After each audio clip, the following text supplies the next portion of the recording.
Oh my goodness, shut the fuck up, bro. Your voice is annoying as fuck. I was getting ready. I was gonna play my intro, and then I realized right before playing the intro and going live that like you guys aren't able to hear stuff on different screens unless I set everything up to where you can hear it. I literally, if I end stream now, I can't hear anything anywhere unless I have OBS open so that I can hear it. It's everything is plugged in through the monitoring program, so yeah.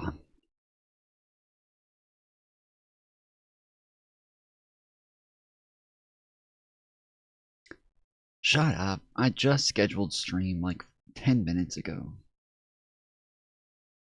I scheduled it. I just hit schedule stream and then took 10 minutes to get ready. Like, shut up. Go kill yourself. How about that? How about you fucking murder yourself? How about you go and write a whole suicide note about how your parents were a disappointment to you and that you've decided to punish them, and then hang yourself in their dining room. How about that?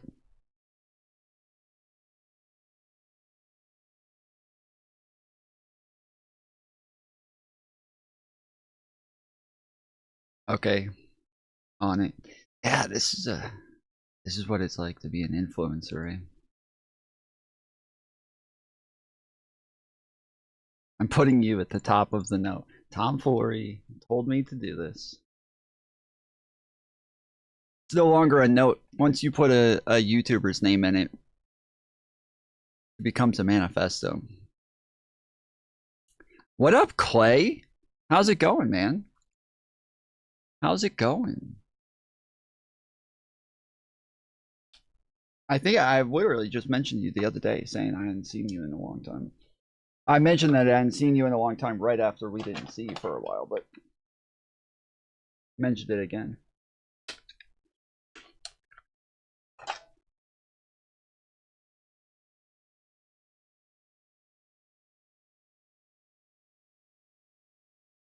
What are your thoughts, topics? Oh, what are tonight's topics?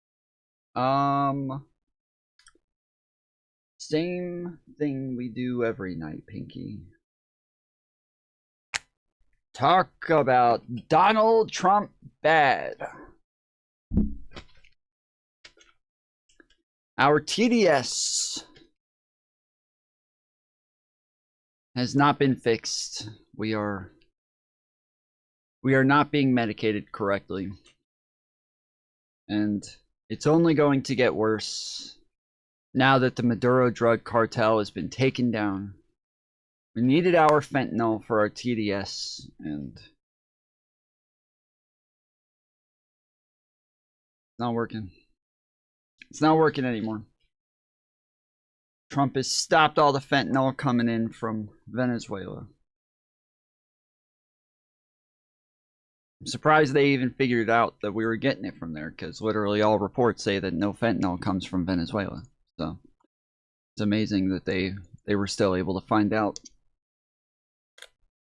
where we were getting it from.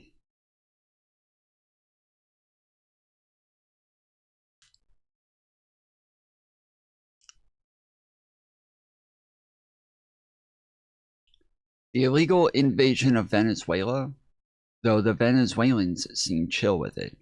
Kind of. Kind of.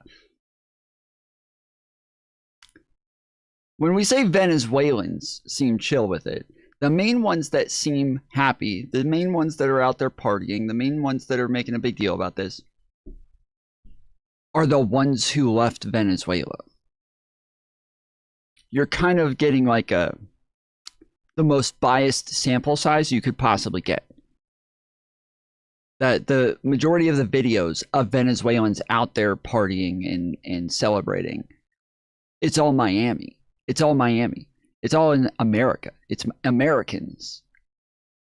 American Venezuelans who are doing this. These are American citizens. These are Americans who are celebrating. There's mass protests in Venezuela. There's a lot of people out there making a big deal about it, but somebody's been watching too much Nick Shirley.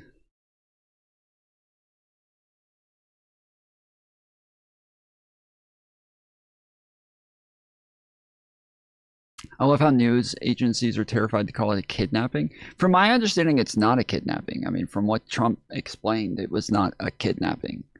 That like Maduro and his wife gave themselves up freely.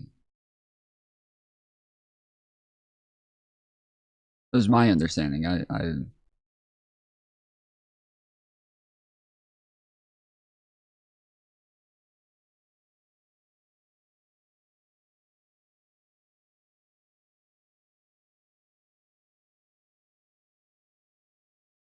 A bullet or a helicopter. It was a negotiation. Yeah, he chose. He chose freely. I'd give myself up freely if the SWAT team invaded my house. Yeah, well, and blew up the neighbor's house.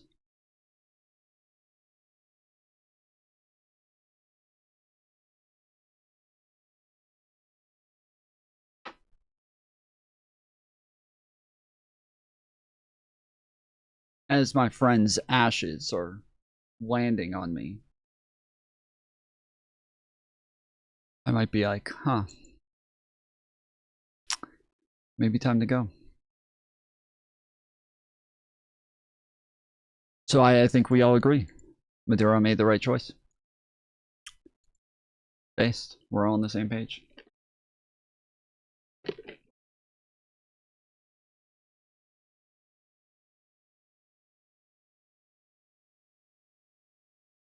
We offed most of his security, so it was fair. Yeah.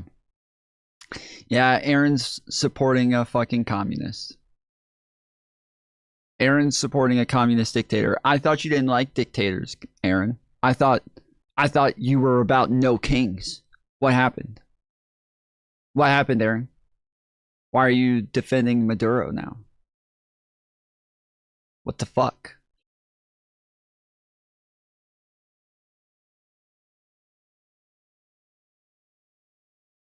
What if we get stimulus checks for Venezuela oil? Dude, the what if we get stimulus checks for X, Y, and Z has been like the mantra of Donald Trump's presidency. This is like, you know, hey, you know how you're spending thousands of dollars more per year because of the tariffs? Well, what if you get like a small percentage of that back in stimulus checks? What about that?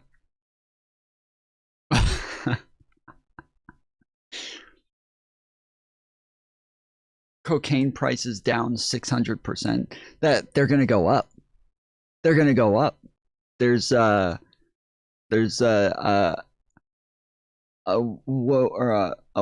okay, that would be the stimulus. Yeah, I guess. Okay, yeah. If Trump got all the fucking cocaine and now he's selling it at a much cheaper price, all of this will be worth it. I'll be happy.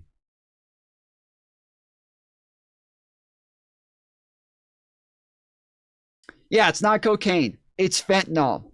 Okay? Get it right. There's no cocaine in Venezuela. It's fentanyl.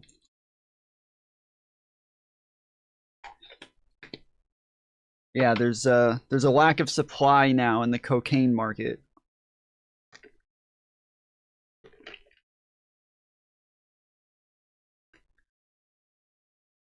Colombians about to be eating good.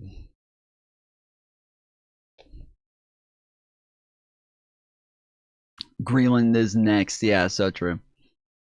So true. The like Trump made a big deal about like how he's anti-regime change and how regime change doesn't work. Tulsi Gabbard, like the most anti-regime change person of all time. RFK, one of the most anti-regime change people of all time. Rubio, anti-regime change. Like, dude, that the whole administration, just the biggest anti-regime change people. No new wars? Yeah. What are we at war with, Aaron? Fishing boats? Come on. Oh, we had a whole war with fishing boats. Oh, they hooked us with their line. Oh man. They hooked the helicopter. Oh no, they hooked our F1 our F-16s. Oh man, oh they tangled their line on the F-16 engine. Oh. What are you thinking, Aaron? Come on. What kind of war is that?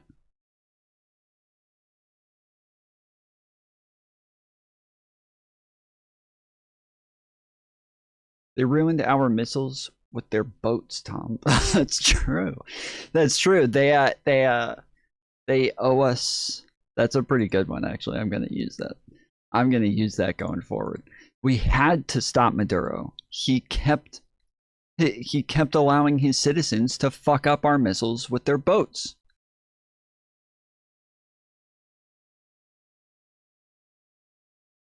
I've talked to Trumpers and they've already flipped their anti-war view. One person grinning saying Trump's a gangster. Oh yeah. Oh yeah. This is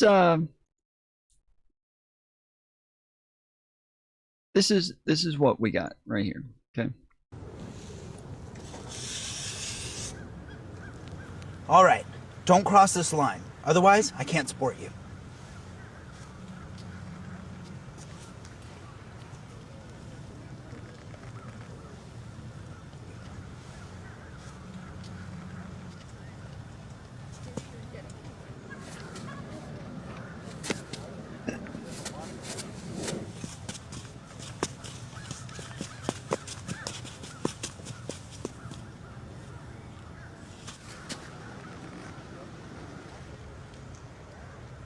Okay, I can't stay mad at you, but this one for sure.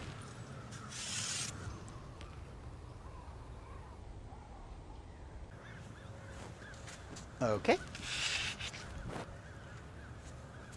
All right, Mr. President. All right, Mr. President. Okay.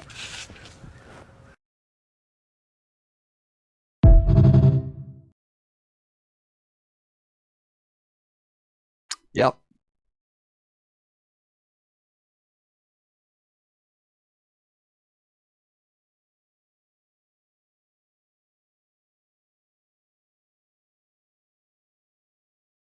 The ones I talked to support it and still claim to be anti-interventionist. So from the best argument that I understand, okay? So I'm going to give you guys the steel man of a MAGA position, okay?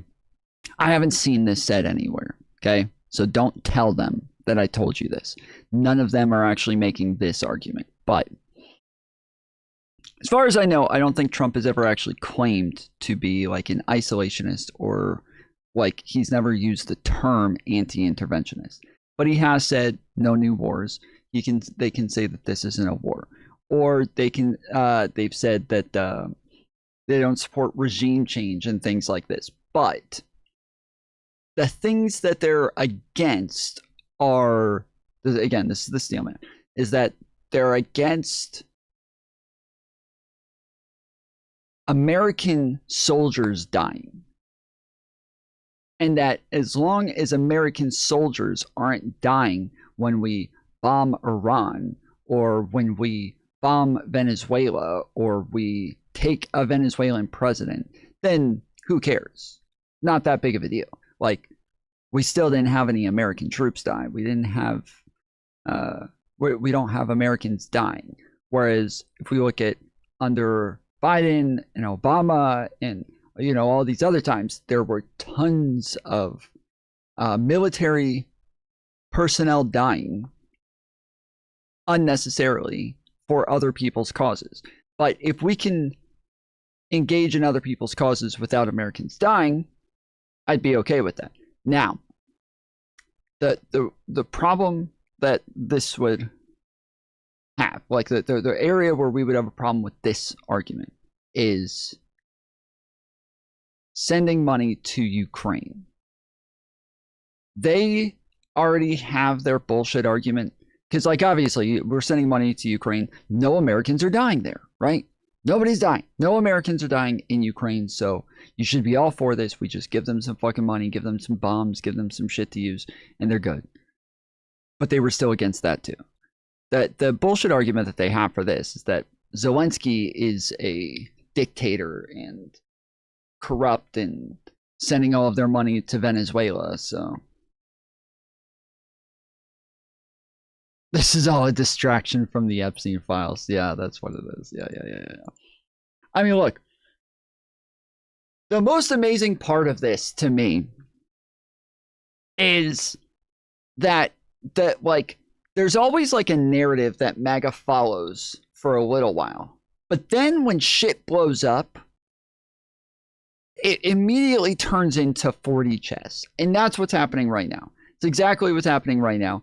Is the second that Maduro was captured, nobody was buying the, yes, we went and captured Maduro because cocaine is going to other countries. Nobody's buying that. The like, all of the reports that we have say that none of the boats that we've been blowing up were heading towards America. None of them. They were not bringing anything to the United States. No Americans were dying from fentanyl overdoses, and they don't bring fentanyl. Like, Venezuela does not export fentanyl. So right now, nobody is buying the drug cartel reasoning anymore. You go and scroll through Twitter, you go over TikTok, you go over YouTube, all of MAGA, they are all pushing the fucking 4D chess move of, this was actually about oil. This was actually about stopping China. This is actually about sticking it to Russia. This is actually about stopping communism. This is this is about hurting Iran. Like, this is, they have like all of these fucking narratives that they're pushing about what this is about. Why do you need another reason? You said it was about drugs. You said it was about drugs. You've been saying it's about drugs for fucking months now. Why do you need a new reason all of a sudden? Why all of a sudden do you need a new reason for what this was about? I thought it was about fucking fentanyl. Why are you changing your argument now? Why change it now? Why? Because you know the fucking drug excuse was bullshit. You know it's bullshit. You knew it was bullshit. It's obvious that this is a fucking lie the entire time. Now, do I think it's about oil? Maybe. There's good evidence to say that it's about oil. When Trump was running for election, and I think even after he won, he gave a speech talking about the fact that he was upset that when he ended his presidency in 2020, that the Venezuelan oil market was collapsing. They were getting ready to go out of business. They were fucking over with. And that the United States under Biden started buying oil from Venezuela again, revamping their oil production and their oil industry. And so obviously he came and put a bunch of sanctions on them again. He had a bunch of sanctions on them in his first administration. He had warrants out for Maduro and other people in Venezuela. And under the Biden administration, like, we had no evidence for any of the things that the Trump administration was claiming, so they just didn't pursue any of that stuff. And then Trump came back and immediately started going after Venezuela again. But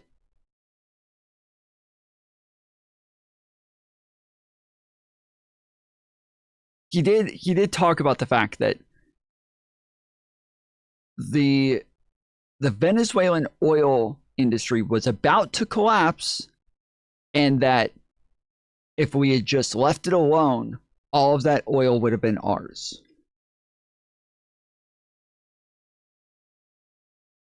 All of it would have been ours. So there's a slight argument for the oil thing. Obviously, we did just go after an oil tanker right before this, and confiscated the oil tanker that I believe was going to Cuba, possibly China, Russia.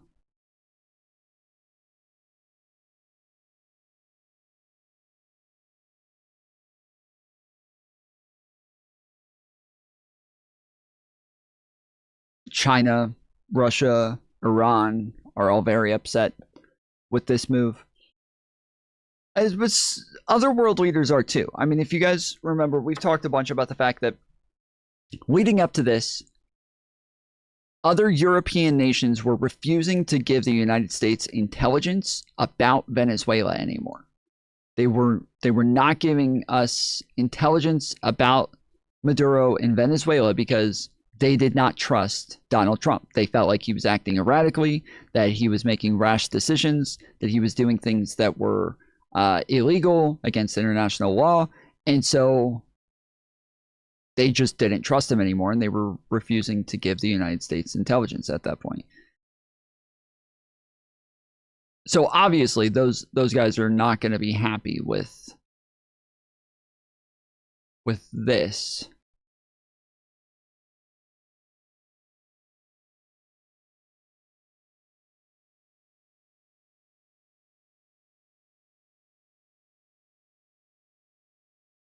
Your title is kind of a stupid question. Trump could have invited him to the White House and praised him. MAGA would have loved it. Well, so that's kind of the point, is that like Trump is like a Maduro wannabe. But MAGA, every time somebody says like what Trump did was wrong, there's all of these people in MAGA who are coming out like, why are you guys defending Maduro? Why do you guys love Maduro? And this is the night that this happened, so a lot of you guys probably weren't here, but we were live playing Arc Raiders when this happened, when the news broke, and we kind of paused and started pulling up the news and listening to the reports, and there were a bunch of tweets and shit, and a lot of the tweets were saying things like one guy was like, one guy quote tweeted his own tweet and was like, all of these liberals in my replies defending Maduro right now. This is disgusting. And I went to his replies. There's nobody defending Maduro. Not a single fucking reply that I found was people defending Maduro. He's like, the fucking Maduro simps have found my post and now they're flooding the replies. There was nobody there.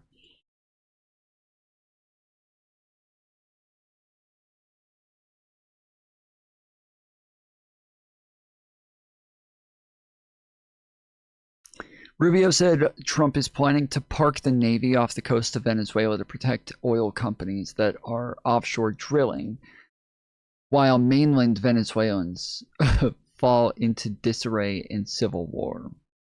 I mean, I don't know that there's a civil war right now. I assume they're gonna like implement Maria Machado. Isn't that the woman who just won the Nobel Peace Prize recently? I assume they're gonna they'll hand it over to her as like an interim position until they can have elections, right? She's silent on everything for now. Is she? I doubt that. I highly doubt that. I don't think she is. I don't think she is silent on everything.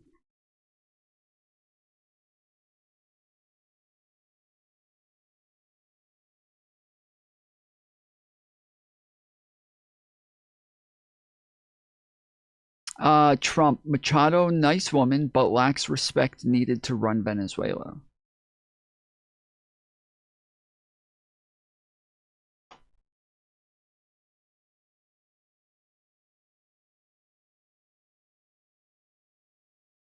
Venezuelan opposition leader Maria Corina Machado releases letter after Maduro capture. Maria Corina Machado released a letter addressing the Venezuelan people after leader Nicolas Maduro and his wife were captured in a U.S. operation overnight Saturday. Machado, an opposition leader who has mostly been in hiding over the last year, said Maduro will face international justice for the atrocious crimes committed against Venezuelans and against citizens of many other nations. The time for freedom has come, Machado, who was awarded the 2025 Nobel Peace Prize, wrote in the letter posted on X. It was not clear on Saturday if Machado, who escaped to Norway in a secret mission last month, was in Venezuela. She told CBS News in mid-December that she was absolutely supportive of President Trump's increasing military pressure on Maduro regime and said she would welcome more and more pressure so that Maduro understands that he has to go.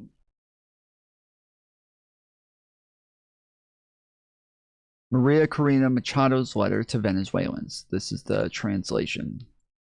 Nicolas Maduro from today will face international justice for the atrocious crimes committed against Venezuelans and against citizens of many other nations.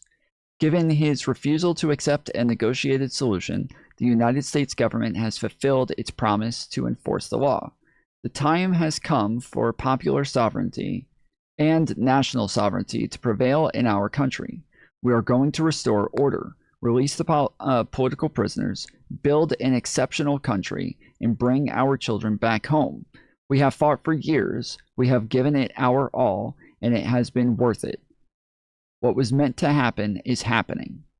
This is the hour of the citizens, those of us who risked everything for democracy on June 28th, those of us who elected Edmund Gonzalez Urrutia,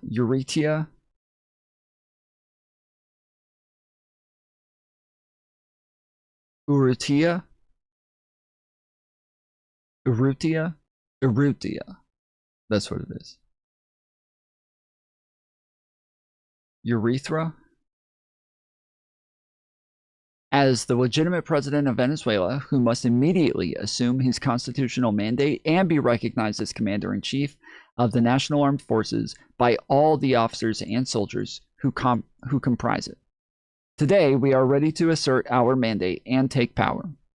Let us remain vigilant, active, and organized until the democratic transition is complete, a transition that needs all of us.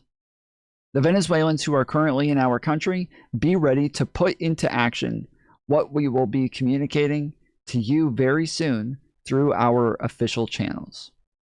To Venezuelans abroad, we need you to be mobilized, engaging the governments and citizens of the world and committing them from now on to the great operation of building the new Venezuela. In these crucial hours, receive all my strength, my confidence, and my affection. We remain vigilant and in contact. Venezuela will be free. We go hand in hand with God until the end. So yeah, it doesn't sound like she's been silent the whole time. Where did you get that from, that she's been silent?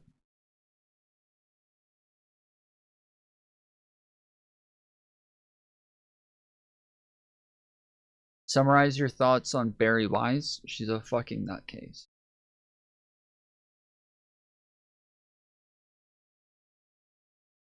One of the dumbest people in politics.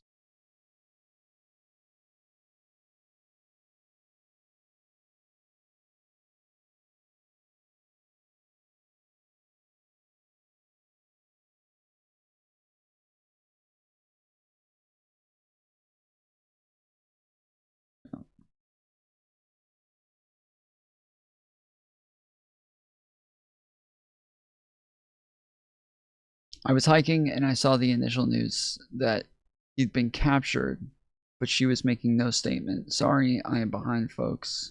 I did that then. Okay, I was just wondering if you heard it from like another YouTuber or something. That's like, this is a common thing that I see from MAGA commentators, is they'll say like, and this person's been silent the whole time, and then I go look it up and they've been talking the whole time. So that's yeah, it's a common thing.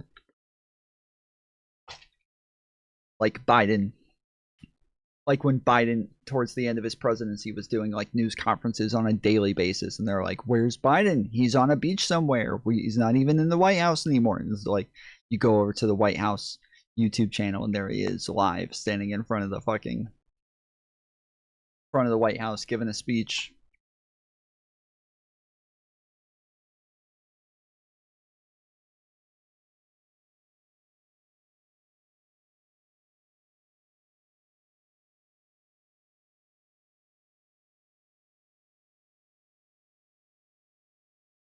No, Tom, I get my South American news in Portuguese from O Globo Homo. Oh, nice. Me too. Me too.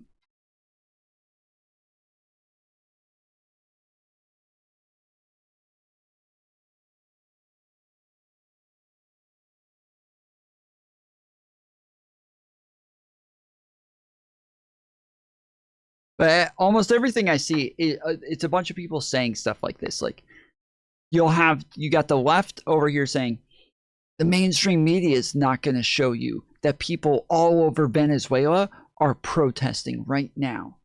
They're not going to show you that Venezuelans are standing up to the Trump administration and that they are not okay with what it is that they just did to their sovereign leader.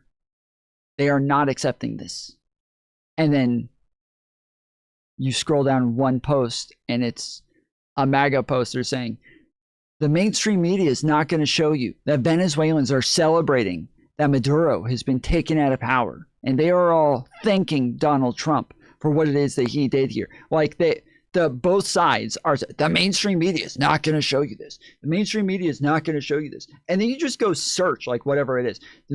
CNN, Miami, Venezuelan celebration. Like, there's all the fucking people celebrating on CNN long before they posted anything about it on there. And how do you think that person found out about it? Probably through CNN. Then you got same thing in Venezuela. They're showing all the protests in Venezuela, but the left and the right just both doing this. Like, the mainstream media is not going to tell you about this. How the fuck did you find out about it? how did you get it, bro? What are you talking about? But the Venezuelan people are celebrating the kidnapping of Maduro and the bombing of their country. Except they're not. The people who you're seeing celebrating are in Miami. They're not in Venezuela. As I said in this comment, there's only two types of Venezuelans that are celebrating right now. The old white elite that benefited from the looting of their country by American corporations because they were basically the house slaves. And two, extremely confused, poor Venezuelans. Bro, this is so fucked up. This is a fucked up thing to say, dude. If you guys are on the left, don't say this shit. Don't say this shit, dude. This is a fucked up thing to say, okay?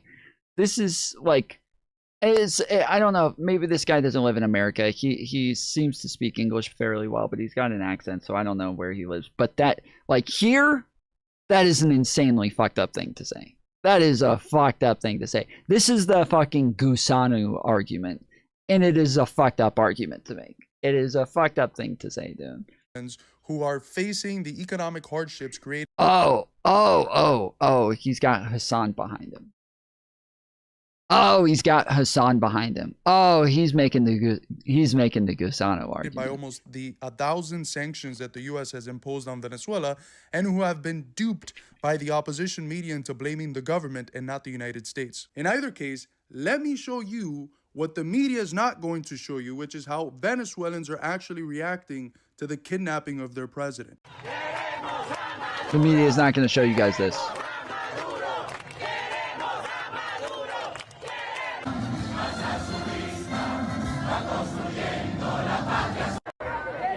Media is not going to show you guys this.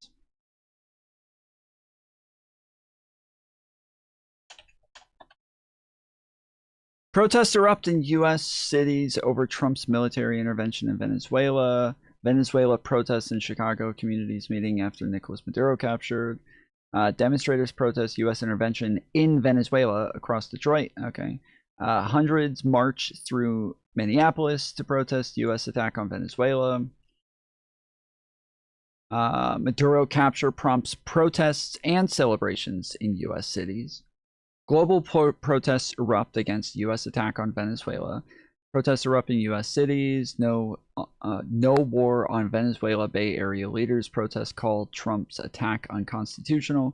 Protests erupt worldwide against U.S. operations in Venezuela. Protests erupt in Baltimore following U.S. strikes on Venezuela. Hundreds march through Minneapolis. Let's see. Let's reword this.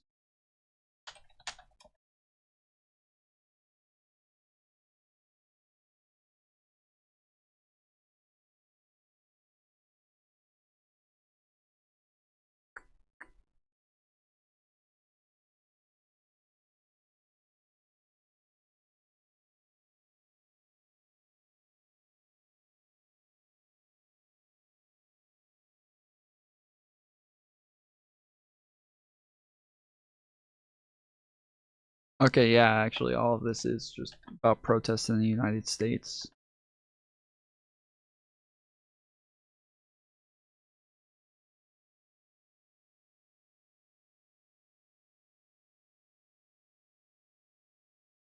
So wait, is this guy's video bullshit then?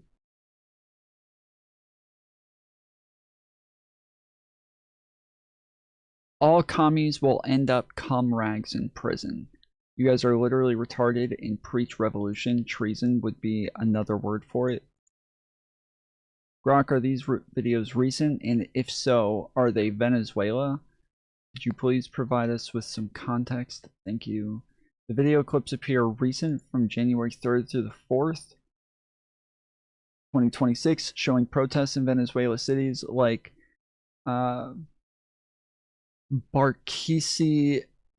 Barquisimeto against the U.S. military operation that captured President Maduro on January 3rd. Context: U.S. forces struck Venezuela, arrested Maduro on drug charges, and flew him to New York City for court.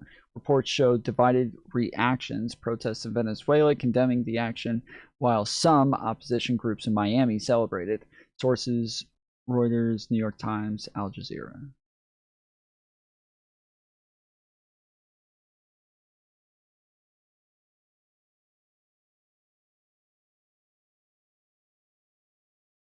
This person said, was Maduro democratically elected?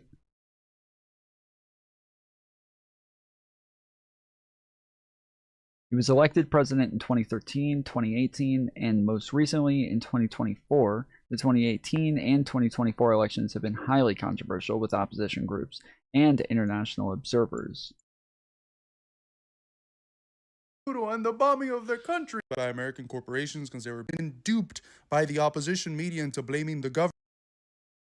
People are celebrating the killing of Venezuela and who have been duped by the opposition media into blaming the government. The opposition media. And not the United States. In either case, let me show you what the media is not going to show you, which is how Venezuelans are actually reacting to the kidnapping of their president.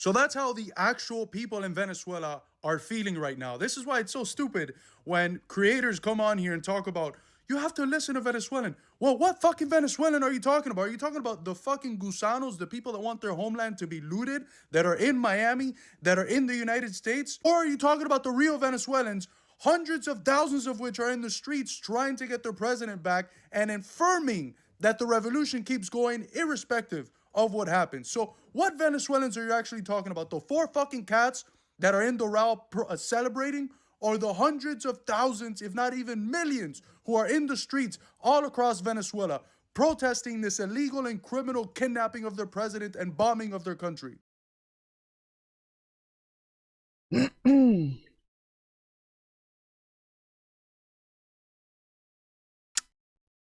Simps on both sides, man. Simps on both sides. I can totally understand people from Venezuela celebrating Maduro getting captured. The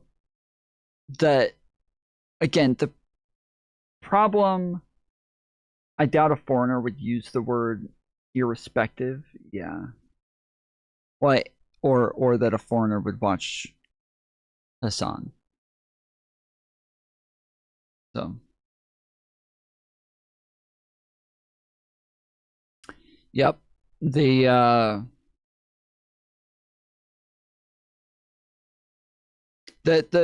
people can be happy that Maduro is taken out. Like, let's say Russia came and kidnapped Donald Trump and took him out of the country.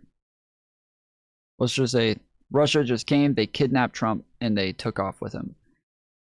About half the country would be celebrating. That half of the country is not going to be in favor of Putin. They're not going to be in favor of Russia. They're not going to be big fans of the Russian government. But they might be happy that Donald Trump got kidnapped and that he's gone. Like, they might be happy about the outcome, even if they're not okay with the means. And that's kind of the case here, is that, like, while I'm sure there's lots of people who are happy with what happened to Maduro, and I'm sure there's lots of people who are happy with the outcome, especially people who fled that country trying to get away from it, that doesn't mean that like we're in favor of Maduro, or that we're like fans of Maduro, or that we want to defend Maduro. But like, and it doesn't mean that the people who are sorry. It doesn't mean that the people who are celebrating Maduro's kidnapping, my bad, are fans of Trump. It doesn't mean that they're defending Trump. It doesn't mean that they love Trump. It just means that, like, yeah, they're happy with the outcome, that Maduro's gone. Maduro lover. I'd be pissed at the gusanos in Russia.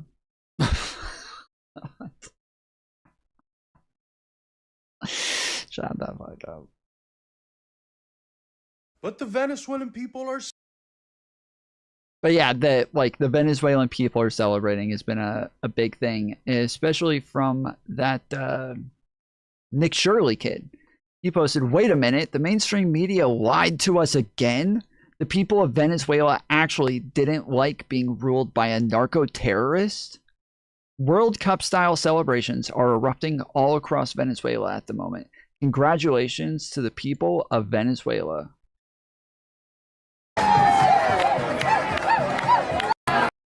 This is the shit that they would post the shit of black people, and then in a BLM they would post like videos of them dancing like this and be like, look at this savagery breaking out in our streets. Look at the fucking riots that are happening outside in Detroit and in LA. Look at how degenerate and disgusting they are, playing this jungle music and dancing like this out in the open for everybody to see.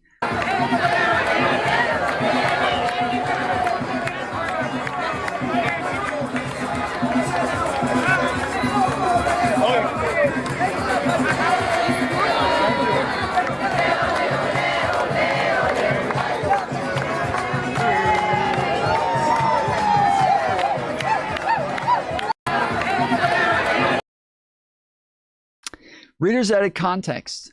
The video depicts Venezuelan exiles celebrating the U.S. capture of Nicolas Maduro in Doral, Miami, Florida, rather than celebrations within Venezuela. The Nick, I think, is a day later. January 3rd at 11:14 a.m. And then again at 9:12 p.m., almost 12 hours later. 12 hours later, just put a little asterisk there. Venezuelans across the world. This video appears to be from Miami. Regardless of the Venezuelan people are feeling, or regardless the Venezuelan people are feeling liberated. Good for them.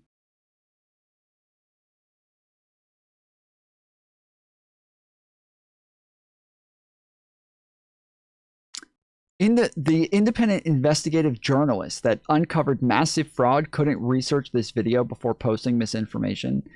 You can't post an asterisk like you just misspelled a word, dude. You lied to push your political agenda again. Don't worry, it won't be the last time. Your community noted. How much have you raised with your hoodie sales so far? Which you'll end up forfeiting in civil court. Brian Krasentine, this tweet is almost as haphazard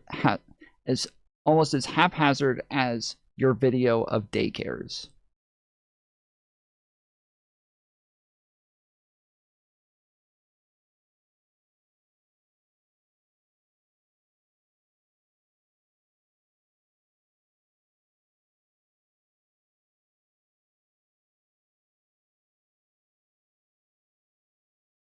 It only took you 2 tweets to destroy your entire credibility with anyone who actually values the truth. Very impressive. Bro just tried to use an asterisk for correcting a lie after claiming the mainstream media lies to us. Well, apparently so do you. Yeah, that was my thing. I was like, bro, you literally just claimed that the mainstream media fucking lies. And now you're over here pushing a lie. And then just putting like an asterisk right afterwards. Like, oh, whoopsies.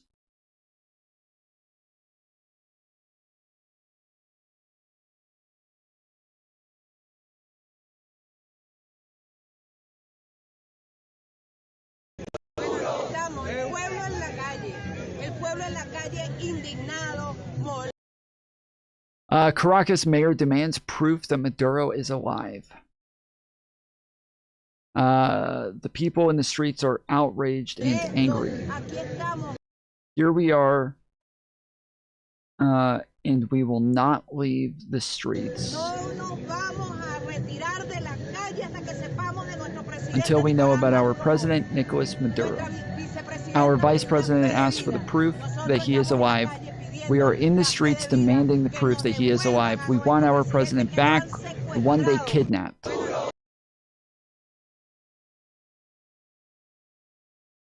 Guys, he went by choice, not a kidnapping. ¿Dónde está el pronunciamiento de la supuesta premio Nobel que habla de la paz al ver que su país? Okay, is this the video where you said that there was nothing from her? Because yeah, this guy says, where's the Nobel Peace Prize winner?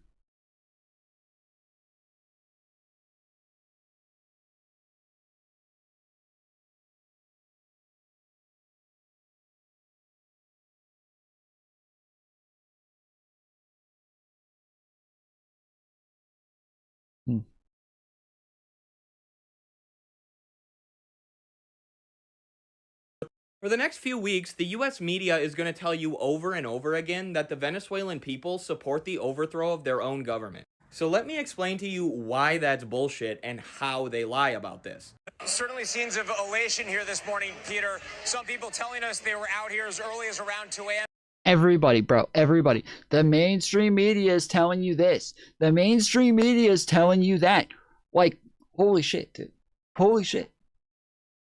Why can't y'all just ever just do your own fucking reporting without whining and crying about what it is that the mainstream media is saying?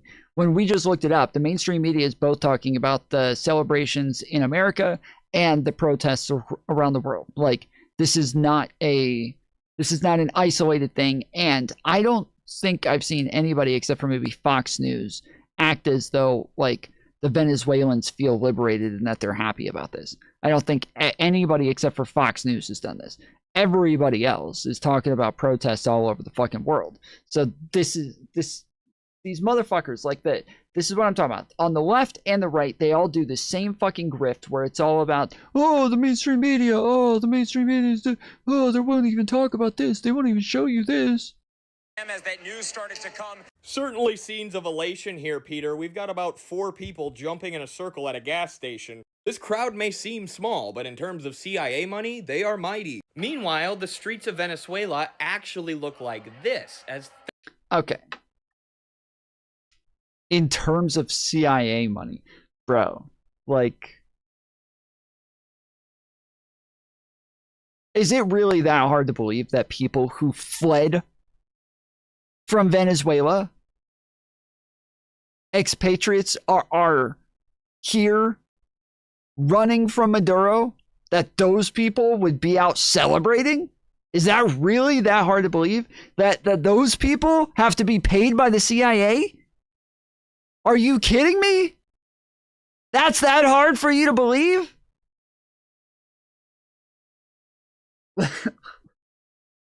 I hate the whole world, bro.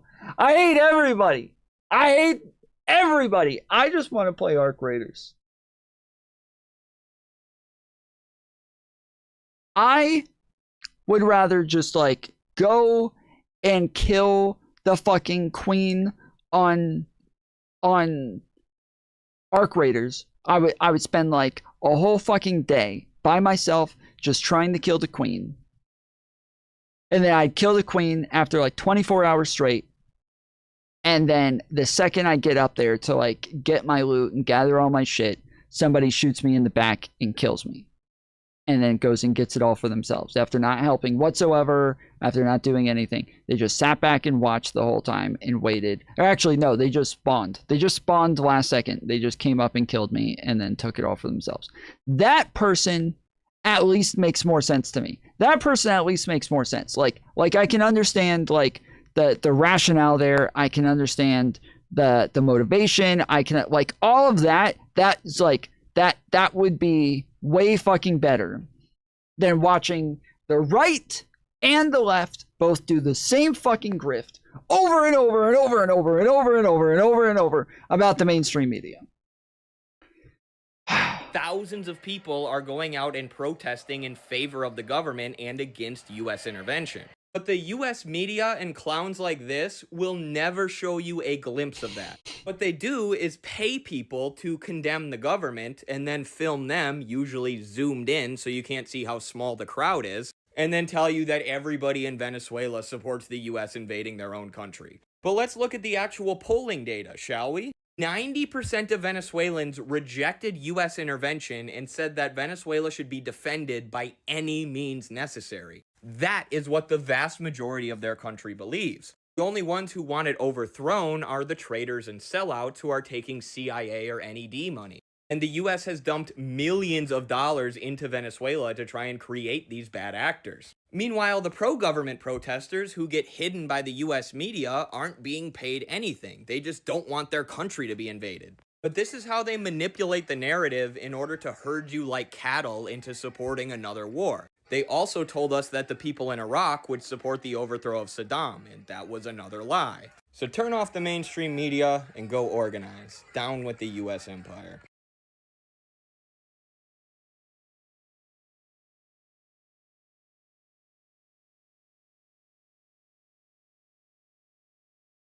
What a fucking loser, dude. What a fucking loser, bro. Widespread protests have erupted in Venezuela and internationally against Nicolas Maduro following the disputed... Wait, who For the next posted few this? weeks... Okay, Liger. Alright.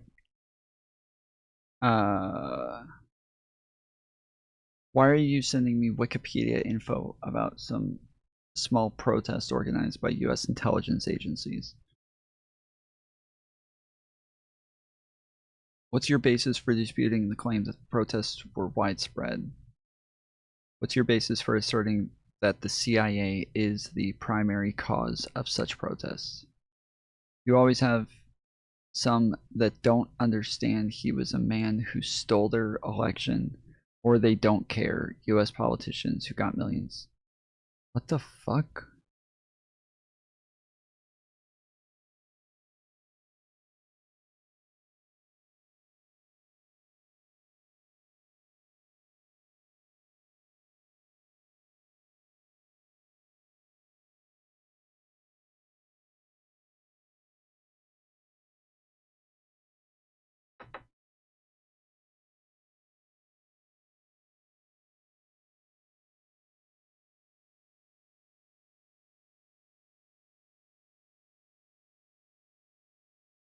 Yeah, he said there were 4 people there, dude.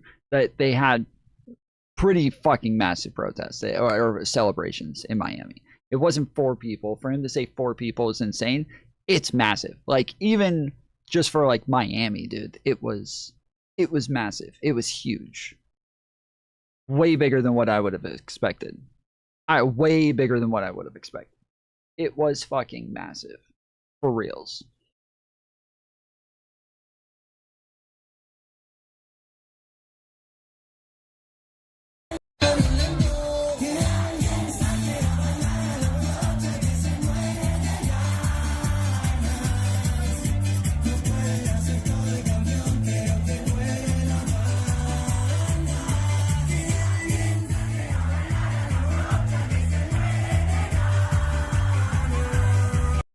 Yeah,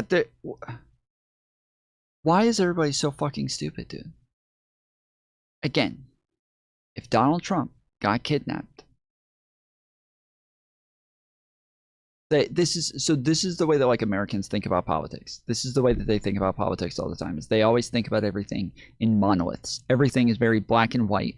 And even though in our country we're very partisan and we're very split up and we have very different beliefs on different sides, in other countries, no, in other countries they all support their leaders. In other countries they all vote for the same person. In other countries they're all happy with who they get.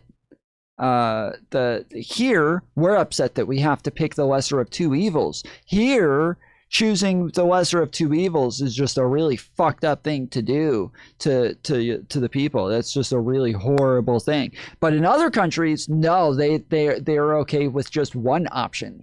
They're perfectly fine with just one option, and they'll all back them. And like, if Donald Trump got kidnapped here, one side would be protesting, one side would be celebrating. Like, that would be about 50-50. To think that that's not what's happening in Venezuela right now is just fucking stupid. So, well, in North Korea and Russia, they do support their leaders with almost unanimous approval. Thank you. Thank you.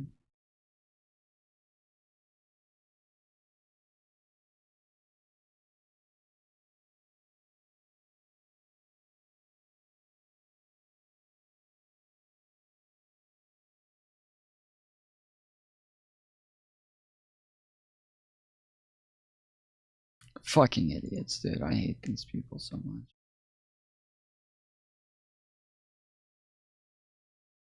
Yes, I'm gonna say the quiet. Yes, I'm gonna say the quiet part out loud. Part of the reason why we just bombed Venezuela is because Israel told us to. You guys should know there is a.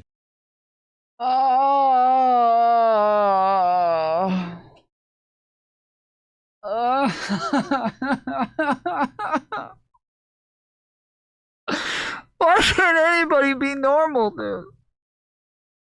Why can't anybody be normal? Why can't anybody be fucking normal, bro? Why?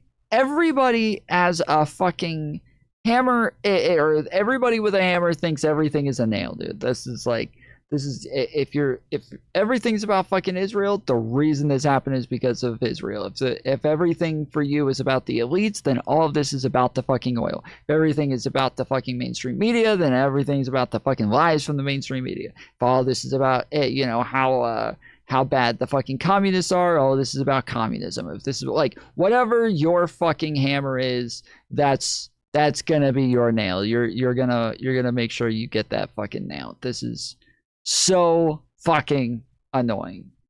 This is so fucking annoying, dude. This just everybody, every time anything ever happens, they use whatever their niche propaganda point is, and they just shove that. This is why Tom is fair, okay? This is why Tom is fair. This is why Tom is able to sit here and be able to be nuanced and be able to see both sides, be able to explain things in a rational and understandable way. Okay, this is why you need to follow the Tom Foolery Show. Everybody take a second, hit the like button, and go share the stream so that more people can find the channel, so that more people will not end up like this motherfucker here, or the Gusano motherfucker before that, or Nick Shirley after that, or any of these people. We need to get the word out. There's people with brains that exist. They exist. You can find them. Spreading of pro-Israel regimes in South America, and Venezuela was always the next target to get. So I'm not sure how you're going to take this or react to this invading of Venezuela on a personal level. You might even be excited, but what I will try to implore you is to ask yourself, how does this help the American people? How does this help your friends, your family, your community, right? Oil companies getting rich. Will that help you? Will spending billions of dollars to install a new leader in Venezuela help fix the dilapidated roads and bridges in America? Or will it help fix our broken healthcare system? Will it help you buy a home? Because if the answer is no, we really should question what the hell is going on here and which interests actually run Trump and who actually controls our government.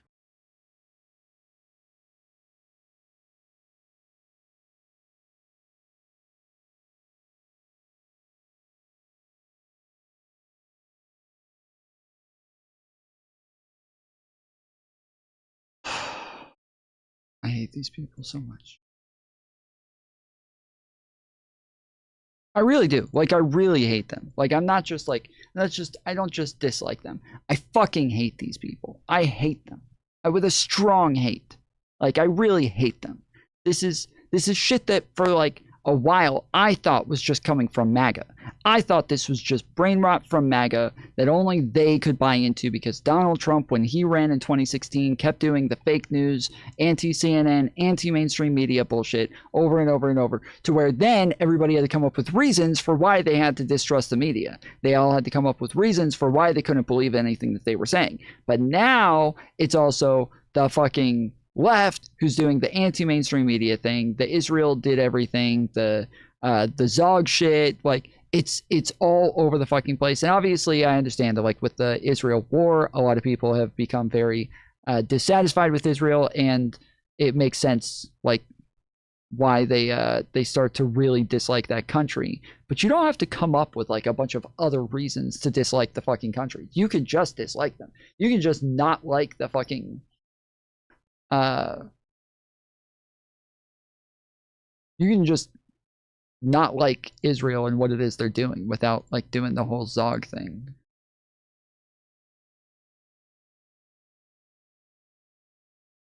In America, or will it help fix our broken healthcare system? Will it help you buy a home?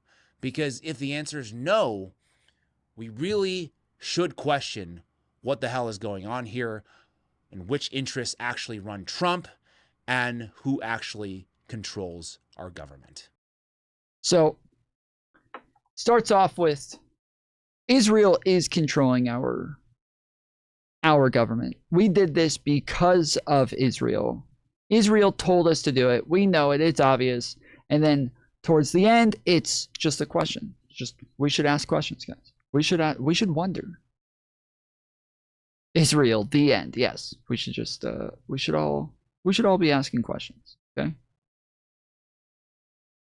Very Candace Owens-esque.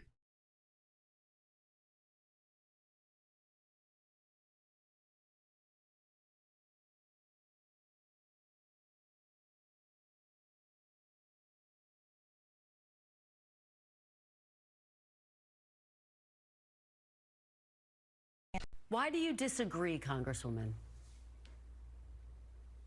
Well, you know, I served on the Homeland Security Committee for 3 years, and I am overwhelmingly in support of a strong border. I impeached Secretary Mayorkas. Those were my articles of impeachment that passed the House because fentanyl overdoses skyrocketed to 280% in my own district. And the majority of American fentanyl overdoses and deaths come from Mexico. Those are the Mexican cartels that are killing Americans. And so my pushback here is if this was really about narco-terrorists and about protecting Americans from cartels and drugs being brought into America, the Trump administration would be attacking the Mexican cartels. Now, I am not defending Maduro, and of course and they wouldn't be giving pardons to some of the biggest cartel running dictators that have ever existed. They probably would not be pardoning those motherfuckers. So, you know, you would think probably not going to just turn around and pardon those guys, right? happy for the people of Venezuela to be liberated, but Americans celebrated the liberation of the Iraqi people after Saddam Hussein. They celebrated the liberation of the Libyan people after Gaddafi. And this is the same Washington playbook that we are so sick and tired of, that doesn't serve the American people, but actually serves the big corporations, the banks, and the oil executives. And so my pushback here is on the Trump administration that campaigned on Make America Great Again, that we thought was putting America first. I want to see domestic policy be the priority that helps Americans afford life after 4 disastrous years of the Biden administration. I want to see domestic policies that prioritizes jobs and affordable housing for Americans after 4 disastrous years of the Biden administration. And I want to see domestic priority. Say Israel did it. Say Israel did it. Say it. Say this was to fund the Israeli the Jewish space lasers. Say yes. Yes, say it exactly. Yes. We're on the same page here. Yep. Say it was the fucking Jewish space lasers. That's what did it. That put Americans first in regards of health care. Health insurance costs too much, car insurance, home insurance. And these are issues that matter to Americans. We don't consider Venezuela our neighborhood. Our neighborhood is right here in the 50 United States, not in the Southern Hemisphere. Yep. You gotta have oil to run the space lasers off of, especially Jewish space lasers.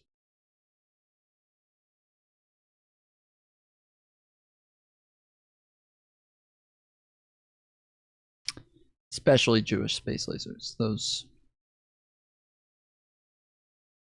are the ones that really needed it. I replied to the Liger guy because he was, the one who was saying, Peter, the mainstream media is not going to show you this. The CIA-backed protests are the only ones they're going to show you, and the mainstream media is going to tell you that everybody's actually really happy with the capturing of Maduro and that they've all been liberated. So I replied, I said, where the fuck is the mainstream media saying any of that, bro? This anti-mainstream media grift is so lazy. And then I posted a screenshot of, global protests erupt in U.S. attack on Venezuela from Al Jazeera. The Guardian, protests erupt in U.S. cities over Trump's military intervention in Venezuela. San Francisco Chronicle, no war Venezuela. CNN, protests erupt worldwide against U.S. operations in Venezuela. CBS News, protests erupt in Baltimore following strikes on Venezuela. Like, they're all talking about fucking protests. They're all talking about it. The one that's not mainstream media here, I guess, is San Francisco Chronicle, but the rest of those mainstream media all talking about it. I don't know what the fuck this guy's talking about, but seems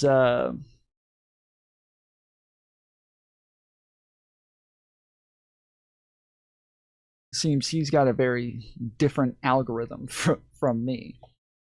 It's that the CIA's feeding me this algorithm so that they're feeding me fake articles. I should have put that in there. Is the CIA feeding me a fake Google search results? On the website conductor.com, they say search results reflect the list created by search engine responds to a. Here you will see all the websites in a search engine index that are relevant to the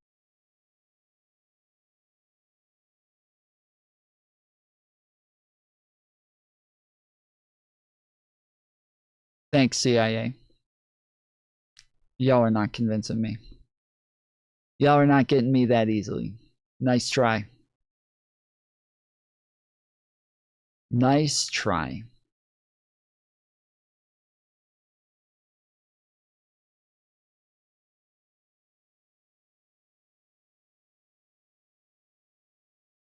We look throughout history, every time the United States goes into another country and topples a dictator or topples a government, the outcome has been disastrous for the people in these countries. That's why we should use our leadership in the world to try to broker a diplomatic solution, working with countries like Russia that have great influence over Venezuela, so that there is a peaceful outcome. Because I can tell you as a soldier, Martha, I've seen firsthand the high cost of war, and pushing for this civil war, pushing for the use of military force will only end up with more suffering and death and disaster for the Venezuelan people. We look throughout history, every time the United States goes into another country and topples a dictator or topples a government, the outcome has been disastrous for the people in these countries. That's why we should use our leadership.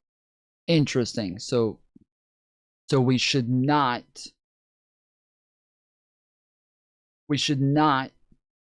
just try to do regime changes.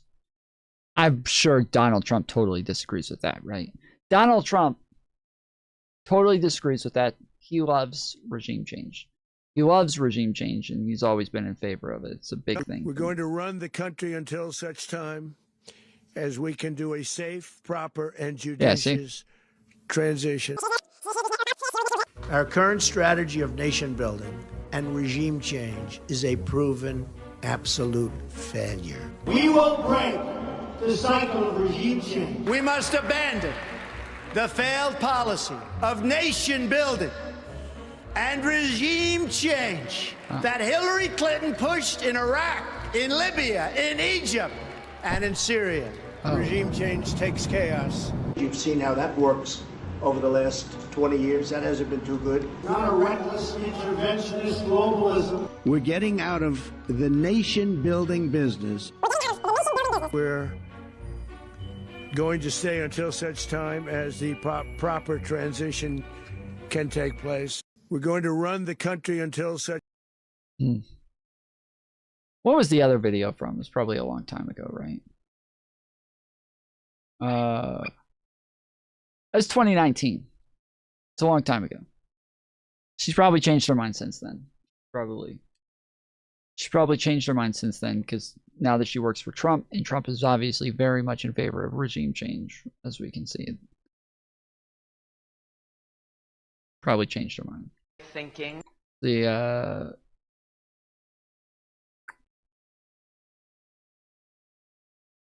old Washington way of thinking is something we hope is in the rearview mirror, and something that has held us back for too long. For decades, our foreign policy has been trapped in a counterproductive and endless cycle of regime change or nation building. It was a one-size-fits-all approach of toppling regimes, trying to impose our system of governance on others, intervene in conflicts that were barely understood, and walk away. Again, this is probably a really old clip. This is probably a really old clip here. It's probably well before she worked for with Trump. More enemies than allies. The results: trillions spent, countless lives lost, and in many cases, a creation of greater security threats. The rise of Islamist terrorist groups like ISIS. President Trump was elected by the American people to put an end to this. And from day one, he has showed a very different way to conduct foreign policy.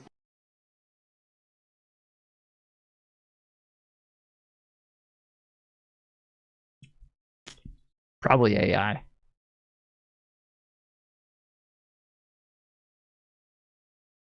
And and it's 40 chess, bro. He's doing 40 chess. It's 40 chess. That's what it is.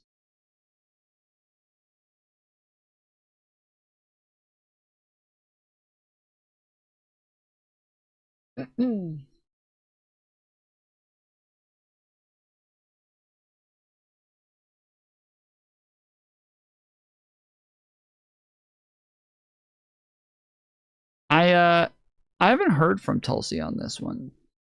She flipped on the Iran The old stuff Washington. pretty quickly.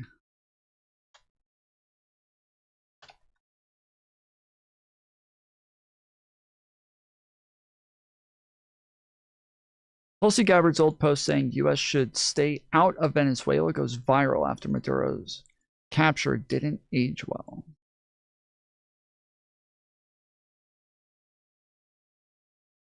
U.S. National Intelligence Director is silent on Venezuela operation.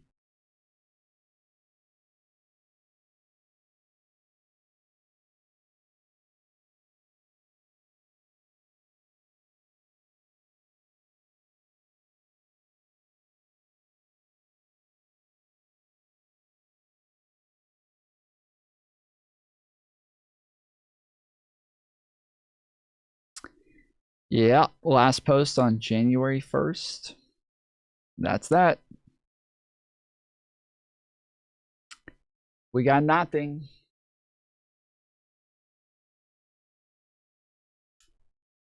Interesting. Very, very interesting.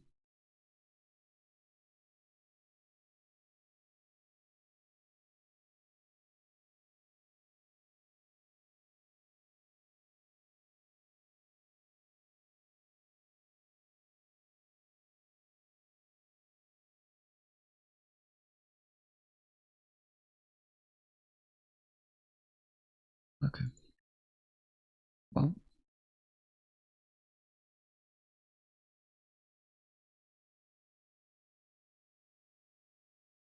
A big shout out to my man David J. Riley. He goes by @RealDavidRiley over on X, and he had laid this out perfectly. He says President Putin should do to Zelensky what President Trump just did to Maduro. Send tweet. And if you got to see this picture, it's got Zelensky over here. That's epic.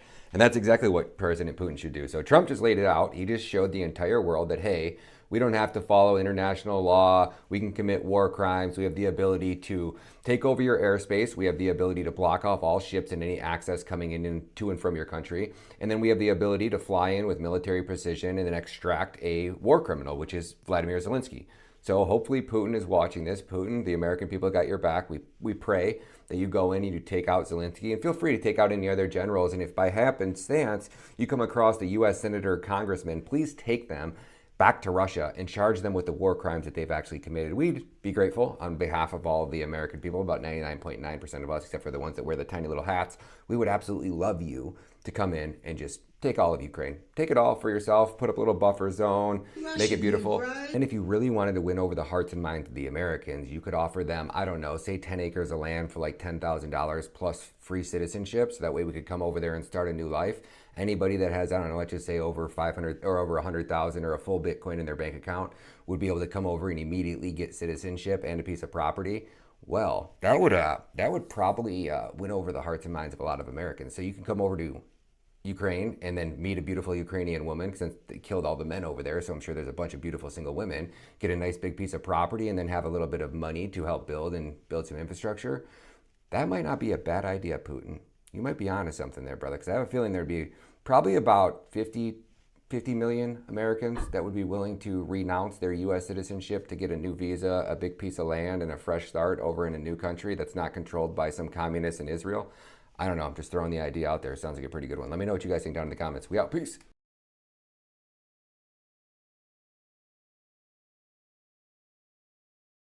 I can't tell, dude.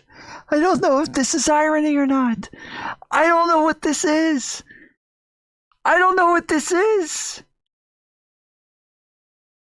Is this ironic? Is this irony? I don't know what this is. This is that MAGA has become too fucking stupid to where I can't tell anymore. I can't tell anymore, bro. I can't tell. They're like the America First people over here talking about the fact that they're ready to move to Ukraine if they give them a fucking piece of land for a full Bitcoin. What? What if I told you that Israel designed the system that allowed the Somali pirates to rob us blind? Would you believe me, or would you call me a conspiracy theorist? So when we start talking about the Minnesota fraud and how none of it made sense, how was a fraud at this scale, at this level, being able to be carried out and not anybody in the FBI, the CIA, the DOJ, or any member of our government was able to expose this fraud? It took Nick Shirley, a YouTuber in a hoodie, to go down to Minnesota and ask like 5 questions before he realized that he uncovered the fraud of a century. Well, what if I told you that that fraud was actually built, the system, that way it was designed was curated and crafted by Israel so they could launder our tax dollars back over to the Somalians to buy off Somaliland, so that way when they carried out their genocide in Gaza, they could just ship all the Somalis over to Gaza. Would you believe me? Don't take my word for it. Come over here and follow the artist known as Jess. He goes by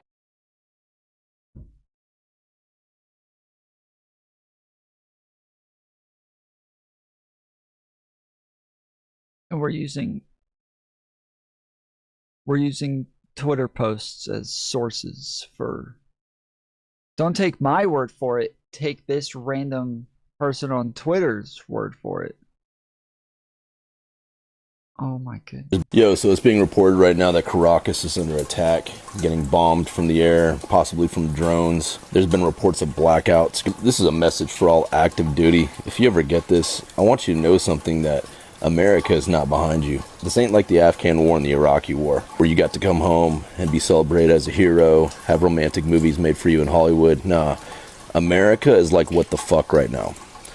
So understand, if this ever I hope this gets to some fucking Navy dudes. If you are in the Navy, if you are in the Air Force, and you are behind the bombing of Caracas, Venezuela, America is not behind you. You will not be celebrated as a hero. You're a piece of shit.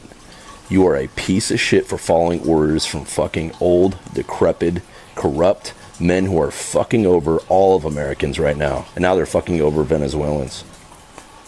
America is not behind you, U.S. military. We are not behind you. You will not be celebrated. You have the freedom to turn down orders right now. If you are taking orders to bomb Caracas and bomb Venezuela, I didn't hear a word this guy just said. My brain is completely fried. My brain is totally broken from the video we just watched a second ago. My brain is just cracked right down the middle. I don't know what the fuck we just watched. I don't know what the fuck that was.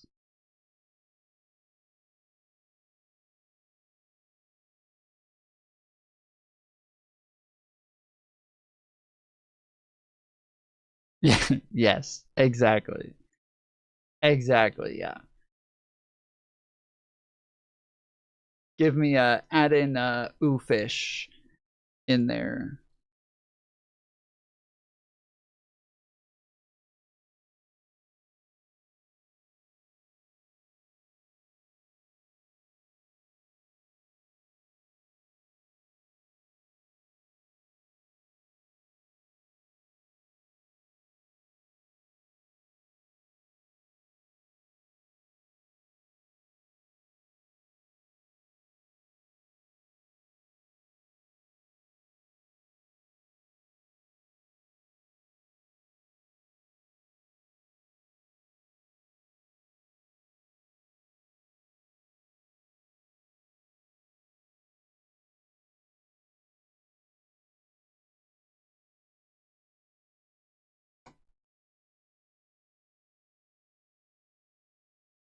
How about we're buying oil from Venezuela?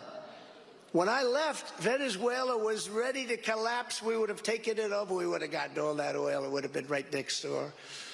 How about we're buying oil from Venezuela?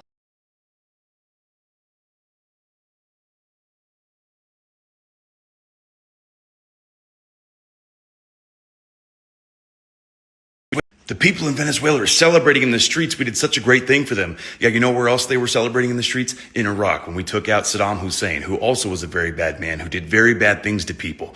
Okay, but you know what happened after we took out Saddam? The country didn't get better. It got 10 times exponentially worse.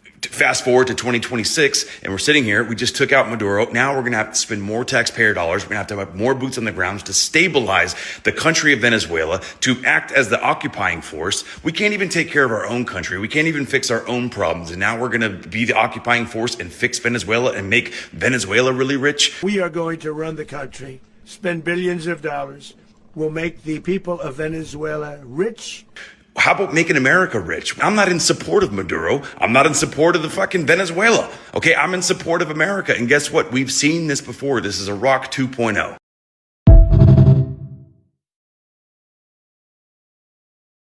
All right. Yeah, my brain's still broken. I need a quick pick me up.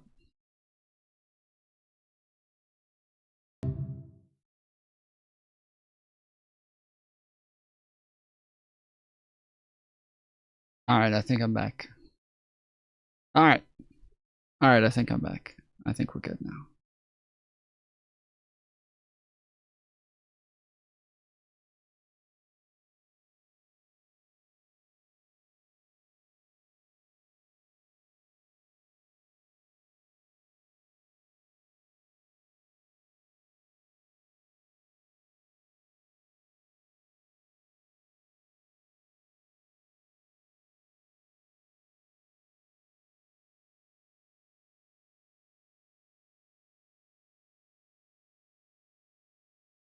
Like, I didn't even think about the problem.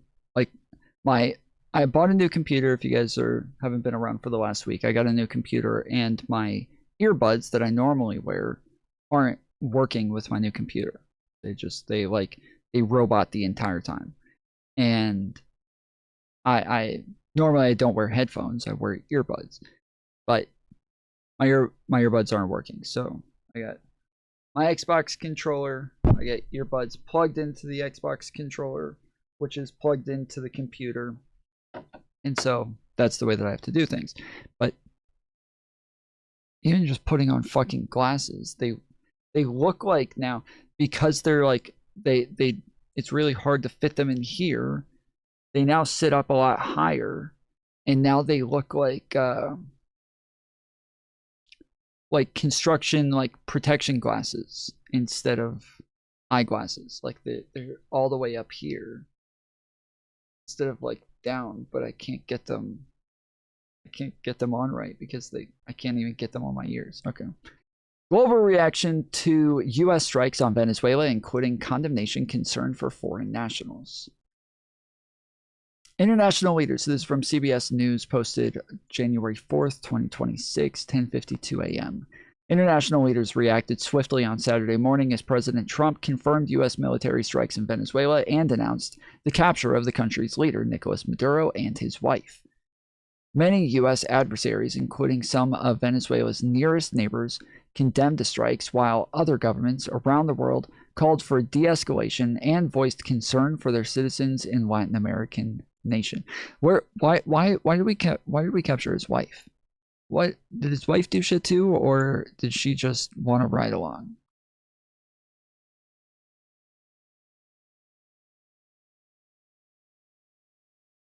Is his wife part of the drug cartel, or? Yeah, I definitely updated the drivers and all of that shit, but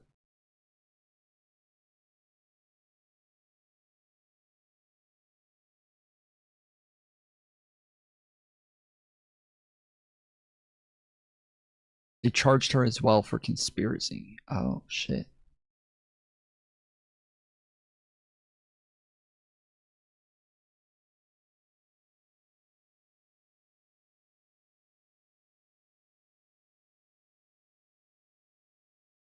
Latin American reaction. Colombia, which shares a border with Venezuela, called for urgent de-escalation.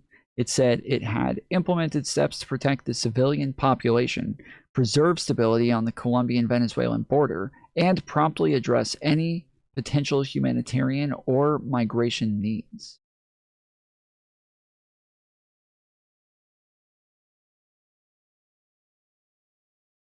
Cuban President Miguel Diaz-Canel called the operation a criminal U.S. attack. He said the country denounced the attack and called for an urgent reaction from the international community. Brazilian President Luiz Inácio Lula da Silva called the U.S. actions a serious affront to Venezuela's sovereignty, the AFP news agency reported. He said the strikes and capture of Maduro cross an unacceptable line and threaten the preservation of the region as a zone of peace, according to AFP. China says it wants Maduro freed immediately. The Chinese Foreign Ministry said in a statement on Sunday that it calls on the U.S. to ensure the personal safety of President Nicolas Maduro and his wife, release them at once, and stop toppling the government of Venezuela, according to AFP. Beijing also depicted the U.S. strike that captured Maduro as a clear violation of international law. Early Saturday, China had said it strongly condemns the U.S. operation. Iran and Russia condemn U.S. action in Venezuela. I'm becoming more pro this action the longer I read this fucking article. The longer I read this article, I'm like, oh, Cuba doesn't like it. Iran doesn't like it. Russia doesn't like it. China doesn't like it. Why? Shit. Maybe I do like it now. Maybe it's not so bad. It sucks that mainstream media won't cover any of this. I know, dude. Fucking CIA ops. Iran also condemned the attack, calling it a flagrant violation of the national sovereignty and territorial integrity of Venezuela, AFP reported. Mr. Trump, why didn't you guys just fucking post the AFP articles then, dude? Like, this is barely even making it past fair use. This isn't transformative. Mr. Trump recently responded to reports that at least 8 people have been killed amid nearly a week of escalating protests in Iran by warning the Middle East country that the U.S. was locked and loaded and ready to go.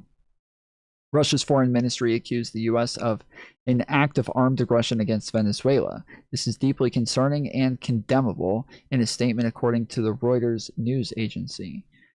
The pretexts used to justify such actions are unfounded. Ideological animosity has prevailed over business pragmatism and the willingness to build relationships based on trust and predictability, the statement said. Oh, what?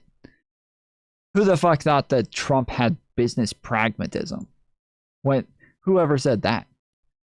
In the current situation, it is important first and foremost to prevent further escalation and to focus on finding a way out of the situation through dialogue. The Russian government called for Venezuela to be guaranteed the right to determine its own destiny without any destructive, let alone military, interference from outside, and backed other calls for an emergency meeting of the UN Security Council. North Korea condemns U.S. operation. Damn, yeah, bro, the farther this goes on, the more I'm like, oh shit. all of these countries are upset? Well, I don't know. North Korea on Sunday denounced the United States capture of Maduro as a serious encroachment of sovereignty. Pyongyang's foreign ministry strongly denounces the U.S. hegemony seeking act committed in Venezuela, said a ministry spokesperson in a statement carried by official state news agency KCNA, referring to what it was characterizing as a U.S. drive for dominance.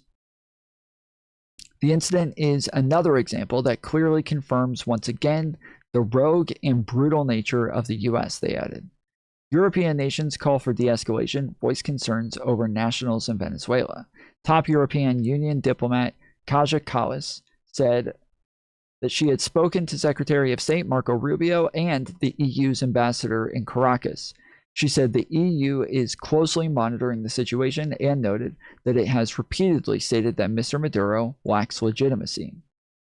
Under all circumstances, the principles of international law and the UN Charter must be respected, Kallas wrote.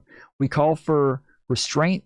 The safety of EU citizens in the country is our top priority. European nations, including Italy and Belgium, said the safety of their citizens was their top priority and that they were monitoring the situation. France's Foreign Minister, Jean-Noel Barrot, told the French, I'm assuming that's Barrot, told the French television channel France 2 that Maduro's capture is good news for the Venezuelans and described him as an unscrupulous dictator who confiscated Venezuelans' freedom and stole their elections, the Associated Press reported. Then, yes, we pointed out that the method used infringes the principles of international law, Barrot said, of the U.S. military operation, according to AP. He called for a peaceful and democratic transition of power in Venezuela. Spain's foreign ministry issued a statement calling for de-escalation and moderation, and for action to always be taken in accordance with international law and the principles of the UN Charter, according to Reuters. The Spanish ministry added an offer to help mediate to achieve a peaceful and negotiated solution to the current crisis.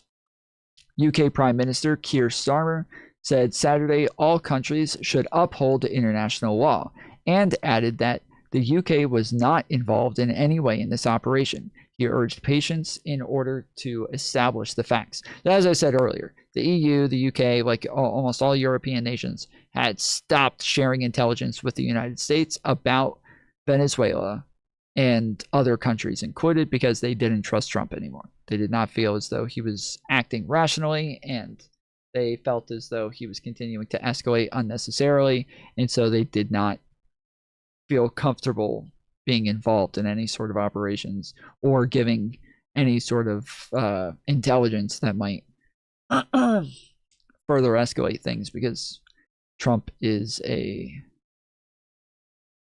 loose cannon and they don't know how he's going to treat any sort of information that they give him.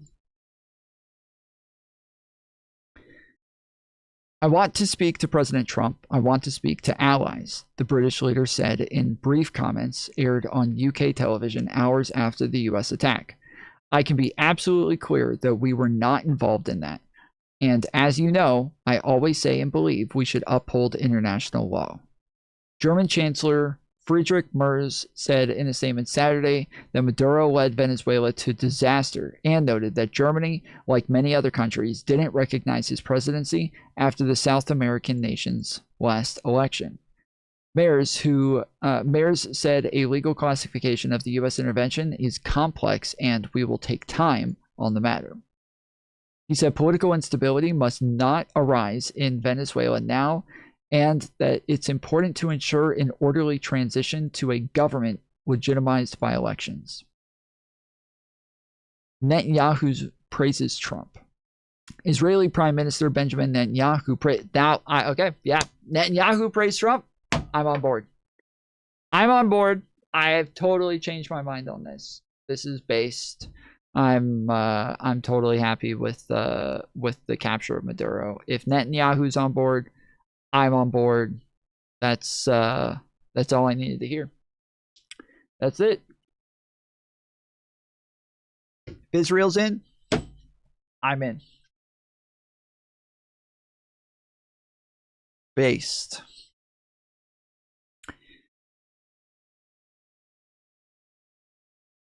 Praised him for his bold and historic leadership on behalf of freedom and justice. I salute your decisive resolve and brilliant action of your brave soldiers, he wrote on social media Saturday. Before a cabinet meeting on Sunday, Netanyahu weighed in again, saying he wishes to express the support of the entire government for the resolute decision and strong action of the United States to restore freedom and justice to that region of the world. Well, there you have it, guys. There you have it.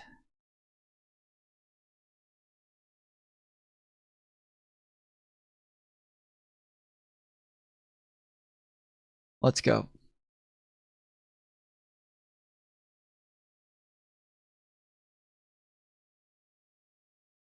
Venezuela's military recognizes VP as acting leader after Maduro's capture.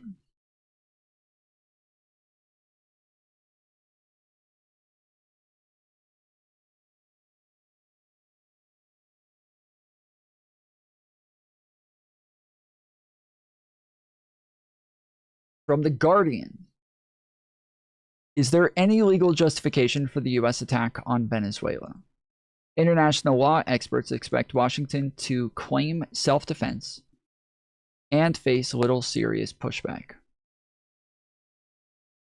Donald Trump said Saturday morning that U.S. troops had carried out a large-scale strike on Venezuela and captured its president, Nicolas Maduro, and wife, Celia Flores. Wait, I thought that Venezuela was a beautiful conservative nation. I thought it was a great conservative nation and all of the women there were super conservative and that this is where passport bros go to get their women. But the woman who married the leader didn't even take on his first name, or his last name, sorry, not his first name. His last name. Her last name is still Flores. Wow. The couple has now been indicted in New York on terrorism and drug charges. Trump has accused Maduro of running a narco-terrorist organization. However, the legality of the operation has been called into question, with even some of Trump's allies suggesting it violated international law.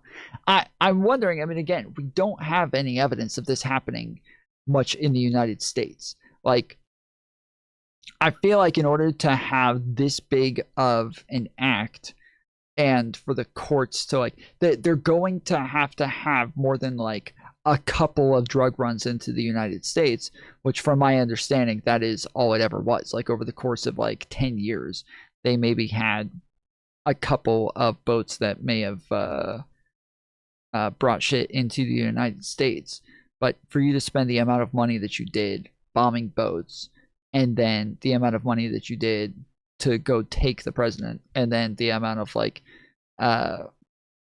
you know, problems with what it is they did. Because I can understand if the leader is actually violating a bunch of laws and actually like doing a bunch of fucked up shit, I could understand there is some justification for it, where like if they're not going to stop, you just kind of have to stop them. But not if it's happening in other countries. You're not going to be able to take them to New York and then start to like charge them for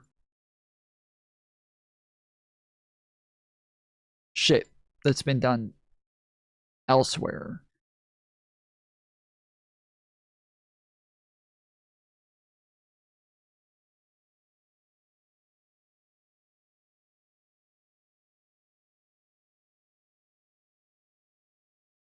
The Guardian spoke to leading experts in the field of international law to ask for their view on the unfolding events in Venezuela. Is the U.S. operation in Venezuela justified under international law? The experts the Guardian spoke to agreed that the U.S. is likely to have violated the terms of the UN Charter, which was signed in October 1945 and designed to prevent another conflict on the scale of the Second World War. A central provision of this agreement, known as Article 2.4, rules that states must refrain from using military force against other countries and must respect their sovereignty.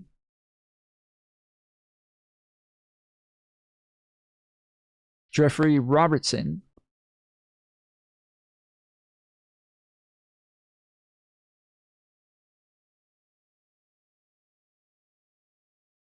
you guys weren't able to hear that, were you?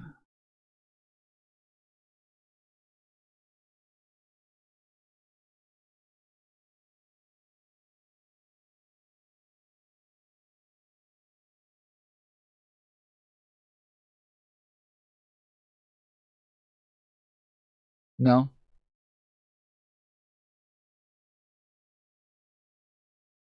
Did you watch Trump's press conference? I watched some of it last night while we were playing video games, but okay. Let's see.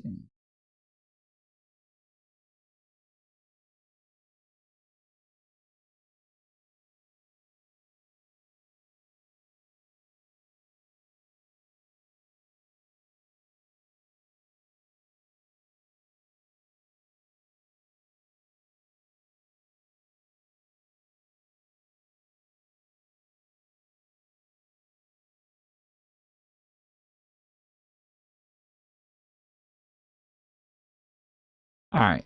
I don't know if I'm able to play that again.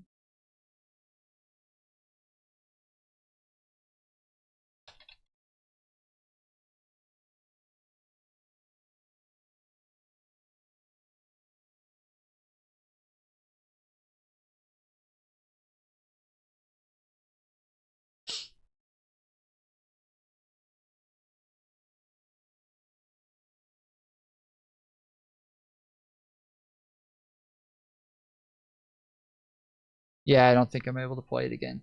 But he said Ryan Macbeth made a 15-minute video on it if you're willing to check it out. Seems pretty interesting from the portion I watched.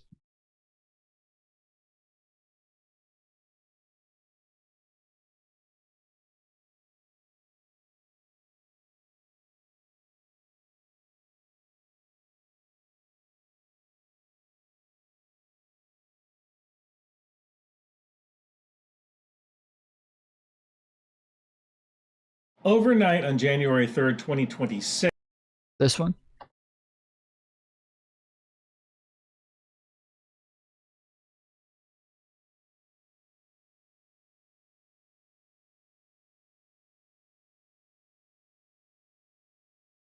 Okay.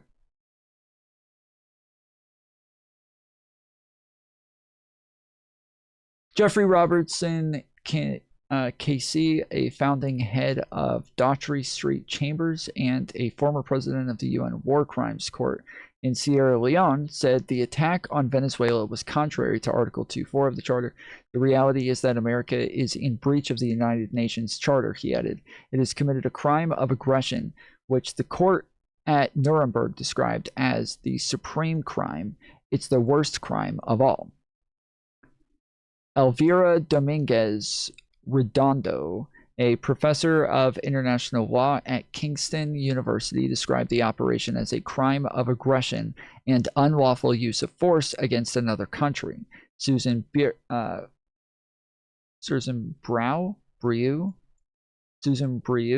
a professor of international law and a senior associate research fellow at the Institute of Advanced Legal Studies, agreed that the attack could have only been considered lawful if the U.S. had a resolution from the UN Security Council or was acting in self-defense. There is just no evidence whatsoever on either of those fronts, Brieux said. How is the U.S. likely to defend its actions? The U.S. may try to argue that it attacked Venezuela in self-defense to counter the alleged threat from the narco-terrorist organization it accuses Maduro of leading. Both the UN Charter and its own domestic laws make some provisions for the use of military force in self-defense. However, Robinson said, there is no conceivable way America can claim, although no doubt it will, that the action was taken in self-defense. If you are going to use self-defense, you have to have a real and honest belief that you are about to be attacked by force. No one has suggested that the Venezuelan army is about to attack the United States. The idea that Maduro is some sort of drug supremo cannot prevail against the rule that invasion for the sake of regime change is unlawful. You would have to prove that those traffickers were threatening the sovereignty of the United States, Brieux said. The United States is going to argue vigorously that drug trafficking is a scourge and it's killing many people, and I agree. But a lot of international law experts have been looking at this, and there wasn't even clear evidence that those drug traffickers were from Venezuela, let alone that they were governed by Maduro in any sense. What sanctions could the U.S. face for its actions? None. None. There is nothing. There's nothing. Like, countries could do shit like sanctions and shit like that. There's nothing. They'll do nothing. They will do absolutely nothing. The UN Security Council can impose sanctions on countries in an attempt to maintain peace. These can include trade restrictions, arms embargoes, and travel bans. However, 5 members of the Council, the US, China, Russia, the UK, and France, have a veto on this, meaning any action taken against the US is unlikely to come into force. Sanctions have to be imposed by the Security Council, and America is a member with a veto, Robertson said. This is important because it shows the Security Council is a worthless body. A country which breaks international law can avoid condemnation simply by vetoing it. The only body that can act will be eviscerated by the American veto. Dominguez Redondo described the situation as impossible. If the Security Council cannot decide on sanctions, the countries can choose whether or not to follow them, she said. Because the US has veto power, the sanctions are never going to be decided there. What precedent could this set globally? If the US faces no consequences for the invasion of Venezuela, experts believe it could embolden other countries to carry out operations which may contravene international law. The most obvious consequence is that China will take the opportunity to invade Taiwan, Robertson said. This is the most appropriate time for it to do so, bolstered by the President Trump's invasion of Venezuela and, of course, his appeasement of Russia in its invasion of Ukraine. In fact, I would say that Trump's invasion of Venezuela is the crime of aggression, the same crime Putin has committed by invading Ukraine. Dominguez Redondo added that it could further weaken the UN Security Council. The Security Council was the prevention mechanism for a third world war, she said. This has been completely dismantled, mainly by the US, but also by the UK when they went to war without authorization in Iraq. The Security Council has been eroded. A bot told me to do this. Thank you, Clay. Appreciate it, homie. Let's get some W's in chat for the 2 super chatters. Thank you, thank you, thank you. I have not been putting the goals up lately because I don't, like, I still have not figured out my shit. And the only way that I can think of is, like, to get ready for panels, to try to, like, use a lot of GPU, is by playing video games and streaming at the same time. Because when I did panels last time, my Discord crashed, my OBS crashed, like everything kept crashing on almost every panel. But even now, I'm still having like pretty big problems with streaming video games. I know my processor and my GPU have the capability. Like I know they have the fucking capability to handle all this shit, but it's not handling it. It's not. And I don't know why. For some reason, when I was streaming on my other GPU, in my other computer, that had less issues than this one does.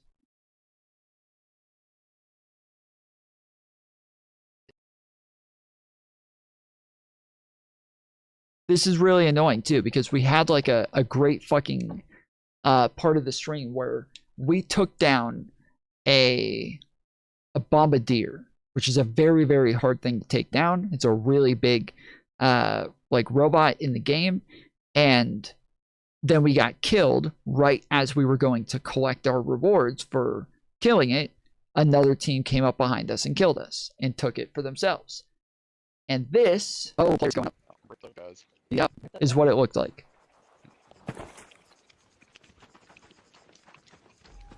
Well, hold on, I got one more thing.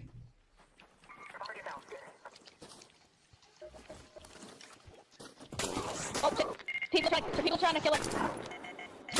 Fuck. The people trying to kill us was about 10 minutes after like what we're looking at here. I'm running the I'm dead. I'm down. Fuck. Wow, you didn't fucking rest. You can't. What? Fuck! Fuck! Fuck! Damn it! Fuck! I just lost so much fucking shit, dude. I just lost so much fucking shit.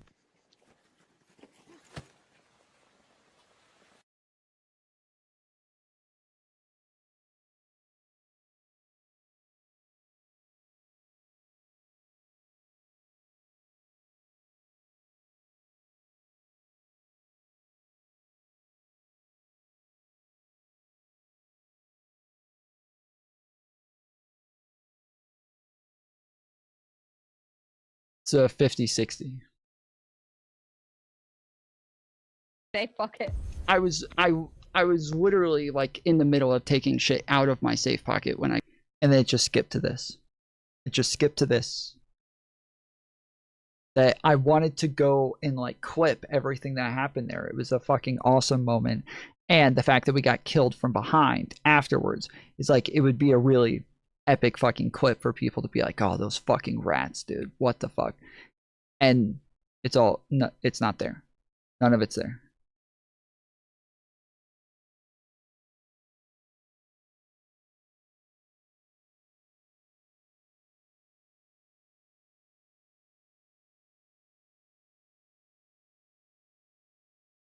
I'm convinced that Tom has had a Trojan or something. Bro, I wouldn't be surprised. I would not be surprised. Like, truly, I would not be surprised at all. I was actually worried about that for a while on my other computer.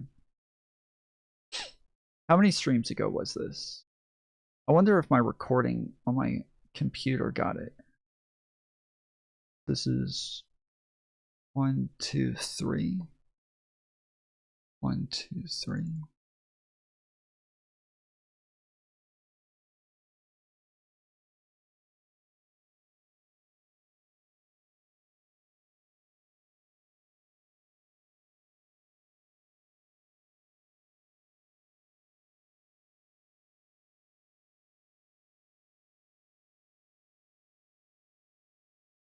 Yeah, this is when we were finding out about the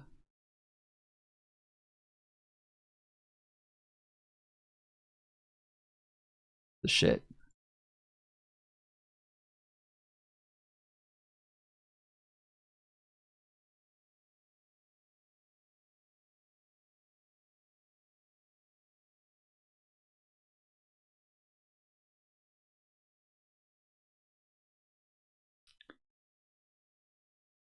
I have not downloaded anything to my PC, bro. This is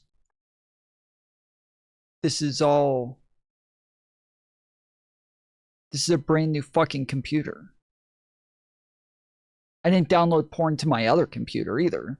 I didn't go to porn websites on my other computer either. I don't do that shit on computer 1, 2.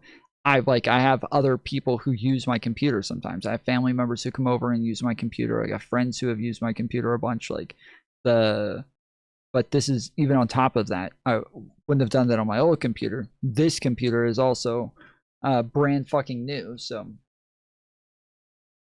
is that a FlexFit hat? It is. Yes, it is.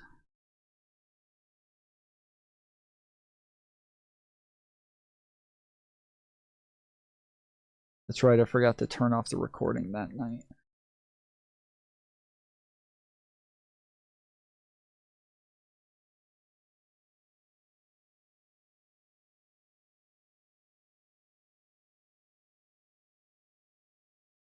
Okay, so it's the one right before that one.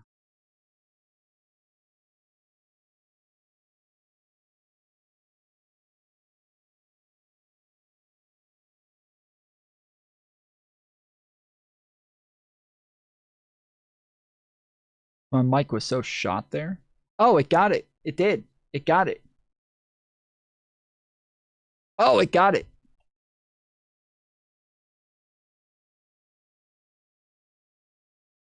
Fuck, it skipped so far ahead. It's a 10-hour stream.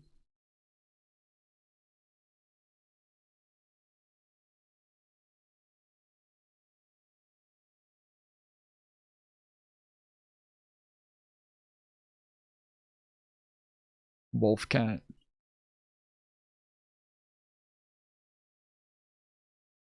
Oh yeah, no. This didn't get it either. Fuck.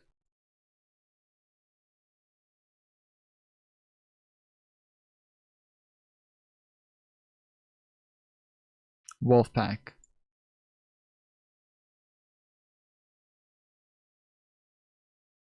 Yeah, this didn't get it either.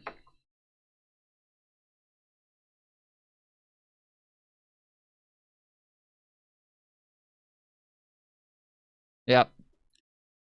This didn't get it either. Shit. Okay. I too just got a new gaming PC, 5070 Ti. I'm loving it. I'm also thinking about finally starting up my podcast. Nice. Nice. Yeah. I don't have problems with gaming. Like, if I just game, like, the game is normally fine. Yesterday was one of the first times I had problems with the game, where the game was, like, a little bit lagged. And we were fighting a fucking Rocketeer, another big, huge thing. All of a sudden, my game started fucking up. But that's also while streaming. So, it's, like, it makes sense why there might be some issue there. But my computer should be able to handle it. So... yeah.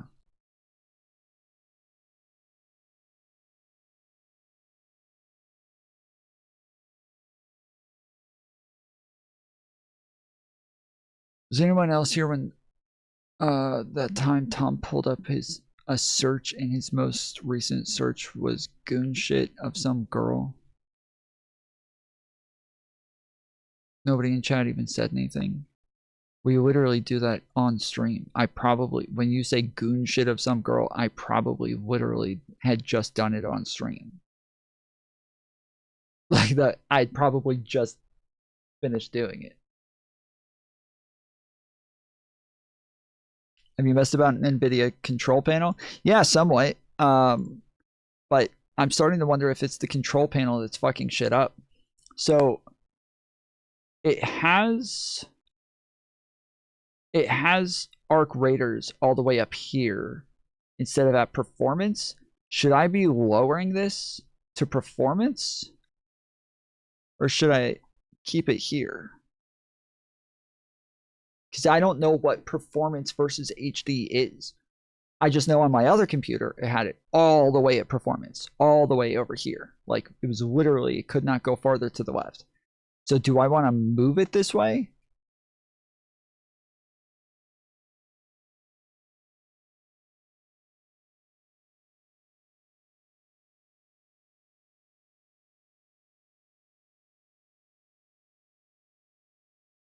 Oh.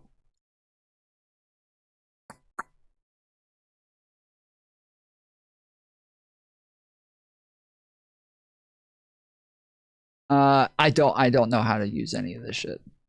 I have no idea how to use any of this. I kept looking at it on my last computer too, and I was sitting there just fucking stumped the entire time.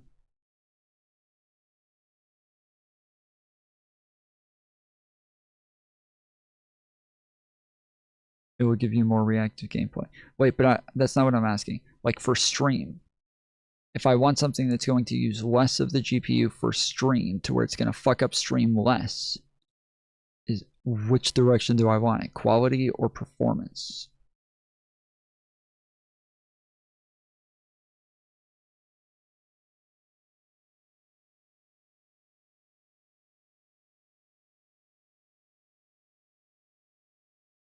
Said it was optimized last time. Oh yeah, and it just moved it farther. It just moved it farther towards HD, so it just said it wasn't optimized. So I click optimize again. Performance, but that's a band-aid fix. Okay.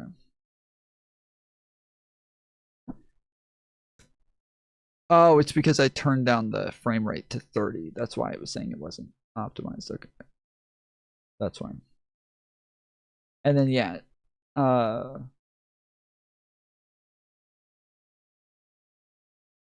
I Googled which encoder is best to use. This says NVENC H264, but when I Googled it, it said that this is kind of outdated and that there's a newer one with this version that is much better, which is the NVENC AVI, or AV1, sorry. And that the AV1 is like definitely the best one for smoother streaming. So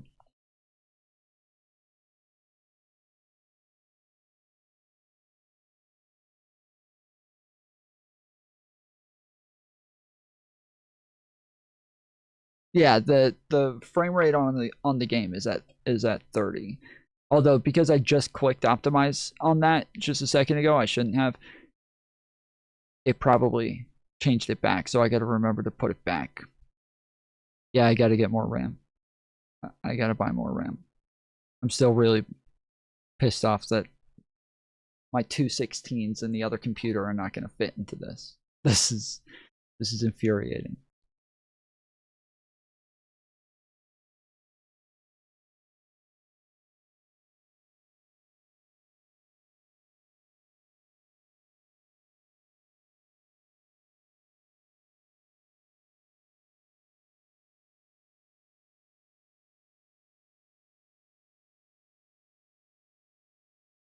Overnight on January 3rd, 2026, the United States conducted strikes in Venezuela under Operation Absolute Resolve, and Nicolas Maduro and his wife, Celia Flores, were captured. Multiple outlets are reporting that Maduro was moved to USS... No, it's all RAM. All RAM. All fucking RAM. I just bought the 216s like 6 months ago, so I got fucking killed on those. I think I spent about $200 on the 216s, and now I can't even use them. And resale price is like $50. So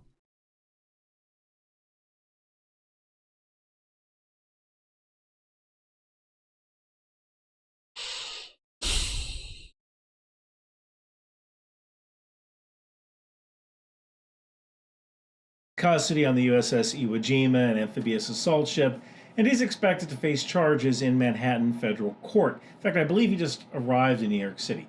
That's the headline. Now, here's the important part. This story is still developing. The first 24, 72 hours are going to be full of conflicting claims.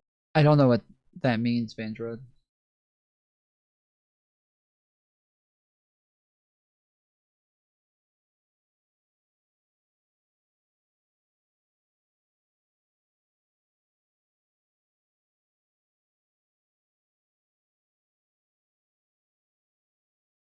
I wouldn't pay that. I mean, this is the struggle right now, man. This is the fucking struggle. I just paid $1,000 for this fucking computer, and now translation, buy more RAM.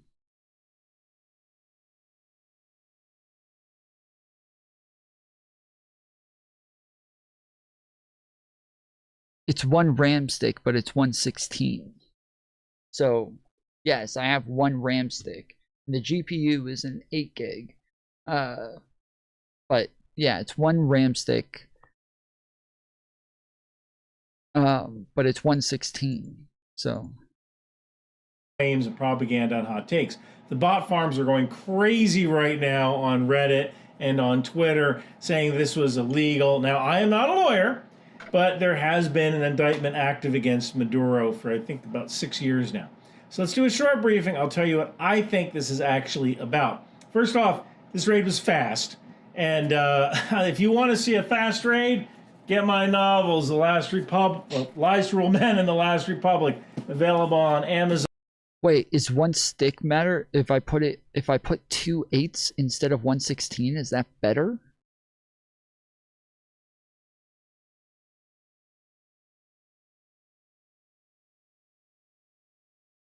Yes? Okay.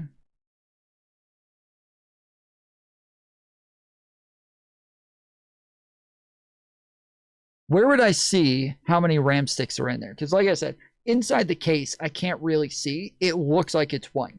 But you guys kept telling me it can't be 1 because that would mean I only have 3 slots, and that doesn't make sense. So what can I look up on my computer, or where can I go to find out how many sticks are currently in there?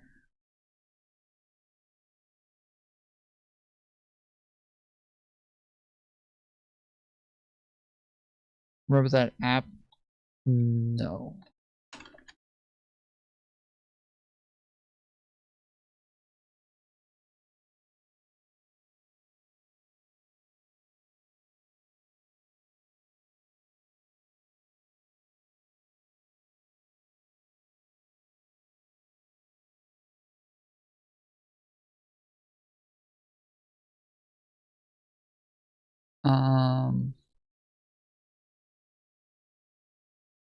Because yeah, I just see here, it says 16 gigabytes of RAM installed.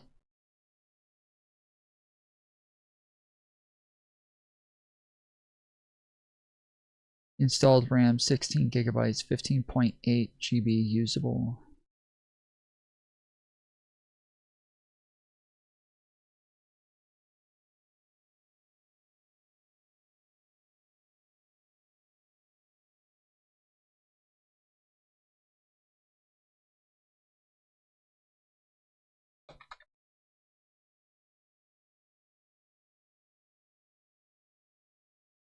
Yeah, that's where I'm already at. I was already on this page, Clay. But it doesn't say how many. I don't see anywhere where it says how many sticks are in there. It just says.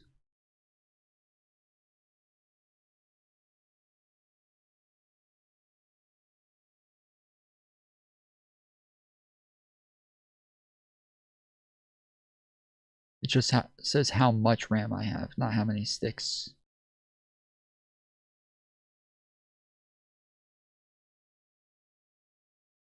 Why can't you open the case?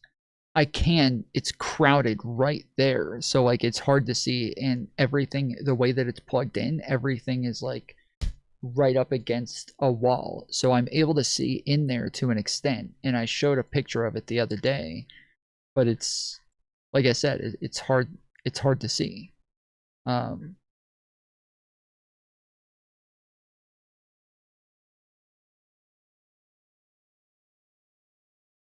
Let me see if I can.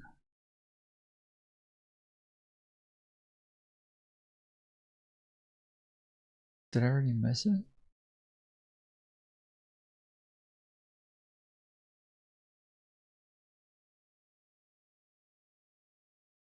Should be, oh, there it is. So yeah, so this right here, I believe, is one steak. Now that it's hard to tell. So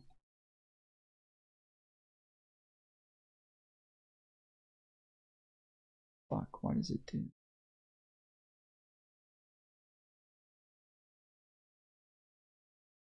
Yeah, anyways, it's hard to tell.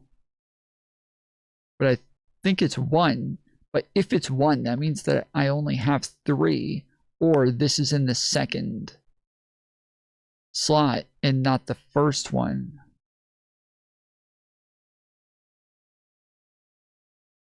Oh wait, what is that? Oh, that says Wi-Fi. But yeah, there's 1, 2, 3 snaps here.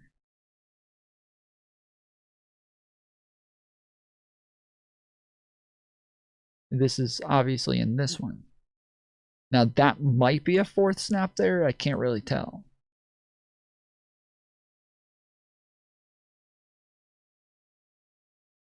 I think you have 4 and you have it in the second. Well, that's what I'm saying. If it's 1, it's in the second.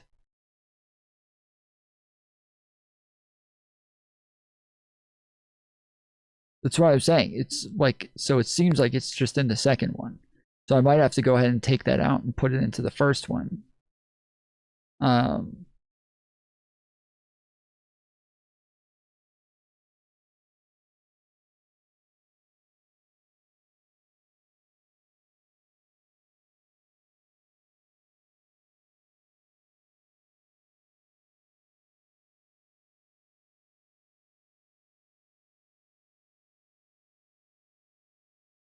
sorry, fuck, dude. Get CPU ZRQ.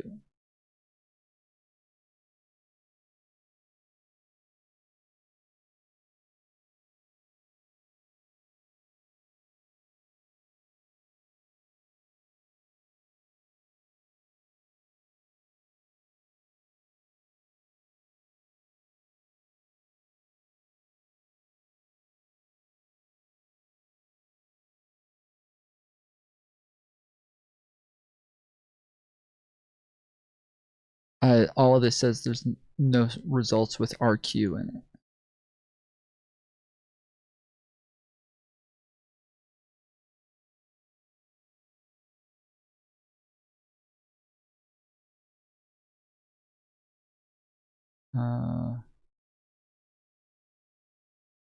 It's Start bar, task manager, performance memory.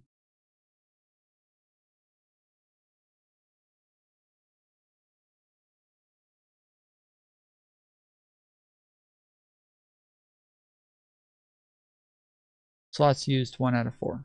Yep.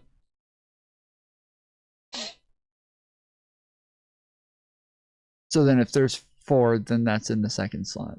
Yeah. Oh, you're just telling me to do it real quick. Okay. So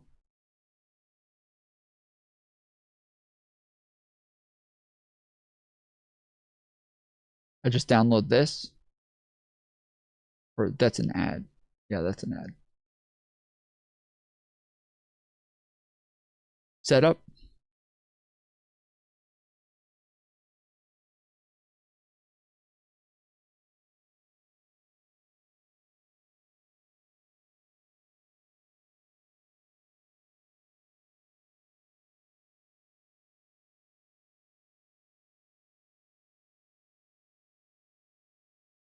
Download more RAM. Just the Chinese one. This is set up in English, so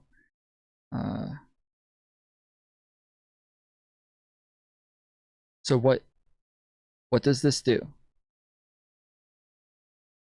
It's a joke, don't do that. I'm not downloading the Chinese one. So what does this do?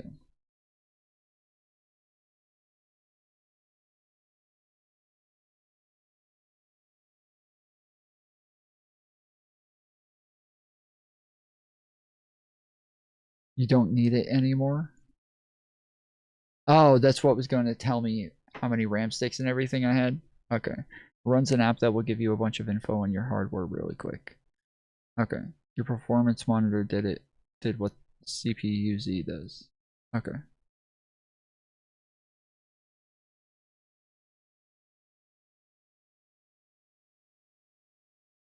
Oh, I do need that.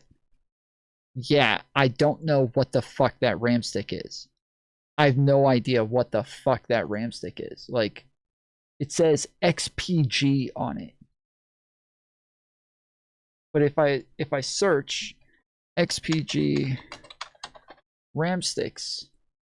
Oh wait, this one does have some.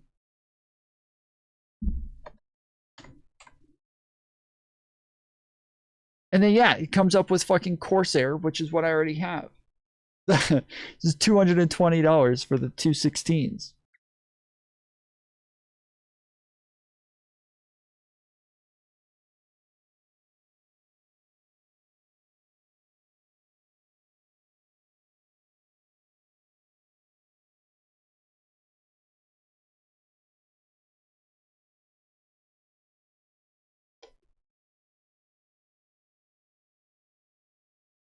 Sold out. Sold out. Motherfuckers. And why, if everything in this fucking case is like glowing all of these rainbow colors, and they give me XPG RAM sticks, why wouldn't they get the ones that match everything else in the fucking case and have the fucking rainbow lights on them? Why would they go and get ones that have no lights on them? And then I guess they take whatever's available. That's right. Okay, they take whatever's available. All right. There it is. $270 for 16 gigs.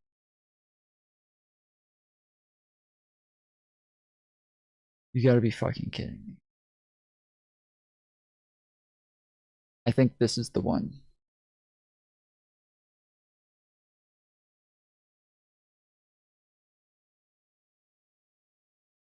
Yep, that's it. XPG up on the top there.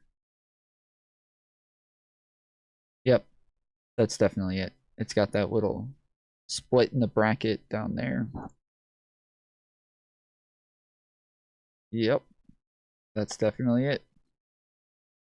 $217 for one fucking stick of RAM. I can't do it, dude. I can't fucking do it. I can't do it.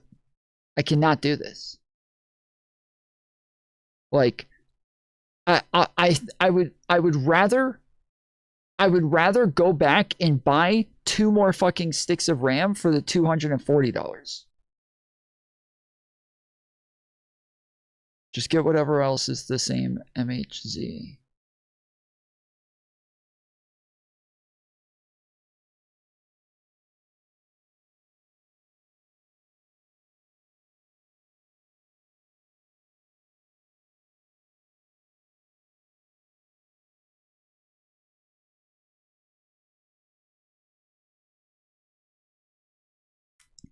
$5,600 MH.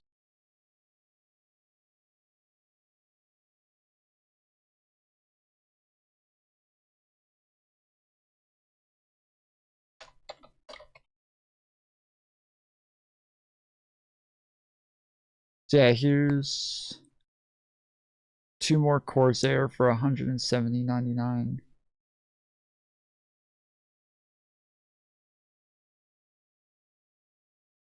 Why are all of the single sticks almost the same price as the pair? Why are they all the fucking same price?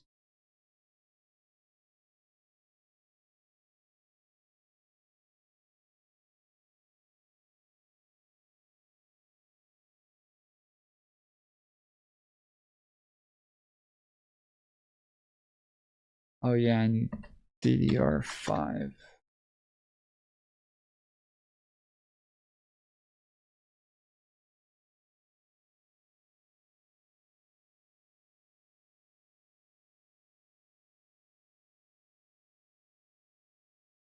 Yeah, I'm still spending about $200, dude.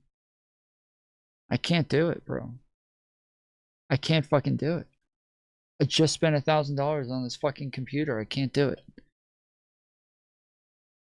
Look, guys, we are going to have awesome fucking panels if we can just get this computer to handle panels. So we need donations. Consider using the tips link in the description, or put exclamation point tips in the chat. We can get $200 tonight. We can do it. That's not hard. 10 people tip $20 each. We can get $200 tonight, guys. Let's go. Now, if you do it through super chats, I don't get the money for like 2 more months, so that's not all that helpful. You got to do it through tips. Tips link. Tips link. I haven't been taking donations or putting the donation goals up for about a week now, so I haven't been making money anyways. But if we can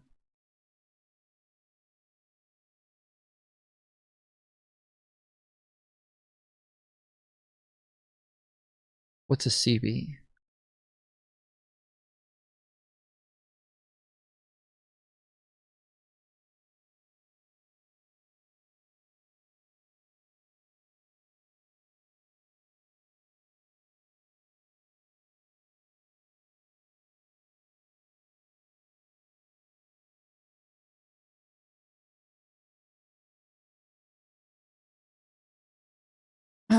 No stick with DDR5. What? Yeah, my last computer had DDR4, and that's where I have the 216s in. Tom, if it's not too late, you can trade in your PC for a Mobo that supports DDR4. Get a 4080 in your gold. I don't want to go back to DDR4. I would rather just like, oh, Chatterbait. Okay. Yeah, I would rather wait.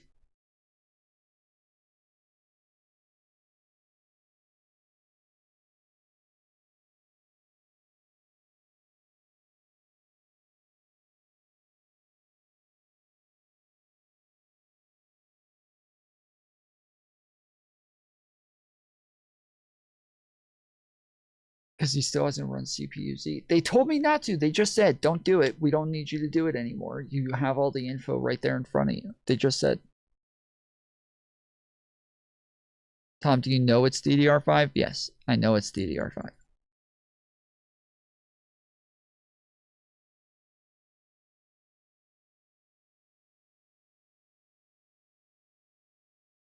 No, I didn't ask if it... Okay.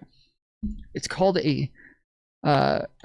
is Cyber Power PC a DDR4? CyberPower PC uses both DDR4 and DDR5 RAM depending on the specific model and its components. Okay, CyberPower PC 5060. Yes, CyberPower PCs featuring the new NVIDIA GeForce RTX 5060 GPU almost exclusively uses DDR5 RAM, not DDR4. So my question was, does it use DDR4? And it said yes, but then goes on to say it only uses DDR5. So almost exclusively. Yes, it's because some of them were made a little bit before DDR4 came. DDR5 was readily available. So those are the ones that got DDR4. Those are not being sold anymore.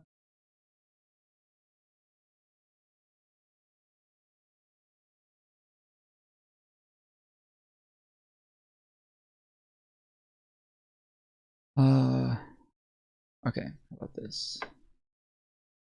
14400.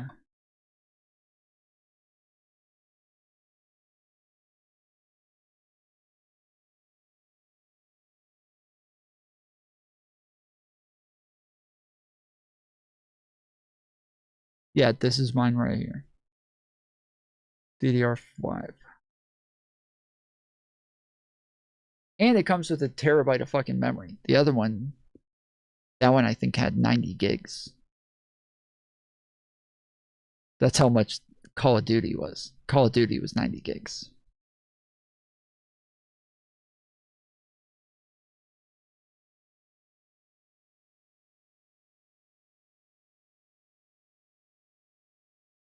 No, we're gonna watch Mockler. I'm gonna get on the game in a little bit and watch Mockler.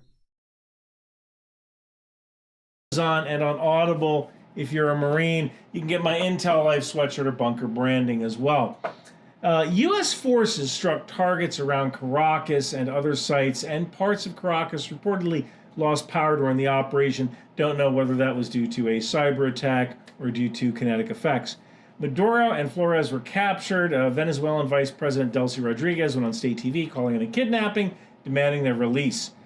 She might want to get on the next plane to Russia once one becomes available. Reuters reports that the UN Security Council is due to meet over the... I got it from Best Buy, bro. That's what I got. I didn't go to some like Micro Center or something like that. I got it from Best Buy. That's what I got. The U.S. is publicly framing this as a law enforcement or counter-narco-terrorism action tied to this New York indictment and terror group drug network claims. Now, legal experts are already questioning the international law basis, and Reuters reported that Congress was not notified beforehand, at least according to Secretary of State Marco Rubio. So, is this about oil? Yes, but also no. At least not in the way people mean when they say it's about oil. Yeah, I think my understanding, or from my analysis, my best guess would be that if there wasn't the oil component, they wouldn't have been willing to go this far. But because there is an oil component, that this was enough to get them over the line of justification. But without that, it would have been like fucking insane. Like it would have seemed like the most insane thing in the fucking world. But because of the oil component, it not only gives them like enough of a justification, but it also gives them enough of a feeling like this is going to be worth it. All the backlash, all the bullshit, all of the like contradictions, we're going to be able to deal with that because of all of the oil And so I think that that's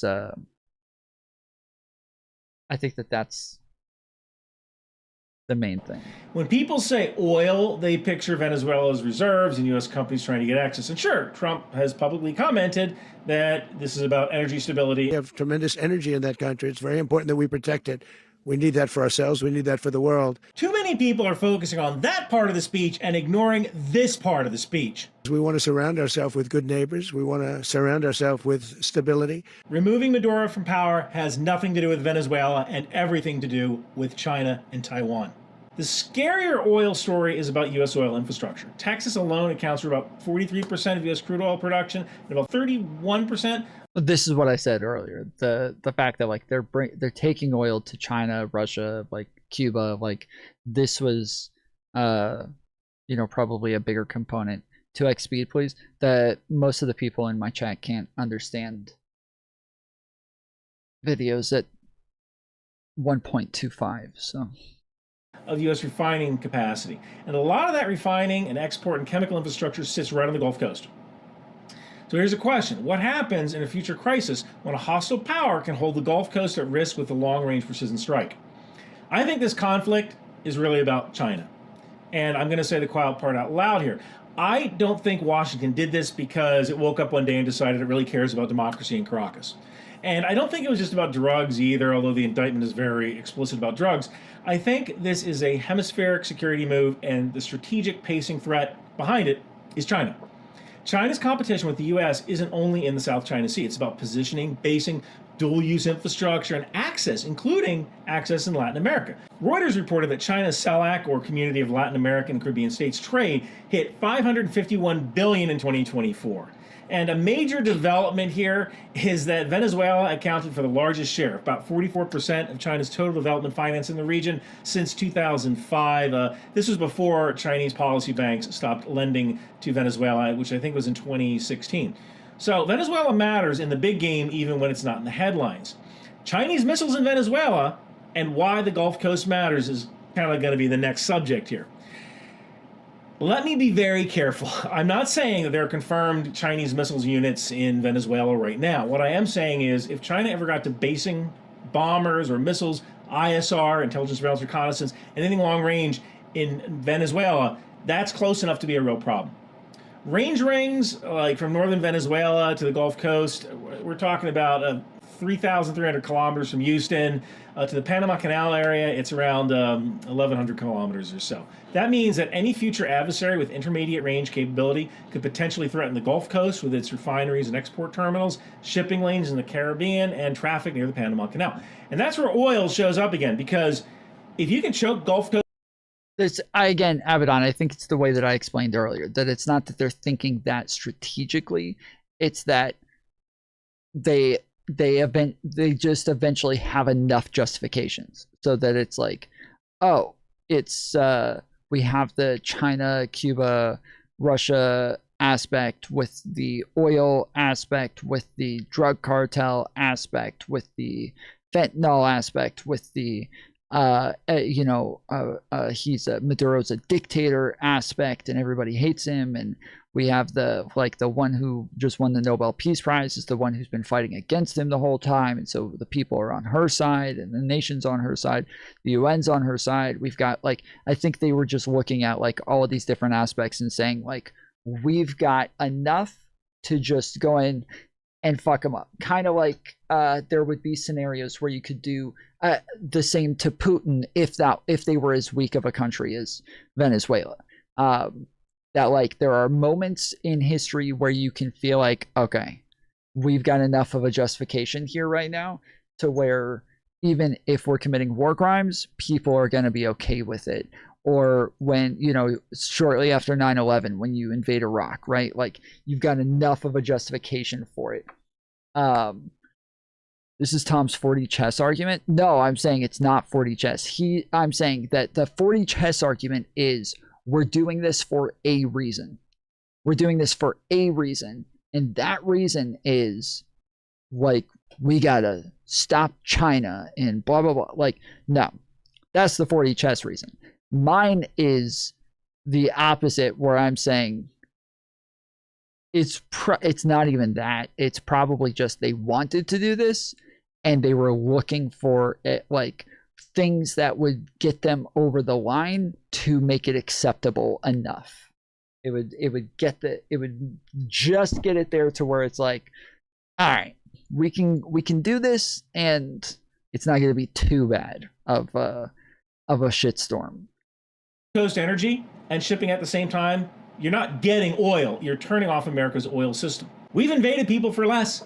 Why did the U.S. invade Grenada in 1983 during Operation Urgent Fury? Yeah, I mean, it might have been to rescue some medical students, but really it was because Cuba was building an airfield on Grenada that could host Soviet bombers. Now, connect that scenario with everyone's plans around a Taiwan contingency. You don't want a Taiwan fight where at the same time you're also dealing with a Caribbean A2AD problem, or anti-access area denial, weapons. We need to be able to transit the Panama Canal safely. We need to be able to produce oil and gas and petroleum products. Nice. I don't want to interrupt this too much, but all right.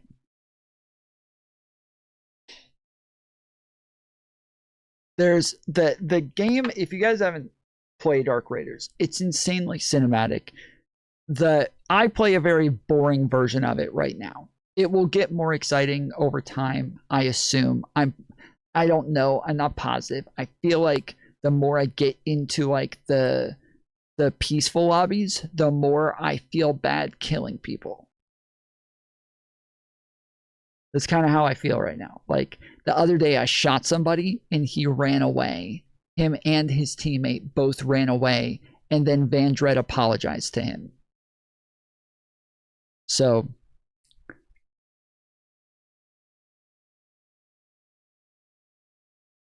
and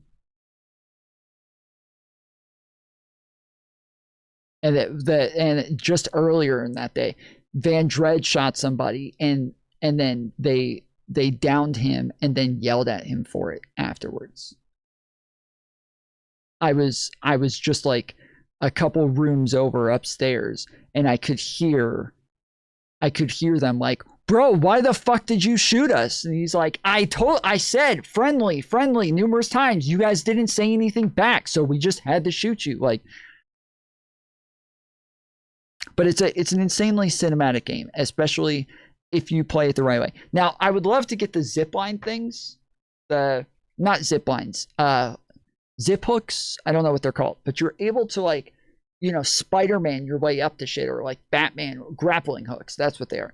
I would love to get the fucking grappling hooks. The people do some amazing shit with the grappling hooks like this.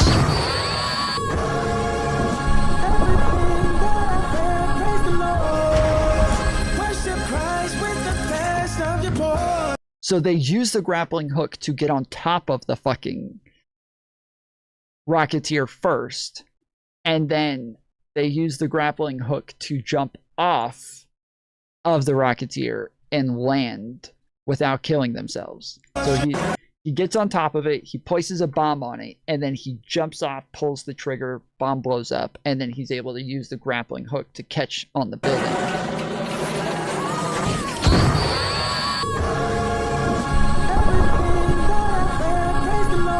So fucking sick, dude. And then, yeah, hits the grappling hook, lands safely on the bottom. So cool. So fucking cool. One of my favorite things to see, though, is like, and I've tried this a couple of times. You guys saw me try this yesterday, but where like somebody dies and you see so anytime somebody dies, it shoots a firework, a flare into the sky. So you know somebody died somewhere around there. Or at least they got downed. And when they get downed, you're able to pick them back up unless the person punches them out while they're down, and then they're just gone. So lots of times if I see a flare go up, I'm like, ooh, I'm going to run over there and kill whoever's downing this person, and I'm going to save their life. And I never get there in time. But there's tons of great clips of this actually happening.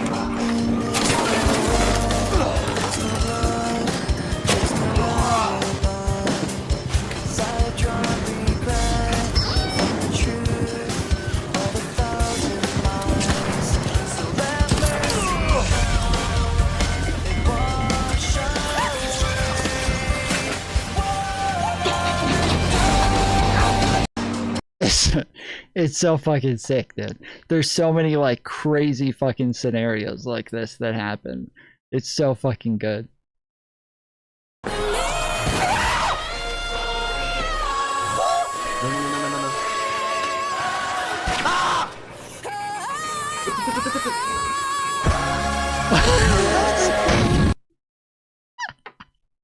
Those things are so fucking annoying, dude. Those things are so fucking annoying, bro. They're so fucking obnoxious and they're insane. They're fucking insane, bro. These little things, dude. These little, I call them roly-polies, but they're fucking obnoxious. And there's 4 of them. 1, 2, 3, 4. Just bop, bop, bop, bop, bop, bop, bop, bop. Oh man, I fucking hate those things so much, dude. Holy shit. Holy shit, dude. They're the fucking worst, bro. And it sucks when you're on single player like that because yeah, you get stuck with just a ton of them all fucking you up at once.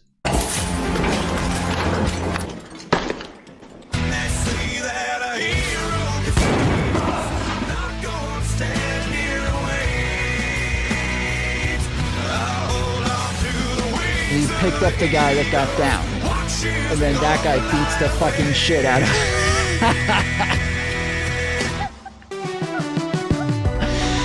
Ah, it's so good, dude. There's just so many clips like this where like you get downed and the guy comes up like this and pulls back to fucking punch you, and out of nowhere somebody just pops out from behind the corner. Boom! Just all they go flying down, like fall off a fucking building, and they fucking pick them up. It's just insane, dude. It's so good. So Mantis just put it on the fucking big screen projector. And it's taken up her whole.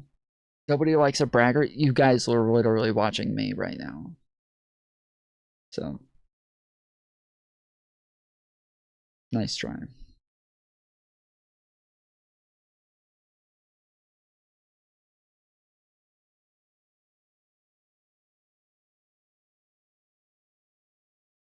On the Gulf Coast safely. So capturing Maduro wasn't actually phase 1 of the operation, it was actually phase 2.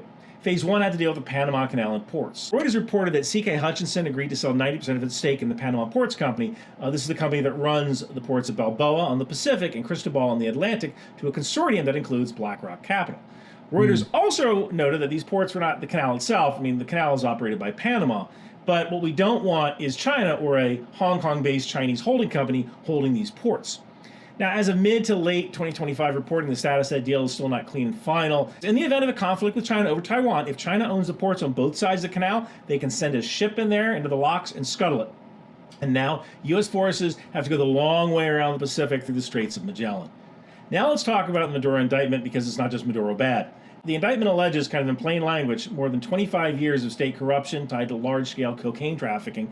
Maduro allegedly used official roles as the head of state to facilitate trafficking, including providing Venezuelan diplomatic passports to drug traffickers and using diplomatic cover for aircraft tied to money laundering. And it alleges that there's partnerships with major armed and criminal groups, including FARC, that's in Colombia, ELN, Sinaloa, the Zetas, and Tren de Aragua. Now, more importantly, it doesn't describe Maduro as a normal head of state. It describes him as the de facto and illegitimate leader who's...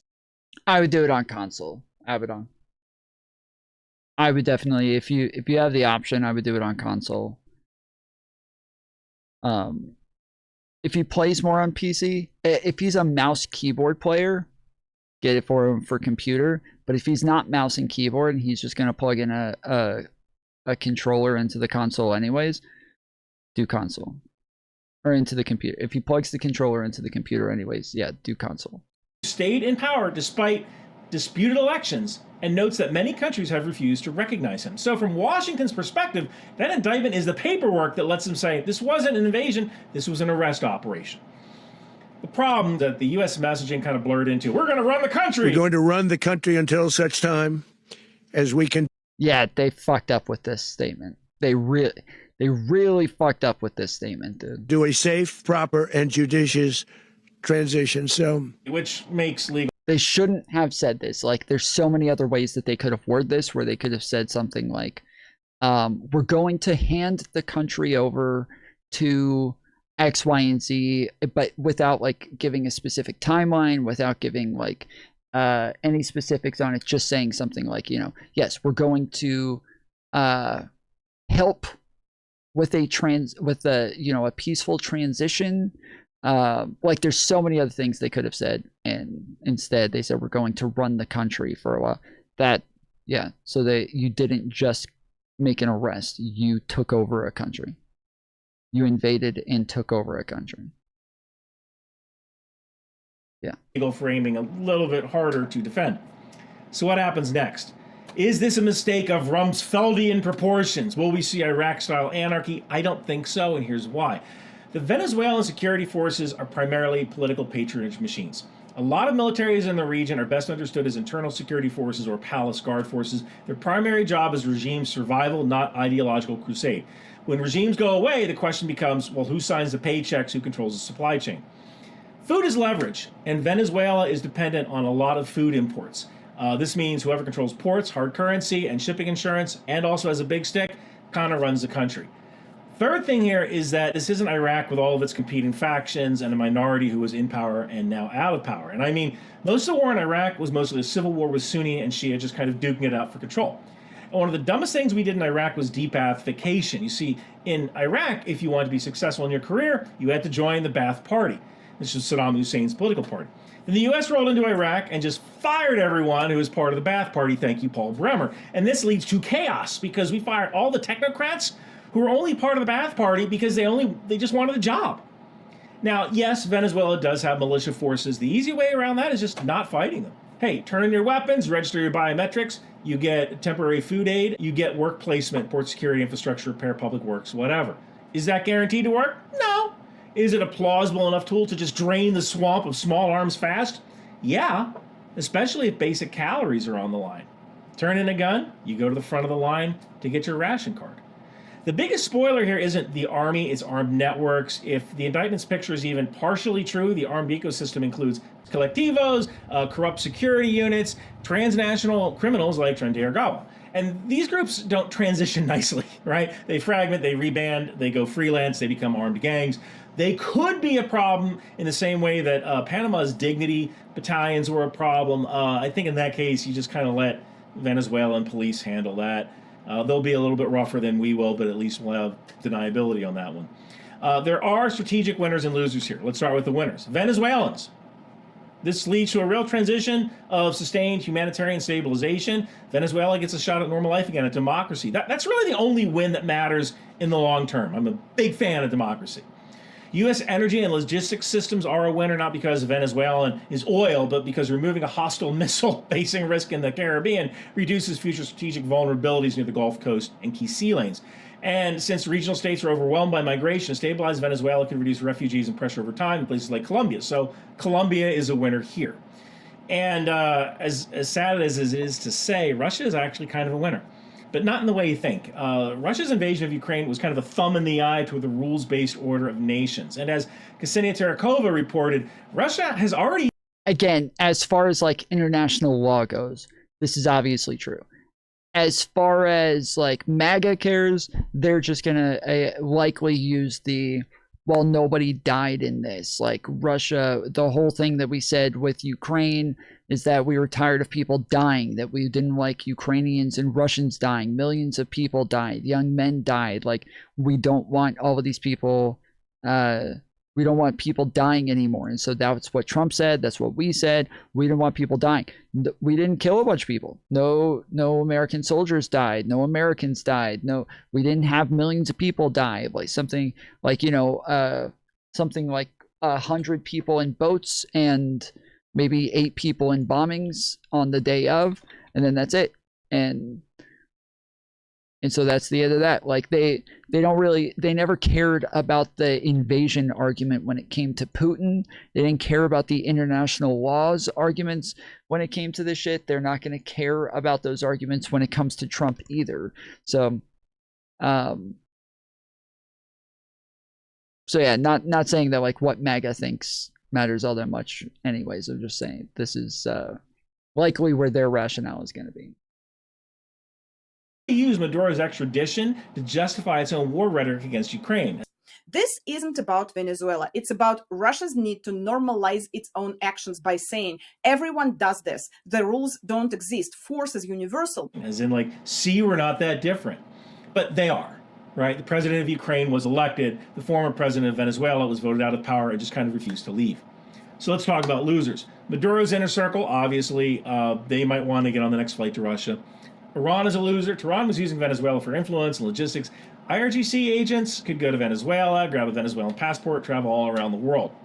I believe Hezbollah was also in Venezuela doing training. I believe they were also combined with FARC doing that training. China is a loser, at least strategically. Losing a friendly regime in the Caribbean is bad for Beijing's influence map, especially if a new government kind of pivots hard toward Washington, which they will. And again, even the possibility of future basing options just kind of disappears as a strategic loss. Cuba's a loser. They were heavily dependent on Iranian oil, and now that's gone. One of the reasons Cuban cigars are so crappy. Cuba might be the biggest loser in this scenario. Cuba's gonna be fucking scrambling after this. They are probably totally fucked right now.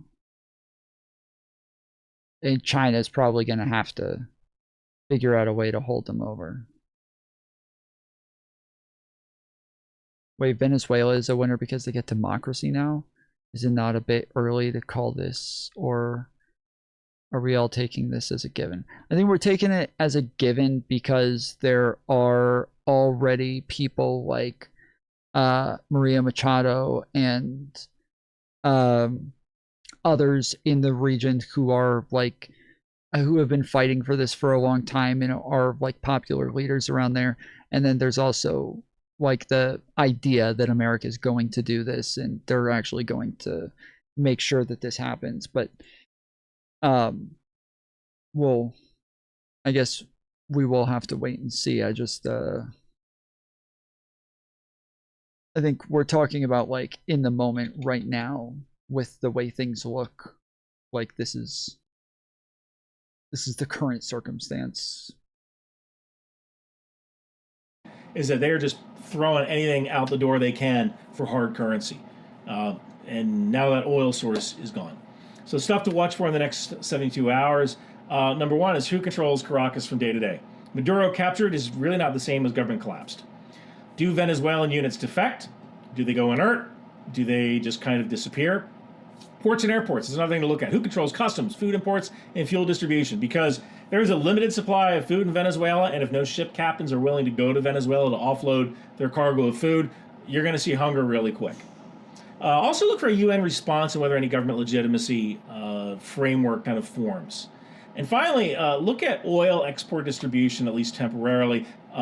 There will probably be a disruption in oil supply lines, especially since nobody knows what's going on. Like, hey, who do we get our inspections from? Who do we pay our taxes to? Whatever.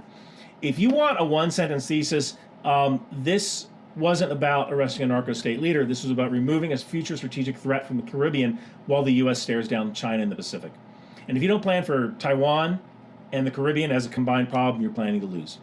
You want to know the good thing about all this? I've been embargoing Diplomatica rum because of Maduro. So, cheers to freedom, Venezuela. God, that's good rum. Grab my novels on Amazon or Audible if you're a Marine. Grab my Intel Life sweatshirt at Bunker Branding. Thank you so much for watching. That was so good, I'm going to do it again. Cheers to freedom, Venezuela. Thanks for watching. In the modern age of progress and preparedness, one thing separates the professional from the amateur: appearance. That's why forward-thinking Americans choose Bunker Branding Apparel, the official uniform of those who get things done. Each shirt is precision engineered and field tested under rigorous conditions such as extended YouTube filming operations, Substack editorial duty, and the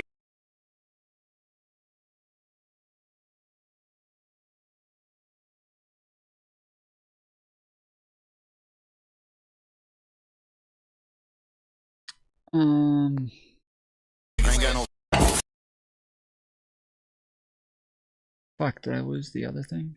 I think I did. Here it is.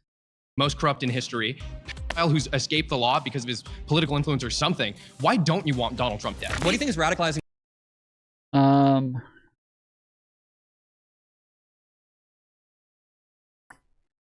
right, we're gonna watch the debates with Adam Mockler versus 20 Gen Z conservatives. So we'll play that in just a second. Give me a minute, and I'm gonna run to the bathroom, and I'll be back. I just realized this is still at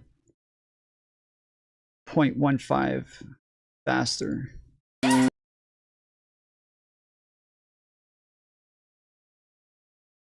More people. Okay. Being radicalized is it's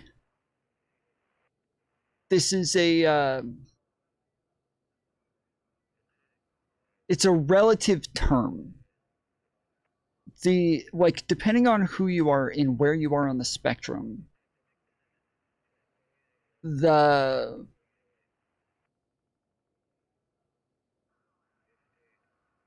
idea that you're radical is based on what the norm is. So, like, to people who live in like a dictatorial communist country where, you know, they have one party leadership, and if you're a liberal in that country where that is the norm and it is accepted among the people, you're in like North Korea and you're a liberal who wants democracy, you're the fucking radical there. Like, you are the radical. You're the fucking crazy person, right? You're the extremist. You're the one who's far right. So yeah, this is why people like Hasan will say that like liberals are far right and shit like that, right? Or they'll call us the fascists sometimes, or they'll shit like that. Is that because it's all relative. So to people who are radical, but in their bubbles, that everything that they believe is the norm, then to them, all of the fucking liberals are the radical ones, and they're the crazy ones. So, yeah. And when I say liberal in this context, I mean liberalism, like somebody who believes in liberalism, not like a liberal.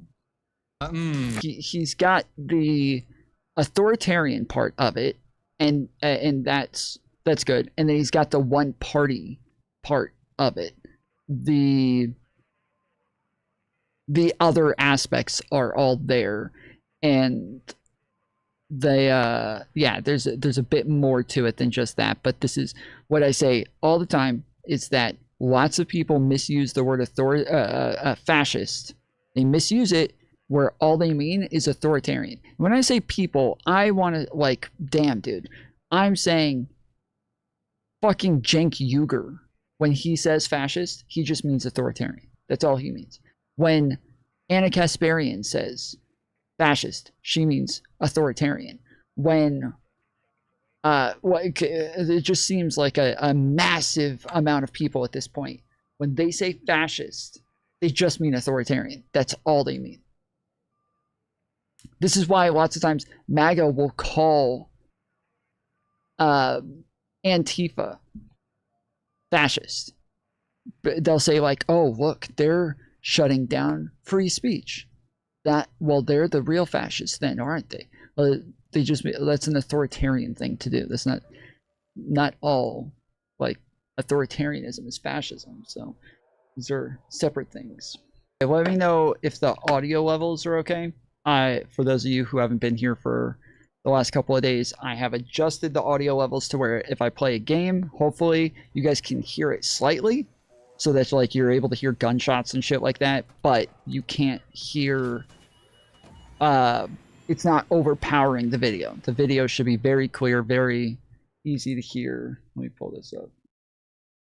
But you're not overpowering the video. Yeah, for me, the audio is what can we do about your voice? Oh, you want me to turn that down too?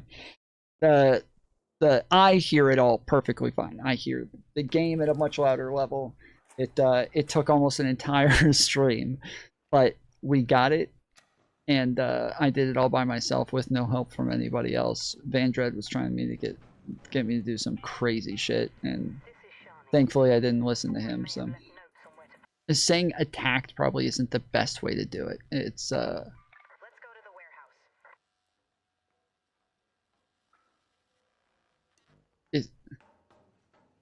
attacked is like,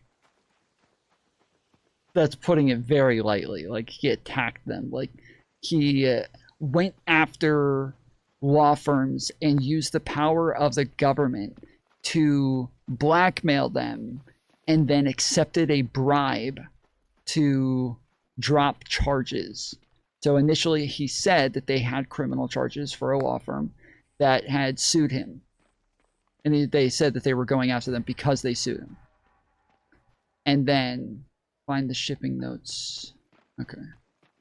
And then the law firm says, oh, well, we'll just give you like, I think it was like $40 million in free legal work. And the Trump administration said, okay, accepted. All charges dropped. Like, well, if they did something, you guys said they did something illegal. Like, you guys had charges for that. Like, what the fuck? What are you doing now? Like, if they did something illegal, shouldn't you be charging them? Why are you just at this point, when people do this, you guys, I had this conversation with PF Young. At the point where this happens, I would say, do you believe that's what, like, I understand you're saying that's what people think of when we say fascism.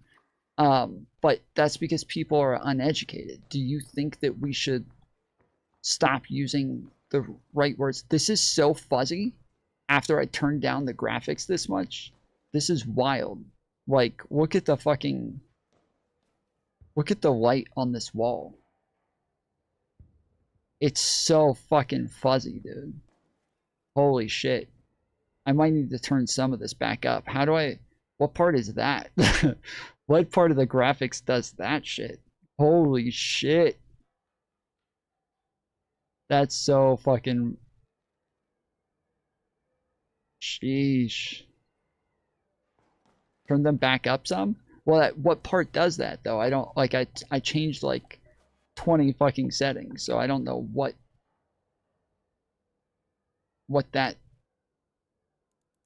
that's from.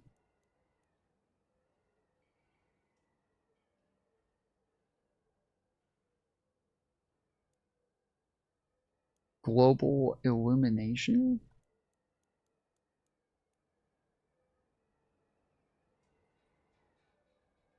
Oh yeah. Wait.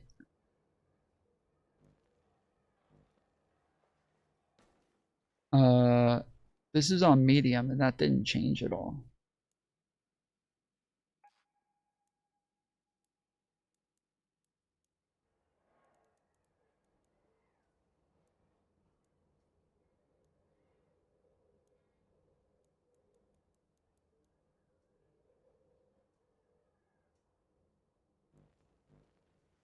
Yeah, I put it on Epic, and it's still doing that.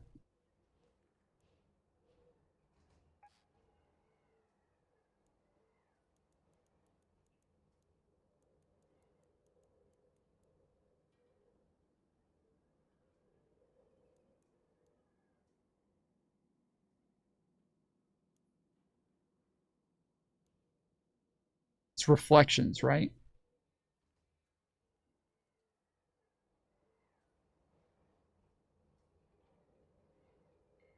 No, it was never like that before.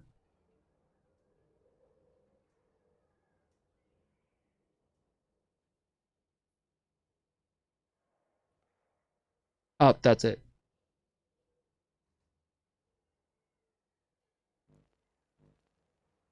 Nope. It wasn't reflections either. Okay.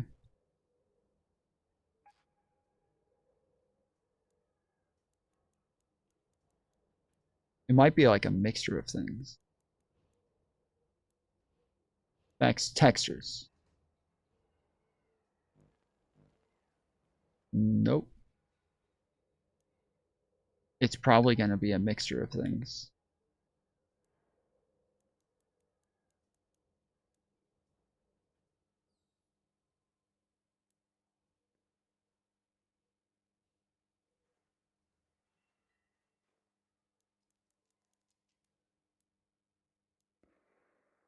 Post-processing shadows.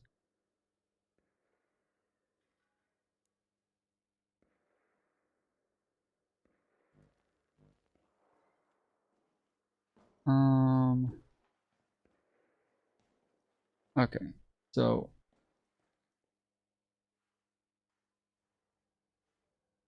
it did change it a little bit, putting shadows up. Now let's try textures.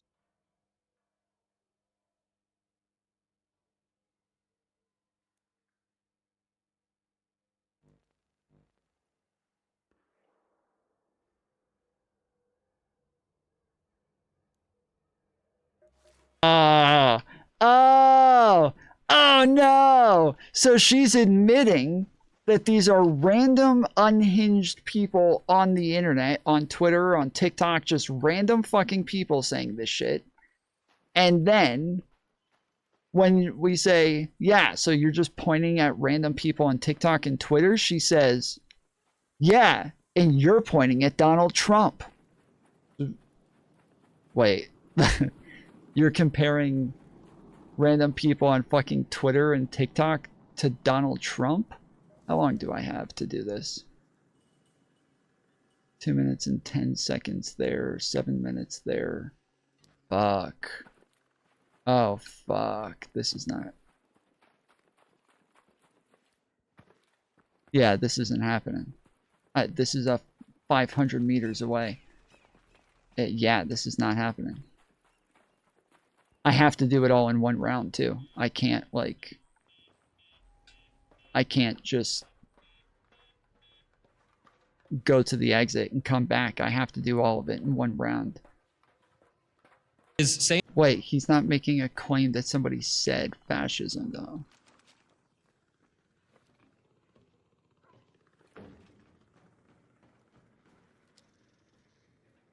What the fuck?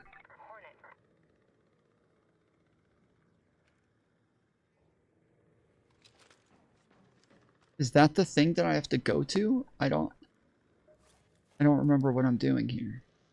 Locate the scanners in the flight control room of the office control tower. Is that all the way at the top?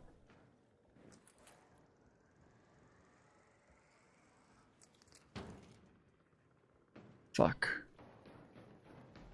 I have no idea where I'm going.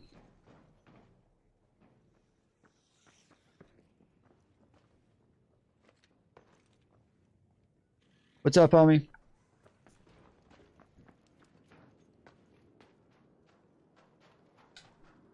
Are you kidding me? I hit that bitch.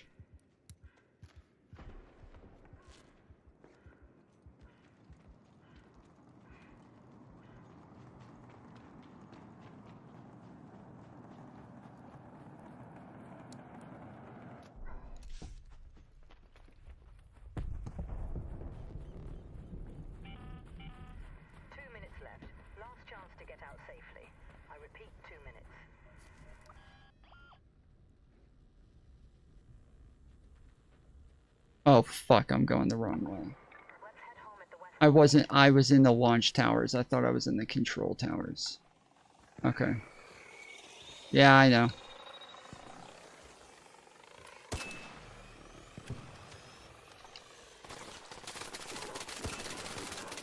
Yeah, I get it. I got it. Thanks. Don't say what she said, they said.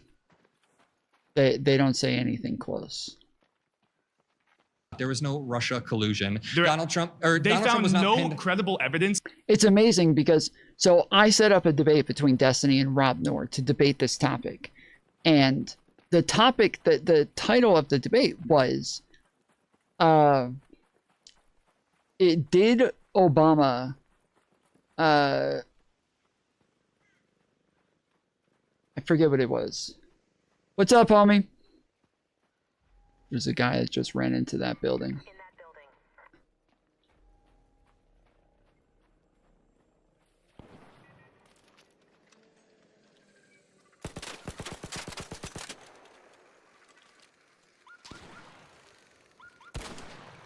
What? I'm fucking out of ammo? Holy shit. Oh my goodness, you gotta be kidding me.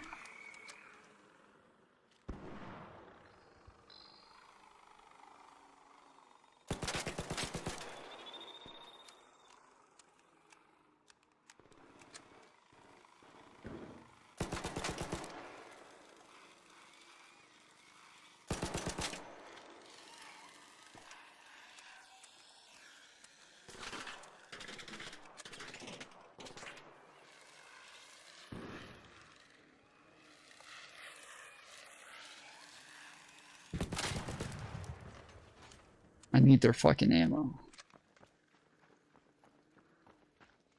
I don't have enough time again. I have to... I only have 5 minutes. Fuck. I don't have enough time again. It keeps starting me on the fucking opposite end of the map, dude. I don't have enough time to do this fucking... At least not on a free... At least not on a free...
This game is gay as fuck.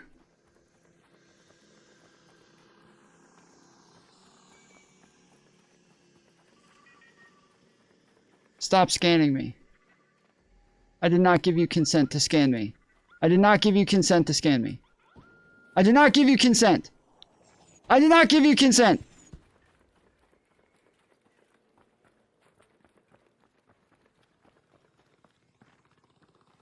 Oh, fuck. I'm so fucked.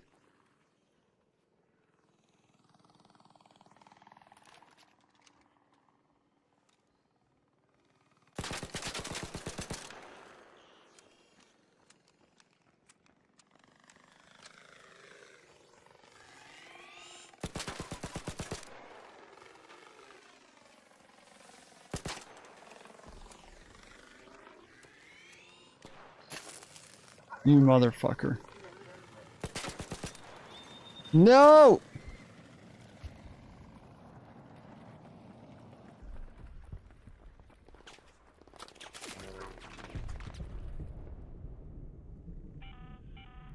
Last warning. 2 minutes left. Head back immediately. The window is closing.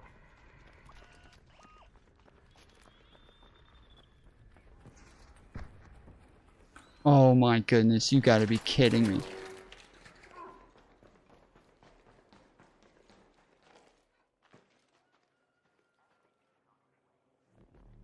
Alright, I'll put something else on the screen in just a minute. Yeah, Jubilee got me.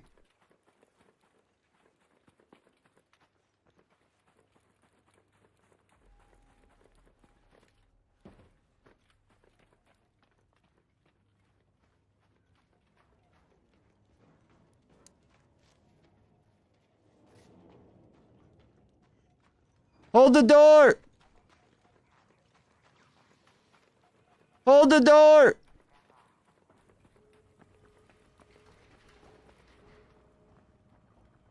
Hold the door!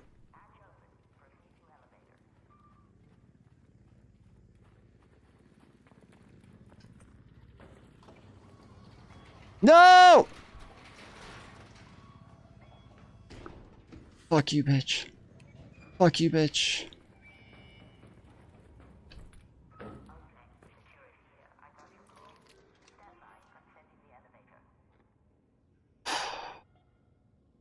I cannot believe the Rocketeer didn't get me, dude. Holy shit. I cannot believe the Rocketeer didn't get me just now. There's 13 fucking seconds left. Fucking piece of shit.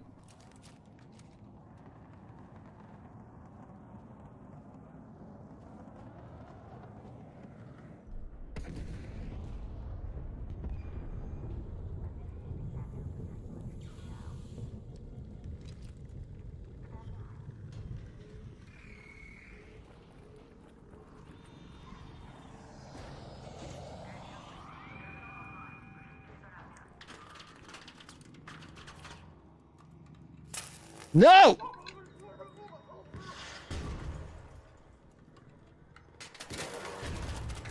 Come on! Holy shit.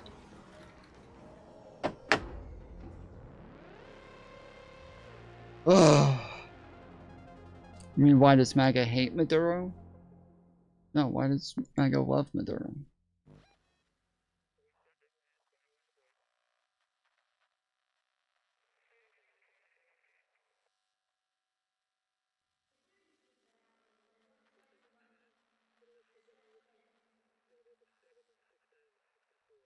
I keep seeing titles all over the place from the right saying, why does the left love Maduro? Why do Democrats love Maduro? Why do liberals love Maduro? Just because they're saying that it's bad for Trump to violate international laws and kill people and just murder people. So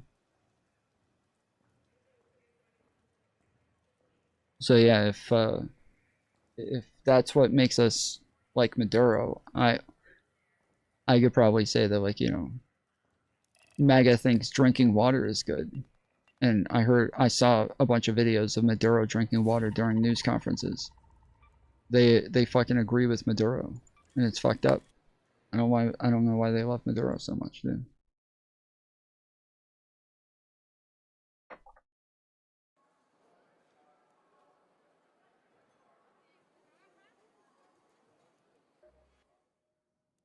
I can't believe that piece of shit closed the door on me, dude. What the fuck? What does this world come to? We've lost our humanity. We have lost our humanity when you can't even just hold the door for an elderly bald man for 2 seconds. I have pee problems. I'm peeing my pants all the time. I could have pissed myself out there. Oh, I forgot I fucking grabbed the wasp driver. Shit. I grabbed the wasp driver so I could throw it at other Ark. I think it stuns Ark, right? It says can stun enemies. I don't know if that includes Ark or... I don't think I've never done it before. I've never seen it used. I tried using the Hornet driver earlier, but it said that I had to throw it at the thing and then shoot the driver, and so I threw it and it landed in grass, and then I kept shooting at it, but I couldn't see it anymore. I don't think it ever blew up, so I don't know. Yeah, all right.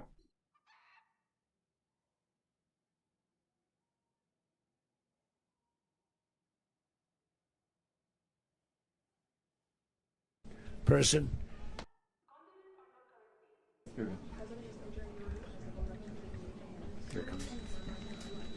Hello, everybody. Mr. President.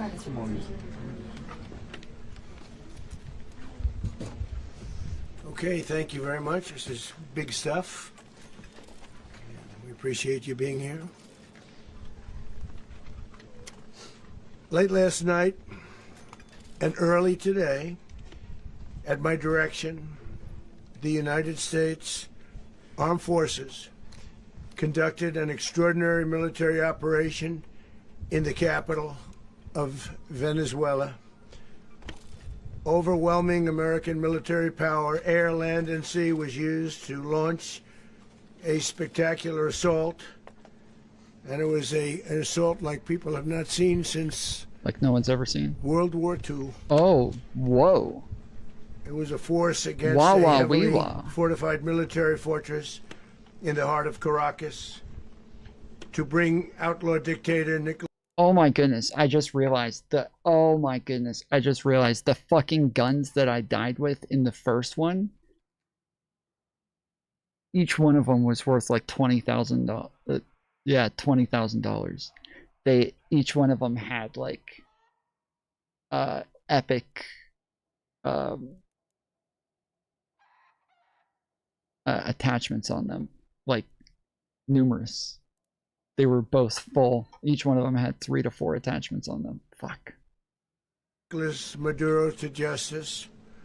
This was one of the most stunning, effective, and powerful displays of American military might and competence in American history. He sounds really bad, dude. Like, he sounds like he's spitting all over himself while he's talking. Okay, I'll admit, I'm starting to like the kettle. Mantis said the kettle was awesome. I told her it sucked. It's actually not bad. It's pretty good. Oh, you can't see the video. Oh, you want to see him. Oh, you love Trump so much. You want to see him. Okay. Sorry, I didn't realize how much you guys love Trump. My bad.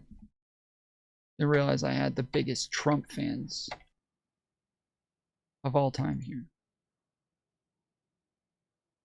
My bad. Oh wait, here, let me...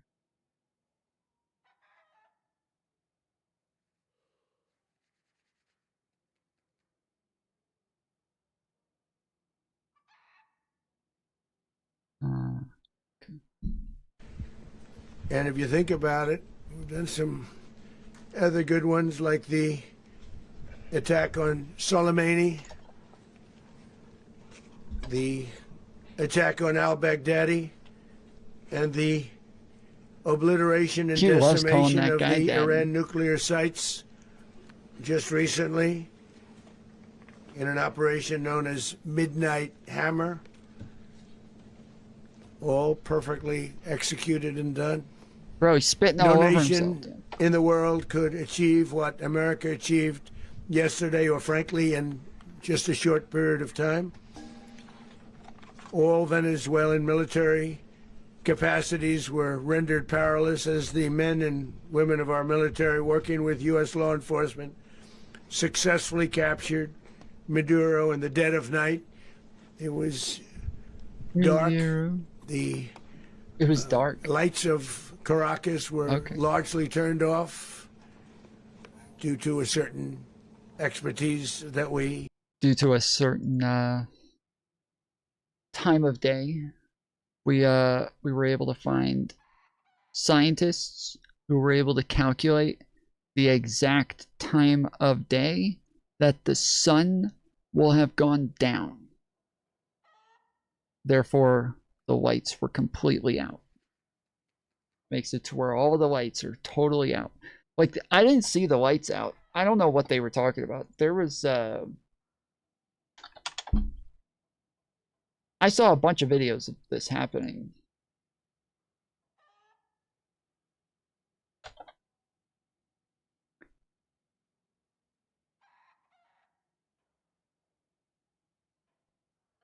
Let's see.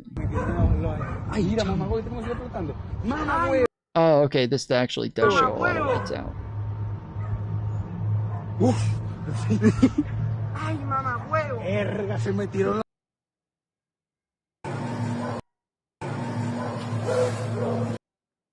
See, this one looks like there's lights on as well. Oh. ¡Ay, Timacto, tu fuego! Pinche.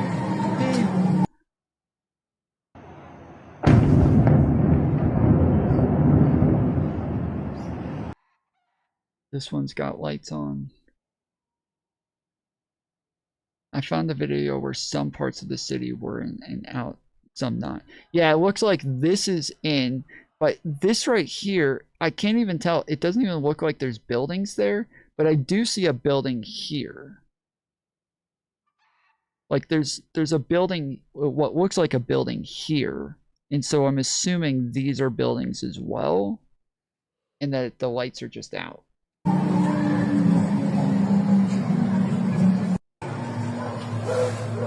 But that bomb right there, that hit where there are lights.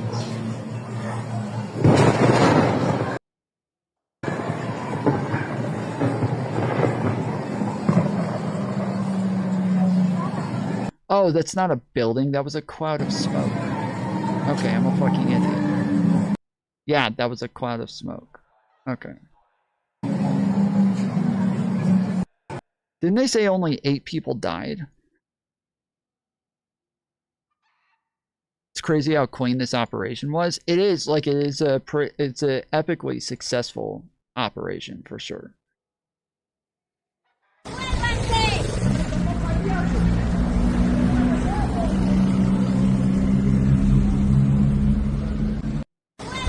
Damn, 2 mushroom clouds right there.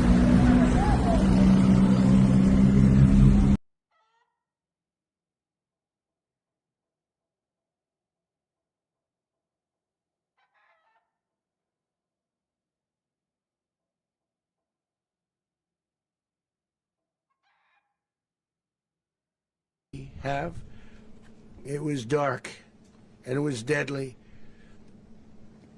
But captured along with his wife, Celia Flores, both of whom now face American justice. Maduro and Flores have been indicted in the Southern District of New York. It's Jay Clayton, for their campaign of deadly narco-terrorism against the United States. And it's... You guys hear that, right? He sounds like he's spitting all over himself. It's not just me, is it? He sounds like he's spitting all over himself. Citizens, I want to thank the men and women. Like he starts to... I think it was... I forget what it was, but it was like a couple months ago when all of a sudden he started sounding like he had dentures or something. Of our military who achieved such an extraordinary success overnight with breathtaking speed, power, precision, and competence.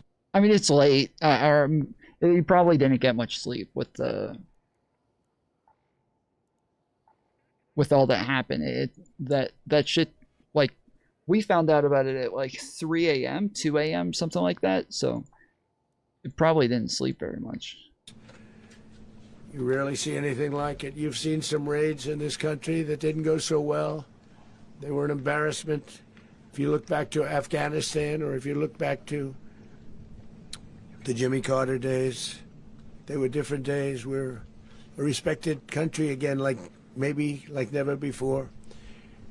These highly trained warriors operating in collaboration with U.S. law enforcement caught them in a very ready position. They were waiting for us. They knew we had many ships out in the sea. We were just sort of waiting. They knew we were coming. So they were in a ready, what's called a ready position. But they were completely overwhelmed and very quickly incapacitated. If you would have seen what I saw last night, you would have been very impressed. I'm not sure that you'll ever get to see it, but it was an incredible thing to see.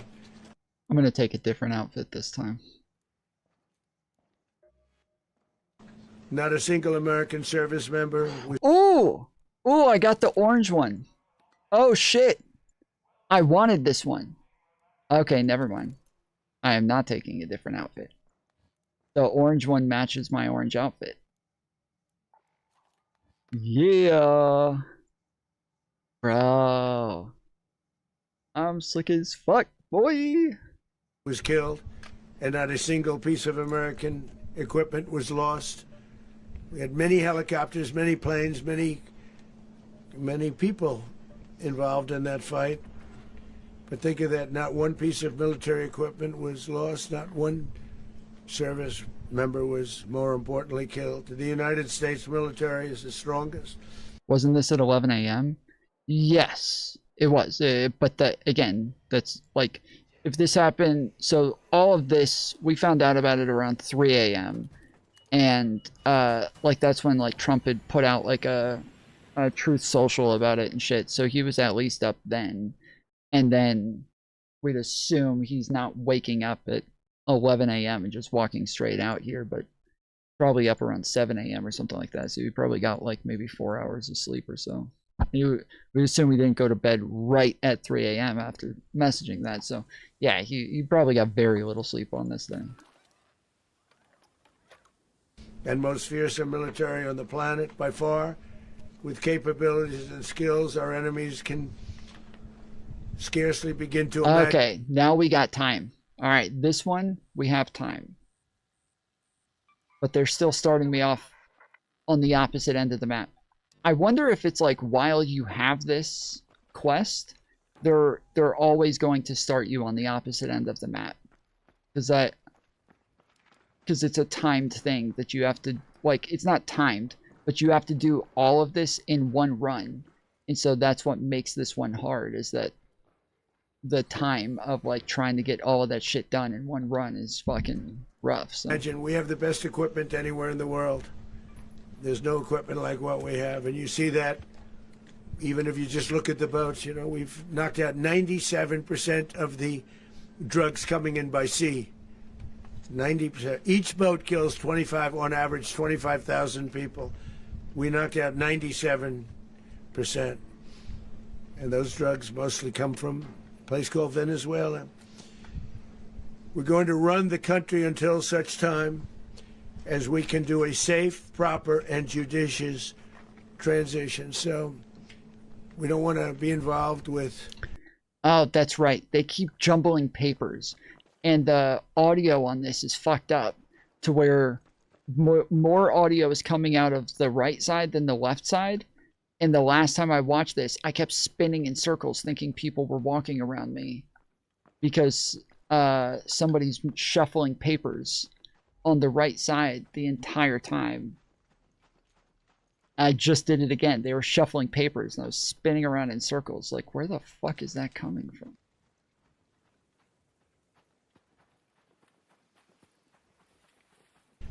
Having somebody else get in, and we have the same situation that we had for the last long period of years. So we are going to run the country until such time as we can do a safe, proper, and judicious transition. And it has to be judicious because that's what we're all about. I assume these are heat scanners, so it can probably still see me in here, right? Oh, I guess not.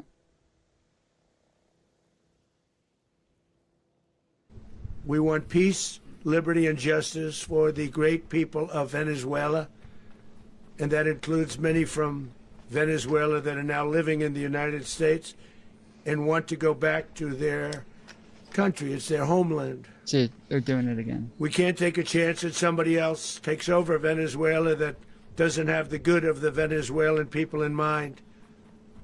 We've had decades of that. We're not going to let that happen.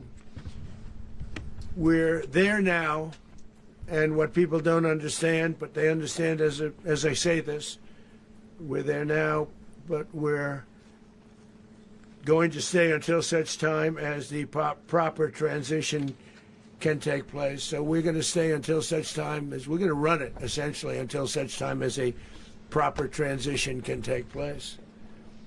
As everyone knows, the oil business in Venezuela has been a bust, a total bust, for a long period of time.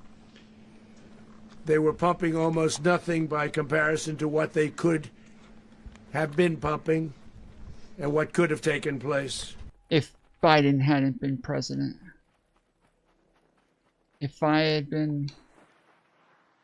had won the presidency, this never would have happened. They would have pumped so much more.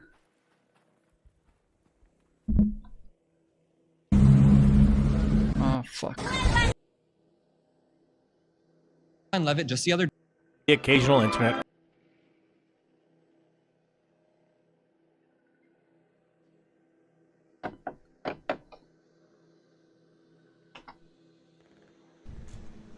We're going to have our very large United States oil companies, the biggest anywhere in the world, go in, spend billions of dollars, fix the badly broken infrastructure, the oil infrastructure, and start making money for the country. And we are fucking Daffy Duck over here, bro. ready to stage a second and much larger attack if we need to do so. So we were prepared to do a second wave if... Bro, somebody tell Pete Hegseth to stop shuffling those fucking papers. Does he not sit there and think while they're doing this, like, oh, somebody's probably listening to this while playing video games. I don't want to shuffle papers and, like, fuck them up or anything. Does he not think, dude? There it is. We needed to do so. We actually assumed that a second wave would be necessary, but now it's probably not. The first wave, if you'd like to call it that, all right. First attack was so successful, we that. probably don't have to do a second, but we're prepared to do a second wave, a much bigger wave, actually. This was pinpoint, but we have a much bigger wave. Bro, will you fucking go away? Shit. Probably won't have to do.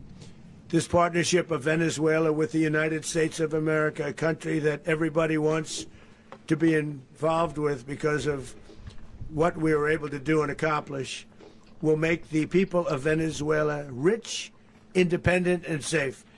And it will also make the many, many people from Venezuela that are living in the United States extremely happy. They suffered.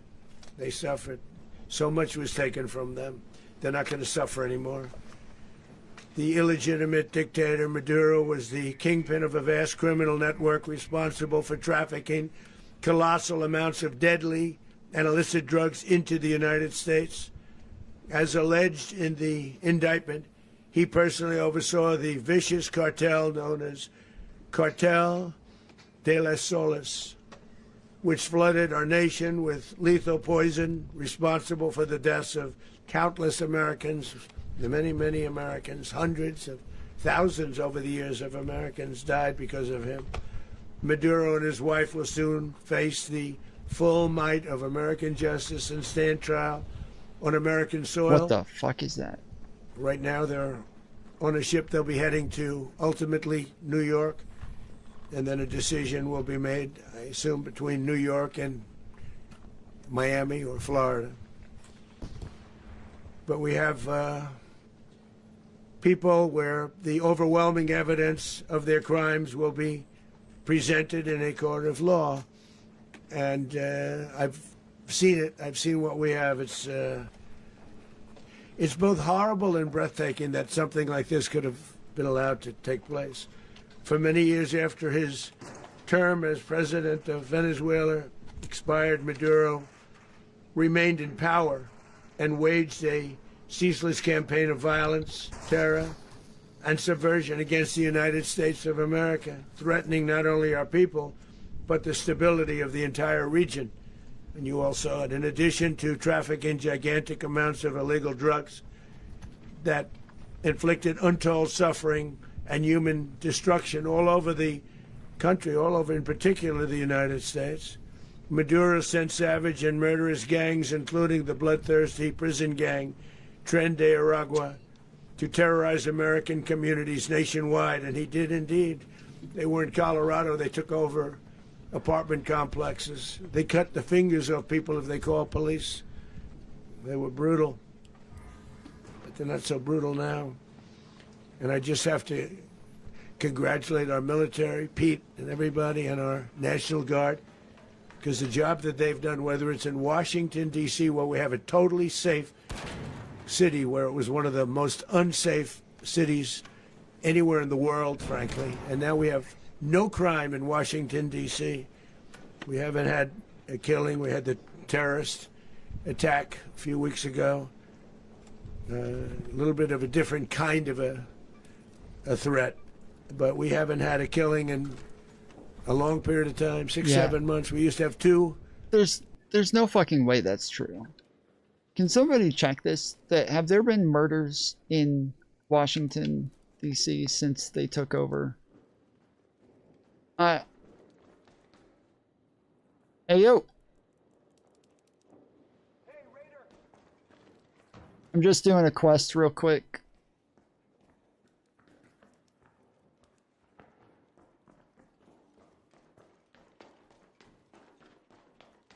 On average, 2 a week in Washington, our capital. We don't have that anymore. The restaurants are opening. Everyone's happy. They're going, they're walking their daughters, they're walking their children, their wives. They walk to restaurants. Restaurants are opening all over Washington, D.C. So I want to thank the National Guard. I want to thank our military. And I want to thank law enforcement. Been amazing. And they should do it with more cities. We're doing it, as you know, and we're doing it in Memphis, Tennessee right now, and crime is down. We've just sort of started a few weeks ago, but crime is down now 77%. And the governor of Louisiana called, great person, and he wanted us to help him, as you know, in a certain very nice part of Louisiana, and we have done that. It was a rough section, and we have crime down. I understand it's down to almost nothing already after 2.5 weeks. New Orleans, it's down to almost nothing, and we've only been there for 2.5 weeks. Can't imagine why governors wouldn't want us to help. We also helped, as you know, in Chicago, and crime went down a little bit there. We did a very small help because we had no working ability with the governor. The governor was a disaster, and the mayor was a disaster. But it knocked down crime. But we're pulling out of there when they need us. We'll know. You'll know. You'll be writing about it. And likewise, Los Angeles, where we saved Los Angeles early on, where the head of the police department made a statement that if the federal government didn't come in, we would have lost Los Angeles. That's long after the fires. That's when they had the riots in Los Angeles. We did a great job. Got no credit for it whatsoever, but that's okay. It doesn't matter. We don't need the credit. No credit for it. Man. But we'll be pulling out when they need us. They'll call, or we'll go back if we have to. We'll go back. Wait, where's this? But we did a great job in various cities. But the place that we're very proud of is Washington, D.C., because it's our nation's capital. We took it from being a crime-ridden mess to being one of the safest cities in the country. But the gangs that they sent raped, tortured, and murdered American women and children. They were in all of the cities I mentioned, Tren de Aragua. And they were sent by Maduro to terrorize our people, and now Maduro will never again be able to threaten an American citizen or anybody from Venezuela. There will no longer be threats.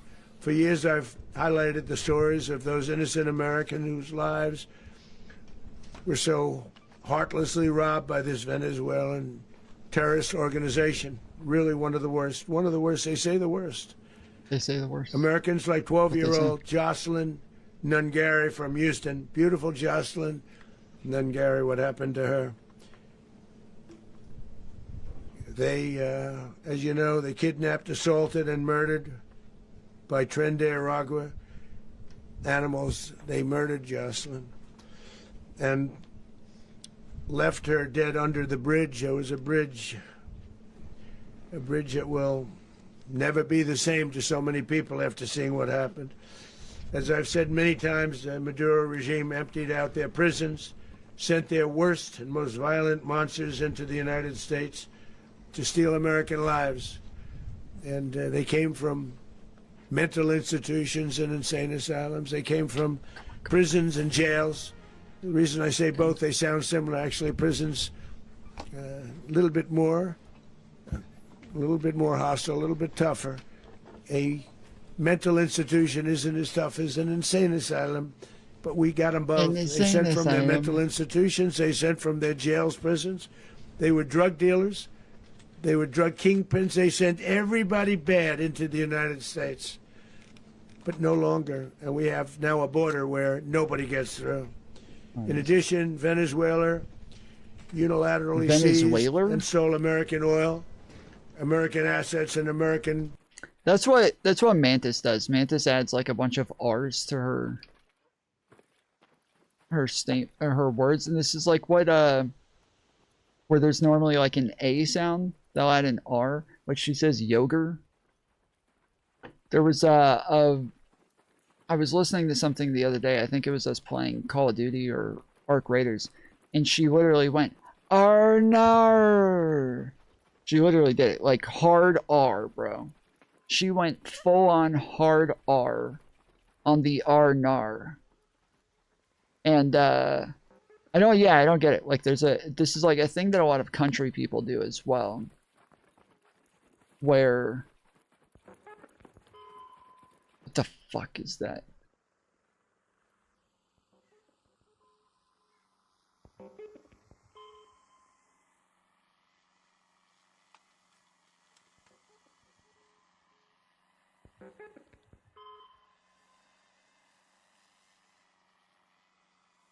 Dude, it was like right on the ground. I couldn't tell what the fuck that was.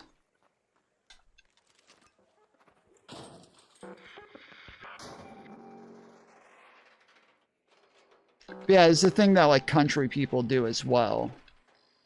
Yeah, I get it. You're a fucking bitch.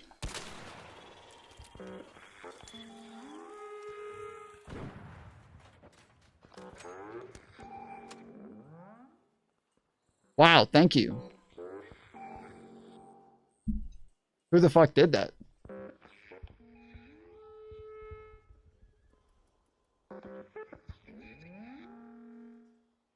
Who the fuck just did that? Okay. But anyways, like people in the United States, they'll say like yeller or winder or shit like that. I never understand adding R's to shit, but Venezuela. Alright then. Platforms costing us billions and billions of dollars. Billions and billions of dollars. They did this a while ago, but we never had a president that did anything about it. They took all of our property. It was our property. We built it. And we never had a president that decided to do anything about it. Instead, they fought wars Here, that were another one. 10,000 miles Over away. here? We built Venezuela oil industry with American talent, drive, and skill. And the socialist regime stole it from us during those previous administrations, and they stole it through force. This constituted one of the largest thefts of American property in the history of our country. Considered the largest theft of property in the history of our country. Oh, fuck. Massive oil infrastructure was taken like we were babies, and we didn't do anything about it. I would have done something about it. America will never allow foreign powers to rob our people or drive us back into and out of our own hemisphere. That's what they did. Furthermore, under the now deposed dictator Maduro, Venezuela was increasingly hosting foreign adversaries in our region and acquiring menacing offensive weapons that could threaten U.S. interests and lives. And they used those weapons last night. Potentially in league with the cartels operating along our border. All of these actions were in gross violation of the core principles of American foreign policy, dating back more than 2 centuries. Oh, and what the fuck? Not anymore. All the way back, it dated to the Monroe Doctrines. Oh. And the Monroe Doctrine is a big deal. But we've superseded it by a lot. Yeah, you guys violated the Monroe Doctrine, so I'm kind of blown away that he just brought that up after he just fucking violated the Monroe Doctrine. So that's that was an odd choice. Old strategy, Cotton. By a real lot. By a real lot. They now lot. call it the Monroe Document. I don't know. Sure they do. Monroe Doctrine. We sort of forgot about it. It was very important, but we forgot about it. We don't forget about it anymore. Under our new national security strategy, American dominance in the Western Hemisphere will never be questioned again. Won't happen. So just in concluding, for decades, other administrations have neglected or even contributed to these growing security threats in the Western Hemisphere. Under the Trump administration, we are reasserting American power in a very powerful way in our home region. And our home region is very different than it was just a short while ago. The future will be, and we did this in my first term. We had great dominance in my first term, and we have far greater dominance right now. everyone's coming back to us. The future will be determined by the ability to protect commerce and territory and resources that are core to national security. These are core to our national security. Just like tariffs are, they've made our country rich. Yeah, just like and tariffs. They've made our national security stronger than ever before. But these are the iron laws that have always determined global power.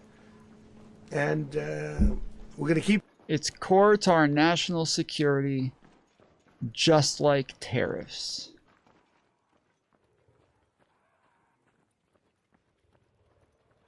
The fucking balls on this guy, dude. The fucking balls on this guy to say something so fucking stupid. They're core to our national security, just like tariffs. Holy shit.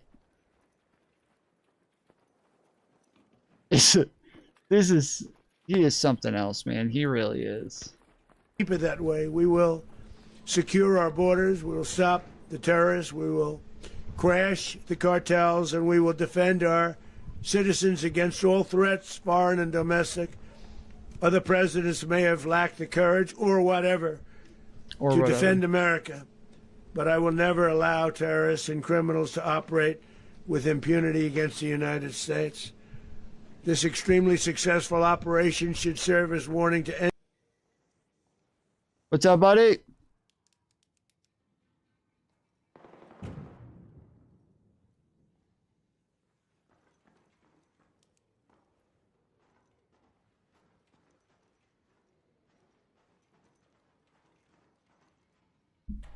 anyone who would threaten American sovereignty or endanger American lives. Very importantly, the embargo on all Venezuelan oil remains in full effect.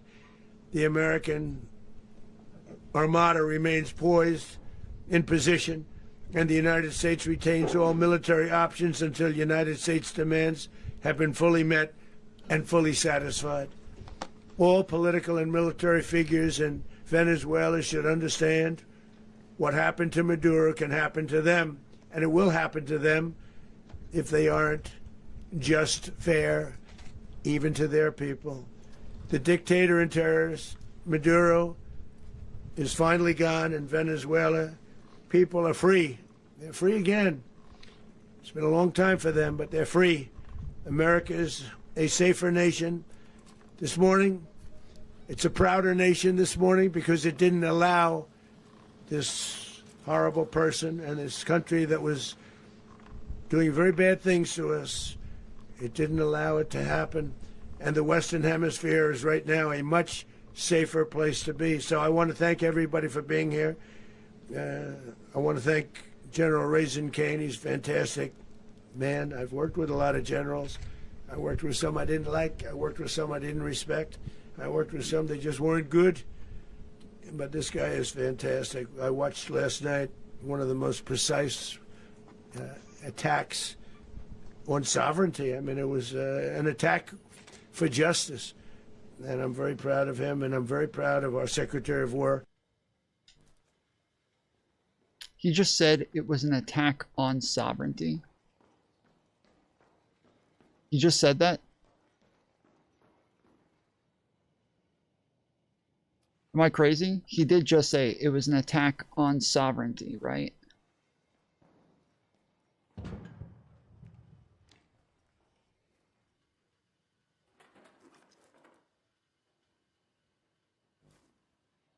Did you ever look up Operation Blank? Okay, sorry, I'm gonna have to take a minute to check what the fuck that blank is. Locate the scanners in Flight Control Office, Control Tower A6. Isn't that where I am? Control Tower A6. Where the fuck are the scanners? Pete Hegseth, who I'm going to ask to say a few words. Thank you very much. Mr. President, can you explain how the U.S. will run Venezuela? Well, thank you, Mr. President. Friendly. Just looking for scanners. Chief, the world respects and the American people deserve. And as the President said, Words can barely capture the bravery and the power and the precision of this historic operation. A massive joint military and law enforcement raid flawlessly executed by the greatest Americans our country has to offer. American warriors are second to none. The best in the world and the best of our Just country. found an El Toro. What all of us witnessed last night was sheer guts and grit, gallantry and glory of the American warrior. I'm simply humbled by such men, and I tip my hat to our chairman, Dan Raisin Kane, and all those Americans who stood watch last night. Our warriors are the elite of America, and again, President Trump has your back. No other country on planet Earth, and it's not even close, could pull this kind of operation off. And no other president has ever shown this kind of leadership, courage, and resolve. The most powerful combination the world has ever seen. As the president said, our adversaries remain on notice. America can project our will anywhere, anytime. The coordination, the stealth, the lethality, the precision, the very long arm of American justice, all on full display in the middle of the night. Nicolas Maduro had his chance, just like Iran had their chance, until they didn't and until he didn't. He effed around, and he found out.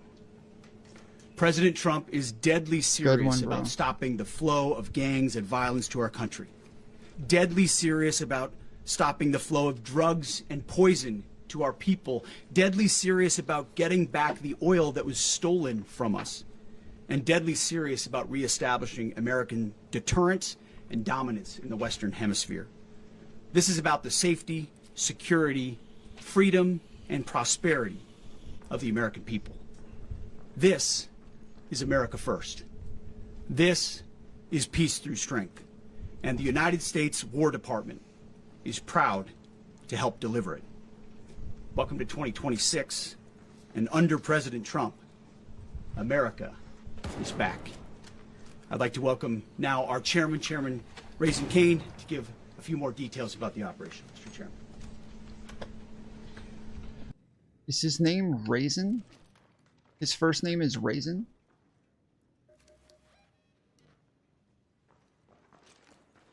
Fuck, I didn't.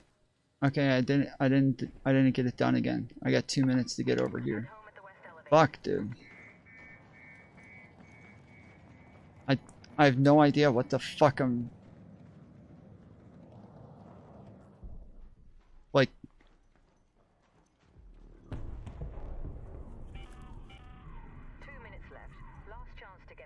It just says find the scanners, dude. Holy shit. This is try number 4. I have 400 meters to go to make it there.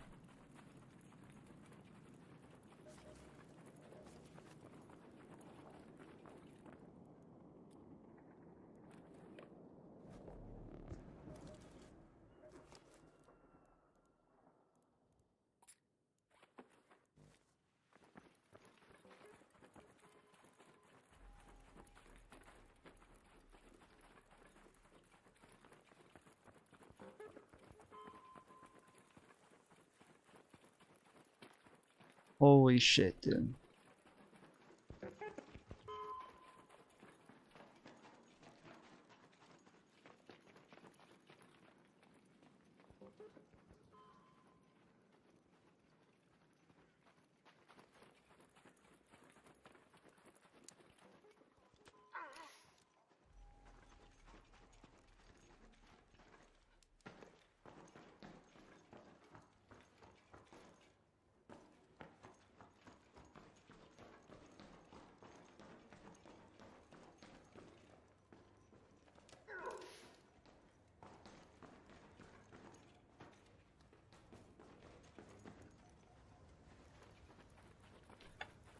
Hold the door!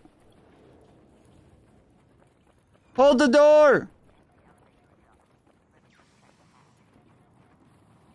Hold the door!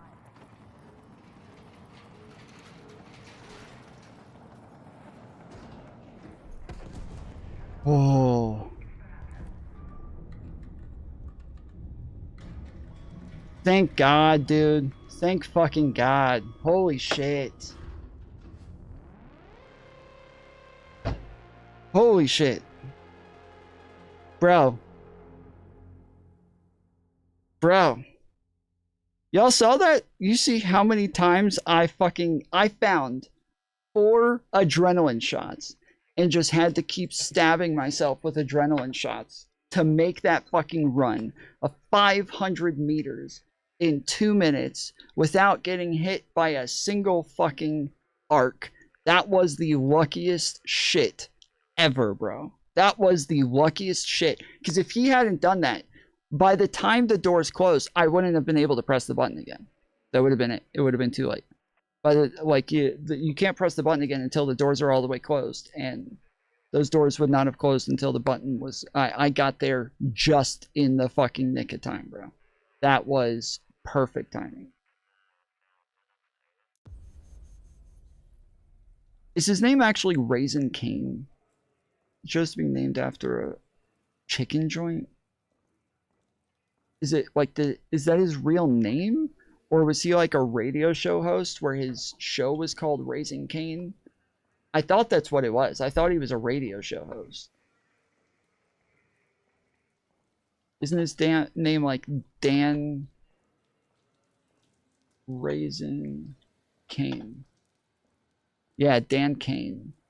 Dan Daniel Raisin Cane. Oh, it's Raisin. R-A-I-Z-I-N. So he's like a raisin.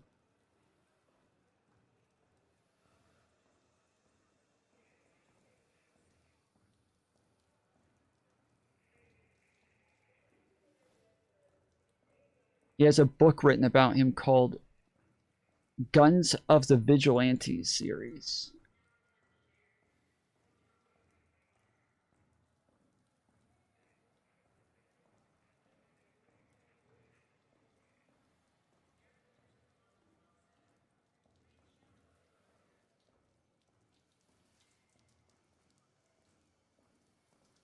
Is he a loyalist? Thank you, Mr. Secretary. Thank you, Mr. President, and good morning. Last night, on the order of the President of the United States, and in support of a request from the... Ooh, I got 19,000 for that, and I didn't even get shit done. I didn't get anything done. Department of Justice, as the President said, the United States military conducted an apprehension mission in Caracas, Venezuela, to bring to justice 2 indicted persons, Nicolas and Cecilia Maduro. This operation, known as Operation Absolute Resolve, was discreet, precise, and conducted during the darkest hours of January 2nd, and was the culmination of months of planning and rehearsal, an operation that, frankly, only the United States military could undertake. What I'd like to do this morning is talk to you through... So the problem here is that I kind of have to take my own loadout, because if I don't, I'm going to have to spend a lot of time in the beginning looking for like shield chargers and shit to like craft, and a second gun. But that sucks because it's such a short mission that if I don't make it, I need like a full 30 minutes. And if I don't have a full 30 minutes, I'll have to I'll never make it through the whole thing, even with my own loadout. But alright, we're going to give it a shot with my own loadout. Some of the preparation and the details without compromising any of our tactics, techniques, and procedures. There is always a chance that we'll be tasked to do this type of mission again. Our interagency work began months ago and built on decades of experience of integrating complex air, ground, space, and maritime operations. While the past 2 decades have honed the skills of our special operations forces, this particular mission... I did find 10 batteries on that run, though. That was huge. I found 10 fucking batteries on that. And I have to commit 30 to this, so I only have 2 more that I have to commit. Required every component of our joint force, with soldiers, sailors, airmen, Marines, and Guardians working in unison with our intelligence agency partners and law enforcement teammates in an unprecedented operation. We leveraged our unmatched intelligence capabilities and our years of experience in hunting terrorists. And we could not have done this mission without the incredible work by various intelligence agencies, including the CIA, NSA, and NGA. We watched, we waited, we prepared, we remained patient and professional. This mission was meticulously planned, drawing lessons from decades of missions over the last many years, many missions over these last many years. This was an audacious operation that only the United States could do. It required the utmost of precision and integration within our joint force. And the word integration does not explain the sheer complexity of such a mission. An extraction so precise it involved more than 150 aircraft launching across the Western Hemisphere in close coordination, all coming together in time and place to layer effects for a single purpose: to get an interdiction force into downtown Caracas while maintaining the element of tactical surprise. Failure of one component of this well-oiled machine would have endangered the entire mission, and failure is never an option for America's joint force. Those in the air over Caracas last night were willing to give their lives for those on the ground and in the helicopters. Let me talk a little bit about the preparation. After months of work by our intelligence teammates to find Maduro and understand how he moved, where he lived, where he traveled, what he ate, what he wore, what were his pets. In early December, our force was set pending a series of aligned events. Key was choosing the right day to minimize the potential for civilian harm and maximize the element of surprise, and minimize the harm to the indicted personnel so, as the President said, they could be brought to justice. And as the President said earlier today, weather in Venezuela is always a factor this time of the year. And over the weeks through Christmas and New Year's, the men and women of the United States military sat ready, patiently waiting for the right triggers to be met and the President to order us into action. Last night, the weather broke just enough, clearing a path that only the most skilled aviators in the world could maneuver through. Ocean, mountain, low cloud ceilings, but when tasked with a mission, this organization does not quit. At 10:46 p.m. Eastern Time last night, the President ordered the United States military to move forward with this mission. He said to us, and we appreciate it, Mr. President, good luck and Godspeed. And those words were transmitted to the entire joint force. Over the course of the night, aircraft began launching from 20 different bases on land and sea across the Western Hemisphere. In total, more than 150 aircraft, bombers, fighters, intelligence, reconnaissance, surveillance, rotary wing were in the air last night. Thousands and thousands of hours of experience were airborne. Our youngest crew member was 20, and our oldest crew member was 49. And there's simply no match for American military might. As the So is he mentioning that to say that diversity was a strength? You think?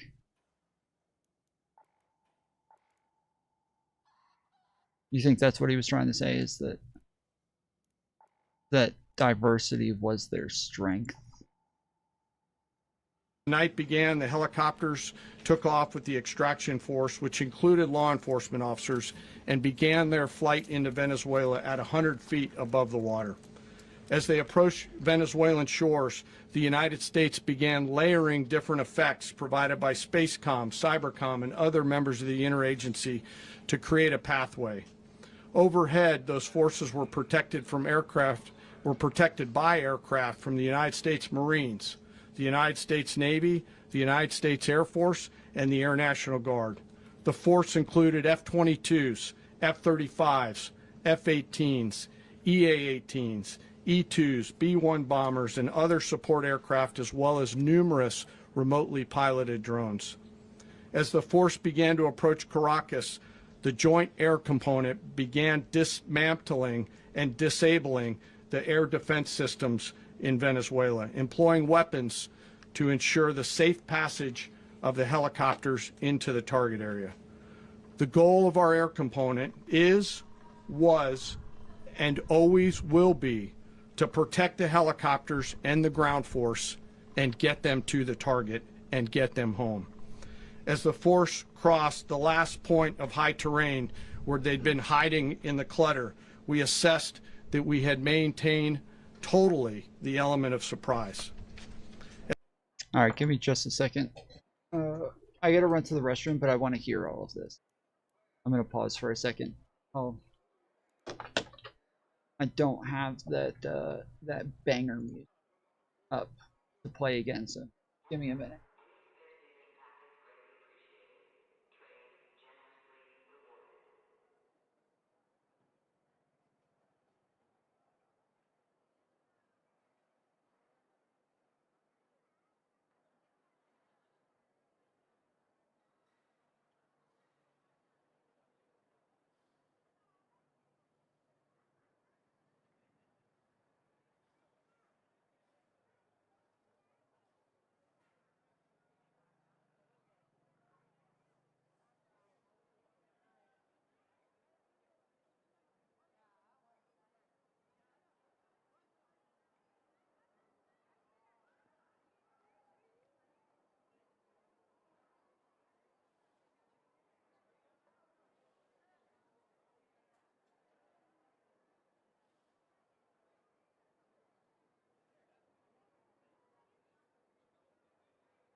Is it so wrong that I want to die?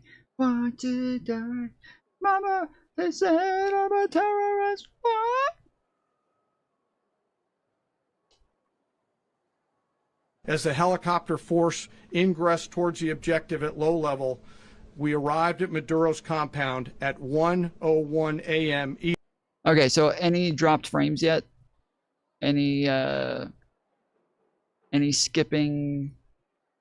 Any issues so far?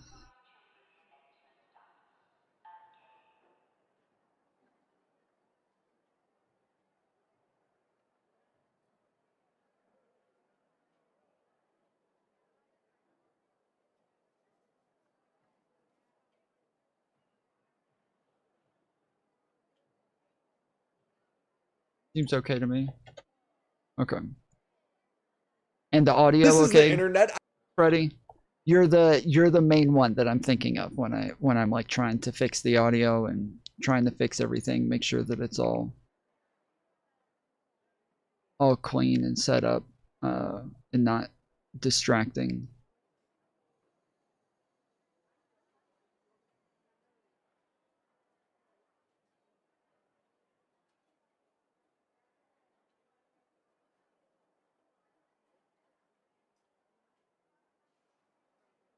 Audio is fine for me. Okay.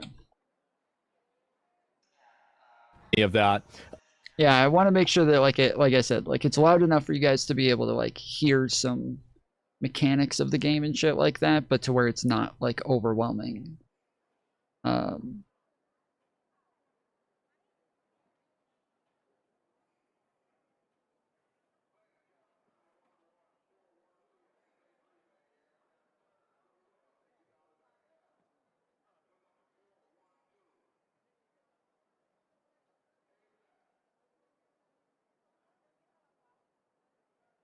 Wait, was the Jack Smith hearing a leak or was it declassified? All right, guys, we got.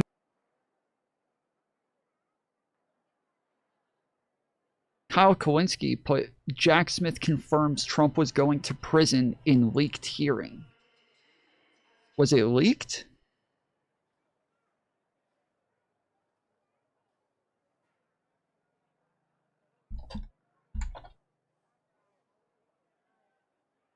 Former special counsel Jack Smith recently testified behind closed doors before the House Judiciary Committee, released late October 2025, early January 2026, to defend his investigation and prosecution of Donald Trump, particularly regarding the 2020 election on January 6, where he stated Trump's actions created a unique threat and he faced retribution fears, while also defending the lawful acquisition of congressional phone data, asserting it was crucial to show Trump's attempts to overturn the election.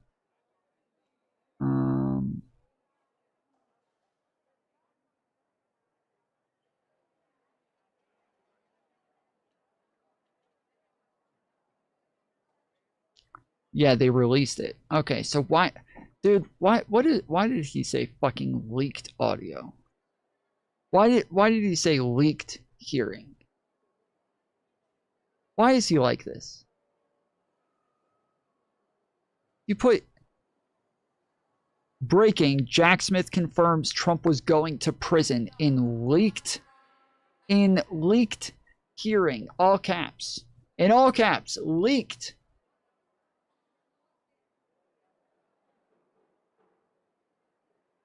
Yeah, we went over it yesterday, the Jack Smith thing. We didn't go over the full thing. We went to Midas Touch to watch the highlights. Because yeah, I don't think I can watch the whole thing, but we might go through more of it because the little bit that we heard was definitely intriguing. So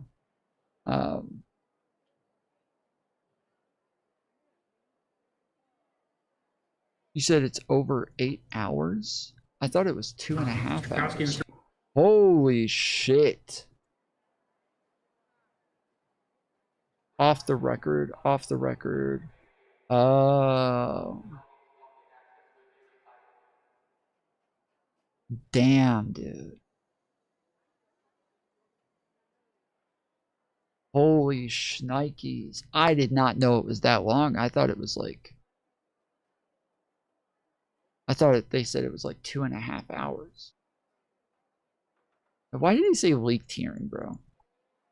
What a fucking loser. He is so dumb, bro. He's so fucking dumb. Eastern Standard Time, or 2:01 a.m. Caracas local time, and the apprehension force descended into Maduro's compound and moved with speed, precision, and discipline. Well, I don't know. Ali just said the government released it. Okay, let's find out. Who released the and why? The House Judiciary Committee, led by Chairman Jim Jordan, released the 255-page transcript and more than 8 hours of video from Jack Smith's deposition on December 31st, 2025. Why would Jim Jordan release it? The release was a formal action by the Republican-led House Judiciary Committee. Although Smith had originally requested an open public hearing, Republicans insisted on a closed-door deposition first. Why was it released? Response to Smith's request, following the private session on December 17th, 2025, Smith's attorney sent a formal letter to Chairman Jordan requesting the immediate release of the full video and transcript. Smith argued that a public release was necessary to allow Americans to hear the facts directly from him rather through secondhand accounts or political mischaracterizations. Congressional oversight. Republicans stated the release was part of their ongoing oversight into Department of Justice investigation of Donald Trump. They sought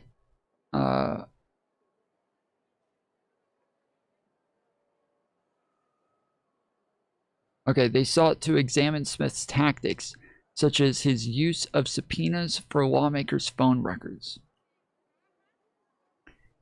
Strategic timing. The decision to release the materials on New Year's Eve, a day of low news consumption, drew significant criticism from Democrats. That's slick. That's slick, bro. That's fucking slick. I'm not gonna lie.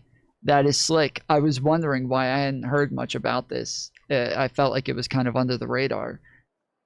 That is slick as fuck, bro. I'm gonna give it to him on that one. They sought to examine Smith's tactic,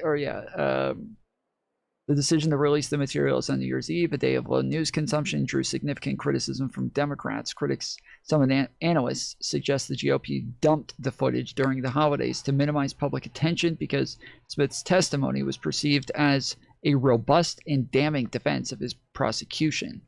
The released material can be accessed through the House Judiciary Committee website or viewed via major news outlets that have hosted the full transcript and video footage.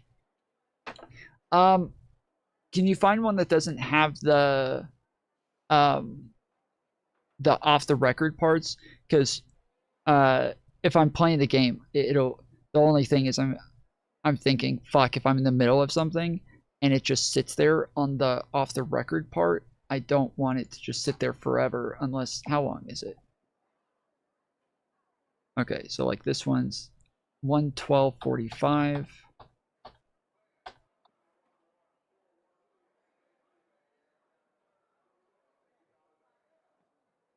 Yeah, this is 3 minutes, 4 minutes, 5 minutes, 6 minutes, 7 minutes.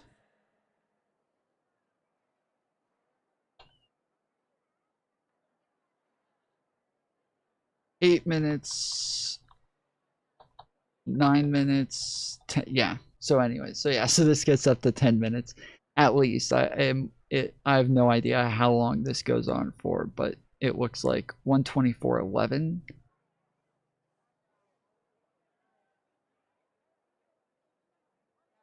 So it goes on for exactly 12 minutes. 8 hours of it. We're not going to watch all 8 hours. We don't have time to watch all 8 hours. But we've already watched just like a highlight, a 20-minute highlight from Midas Touch where they gave some commentary on it as well.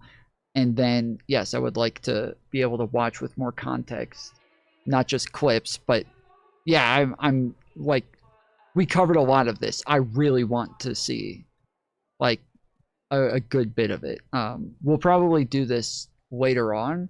We're going to finish this first, or we probably won't even watch this whole thing because this is an hour and we're half an hour into it. Then we're going to watch WillyMac's video on Candace Owens, and then we might watch some of the stuff on like Destiny and Asmongold and Hasan and all of them. So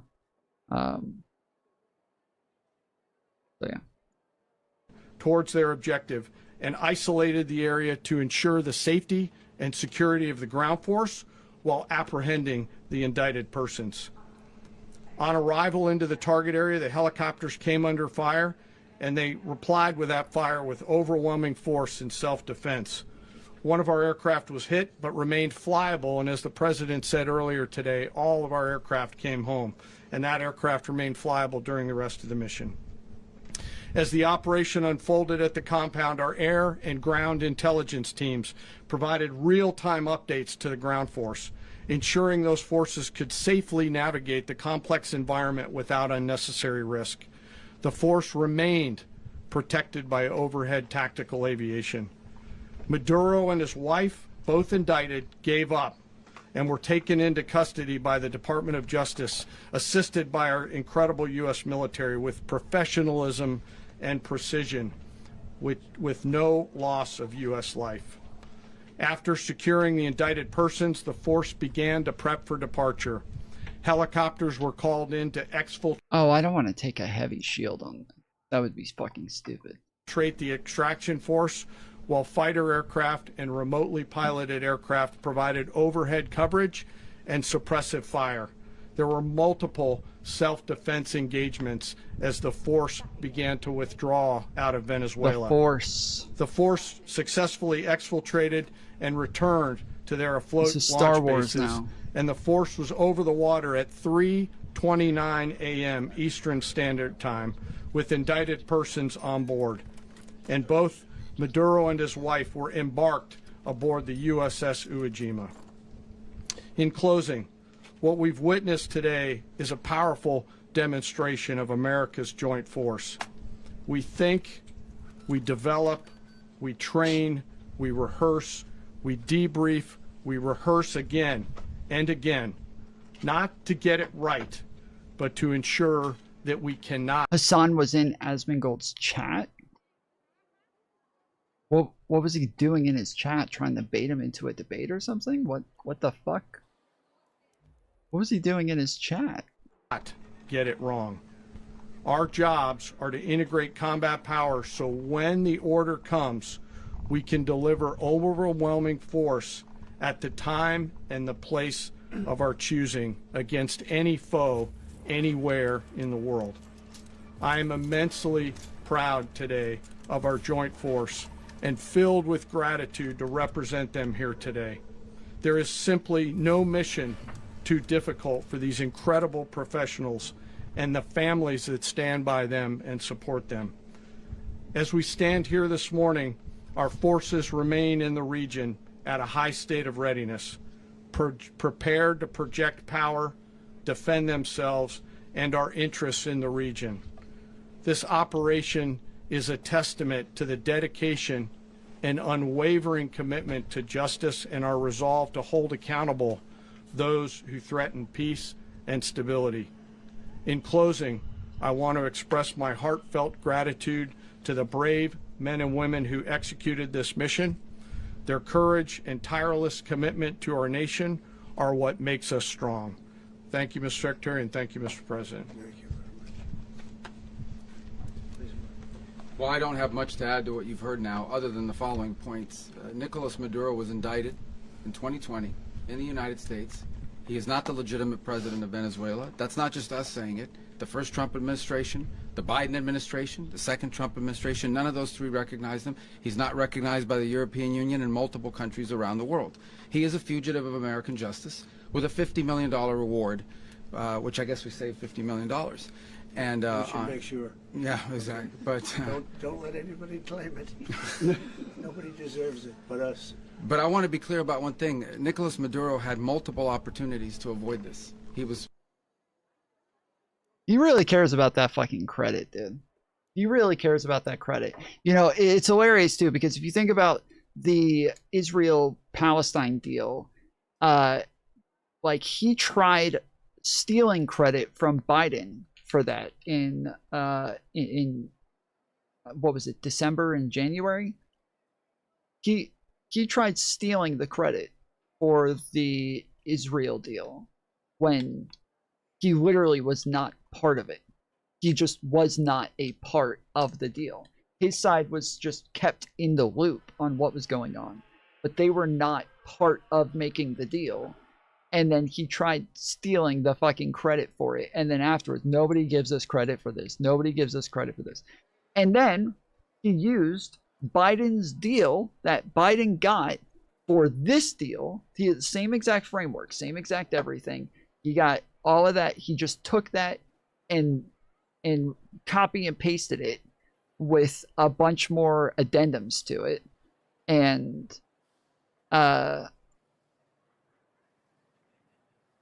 then, yeah, just when Biden put out like a statement saying like, congratulations to all of the people who worked very hard on this. I'm very proud, blah, blah, blah. Everybody's like, oh my goodness, Biden's trying to steal credit for this. Like, wait, he didn't say that he stole, like the people that work for him, he said he was proud of them.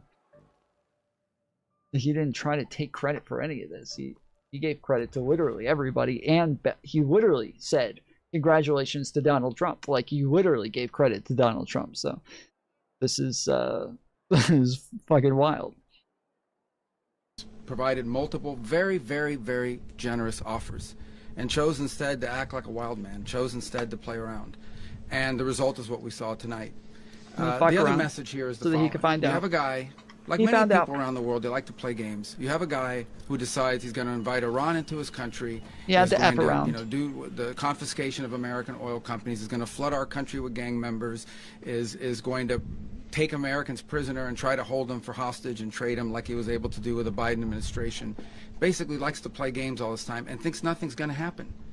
And I hope what people now understand is that we have a president. The 47th president of the United States is not a game player.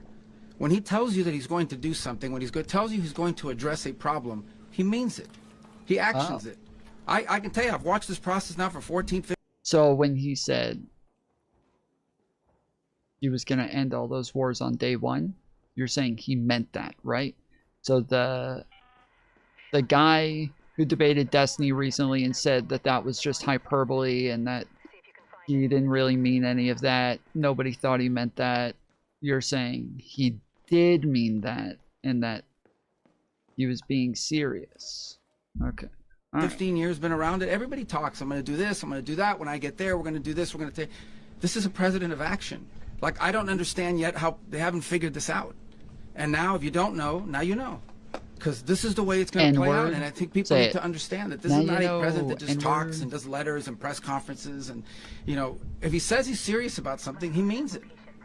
And this. Oh, shit. They actually spawned me close to it this time, I think. I might be crazy. I might be crazy, but I think they may have actually spawned me close to it this time.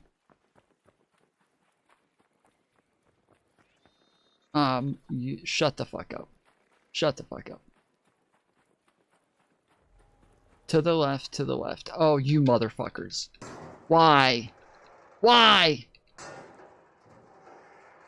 I guess this is what I get because I got here. I actually got here early this time, so.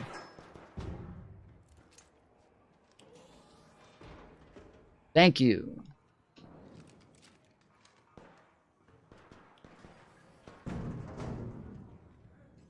Friendly coming in, friendly coming in.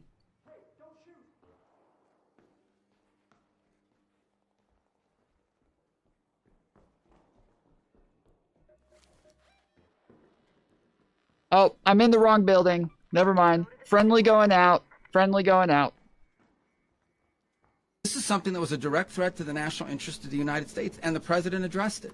This is a president of peace, by the way. I told you what I just said earlier. This guy had multiple opportunities the Prince of to find Peace? his way somewhere The else. Lord of Lords? And figure out another. He could have been living somewhere else right now, very happy. But instead, he wanted to play big boy. And so now, you know, he's got other sets of problems on his hands.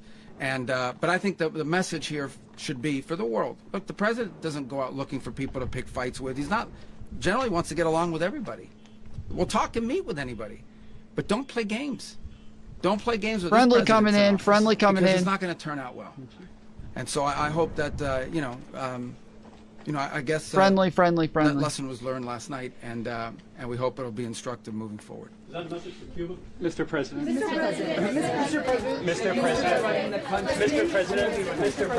President. You said that the U.S. is going to run Venezuela. So who's in power right now? Well, we're going to be running it with a group, and we're going to make sure it's run properly. We're going to rebuild the oil infrastructure. Just here to do a quest. Don't mind me. Billions of dollars. It'll be paid for by the oil companies directly. They will be reimbursed for what they're doing, but it's going to be paid.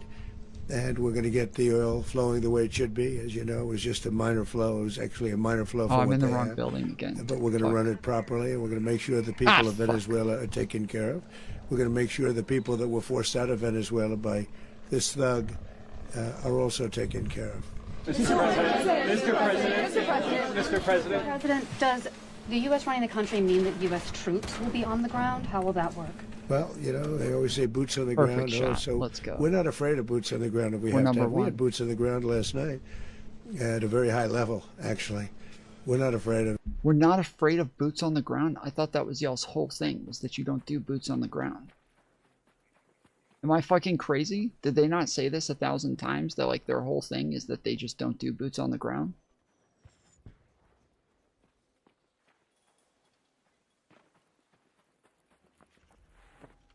Also, maybe I'm wrong, but I could have sworn this game, like before when we played it, if you made it in like late in the round, there was just like no arc left. Like all of the arc was just dead. It seems like now all of a sudden those explosion things happen, and then they just spawn a bunch more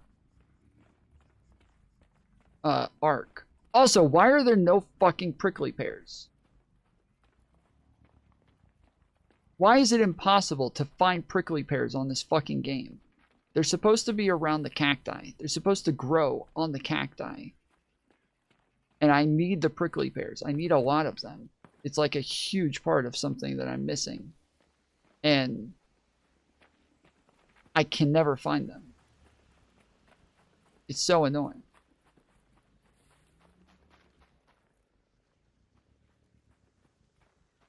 I don't know if they're just not spawning, if there's a glitch, if everybody's just coming and taking them before I can get them. Like, if there's that high of a demand for prickly pears that, like, everybody's coming and getting them every fucking time. Mama, they say I'm a terrorist. Why? We don't mind saying it, but we're going to make sure that that country is run properly. We're not doing this in vain. This is a very dangerous attack. This is an attack that could have gone very, very badly. Could have gone very badly. We could have lost a lot of people last night. We could have lost a lot of dignity. We could have lost a lot of equipment. Yeah, he straight up talks about, like, taking the oil, Joe. Like, he's straight up like, yeah, we're taking all their oil. It's a lot of oil, and we're taking all of it.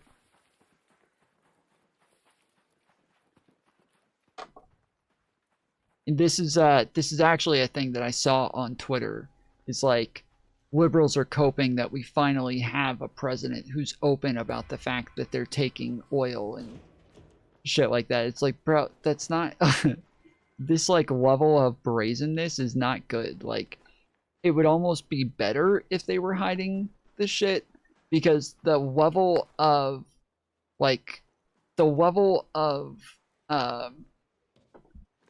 friendly, just coming to do a quest, don't mind me. I don't even think anybody's here, just want to make sure nobody fucking shoots me.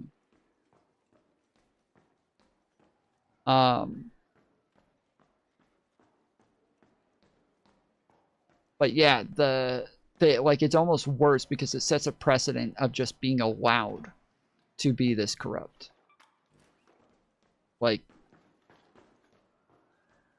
it's just, yeah, it's not better to be this openly corrupt. It is less important, but we could have lost a lot, and we're going to make sure that this is proper. We're there now. We're ready to go again if we have to. We're going to run the country right. It's going to be run very judiciously, very fairly. It's going to make a lot of money. We're going to give money to the people. We're going to reimburse people that were taken advantage of. We're going to take care of everybody. It's very important. We couldn't let them get away with it. You know, they stole our oil. We built that whole industry there, and they just took it over like we were nothing. And we had a president that decided not to do anything about it. So we did something about it. We're late, but we did something about it. Yeah, please. Mr. President, can you explain the exact mechanism by which you're going to run the country? Are you going to designate a U.S. official to coordinate? It's all being done right now. We're designating people. We're talking to people. We're designating various people. We've done all the designating. Who those people are. Nobody's ever seen so much designating. That would run Venezuela. Well, it's large. There's never been. There's unspeakable amounts of designation right now that Biden never designated. Nobody ever saw Biden designate.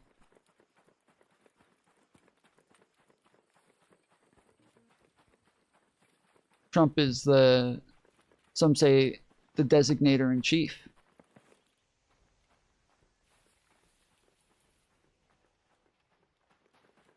That's what I hear. That's what the people are saying. Actually going to be. I should have brought a fucking zip line. This wall right here has been a huge impediment for me. Last time it was nice because a guy set up a zip line there that I was able to use, but I don't know what to do here because either I run through this building where there's probably a bunch of pops.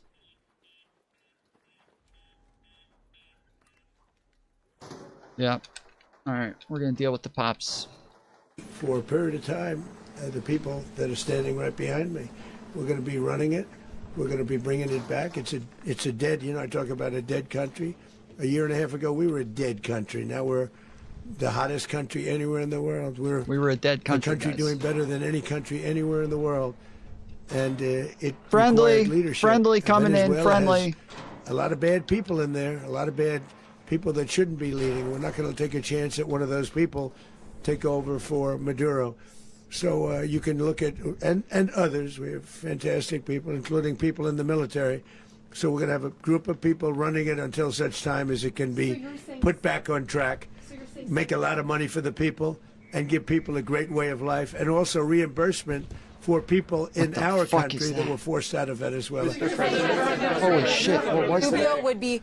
You said earlier today that you weren't going to back Machado to come back and be the opposition leader in your Fox and Friends interview. And then you also mentioned the vice president of Venezuela. Are you going to work with the vice president of Venezuela? Holy or how do you foresee the relationship Well, going? I understand she was just sworn in, but she was, as you know, picked by Maduro. So Marco's working on that directly. He just had a conversation with her, and she's essentially willing to do what we think is necessary to make Venezuela great again. Very simple. Mr. President, Colombian President Gustavo Petro, a couple weeks ago, you said he's got to watch his ass. And today, he said he's not concerned about anything happening to him in the aftermath of this operation. So, just what your message is about that. Well, he has cocaine mills. He has factories where he makes cocaine. And yeah, I think I stick by my first statement. He's making cocaine. They're sending it into the United States. So he does have to watch his ass. Mr. President, He does have to wash his notify ass. any members of Congress in advance? And Marco, do you want to talk about that? Because you were involved in it. Sure. We call members of Congress immediately after. This was not the kind of mission that you can do congressional. I believe these things also spawn more arc. I could be wrong. If anybody else plays, you guys know, you can tell me, but I believe if those things see you and you kill it, it'll spawn more arc.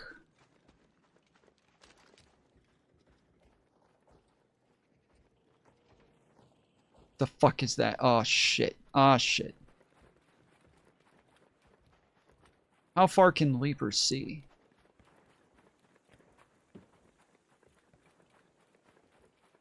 This is a thing that I'm trying to gauge, is like how far things can see. Because I didn't think that, like, Rocketeers could see very far. Apparently, they see really far. Apparently, they're motherfucking eagle eyes up in here, because they see everything. What is flying? I don't see anything. Alright. Okay. We finally made it here in time. Friendly, friendly. Just doing a quest.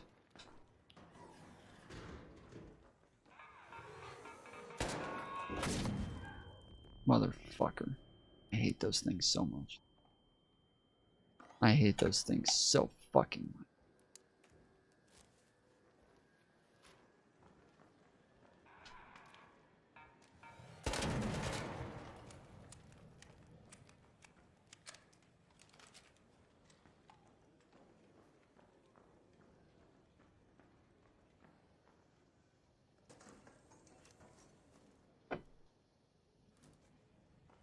Notification on. It was a trigger-based mission in which conditions had to be met night after night. We watched and monitored that for a number of days. So it's just simply not the kind of mission you can call people and say, hey, we may do this at some point in the next 15 days.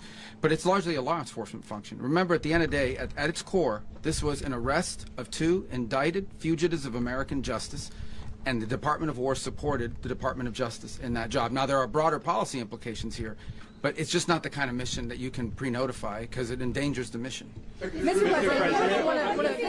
I can add one thing to that. Congress has a tendency to leak. This would not be good. If they leaked, General, I think it would have been maybe a very different result. But I have to say, they knew we were coming at some point, you know. We had a lot of ships out there. They sort of knew we were coming. We weren't. But Congress will leak, and we don't want leakers. Mr. President, you were one of the only people to watch this all play out live. What was Maduro doing when the U.S. forces entered what I assume would be his home? And also, was there any point where the U.S. was considering if Maduro pushed back or resisted killing Maduro? It could have happened. It could have happened. He was trying to get into a safe place. You know what a safe place is, all steel. And he wasn't able to make it to the door because our guys were so fast. They went through the opposition so fast. And there was a lot of opposition. You know, people were wondering, do we get them by surprise? Sort of surprised, but they were waiting for something. It was a lot of opposition. There was a lot of gunfire. You saw some of it today. But he was trying to get to a safe place, which wasn't safe because we would have had the door blown up in about 47 seconds, they say on average, regardless of how thick the steel was. It was a very thick door. It was a very heavy door, but he was unable to get to that door. He made it to the door. He was unable to close it. So where is Maduro going to be? Go ahead, finish. Where is Maduro going to be in the time being right now? Do you know his exact Well, whereabouts? eventually, ultimately, in the near future, he's going to be brought to New York. And where is he going to be held? Where is he going to be held in New York? Do you know? That's going to be up to the officials that do these things. Mr. President, the U.S. has something of a mixed track record of ousting dictators without necessarily a plan for what comes afterwards. Not with Did me, that weigh on your decision Well, that's making? when we had different presidents, but with me, that's not true. With me, we've had a perfect track record of winning. We win a lot, and we win. If you look at Soleimani, you look at al-Baghdadi, you look at the Midnight Hammer. Midnight Hammer was incredible. Right now, you wouldn't have peace in the Middle East. We have essentially peace in the Middle East because of that. If we weren't successful with Midnight Hammer, you wouldn't have peace in the Middle East. So, with me, you've had a lot of victory. You've had only victories. You've had no losses. Yeah. Oh my goodness. Can you? How long do you expect the U.S. to run Venezuela? And Oh, how shit, soon do you you want motherfucker. Venezuelan people to hold elections? So I'd like to do it quickly, but it takes a period. I don't know why sometimes he just doesn't dive. Oh, I have to double tap. Okay. That makes sense. Oh, there it is. Nope, that's not it. Fuck. I have to get scanners. I don't know where the fuck scanners are. Period of time. You know, we're rebuilding. We have to rebuild their whole infrastructure. Does The that reach infrastructure months, is years? rotted. It's actually very dangerous. It's blow-up territory. Oil is very dangerous. It's a very dangerous thing to take out of the ground. It can kill a lot of people. It has killed a lot of people doing just that. The infrastructure is old. It's rotted. Friendly. Much of it is stuff that we put there Just 25 trying to do a years quest. ago. And we're going to be replacing it. And we're going Again, I to don't take think a lot of anybody's money here. out so that we can take care of the country. Are you saying that Secretary Rubio and Mr. President, China, Russia, and Iran have interests in Venezuela. How does this operation affect your relationships with them when Well, it comes to the in terms oil of and the China drugs? and Russia, Russia when we get things straightened out. But in terms of other countries that want oil, we're in the oil business. We're going to sell it to them. We're not going to say we're not going to. In other words, we'll be selling oil, probably in much larger doses because they couldn't produce very much because their infrastructure was Flight so bad. control So we'll be tower, selling office large tower, amounts of oil A6. to other Wait. countries, many of Isn't whom that are up? using it now. But I would say many more will come. Are you saying that, Mr. President, are you saying that? Oh, Mr. President, thank you. What is your message to the people of Venezuela today? Of course, the civilian population specifically, they have a lot of questions. What is your message to the people of That Venezuela? you're going to have peace, justice. You're going to have some of the riches that you should have had for a long period of time. It was stolen from you. But you're going to have peace and you're going to have safety. You're going to have justice. You're going to have a country. You're going to have a real country. You're going to have potentially a great country. You know, if you go back 20 years, maybe even a little longer ago, that was a great country. And they destroyed it. Remember I said that if we lose this election, the United States will be Venezuela on steroids. That's what would have happened. Had we lost the election, the 2024 election, we suffered so badly when you look at the border from 2020. What they did, what Joe Biden administration did to our country should never be forgotten.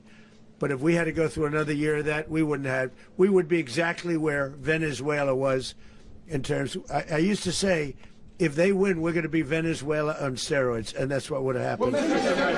President, thank you. Are you saying that Secretary Hegseth and Rubio are going to be running Venezuela, and will you be sending in U.S. military They're going troops to be to a provide? team that's working with the people of Venezuela to make sure that we have Venezuela right.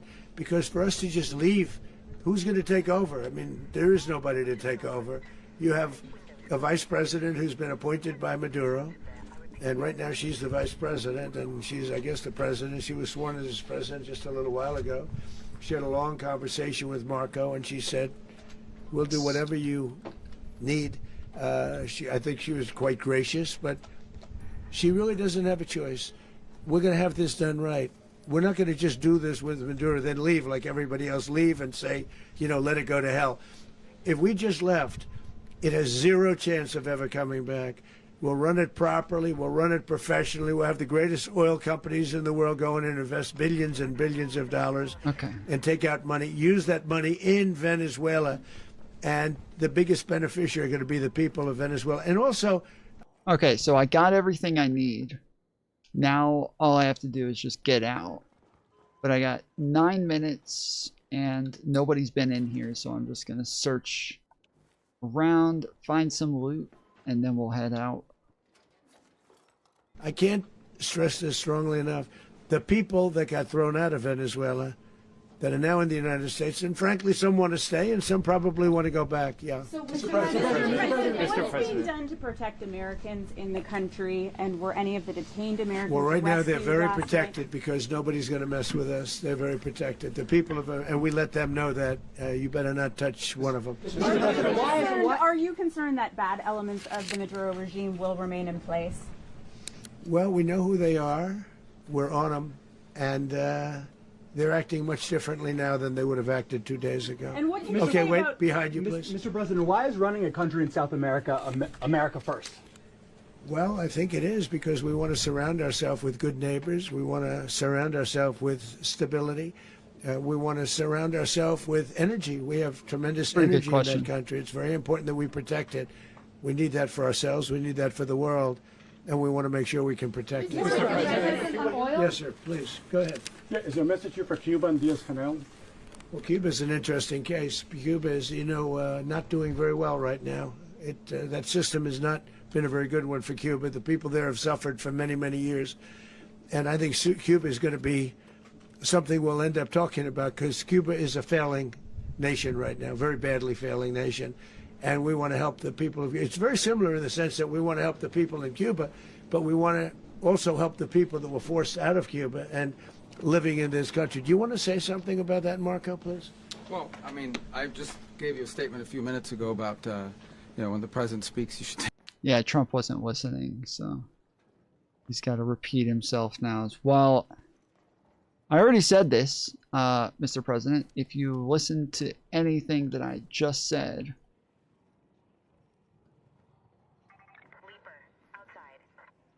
Take them seriously. Suffice it to say, you know, Cuba is a disaster. It's run by incompetent, senile men, and in some cases, not senile but incompetent nonetheless. It has no economy. It's in total collapse. And by the way, you know, they were, you know, all of the guards that helped protect Maduro. This is well known. Their whole spy agency, all that were full of Cubans. I mean, they basically, it's amazing. This poor island took over Venezuela in some cases. One of the biggest problems that Venezuelans have is they have to declare independence from Cuba. They tried to basically colonize it from a security standpoint. So, yeah, look, if I lived in Havana and I was in the government, I'd be concerned, at least a little bit. Are you cutting off the oil flow to Cuba from Venezuela? Well, the president already announced a week ago that anything that's sanctioned, it's sanctioned oil, it's not going to be allowed to get there. So that's an The answer is yes. Mr. President, is the U.S. aware of the location of opposition leader Machado, and have you been in contact with her? No, we haven't. No, we haven't. Mr. President, on Monday... Oh, I think it would be very tough for her to be the leader. She doesn't have the support within, or the respect within the country. She's a very nice woman, but she doesn't have the respect to be the leader. I think that's true. I do, like, I think it's kind of stupid for him to say that out loud, but I think that's true. I don't think she has the support in the country because the people who supported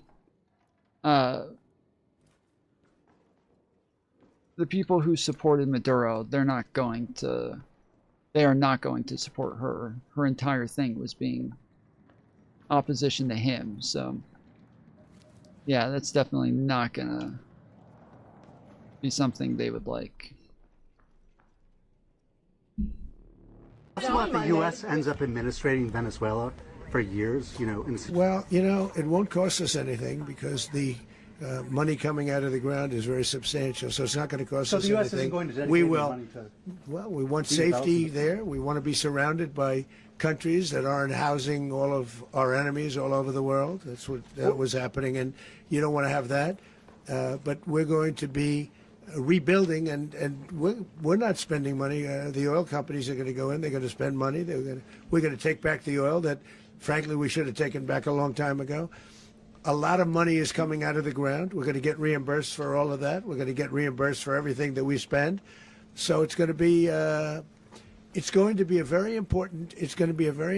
This is a very big evening that took place last night.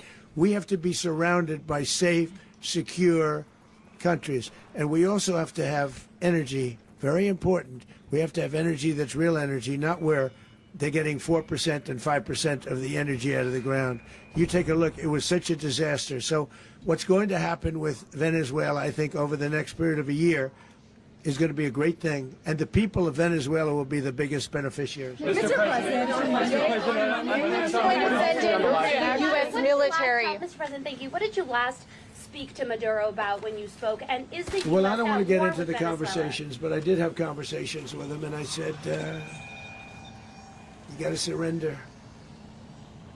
And I actually thought he was pretty close to doing so, but now he wished he did, yeah. Mr. President, can you explain, you said that Maduro is responsible for drug trafficking. You recently pardoned the former president of Honduras who was convicted of many drug trafficking. Can you explain how these two situations are different? And would you ever pardon Maduro? I endorsed, as you know, the winning president, the man who won in Honduras. I endorsed the man who won in Chile. I endorsed the man who won in Argentina.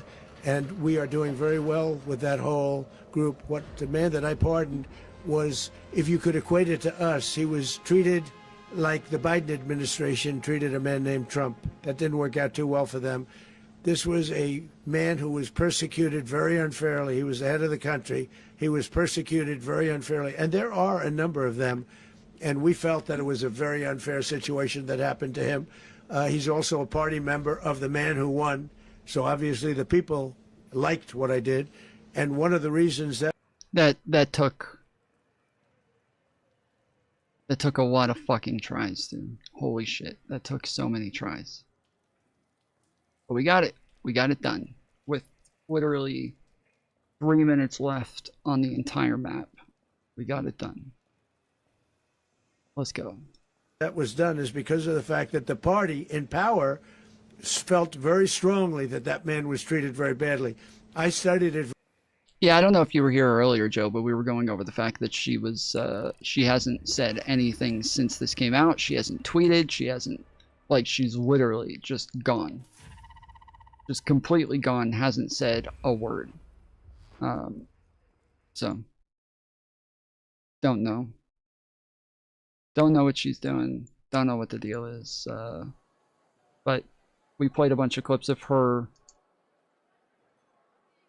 not only talking about in 2019 how anti-regime change she is, but then we also played clips of her saying that Donald Trump will be anti-regime change, that this administration will be anti-regime change. So very quickly, and then I studied it in great detail. I went to a lot of the people standing behind me, and they felt that that man was persecuted and treated very badly. That's why I gave him a pardon. Mr. President, you referenced boots on the ground earlier. Can you just sort of button this up? Do you envision the U.S. military having a presence in Venezuela as the U.S. runs that Well, country? no, we're going to have a presence in Venezuela as it pertains to oil, because we have to have, we're sending our expertise in. So you may need something, not very much. But no, we're going to be taking out a tremendous amount of wealth out of the ground, and that wealth is going to the people of Venezuela and people from outside of Venezuela that used to be in Venezuela. And it goes also to the United States of America in the form of reimbursement for the damages caused us by that country. So I want to thank you all very much. Thank you. Do you have one? Yes, please. You were so nice before. I'm going to give you the final question. Go Thank ahead. you, Mr. Unless President. it's a bad question, in It's which about case I'll Putin. go one word. It's about who? It's about Putin, if you want. About Putin. Well, Okay. that's always nice. You had a to talk phone. about Putin. You had a phone call with him Yeah. on Monday. Did he talk at all about Maduro? Did y'all talk about this? No, we didn't. And We then- never spoke about Maduro. Are you mad at him right now? I mean, there's this I'm not intelligence. thrilled with Putin. I'm not thrilled with Putin. He's killing too many people. There was that I intelligence. thought that would be so. I settled 8 1/4 war. You know what the 1/4 was? Thailand and Cambodia. I did it again. They broke out, and I did it in about 5 hours, and I settled it. I'm giving myself 1/4, so I'm up to now 8 1/4. In other words, I settled the war, but then they broke. Damn. How does this change? He said 12 recently. Now it's 8 1/4. Holy shit. The numbers keep changing. Broke out. They had a pretty bad breakout over the last 4 days. I got them to go back. You see Menard debate counterpoints on modern day. Why the fuck would I see that? Why would I have seen that? To peace. So I only give 1/4. I thought the easiest one would be, one of the easier ones would be Russia, Ukraine. It's not. And they both have done some pretty bad things. And look, that's Biden's war. That's not my war.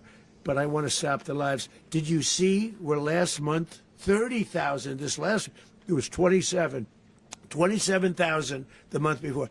30,000, mostly soldiers, were killed this last month. 30,000. I want to stop that.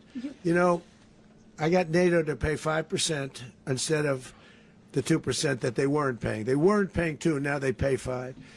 And we send them a lot of munitions, we send them a lot of things, missiles and various other things, a lot. And they pay. The United States is not losing money. We're probably making money on that.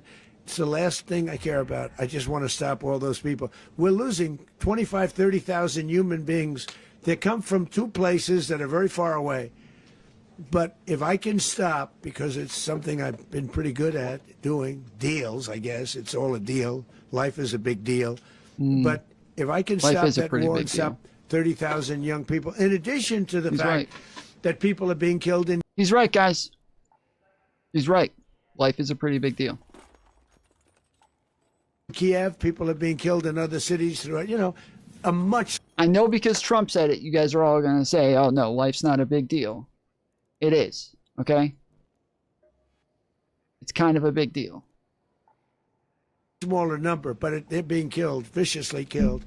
So I'm not happy about it. I thought that would be something that would get solved. We have Mr. Witkoff here. I think that we're making progress, but that's a war that should have never happened. If I were president, it would have never happened. I think... I'm starting to think maybe Trump feels as though the war never should have happened. And that maybe if he was president, it might not have even happened in the first place. Putin says it. Everybody says it. If I were says it. president, that would have never happened. But I inherited that war. That was Joe Biden, Zelensky, and Putin. Wait, I just went into that round with 2 stocks on my gun. I literally went into that with a pink stock on it.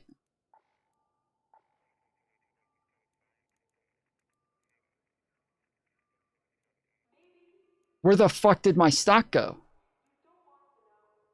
I went into that round with a fucking pink stock on that gun.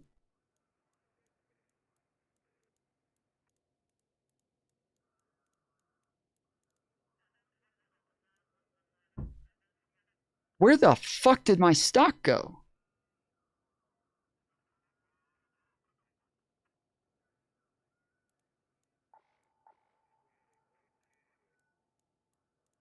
What the fuck? I came into the situation, and it's a mess. And I will say this. I watched an operation last night that was so precise, that was so brilliant. I mean, it was incredible. If we had our people, like this general and our people involved, that war would not have gone on very long, that I can tell you. You told me That war, to use an old term, that war has become a bloodbath, and we wanted to get some. Thank you very much. Are you concerned a rogue Venezuelan general can take over the country? Can you talk about your conversation with the vice president?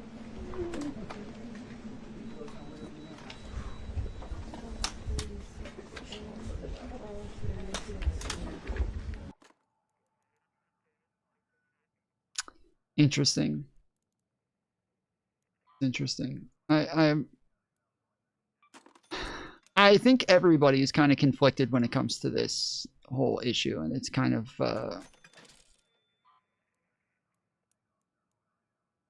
just, you know, wait and see. But like, really, the majority of this depends on like really what the defense is from the Trump team in court for like what they're charging him with and why they did this and all that. But it does, so far their defense is that he was sending drugs and that he was a narco-terrorist.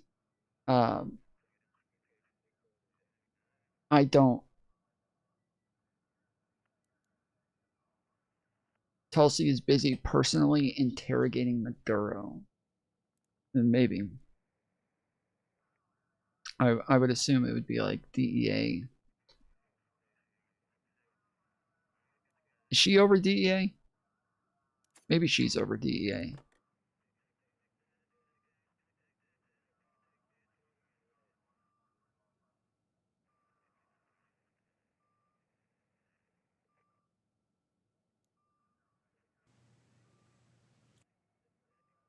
Perhaps no American official has spent more time face-to-face with Venezuelan President Nicolas Maduro than Roger Carstens.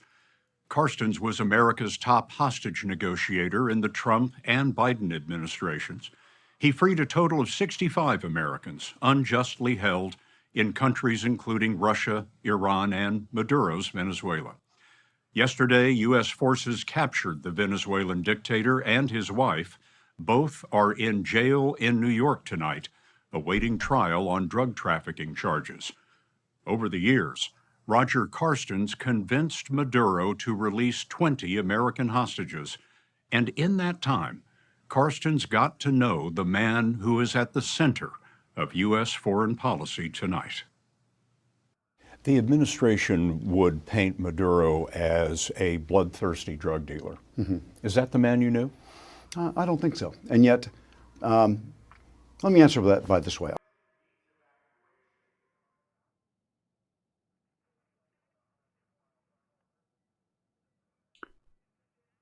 Your gun mods disappeared in Arc Raiders because it's a known frustrating bug, often linked to server issues or loading problems when starting a raid.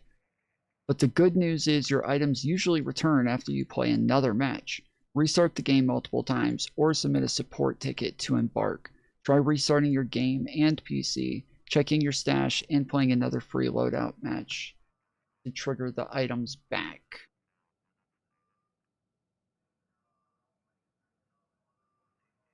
Have to do a free loadout match? Okay. And one way I could say I'm not naive to the crimes that were committed by the regime writ large.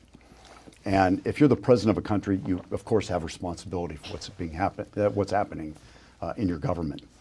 On the flip side, I would say that being the person in the room with President Maduro, my job was to get Americans back, and that's best done by building a very human relationship. And doing so, I didn't find him to be a bloodthirsty maniac. I found him to be a practical person, someone who wanted to find ways to solve the problems that were faced by his country.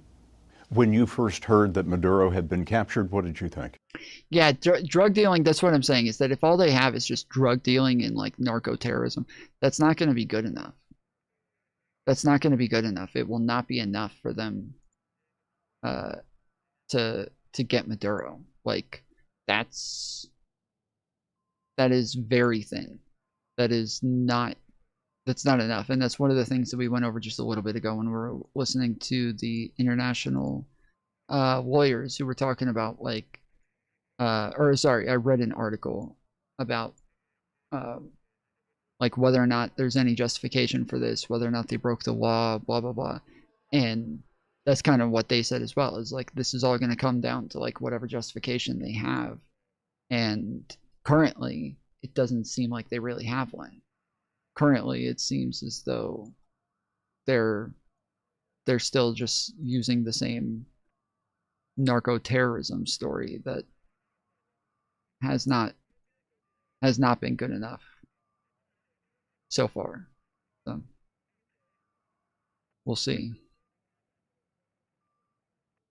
In a way, I wasn't shocked. I think probably as early as August or September, in watching the different military moves and the diplomatic moves take place, it seemed that unless he were willing to make some sort of deal or accommodation with the United States, I felt that the possibility of Delta Force showing up at 2 a.m. was very real. Do you believe that the Maduro that you met was an international drug dealer? From all the information that I've received, I would say no. I think the country clearly touched drugs. And there's information. I always have to be very clear that I might see certain. So I was about to say, from what I remember, I believe the intelligence has said that like he's friendly with cartels. He engages with cartels. He possibly has lots of business deals with cartels. He is constantly defending cartel leaders and cartel members and shit like that. Like, all of that definitely seems to be true. Whether or not he's doing it himself, that's not hard to believe because of everything that I just mentioned, but there's just no evidence for this. Nobody has any evidence to back this up, and so we just don't know, like, where the fuck the Trump administration gets this from. Because remember, Trump indicted Maduro and his generals in 2019, okay? In 2019, he indicted them in his first administration. So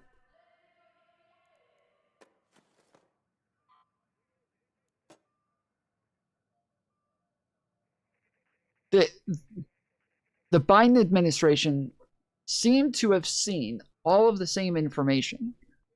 They seem to have had all of the same intelligence, all of the same evidence, and they didn't move on this. They didn't seem to care about this. They did not think this was a big deal. So my gut says this is very thin. My gut says this is very thin, and that, yeah, this is not gonna go well for Trump. This is probably not gonna be good. But I do think that, like, the time that it'll take to eventually get to the point where there is a trial and that we actually get real information about this, I think that things will have, like, died down enough to where this will, not matter as much. And even if there's, like, details about it that come out, it'll kind of be like the January 6th shit and all of that. Like, when there was more information that came out later about the fake electors scheme and about, the phone calls and all this other shit that just came out way later, it was already like, whatever. Amounts of information, and there's always a treasure trove of information that I've never seen or never will see due to classification or compartmentalization. But what I witnessed was not someone who is necessarily hardcore in the drug business, and I'll be interested to see in how the prosecution goes about proving their case. 63-year-old Nicolas Maduro was in power 12 years. In 2024, he lost his re-election bid, but remained in power and forced the winner into exile. Maduro ruled Venezuela's 28 million people as an autocrat, imprisoning his opposition and leaving the economy of an oil-rich nation in shambles. Yesterday, the U.S. Department of Justice revealed an indictment of Maduro, accusing him in a so-called narco-terrorism conspiracy. These investigations aren't easy. They can be stressful, and they can take up a lot of time. This one, 10 plus years. And you have One of the investigators at the center of the case was Sandy Gonzalez. He served 25 years in the Drug Enforcement Administration, part of that in Venezuela and investigating Maduro. Close to 20 years ago, DEA at the Special Operations Division started looking at high-level drug trafficking in Venezuela. And it eventually led to high-ranking military, police officials in Venezuela, and ultimately government officials. And Maduro was among them? Yes. What was the most significant evidence against Maduro? It's a state-sponsored drug trafficking organization, so it's a massive conspiracy. And what I mean by that is not everybody is going to be holding the kilos of cocaine. But in a conspiracy, you link everybody together. That's part of the chain. Maduro was part of that chain, first as a minister of foreign affairs and then later as a president. So when you're the president of a country and you are giving the green light to engage in this activity and you're putting people in critical positions, in governors, ministers, heads of agencies, and allowing them to carry out these drug trafficking activities, you're just as guilty as the person making the drugs and transporting the drugs. But is it a matter of Maduro simply looking the other way, or was he enriching himself from the drug trade? I believe the evidence is going to show he was enriching himself. It was much more than just looking the other way. There was direct involvement. With Maduro now gone, what in your view changes? So it was a great step, but Maduro isn't the only person in that government that was involved in drug trafficking. There are still several DEA fugitives in Venezuela in positions in that government. The job's just started. Maduro may be gone, but the drug conspiracy remains. Yes. Also remaining in Venezuela are a few Americans reportedly held in prisons who were not rescued Saturday morning. Former hostage negotiator Roger Carstens told us that Maduro held and tortured Americans who had been arrested for minor offenses. You know, everyone had a different story, but the bottom line is that they were arrested for something in Venezuela, and within a few days they were eventually sent to the intelligence or the military prisons in Caracas. Once in prison, then they were used as leverage by President Maduro in negotiations with the United States. But I can say, to my mind and my knowledge and having read all the intelligence, there did not seem to be a concerted program to go find Americans to use them as leverage. It's just that whenever an American was arrested, they would end up being used as leverage. What did Maduro want in exchange? You know, I think initially I wasn't sure that he knew what he wanted. But eventually, meeting with President Maduro and discussing what it is that he might want, he settled on person-to-person swaps. There were a few people in U.S. prisons that he wanted to have returned, and that's what we ended up settling on over time. How many Americans are still held there? You know, I don't have the numbers exactly anymore because I'm no longer in the government. But as I understand it, 4 or 5. In your view, should they have been rescued during this military operation? I think I would have loved to have seen that. I imagine the Maduro in discussing what it is that he might want, he settled on person-to-person swaps. There were a few people in U.S. prisons that he wanted to have returned, and that's what we ended up settling on over time. How many Americans are still held there? You know, I don't have the numbers exactly anymore because I'm no longer in the government, but as I understand it, 4 or 5. In your view, should they have been rescued during this military operation? I think I would have loved to have seen that. I imagine the challenges of conducting a military hostage raid are significant. The advantage of doing it the other night when we eventually went to get Maduro is that you've already eradicated the air defense capabilities of the Venezuelan military. You've challenged their command and control architecture. So adding on an additional mission of trying to get some hostages out, that might have been doable. But where are they? So since we may not know where all of them are, you could find yourself having to hit 2, 3, or 4 objectives. And now you're taking it to a level of complexity that might have been too much for that night. It might have been just enough to get President Maduro, and then after the fact, work on trying to get the release of these remaining Americans. To release any remaining Americans and run Venezuela, the administration is speaking to Maduro's same government, now headed by Maduro's loyal vice president, Delcy Rodriguez. The U.S. did not leave troops on the ground, and Venezuela's repressive military, intelligence, and police units are still in place. Yesterday, the president said this about Venezuela's near future. We're going to run the country until such time as we can do a safe, proper, and judicious transition. Democrats, including Arizona Senator Mark Kelly, are asking what's next. Yesterday, the president said, quote, "We're not afraid of boots on the ground." I think right now we run the risk of Venezuela falling into some form of chaos. I mean, who's going to run the country? Is it Delcy Rodriguez? Is it Maduro's handpicked person? Or is it a democratically elected leader? We should be on the side of democracy. I mean, we're the good guys here. Kelly serves on the Senate Intelligence and Armed Services Committees. Isn't removing Maduro good for U.S. national security? I think having Maduro out of the country. This just says, in one round, reach the hallowed grounds by the scrapyard. On what fucking map? On what map? Oh, damn battlegrounds. Okay, I see it there. Alright, fine. Fuck. Fuck. Oh, wait. Oh, yeah, I have to go to Stella Montes and get a magnetron. Okay, I'll go do that. I should probably wait for Mantis to do that, but Stella Montes is a lot harder with teams than it is in singles. If I'm by myself, everybody's friendly. If I go with teams, everybody's trying to kill you. Country now in New York being prosecuted for his crimes is a positive thing. The big question is just what comes next and who winds up in charge in Venezuela. Ooh, I almost finished a feat. Damage dealt to arc raiders, arc enemies using heavy ammo weapons. 458 out of 600. Okay. So I just have to use my Pharaoh to finish them off. Okay. Venezuela. They weren't thinking ahead here. Now they say they're going to run the country. What does that actually mean? I think this president needs to do a much better job articulating to the American people what is the plan going forward here. And then explain to the American people, what is this really about? Is it about law enforcement? Is it about drug smuggling into the United States? Is it about regime change? True. Or is it about what the president said 20 times yesterday? This is about extracting mineral rights, oil, from a foreign nation.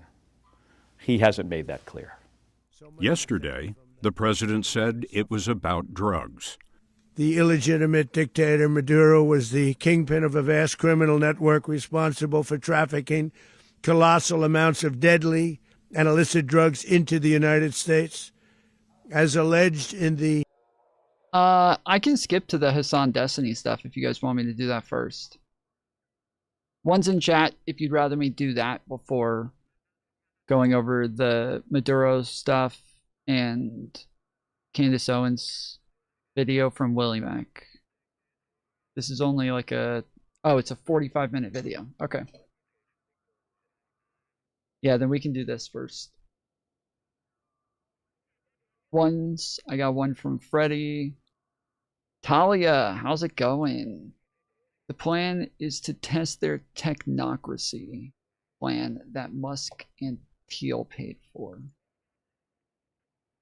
Alright, well, if we're going over this, gotta go in the fucking title, you know.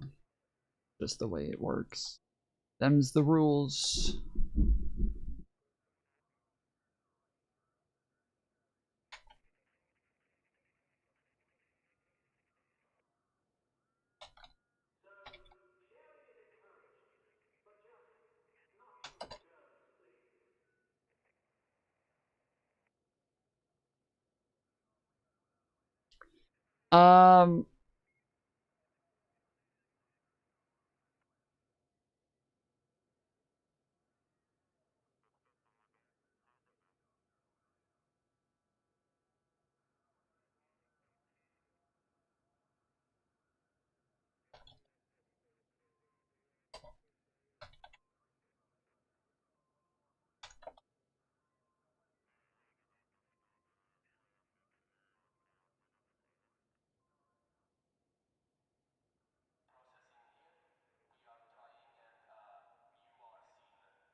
I'd just like to say, as much as people may not like this setup with the game and everything, my setup is a million times better than Destiny's, okay? I just want to put that out there. His setup sucks. Mine's fucking awesome. So.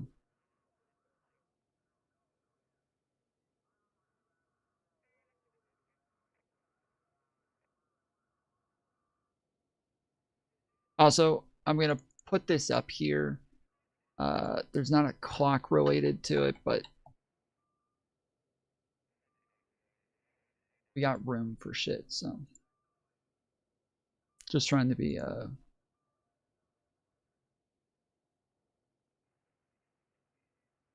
efficient is all, you know. Just for efficiency, guys. That's all.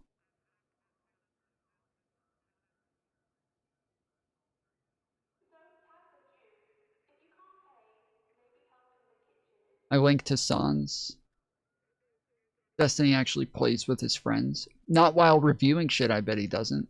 Or if he does, his friends don't talk the whole fucking time or chew in the mic the whole fucking time. I bet that doesn't happen. Is it Hasan's or Asmon's video? I only know about this or saw this because this just popped up on my feed. Hasan joins the Destiny and Asmongold drama.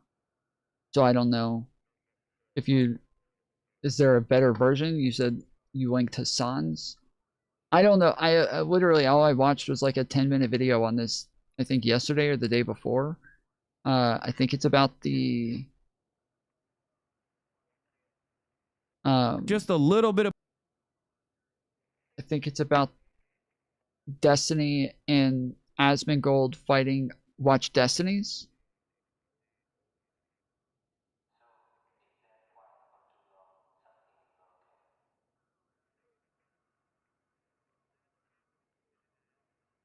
I don't know anything about this, so you guys got to tell me. I need some direction here. I'm asking. I'm not... I'm asking for some direction.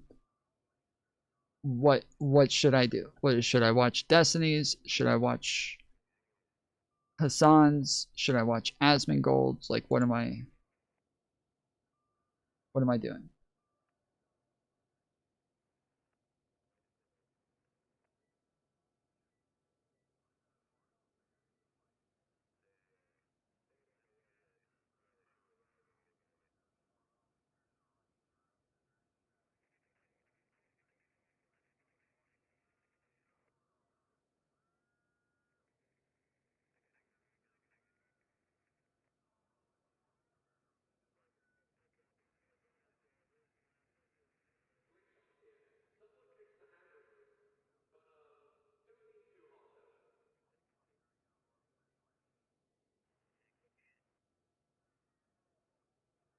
Okay, well, yeah, this one's from 2 days ago. It says Hasan debates Asmongold. Did he actually debate him? A pushback, and he backed away. This is your life. This is right now. Wake up. Redirect that attention back to random people, your neighbors, your... Did he actually debate him? No, he was just in chat. Okay. Alright.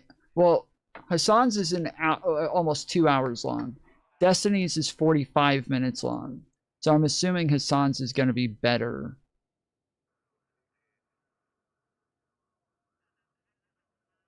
Of that. Are they even the same thing? But yeah. Anyway, what's this here?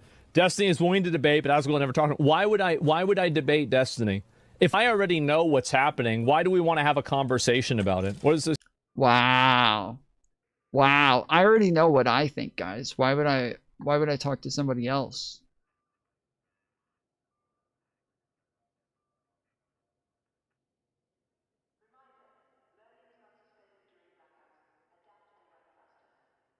abuse material, you know. I feel like for me, is that what it is? That there is like maybe a fraction of the screen.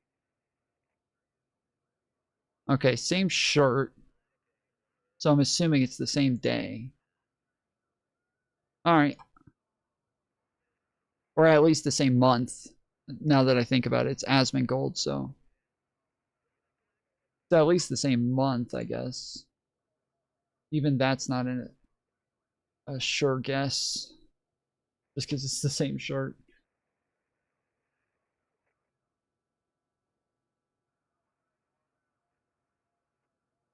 Just a little bit of pushback, and he backed away from like 3 different points that he had presented. That's perhaps the reason why he doesn't want to have a conversation like this. I see this as like you wanting to remain in an echo chamber, in a hug box, you not wanting to have these sorts of opinions be tested at all. That's it. You don't want the bubble to burst. I mean, that's what happened. I did want to show this maximum cope position. Asmongold will not debate Hasan or Destiny. Asmongold believes they're both trying to force him to platform their bad faith opinions. My bad faith opinion is I think all fraud is bad, and I think the government, the right-wing government currently, is just hyper-focusing on all Somalis specifically so that you forget that everyone is engaging in fraud and they're never going to actually tackle fraud at all, and that's it. What a fucking idiot, dude. Yeah, my perspective is better. I think everybody does fraud. What a fucking idiot, bro. I like that he's doing, I can't platform him. Wait, it's the end of the week? I don't even know what that means. You were promoted to a higher rank, rookie 3, position 16. I've only been playing for a week. What does that mean? What did I do?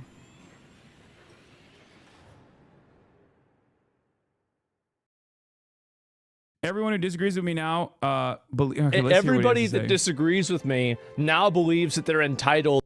Well, I don't agree with what you're saying. So first of all, I don't think I'm entitled to a platform at all. It's just that this is like peak cope. And this is what I said when oh shit.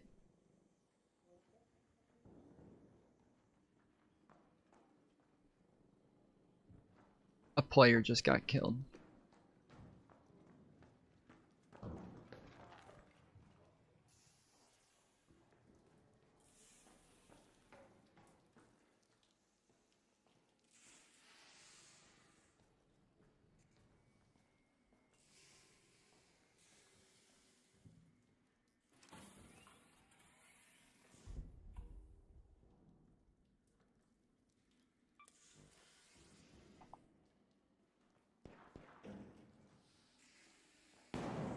Yep.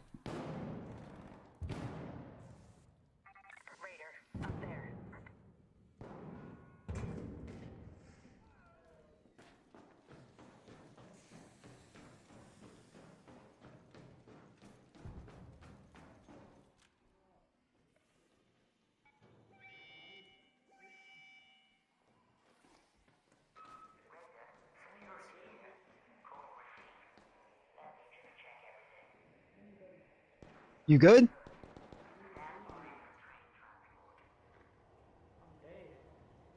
Somebody shoot you? You get hit by players or someone shoot you?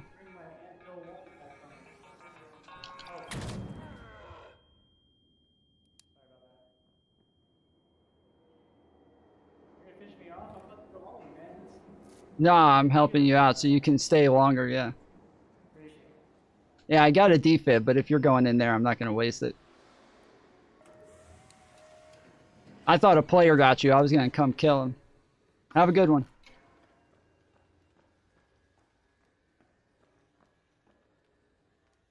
that you do talk about me every single day, and obviously you platform me every single day. The problem here is you want to control how you platform my opinions. That's the issue. It's dishonesty. You want to frame every single thing that I say in... Wow, that's crazy. So wait. So wait. So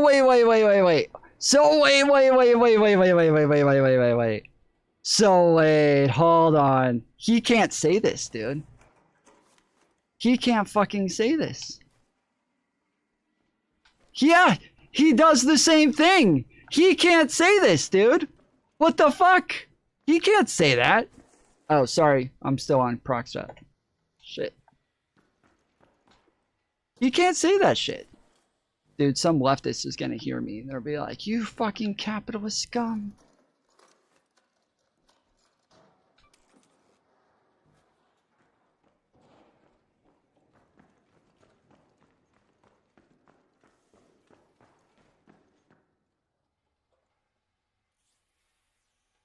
Friendly?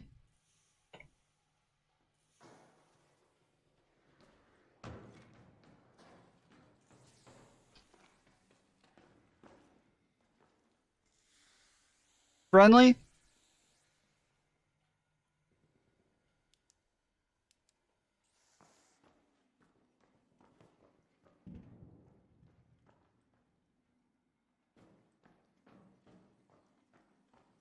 I'm gonna have to just start shooting first and asking questions later again.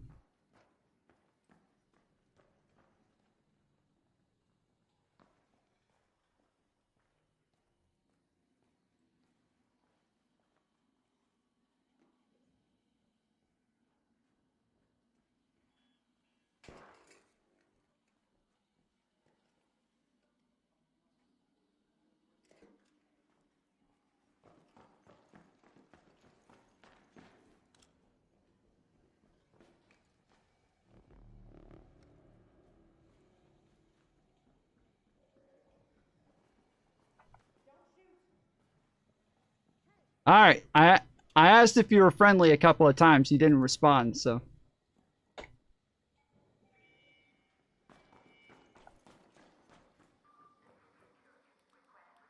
How's it going, man?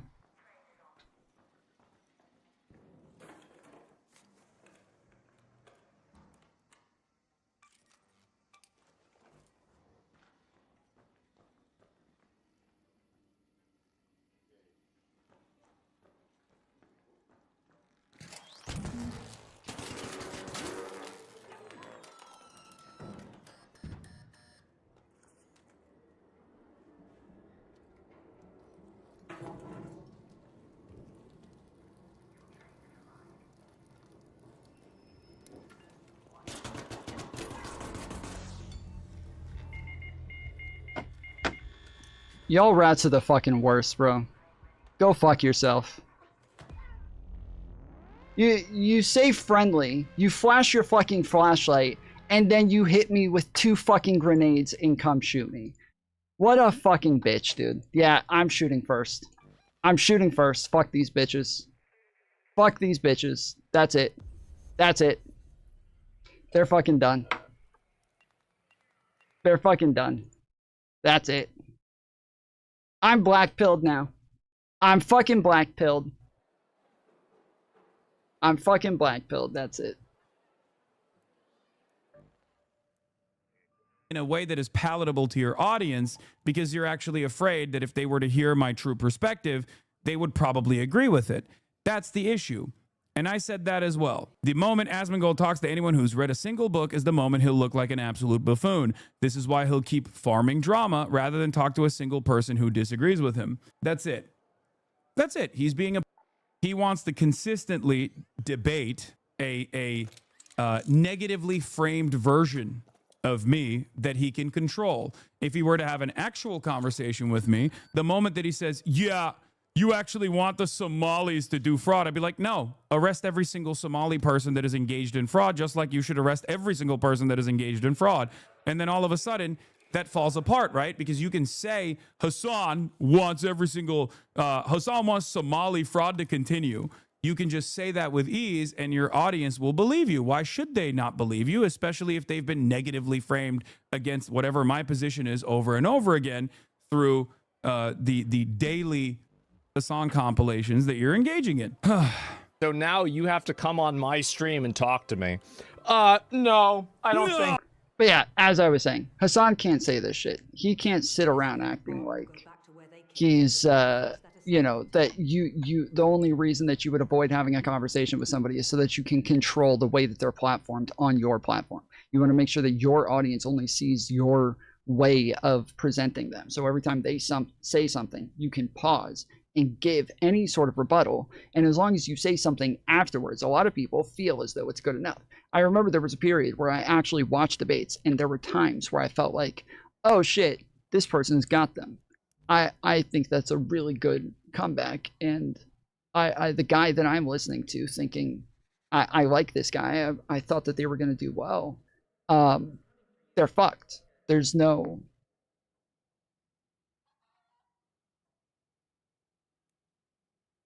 there's no way that they can respond to this. And then they would say something and I wouldn't even like register whether or not it was logical. I just knew they responded and that was good enough for me. Like, that was always good enough for me. So I don't think so. It's not going to happen. Why would I do that? And also, I only have one renegade, but for close combat shots like that, it's kind of what I need. It's not a shotgun. It takes medium ammo, but I've never used it on like an actual person, but it says has high damage output, accuracy, and headshot damage. Headshot damage? Oh, that's a fucking human. Okay, well this shit does a lot of damage to humans then, so. But I hate the dark corners of this game because it makes it to where you can't see anything. Well, Tom, it does take one to know one. Yeah, true. So Hasan might have the expertise in this subject. Yeah. That's true.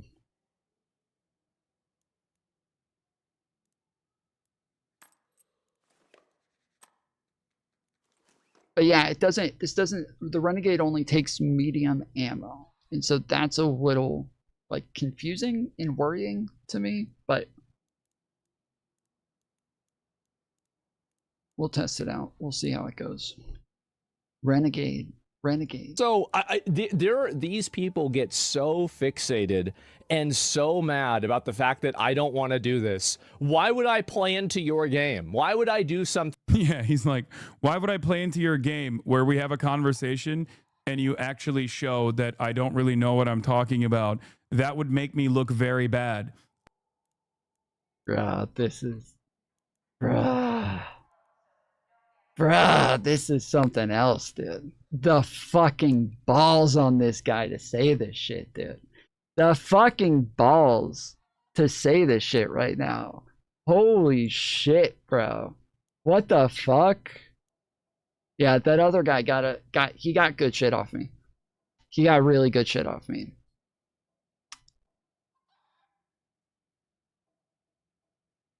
I can't remember what two guns I had. Did I have a Rattler and a Pharaoh? They had the...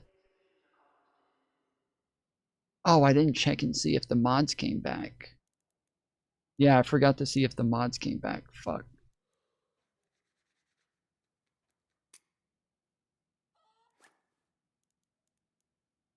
But yeah, he definitely got really good shit off me. I had not a Bobcat, a Wolfpack on me as well. That's probably the most depressing part about that, is that he did get a Wolfpack off me, so.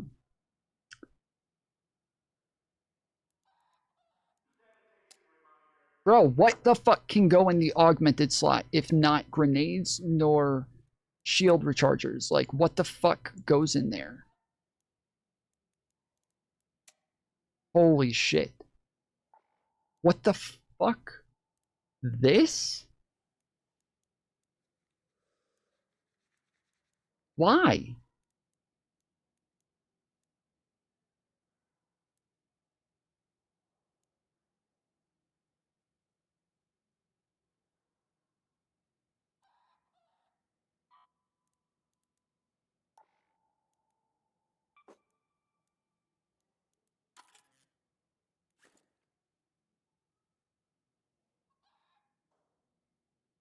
I would rather keep framing whatever you're saying in a totally ridiculous and totally negative way to my audience that is desperate to hear negative Cesius, just so you know, I turn off notifications for every single server that I'm in.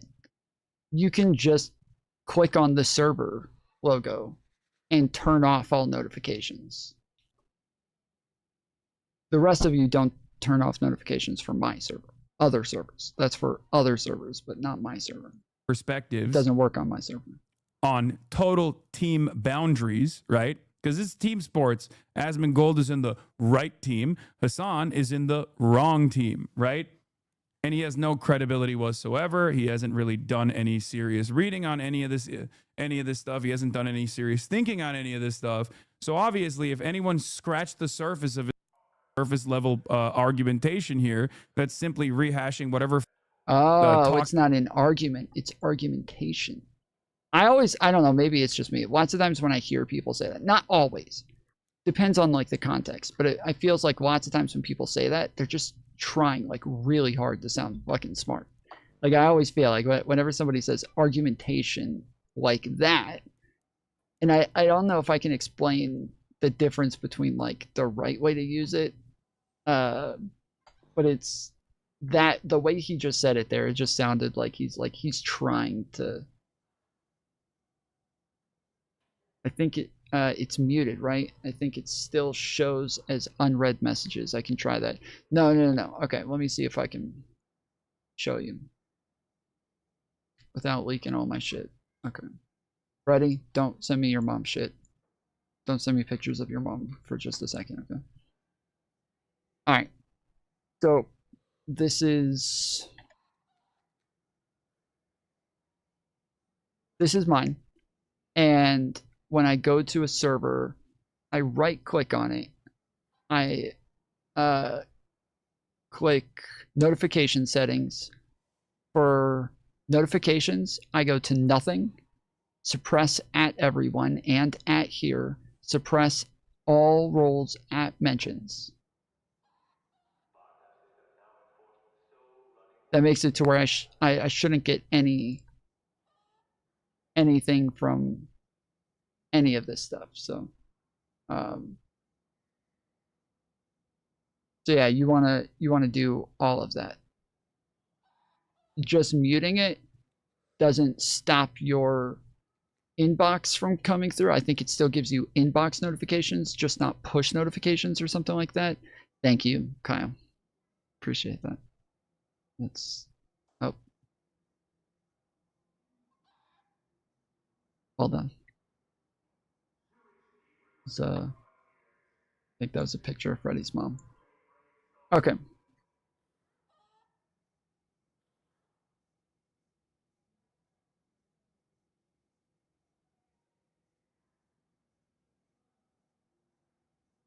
Talking points that are popping off on his subreddit or popping off on Twitter, all of a sudden, a lot of people that are in his audience are going to, go, wait, maybe. Oh, wait, I'm sorry, Freddie. I'm sorry. That's a fucking sore subject, isn't it? I'm really sorry. I fucked up, didn't I? I'm so sorry. I'm so sorry. My bad. That's on me, dude. That is totally on me. Maybe Asmongold doesn't know what he's talking about. That's it. Because every single time that Asmongold and I have had conversations, right, back in the day, he looked like a toddler. I will admit, however, it did make me think, because of his openness to having any sort of conversation like this, I falsely was also duped. I was duped into thinking that maybe he is open-minded, maybe he's just like a little misguided or whatever. That's what I thought. I thought up until this like full-on political arc happened. Actually, no, he was full-on into politics before this. At the time when he said Palestinians are, they have what it is. I forget the exact term he used, but it's like a pretty much saying that their culture is less valuable. They have a less valuable culture. And he apologized for it like immediately after. And so it seemed like, I didn't think it was like the worst thing in the world, but obviously it's just not something you should say in that sort of way. Like it's definitely something that without like a lot of context added, it's gonna come off really racist. But he apologized like immediately afterwards, and so Asmon is not only bad at debates, but he's an idiot. I felt like he did fairly well when he debated Hasan a while ago. He had like 2 debates with him. In the first one, he did okay.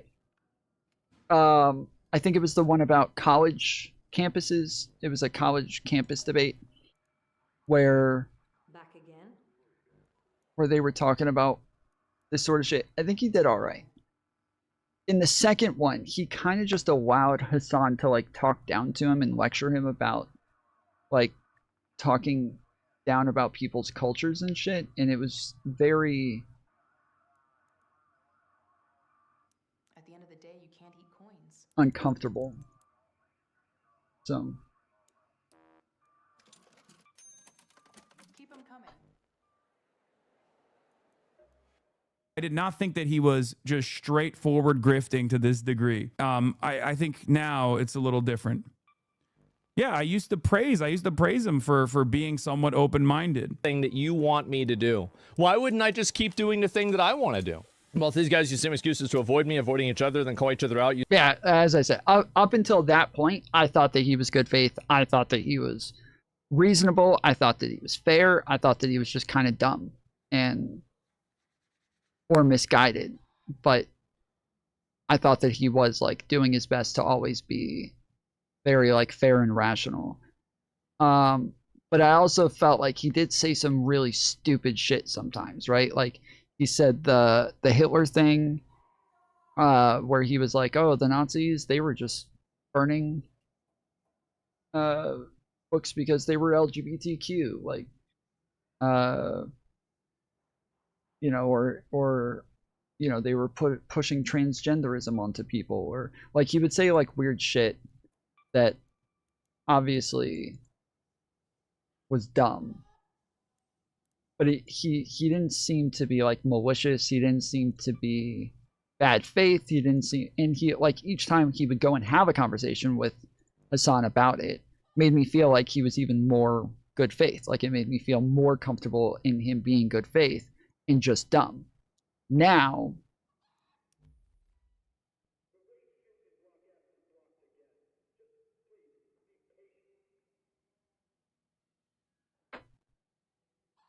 after that point where he made the statement about the Palestinians, ever since then, it's been fairly obvious that he is going like hardcore in the Trumper direction. And yeah, it's just not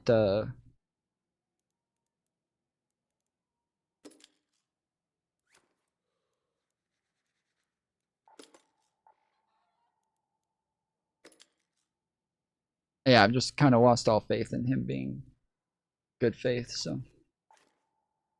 Using excuses to each other while avoiding me will never not be hilarious. I know. And for people... is that Hasan in the chat? Is that Hasan in the chat? He doesn't have chat on screen anymore, so you can't see it. Keep doing the thing that I want to do. Well, these guys use the same excuses. Oh, somebody added Hasan in chat. River to See said, at Hasan, you did the same thing with Pedo Troll.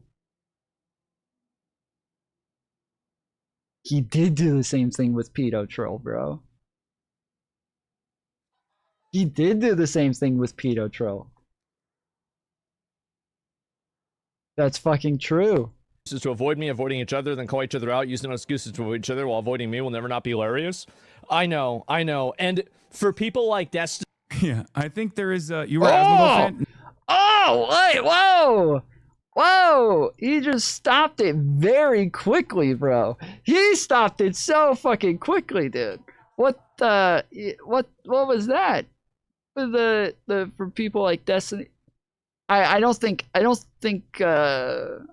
Asmongold is going to say what I think he's going to say, or what I want him to say. I think he's probably going to say, for people like Destiny, I think he's a little bit more bad faith than you, or like, you know, for people like Destiny, I think he's a little bit worse than you, or something like that. I think that he's more annoyed with Destiny than he is with Hasan.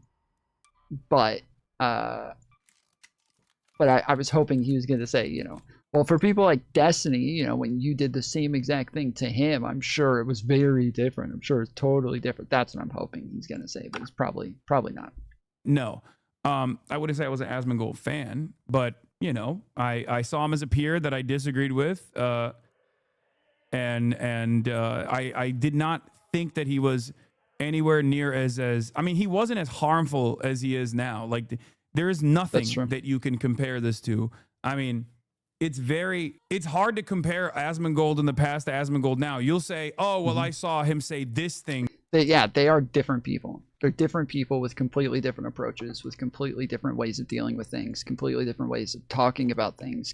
Like he is an insanely different person now than he was back then. Back in the day, and that obviously made me understand that he was right-wing or whatever, but like he never tuned it up to this degree. You guys are crazy, I think, if you think that Asmongold was doing this level of racialized, insane agitative propaganda at the behest of the Republican Party on a daily basis like a partisan hack. He was not. He has definitely tuned up the rhetoric tremendously. Maybe he believed some of these things already, and maybe he was too shy to openly admit. What's the difference between a blaze grenade and a trailblazer? I think I've been thinking these two are the same exact thing for a while. Admit it, but nowadays he's going full blown, full tilt. I'm sure this is very disappointing that, you know, Destiny watched a YouTube video of me that he disagreed with, and so now I'm obligated to have to go and argue with him on his stream. I don't think that's the case, for the record. I don't think that's the case, for the record. I think that when it comes to Destiny, he's obviously a pedophile, and he smokes meth. And so that's a very different scenario. I am not a pedophile. I only had sex with 2 underage girls. Destiny has 3. And I also showed nude pictures of other women without their consent to 2 other people. Whereas Destiny did it to an underage girl. Or maybe an underage boy. So he doesn't count. I don't think that you have to offer people a platform just because they demand it. I think that's silly. I'm not even saying you have to give me a platform, but notice. I think that if you're going to disagree with somebody and you're going to like question them on their ethics, on their sincerity, on what it is that you believe, and you're telling your audience and their audience that you are correct and they're wrong. And I think that you have an obligation to your audience to hold that. I think you have an obligation to your audience to actually like hold that W and say, yeah, this is what I think, and fucking run with it. How he's framing it that way, because he has to make this seem as though this is a silly request, right? He has to, once again, control the narrative for his audience, and that's precisely what he's doing here. And he has to still present a show of strength in a moment where he's very clearly insecure about his lack of knowledge on any particular subject matter. Like the situation here is he would much rather frame things in a negative way for his audience and keep saying, oh, Hasan is very stupid, Hasan is very dumb, don't listen to him over and over again, and instead of like actually entertaining the arguments that I'm presenting, right? If he had any issues with platforming, right, and he's talking like a woke SJW here with the whole, I'm not going to platform people, right? These are dangerous ideas that I'm platforming, and the dangerous ideas that I have are what? We should investigate and prosecute all instances of fraud in this country. Very dangerous. And we shouldn't rely on random dumb YouTubers claiming that there's no children inside of a daycare facility, and the only evidence they present is... Okay, I've calmed down. I'm not black-pilled anymore. 90% of the people that I've come across today have been fine. 90% of them have not shot. Same yesterday. I didn't get shot by a single person all day yesterday. I think the day before I didn't get shot by anybody. I think I've been killed by people in solos maybe 2 or 3 times. It's rare. But I am going to be a lot more cautious. I'm going to be a lot more cautious one of the issues that I have is when I'm around people, a lot of times they're in areas where there's a lot of valuable loot. And so they're like standing there searching in drawers and shit. And I don't want to search in a drawer while they're standing there, because if they start shooting me, I have to like back out of searching the drawer and then jump and shit and shoot.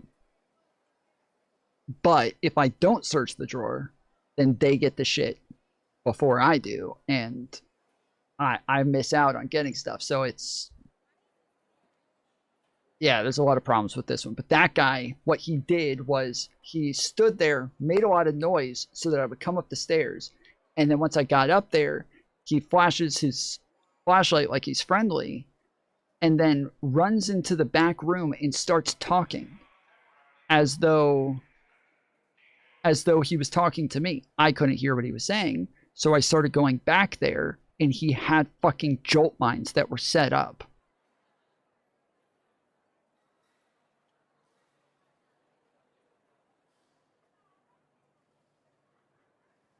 That as soon as I walked past that corner, I got fucking hit with the jolt mines.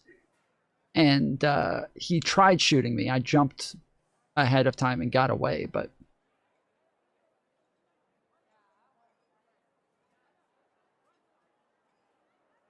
holy shit, Mantis just got 34 fucking kills with Wasted and Red on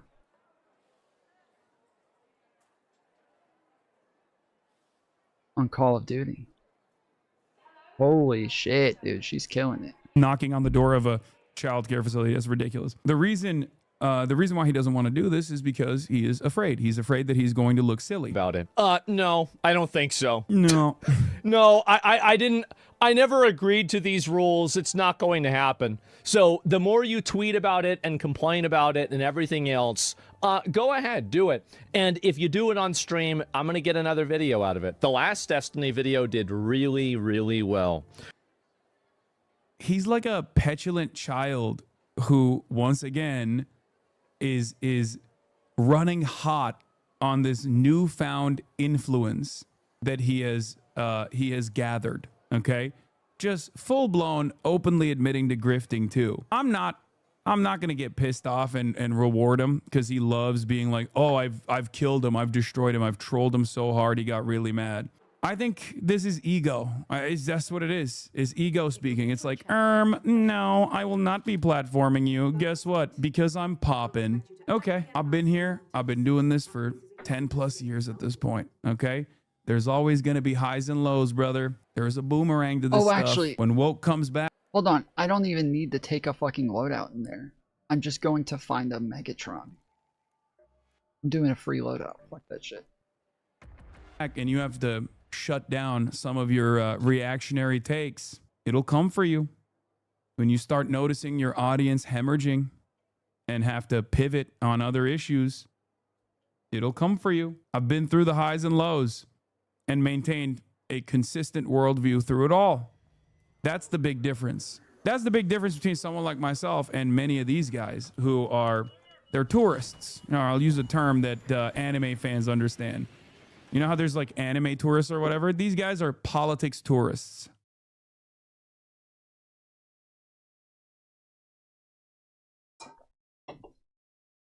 Wait, what the fuck? Am I frozen? Did I press the pause button?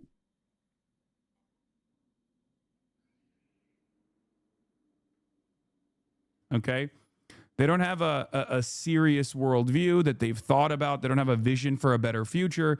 They're just simply responding to audience feedback. The moment that Asmongold goes back to playing video games and talking about titties in video games or whatever he was doing before he started doing this pro-Trump shit is the moment that you know the grift is over, at least for this political commentary side of things. So if we can get another one, I will. Well, this is what their strategy is, right? Is that they want to constantly go and, they want to effectively... Also, Destiny saying this stuff is really funny. One, because he's banned, and two, because he's utterly irrelevant. Let's be real. He's like, oh, why won't anybody talk to me? I don't know, man. Maybe because you got, you know, active court cases that you're dealing with where investigators have found out that you tried to procure abuse material, you know. I feel like for me, there's a little bit of a, you know, there's a better argument here. Which, for the record, I don't think Asmongold will talk to Destiny either. I don't think he'll talk to Destiny at all. And I do think that it would be productive overall if he even talked to Destiny. Let's be real. To be fair, I don't think that's the reason Asmon isn't talking to him. No, the reason why Asmongold is not talking to Destiny or myself is the same exact reason. Okay? It's the same exact reason. They don't want to, he doesn't want to have this conversation because he is genuinely terrified. Like, actually terrified. He can try to present this as like a, I'm actually coming at this from the perspective of like, I don't want to platform people or whatever. But yeah, it's because he's unqualified, and it's fine to be unqualified. I wouldn't give it if he wasn't spreading such hateful narratives and actually misdirecting his audience. Examples that I've used in the past, obviously, revolve around the Mahmoud Khalil incident, right? When Mahmoud Khalil was apprehended, detained, and was slated to be deported, I said there is no legal basis to do this.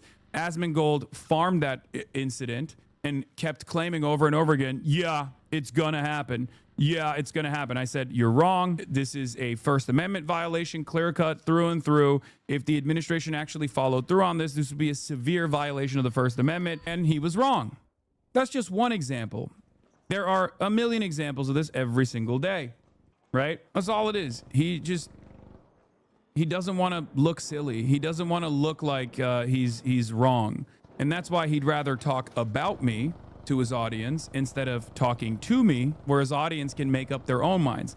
It's actually also somewhat insincere. Like, you're basically saying you don't trust your audience. You don't trust your own skill. You don't trust your own knowledge. And you don't really trust your audience to make up their own minds either. You have to keep it compact. And before Destiny says, oh, Hasan, you do the same thing, brother, with the exception of talking to someone like Destiny, I do actually talk to right-wing commentators with regular frequency. You've just lied to your audience and claimed that I don't do that. I talk to right-wingers all the time. All the I time. I don't shy away from the open Oh, I can craft hatch keys now. Discourse. As a matter of fact, I'm trying to talk to this right-winger right now. Try to bully you into talking to them, so you give them a platform. He would rather debate a clip of yours as he's doing right now. Let's see what he's doing. Let's see. So I was on Instagram, and so people are making, they said my 2026 gonna be like, and they're making fan cam edits of AI generated montages of Jeffrey Epstein out on, like, you know, ski boats on an island with a bunch of rich friends and stuff like that. And like, they're actually trying to create an aura for Jeffrey Epstein. I think he's just farming. He must be just farming like the people that are looking for anti-Hasan clips, because he's not even talking about me in this situation. Let's see what he said before. Look at Hasan meat riding Asmongold for the 300th day in a row. Does it feel like the walls are closing in a little bit? Hasan says the walls are closing in for Asmongold after his Minnesota childcare coverage. Does it feel like the walls are closing in a little bit on your daddy? They're K-pop stands. At least K-pop artists are hot. You're over here standing for this creature. Yeah. Yeah. He has no argument. Yeah. That's why he just calls me ugly. When he calls me ugly, he's calling you ugly, chat.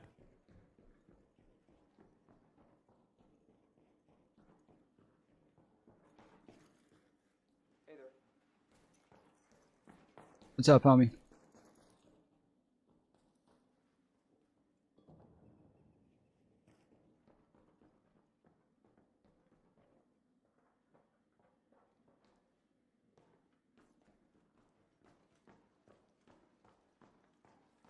There's a place that's called Exodus. I believe it's on this map that I'm supposed to find. But I don't know where the fuck Exodus is. I don't see anything that says Exodus. Okay, Google. Where is Exodus on the Stella Montis map? Sorry, I don't understand. Interesting.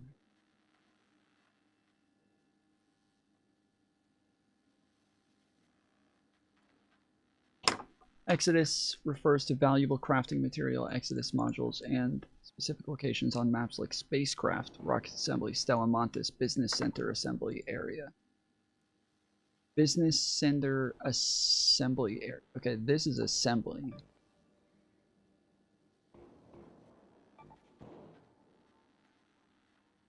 Okay. So I think that's where all the big shit is that they were just fighting. He's calling everybody ugly. He's just like that jock on your daddy. What is this? Look at Hasan, meat riding Asmongold for the 300th day. He and his community will cut parts of your answer and turn it to his advantage, bet. Yeah, I know. I don't give a shit. They do this every day. The reality of the matter is, it is pertinent. It is up to the individual, okay? I have confidence, not only in my worldview, but I also have confidence in the minds of all these people that tune in. Eventually, for every 10 people that tune in for more on content, there's going to be like 3 people that will go, let me go see this for myself, okay? Let me go see this for myself. Calling it now, he's going to go full crybaby and point to you being bigger and stronger than him and try to turn it into you intimidating him. What? No. I think he's just going to say, he has no argument. Yeah, base. Does it feel like the walls are closing in a little bit on your daddy? Is that right? A person that you consider to be this idealistic intellectual? Is that why you guys keep coming in here and crying? Is that what it is? That there is like maybe a fraction of the scrutiny on the shit that he says on a daily basis? Yes. And all of a sudden now it's like, oh, you guys, why are you paying attention to him? I don't know. I don't know. Why are you so scared? What is he talking about? I mean, once again, Asmongold wasn't scared. Instead of trying to consistently debate clips of me that are framed in a particular way, okay, he would talk to me directly. He has the capacity, right? He follows me on Twitter. I follow him back. He has the capacity, meaning he has Discord? Is that the capacity? What is the capacity here?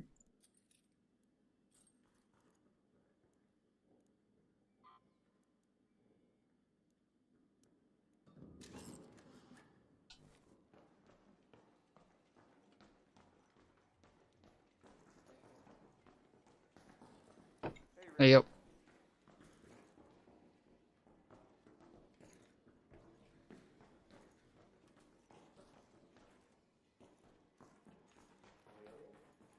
Back. I'm like paranoid that there's going to be jolt mines around me.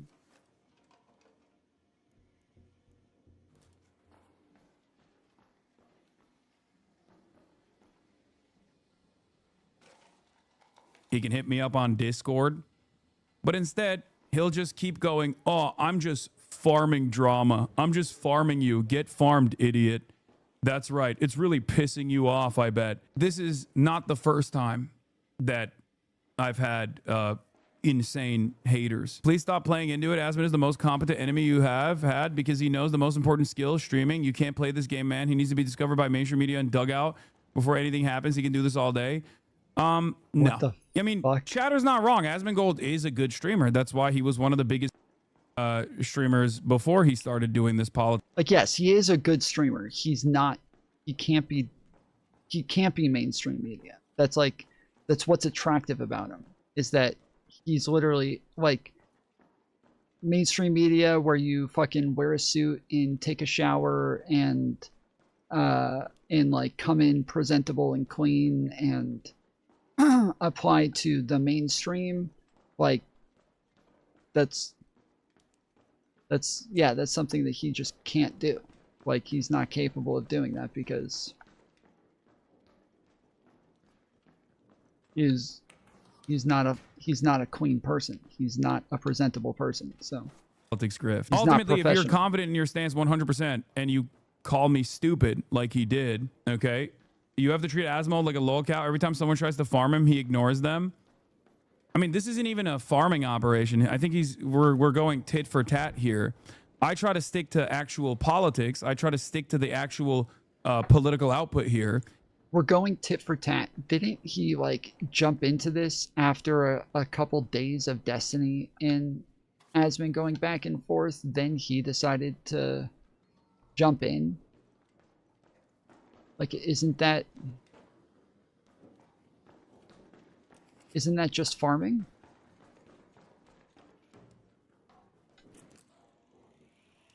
Isn't that what that is? He's the one who can't actually talk about my positions, so he either has to bastardize it to his audience and have no pushback, obviously, in this circumstance, because it's a clip, right? Because the clip can't dunk on him. But at the end of the day, the reason why I talk about this kind of stuff is, and this is silly, this is like, you know, this is devoid of actual politics. Like, this back and forth happening here with him reacting to a clip of mine is utterly devoid of politics. I want to talk about the policies. I want to talk about the politics. He wants to turn this into drama over and over again. Okay? But the reason why this still matters, the reason why this is still significant, even though people will go, why are you doing this? Who gives a... The reason why this still is significant is because, I mean, look, guys, Elon Musk is highlighting Asmongold's positions, right? He's highlighting Asmongold's positions. Like, clearly these things do have impact in terms of changing people's minds. If you don't, like, people didn't used to do this when I talked about Ben Shapiro every single day when Ben Shapiro was popping. Can we skip to when Hasan is in his chat? He just said something in the chat, I'm pretty sure, and Asmon responded to it, and now he's giving a long rant in response to Asmon's response, I think, right?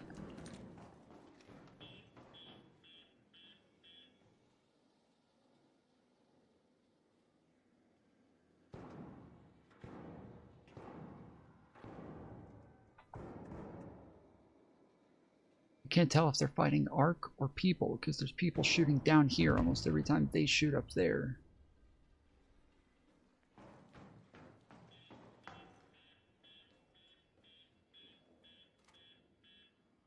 Oh, that's underground.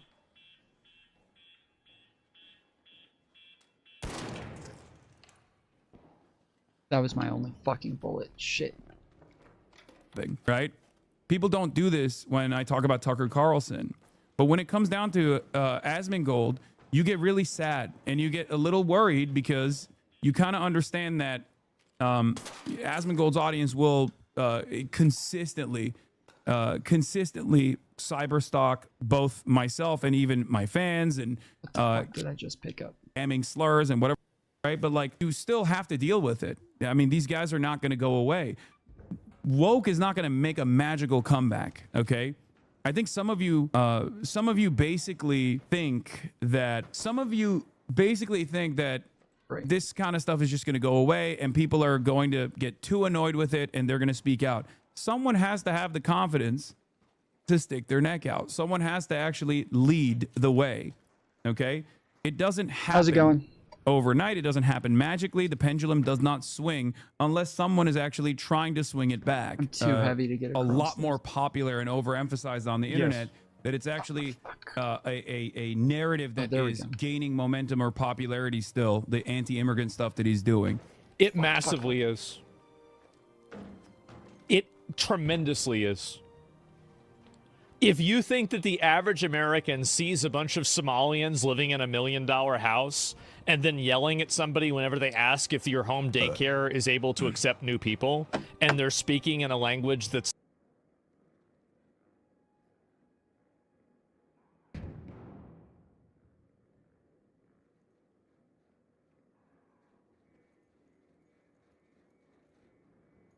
childcare facility, whether there are children there at that moment or not, and demand to see the children, and then assume that this is like conclusive evidence that there's no kids there. That's manipulation. No, we'll listen to what he's saying.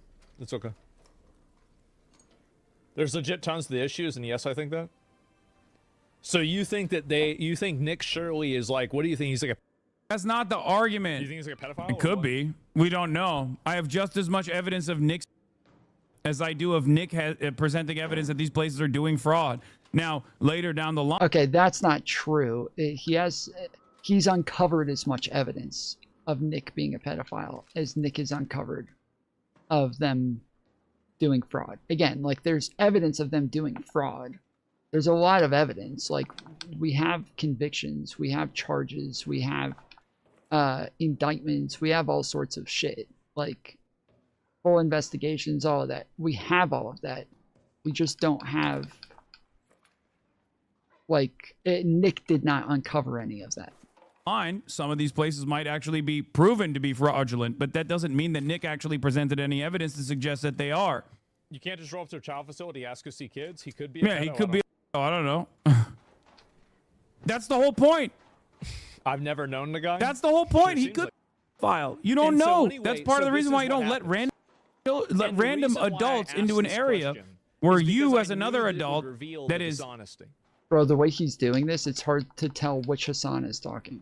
What the fuck? You, as another adult, is a guardian of the state over other people's children. You don't actually think that. You know that's not true. What? It's obviously not true. But you're just saying it because it's something that sounds bad. It's because you've used the term racist so many times. You've said racist 1,000 fucking times. He never said that? He never said that? Just as much evidence. Was he implying that Nick Shirley had some sort of bad, ulterior, weird, being up intentions? Was he implying that? For these daycares having he obviously no children. Do not allow yourself to be gaslit by people that want to lie. Presented for him. It's obvious what Nick. you're doing with life. Okay, he's saying what he's typing in chat while he's live. Okay. All right. Language being and over a what 90 is it? Zach IQ Raw, conceit. right? It's so obvious. I said that last These chatter was wrong. tricks Nick presented might just as work much evidence for on, these I don't daycares having know, no children as that chatter morons on presented for Twitter. Nick being a People that automatically Why is already it? agree with you. Why is it? Your comparison is going to go over his head? No, I mean, seriously. If you believe Nick Shirley provided ample evidence, which is just, you know, his own personal perspective, that these places are fraudulent, then anyone saying Nick Shirley is a pedophile is presenting the same level of evidence. And not only that, but they're also, not only that, but imagine if you went to wherever Nick Shirley was living in, like his home or the place that he works at, with a camera crew and consistently talking about any sort of principle. They don't have any actual argument at all. All they're trying to do is create weird insinuations and other misrepresentations in order to push an agenda that is supposedly trying to... Yeah, Asmongold's just not understanding what it is that he said. Hasan said it incorrectly. Again, there is evidence of this shit. Oh, I'm on my mic. My bad, guys. There is evidence of this stuff.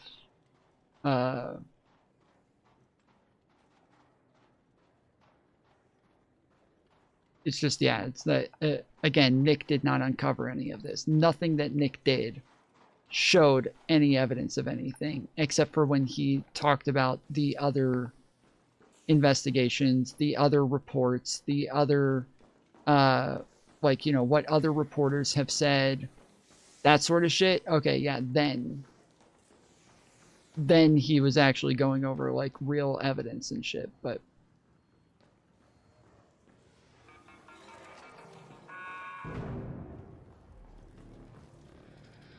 Oh, no, no, no. An arc orbiter is en route.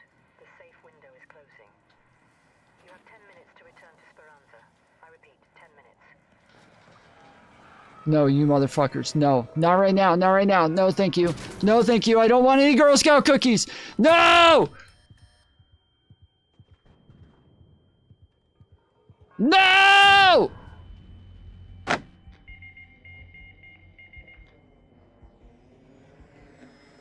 You motherfuckers! Why? Why do there have to be so many of you in one place? What the fuck?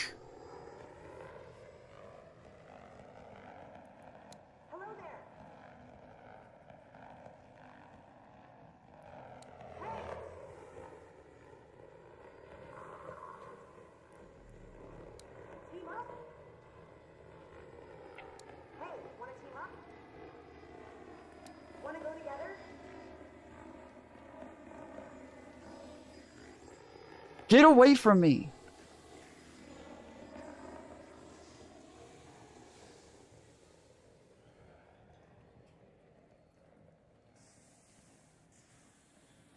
Anybody got a defib? Anybody got a defib?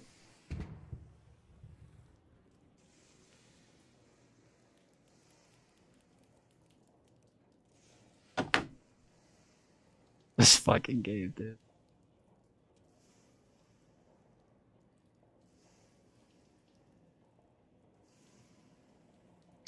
It's the case that there's no fraud and funding was pulled from this place. What's the plan to make it up to those people? Saying there's fraud isn't good because there's technically fraud everywhere, and we leave it to places like the IRS to investigate. I don't understand what you're saying, but that there was like places like the IRS and others that did do investigations and that did find fraud and that did get convictions and you know, shit like that. Like this has happened numerous times with Somalians, even Somali businesses in Michigan. And so it's not like, it's not a thing that is just gone unnoticed like Nick Shirley tried making it sound. It's not a thing that is just ignored. Like there was a whole big blow up about this in 2018 and those cases were litigated. Like there's still more investigations. They're still doing investigations into more.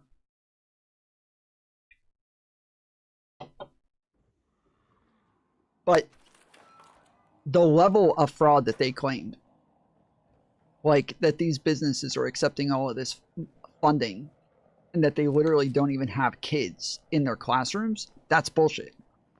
That's just a fucking lie.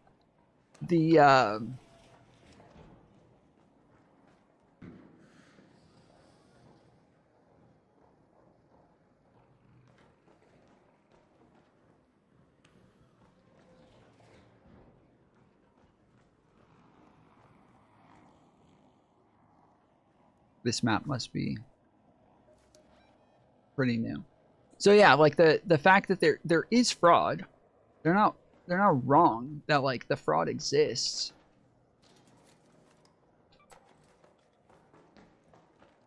It's just Nick Shirley didn't uncover it. He didn't find any fraud. All of the fraud that he claimed was complete bullshit. Like saying that there was no kids there because he walked to the door and nobody came to the door. Like, that is just the dumbest fucking claim. That is just the dumbest shit. And then to call that an investigation afterwards is so fucking insane. Ooh, that was slick, dude. I didn't even know I could do that.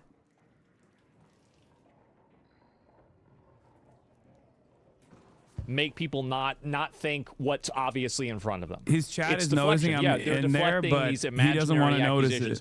This is a 23-year-old Mormon, and you have a bunch of weirdos like that on Twitter that are trying to paint him out as a pedophile.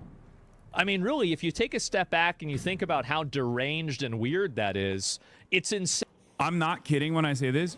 We have more evidence to suggest that Nick is a pedophile than all of these daycares having 0 children in them, because we have evidence that Nick is trying to see children inside of daycare facilities with a camera.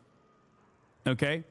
That is unironically more evidence of Nick's potential pedophilia than any evidence that he has presented about these daycare facilities engaging in the type of fraud that Nick Shirley was trying to claim that they were engaging in. There's like 50 houses of these people that have a daycare, and then you can't enroll any of them.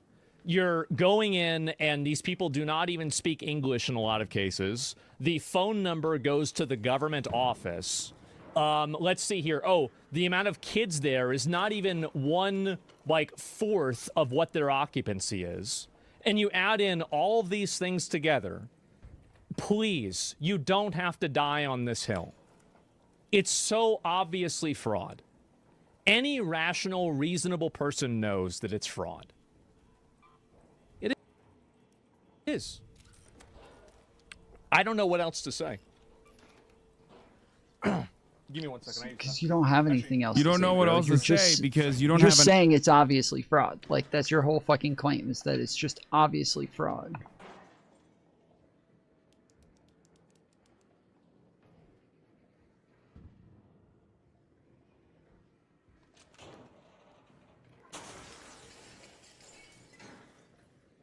I don't know if I can jump back up here, but I want that.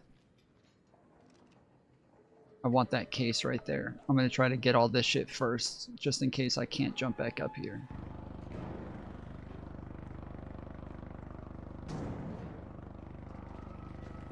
An argument. Excuse me. I'm saying you don't have any evidence it's obviously, for the any of reason that. why, I'm not like, against I that don't being know the why case. Hasan Nick never gets presented so any of that. hyper-fixated on Once again, defending these fraudulent communities. Like Hasan and I have a lot of common ground with things like public education, free health care, all of these other things. Like he and I agree on all of these things, but you're constantly simping for these toxic, parasitic immigrant communities that are coming over here trying to defraud us. Like you really, I mean, like somebody broke into the building and they just happened to steal all of the documentation. Like, I mean, how can you even for 1 second believe that that's not an immediate scam?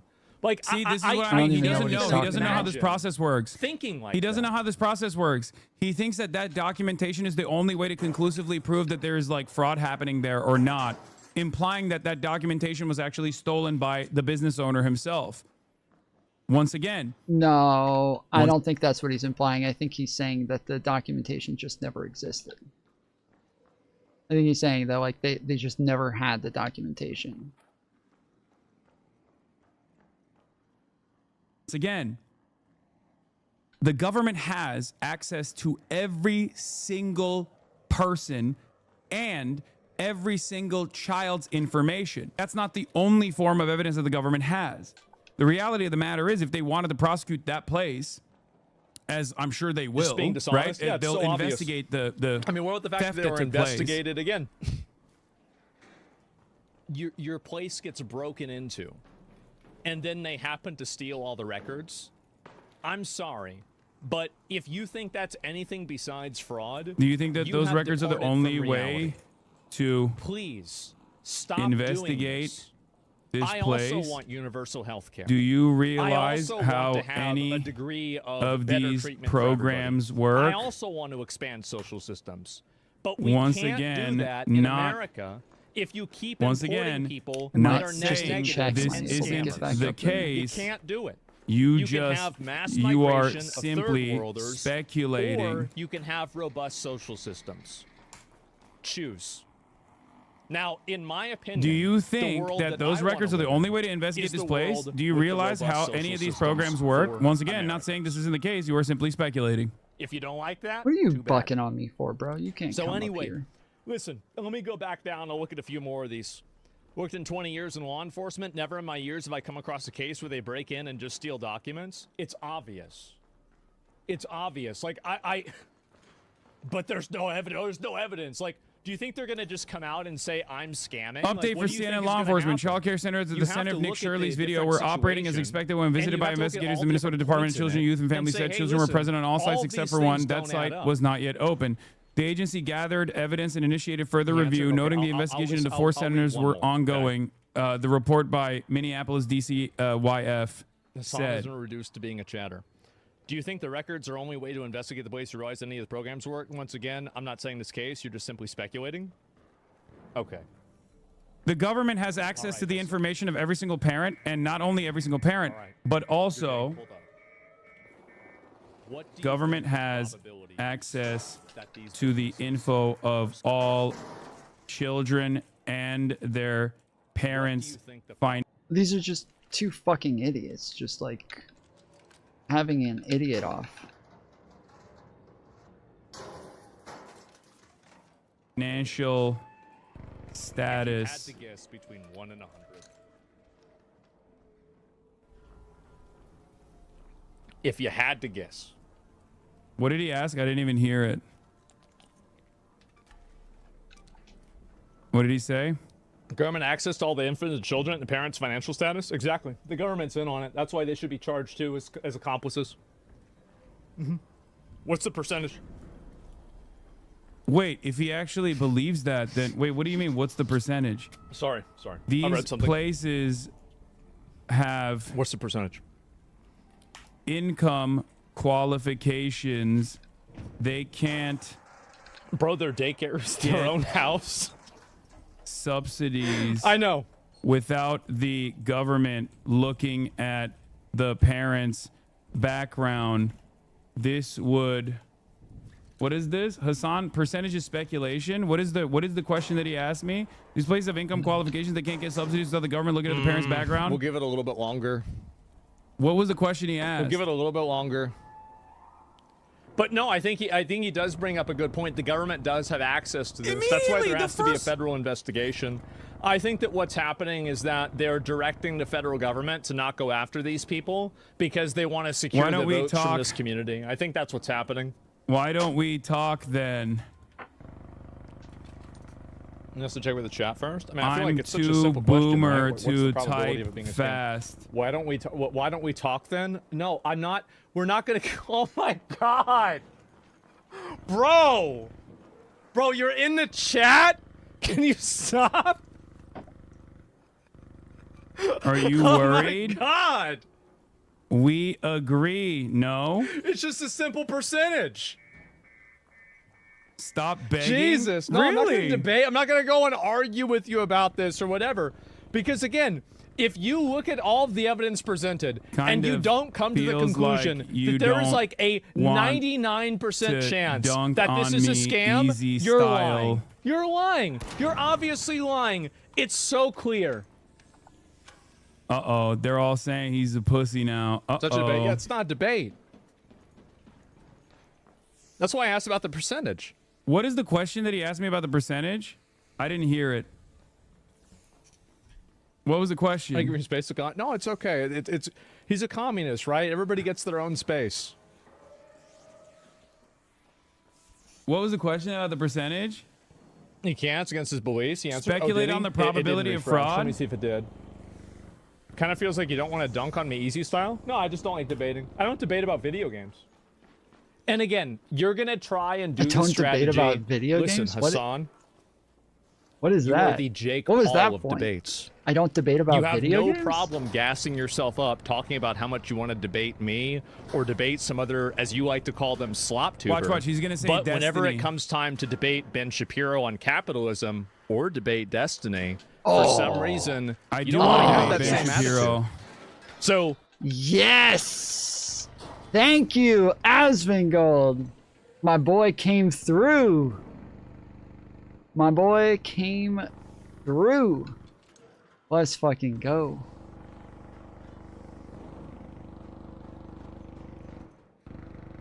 I don't really want to hear about, oh yeah, I want to debate you. You're going to come in and be the big guy and everything like that. I did want to debate Ben Shapiro. You're being Barry the Weiss Jake Paul pulled it very debates. publicly. I don't know why. I don't know why you're saying that. I did want to debate Ben Shapiro. Barry Weiss pulled it. Because they wanted to debate on something else. Oh! Barry You Weiss want to debate publicly on said Israel. I need Did to be you see- Here, let me ask you deplatformed. something. Hasan, did you see what I said about that? I need to be deplatformed. Because I did Lamau. cover it. I talked about it. Did you see it? Barry Weiss publicly said I needed to be deplatformed. Yeah, but did you see what I said? No, I didn't see what he said. But did you see what I said? Again, he's only able to talk because he can at least control the narrative a little bit in this circumstance. But he can't control it if we're having a back and forth conversation. Even a couple statements I think immediately that, cause him to Hasan back away thinks from his that initial fraud's an claims, issue. right? I think And this fraud's is an the issue. reason why he wants to control the narrative. He wants to make sure that, like, at most he will respond to me chatting in his chat. That this Okay? fraud is probably so much worse than you can even imagine. This fraud is insanely bad. And I don't think that it's just with these daycares. I think it is with the entire government, healthcare. It's with healthcare. It's with Health and Human Services. It's with food stamps. It's with welfare. It's with tax write-offs. Public, it is private, with partner, fucking everything. ships. And if we had in my opinion, I think that we are spending close to, if not over, $1 trillion on fraud every single year. And if you don't believe, timed out. What is this here? I think Minnesota fraud is abysmal, a byproduct of private partnerships. I want it all to be combated. Okay, good. Then that's fine. Great. Then we're on the same side. Hyper-focusing Stop trying on, to make this an argument about some bullshit. No, claiming that... Like, okay, great, good. We're on the same side. That's amazing. I'm happy. Parasites. Good. Are the... Claiming that third world parasites are coming in to going after the thing? Here we go. Fraud. Yes, and no, I might look at this in a minute.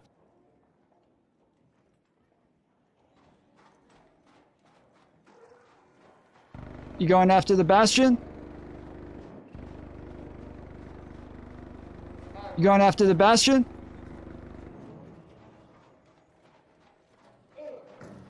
I got some grenades I can contribute. I'm about to head out, so...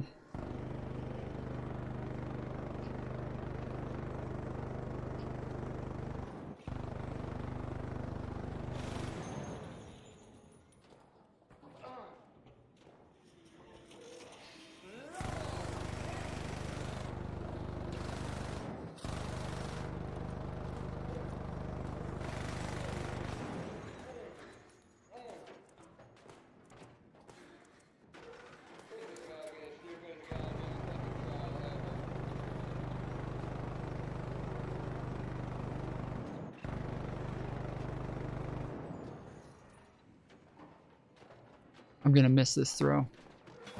Yep. Oh, did I get it?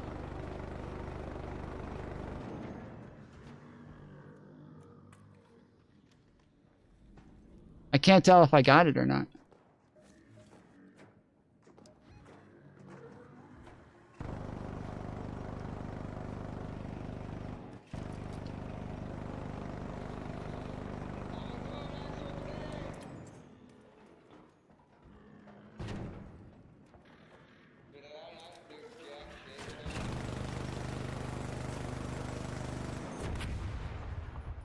Yeah! Let's go.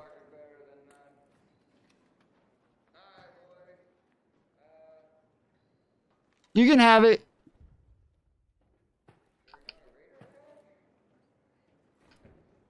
The Raider hatch. Oh, I don't know about a hatch.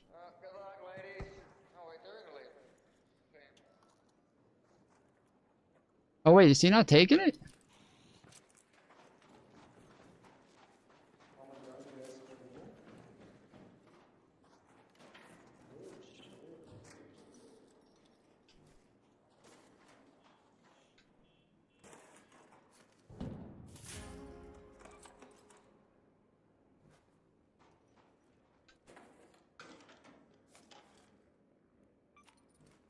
You want the Bastion cells?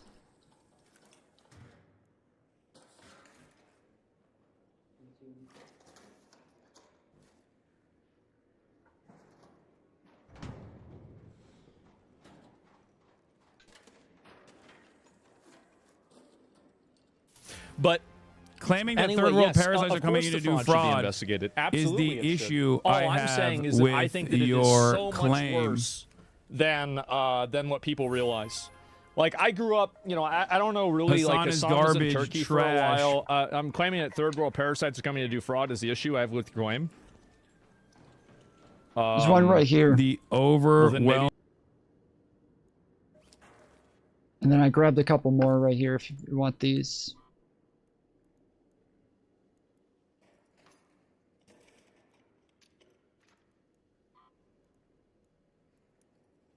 Don't shoot.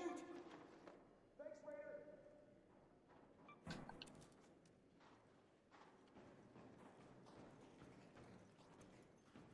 Wait, did you leave? I just dropped you some Bastion cells.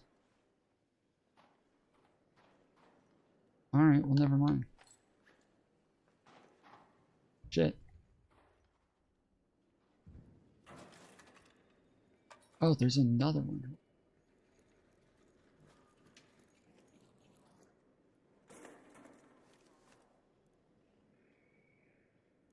Okay, well, I'm just gonna head out then. I didn't find shit here today. Oh yeah, no thank you. No thank you, I'm good. Thank you. No thank you. Oh, you motherfucker.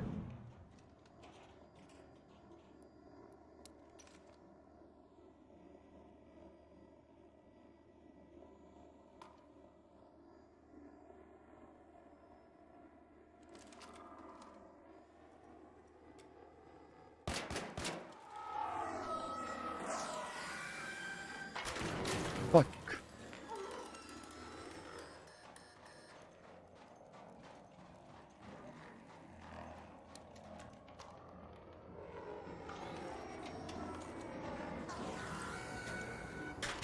Fuck, get down, bitch! What the fuck? Get down! Why won't you get down? And that fucking train just left. I don't think I have enough time. I don't think I'm gonna make it. Fuck! Majority of migrants claiming just third world want parasites to are coming in to do fraud. exist and work alongside then maybe they should stop everyone doing it. else. There will always When be these people fraud go and they advocate for racial ethnic voting, jailed. they stay inside of their own community. They don't assimilate into America. That's they not, none send of this money is true. back home Now to he's Somalia just all, that funds this terrorism. is all just made up shit. And then on top of that, there will always be fraudsters. They should be jailed, of course. The overwhelming majority of migrants just want to exist and work alongside everyone else. Come on. Okay, great. Well, if you think that, then why are you trying to lump in and then take the... Oh, we got this. We got I'm this. debating with Hasan now. I just You're realized claiming you got they're me. coming You actually to got do me. fraud. Okay, I can't. You I said it was have like two no messages. evidence I've actually. Jesus fucking of Christ. Migrants Okay. coming to do Base. W bait from Hasan. He got him to fucking debate him. Well done. President King Trump for 2028? Yes, of course. Yes. Oh yeah. I'm all for that. 100%. Could not be any more excited about something than King Trump in 2028. One more, fraud. and then I'm gonna move on. Okay? You got baited. No, I've been baited. He did get me. So, okay, all the migrants want to work alongside everybody else. That's great. That's lovely. That's amazing. That's really nice. So don't launder the good reputation of all those migrants that want to look good and work with everybody else and have no problems. Don't launder their reputation through these Somalian scammers. Don't do it, because I agree with you. Doing that. You know I'm not anti-immigration. I'm not only pro-migrant. one I think some people should be able to come over here for these sure, but it needs to be in the best interest of world American citizens. And right now it's not. parasites When you have these people are come coming in, It needs to be the best American citizens. Okay, he was in favor of H-1B visas, right? Right. He's got to be in favor of H-1B visas then, right, guys? and you're scamming. Let's see. Let's ask AI. Is Asmongold... Why is it showing that I asked if AI can talk dirty to me? I did not type any of that shit. Asmongold. In favor of...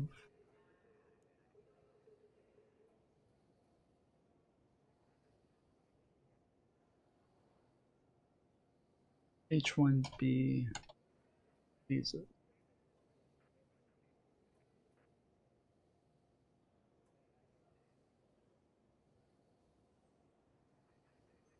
Asmongold has not explicitly stated a simple pro or anti stance on H-1B visas.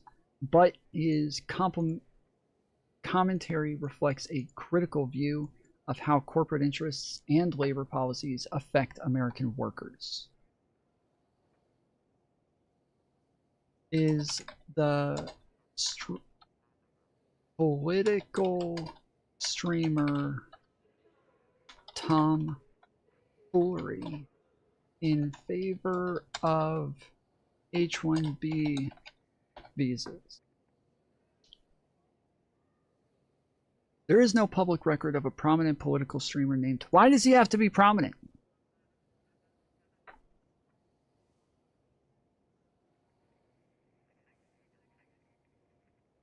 It's a political streamer named Tom Foolery show on YouTube.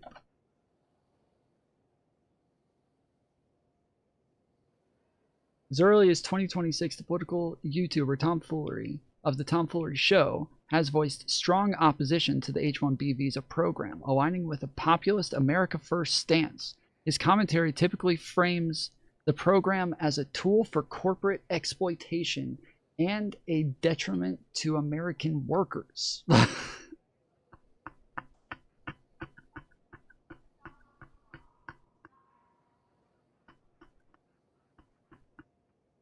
What the fuck? Tom Foolery's primary argument against the program include corporate abuse. He argues that the large tech companies use H-1B visas as cheap labor to drive down wages for American professionals rather than using them to fill genuine high-level skill gaps. Okay, that I have said that, yes. Replacement of domestic workers. He frequently highlights stories of American employees being forced to train their foreign H-1B replacements. Oh my goodness.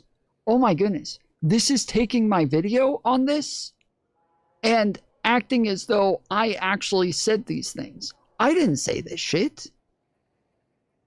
I didn't say this shit. This is not my claim. This is what I was arguing against.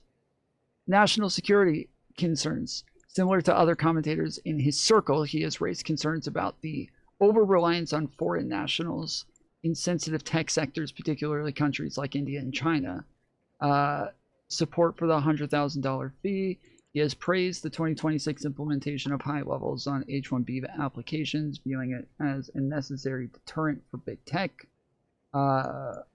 He has signaled support for candidates like James Fishbank.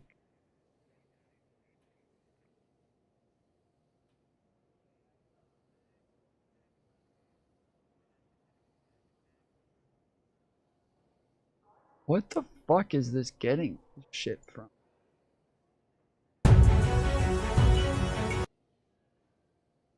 Why is it clipping this as like Tom Foolery's argument on H-1B visas?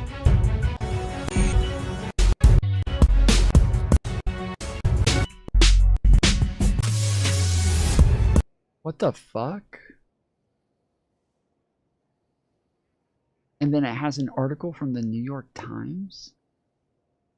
What is happening?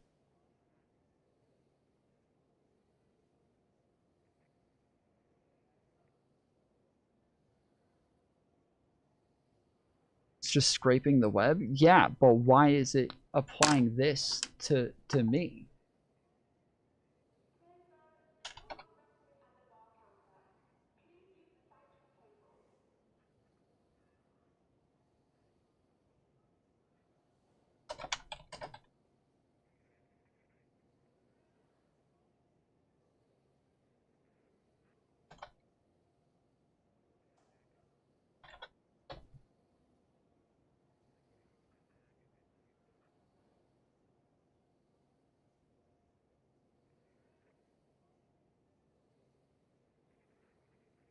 The Tom Foolery Show, okay, so this is Grok, okay? The Tom Foolery Show is a political debate and call-in streaming show, primarily on Twitch and YouTube, hosted by Tom Foolery on X. I'm not on Twitch, I'm banned on Twitch, okay?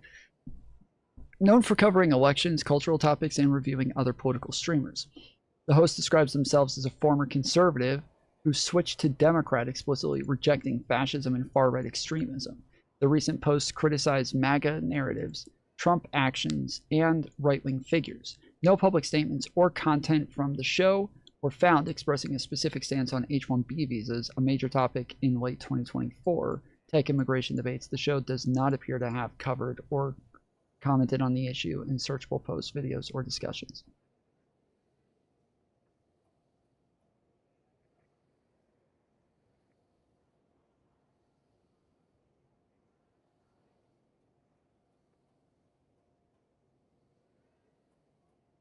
Okay. This shit's funny when you ask it about my dramas. It is fucking funny. Like, it gets a lot of shit right, and then a lot of shit, it like mixes up the people and gets like different people. It said, like, the last time we searched this, it told us that like me and Kelly Jean teamed up against Kelly Jean and Cherry teamed up against JSTLK and Queeman because they were sex pesting and shit like that. Like, it's funny. It's so fucking good, dude. It's such good shit. Asking about Jola. What? Jola probably uses Twitter more than I do, so what is the political commentators stance on H-1B visas? Oh, whoops, I forgot to put Joe on.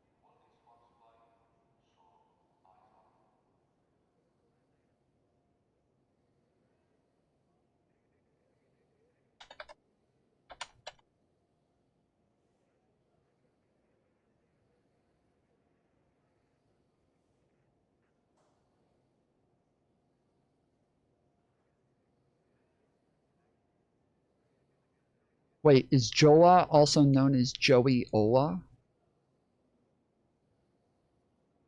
Is a progressive political commentator who focuses on debunking misinformation, analyzing current events, advocating for inclusive policies, and supporting pragmatic progressive causes, evolving from Bernie Sanders support to broader Democratic progressive alignment. This does sound like him. This does sound like him, so. Extensive searches across sources, YouTube description, and related discussions found no public statements, videos, or comments from Jola specifically addressing H-1B visas. Skilled worker immigration. The channel covers topics like elections, disinformation, fascism, voter rights, and social issues, but the 2024-2026 H-1B debates involving tech layoffs, wage suppression claims, or reform do not appear in available content or mentions. As a progressive creator emphasizing fairness and inclusion, Jola's general views lean towards supportive stances on immigration. Is the YouTuber Foolery show considered to be a fair person?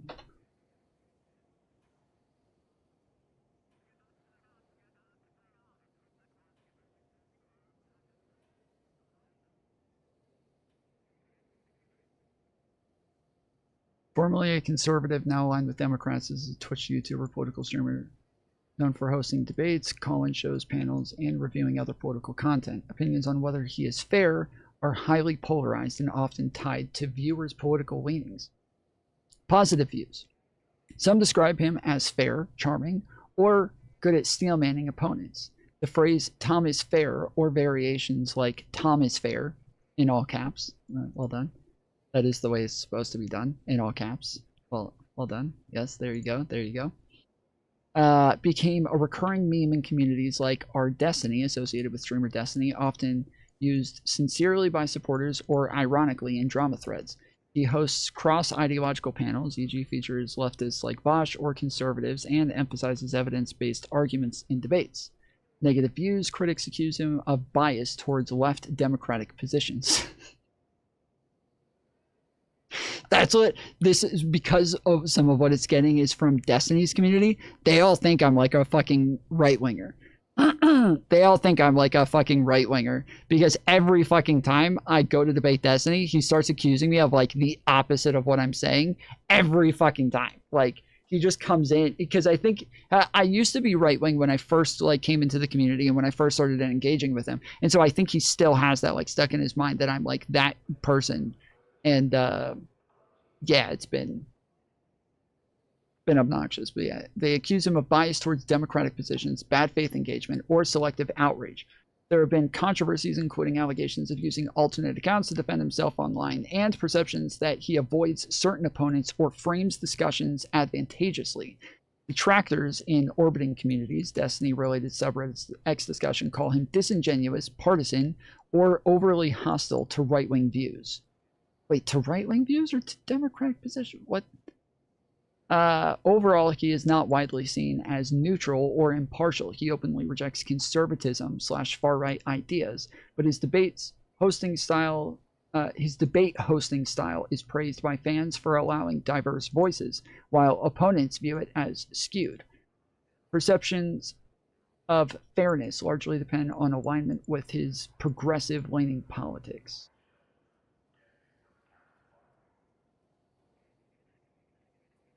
It has a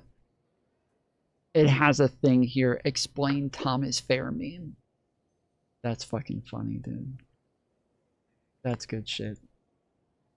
The system, they're getting these massive amounts of welfare. It's going to a private daycare in their own fucking house. They have I like a that he massive is, house. by the way, he It's is a just like huge working problem, his man. way up to just describing how racism works, People- right? How many people we could help that are Americans if we were able to take that money and give it to them?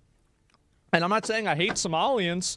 I don't hate any of that. You want to say third world parasites coming to do fraud? Yeah, exactly, because they are. What else do you call it? 89% are on welfare. What the f is that? Why are we bringing people in just so we can give them welfare? We have people here that are on welfare. I drove by I was like on the They're highway. American citizens. I'm driving by on the highway. I see a homeless veteran on the highway. He's got a sign painted of the American flag. I've got to see this guy live on the street while they're living in a mansion. This isn't fair. Who the fuck is living in a mansion off welfare? What the fuck is he talking about? What the fuck is he talking about? Who the fuck is living in a mansion off of welfare? Show me this motherfucker. Show me who's doing this.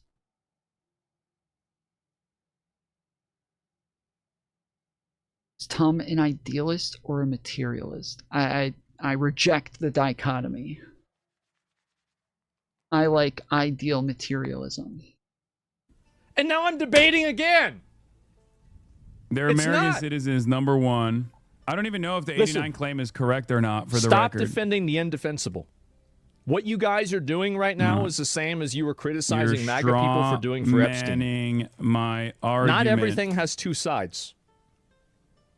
I'm not. You're strawmanning my argument. In the same way that I supported and I agreed with you with what you were saying with Epstein, I'm not. You're strawmanning my argument. Well, you're mad at the way that I'm saying it. I don't think it really matters. Personally, you want to say it matters. I don't really give a shit. You can see. I don't think it matters if I'm strawmanning you. You'll feel like it matters, but I don't really care. I don't really care that you think it matters that I make up claims for you. Okay. The point is the problem. I'm not even going to say that. I'm just going to say. They're not healing anything you say, and you can't type and listen at the same time. Sure.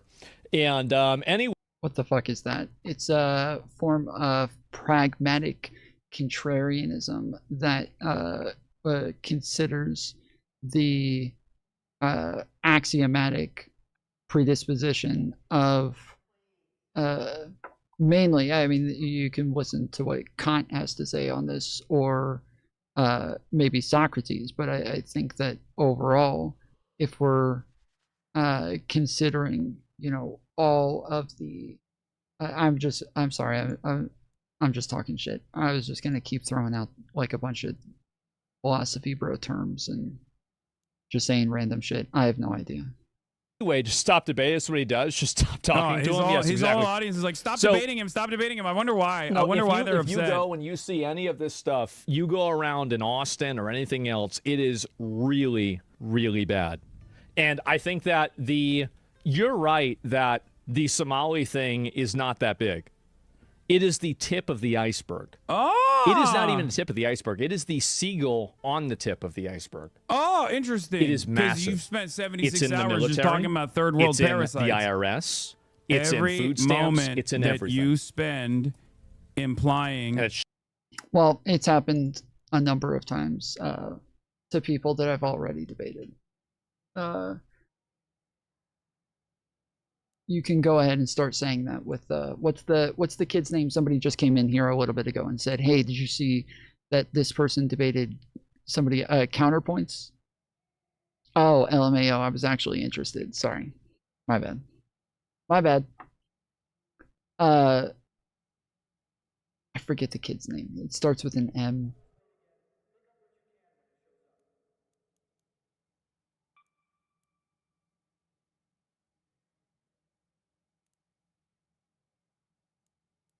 Did I just X out of that? Fuck. Oh, there it is. Okay. Industrial batteries. 2.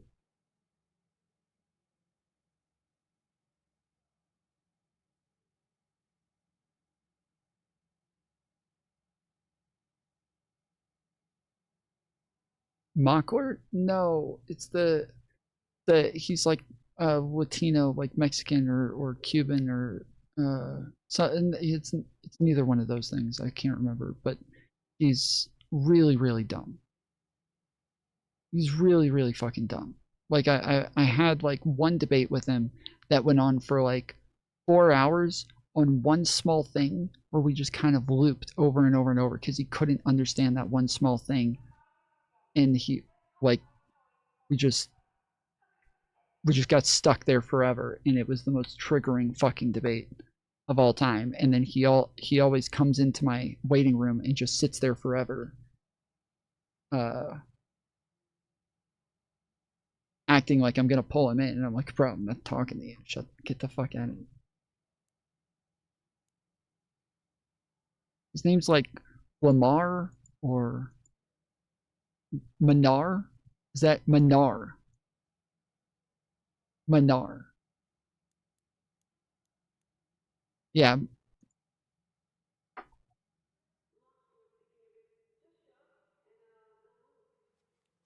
Angry Man and Ryle do not start with M's, but close enough.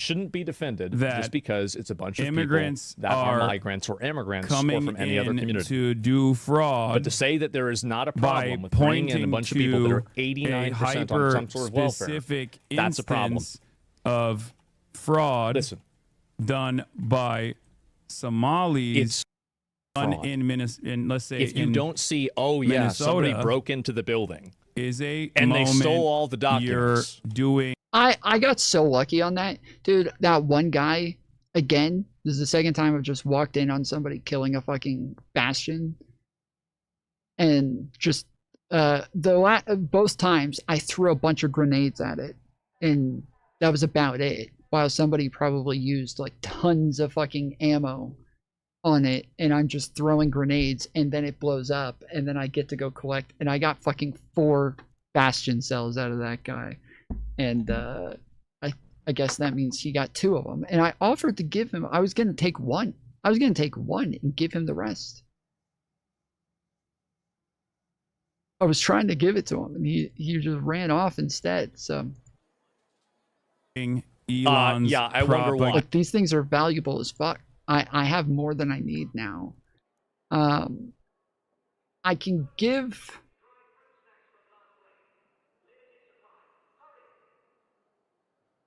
Yes, Manar. Sorry, he is Muslim. You're right. That's I knew I was wrong. I just wasn't thinking of it correctly. It was Manar.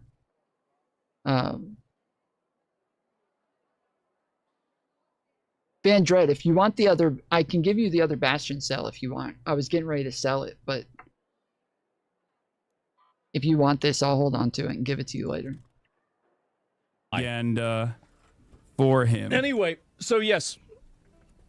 Every moment that you spend implying that immigrants are coming That's to a do lie, fraud by dude. pointing Yeah, to of hyper-specific course. instances of Of fraud course done it's by a lie. done in Minnesota is the moment Absolutely you're it doing is. Elon's They can't propaganda wrap for their him. head around the idea Elon that you're Musk going is after the all the immigrant fraud that regardless is of doing who's committing fraud. it. Elon Well, Musk I think that really, if there are people defending the this that were real not, parasite you know, people here, like Americans but doing this, or you're like some random worried Mormon about community doing this, I think that everybody would be, upsetting him, I you know, think. together agreeing that it's very bad.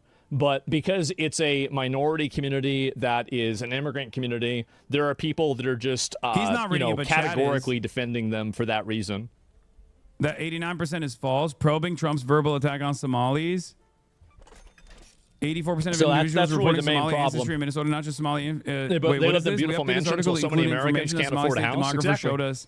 Provided to us It's showing really just 84% that of simple. individuals reporting And- Somali. He's the way he's doing this is so fucking obnoxious. I can't tell what either one of these motherfuckers are saying right now. If you're ancestry in okay Minnesota, with not just that, Somali immigrants I benefited from don't this think specific that I public really have to assistance, have the mostly alignment Medicaid. there. I think there's a big problem.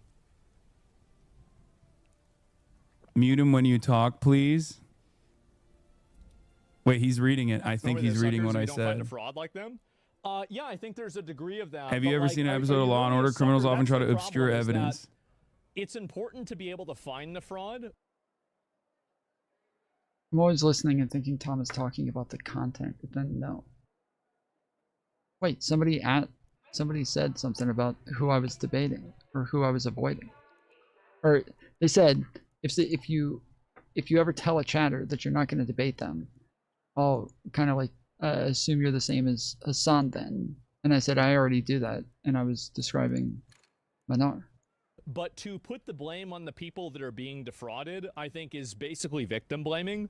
And that's the reason why you go to a CVS and everything's locked up. That's the entire reason why you go to a Unban me and I'll CVS, donate to your everything's charity of locked up in the choice. CVS. It's because all of these people like, oh yeah, well, you know, you shouldn't have done that. Absolutely not. That. How much percent of fraud do you think Somalis commit in the United States? Probably, I would say, less than 1 to 2%. Maybe maybe a little bit higher than that. Not even. That's but crazy. Very, very like if you're asking like if it's a percentage, That's insane. A very, very low percent. I think that they are committing a very low percent. Now, per Bro capita, can't debate. may Lost be to a very Jewish comedian. high, H3H2 but Charlie Kirk or collectively Ben it's Shapiro would low. annihilate him. And Well, so can't the do the reason Charlie why- Kirk and one that's the anymore, thing, but right? definitely It's like, down to so do Ben why even Shapiro. defend it? You guys It's can keep obviously fantasizing bad. about it though. But this is the reason why I supported Doge. Like, I feel like government wasting Zach money Watcher is just a here, huge but I do problem think that it's everywhere. unfair that he can It's talk and obviously you a have to problem. type. Even if I disagree with you, he should talk to you. There we go. They're pissed off at Elon Musk because he saved free speech and investigated fraud with Doge. Well, they didn't even do enough of that. Yeah, come on, man. These people are not smart enough to pull this off alone. The government are the ones enabling the He's fraud. actively Yeah, so trying I think, to. and this He's is what's actively trying to happening, move right? away from So I reading think my this is comments part now. Of this is part of the reward structure. Is that the I government respect allows you this trying to get a fraud dialogue happen going. Asmon has because shown to his audience he's a coward. I think that there are definitely a lot of people in his audience that will look at this and think Asmongold is being a little cowardly. Is Kai still alive, bro? Show us the shot collar, bro. She's dead. And I think there will be some people. Face. He fucking killed the dog. He fucking killed the dog. Well done. There will be some people in there that'll just like engage in self-soothing behavior. Engage in self-soothing behavior, especially because like the moment that we start talking, if you noticed, he said he agreed with me quite a bit. And that's precisely the problem here. I've been learning about AI agents in MCP servers and coding with local models. We probably about to take a Google certification course. Oh, sick. That's actually pretty dope. The AI shit, the little bit that I learned about for like the debates that I had on it, it was interesting. I don't like, there's too much like there's too much information that I need beforehand to even understand that shit, to know what I'm looking at later. But yeah, it was definitely interesting. He doesn't want to have a conversation where he will be forced to concede on a lot of the things, because a lot of the things that he said about what my positions are wrong. So if his audience saw what my actual position was here, and then actually he had to sit there and This is literally the exact argument that Destiny used. This is the same exact argument that Destiny used, saying that Hasan just wanted to hide Destiny's real views, pretend that he was racist, pretend that he hated BLM, pretend that he was this like fascist right-winger who loved Trump, and that he was and that Hasan was just afraid of letting his fans know that Destiny was actually like a lot more left-leaning and progressive than he'd give him credit for. So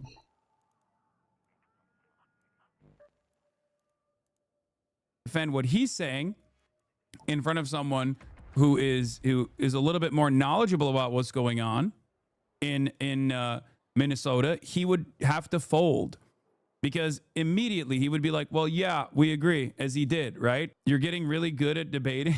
I wonder how. Yeah, Vandred, if you're still around, if you and Mantis are ready after this one, I'll be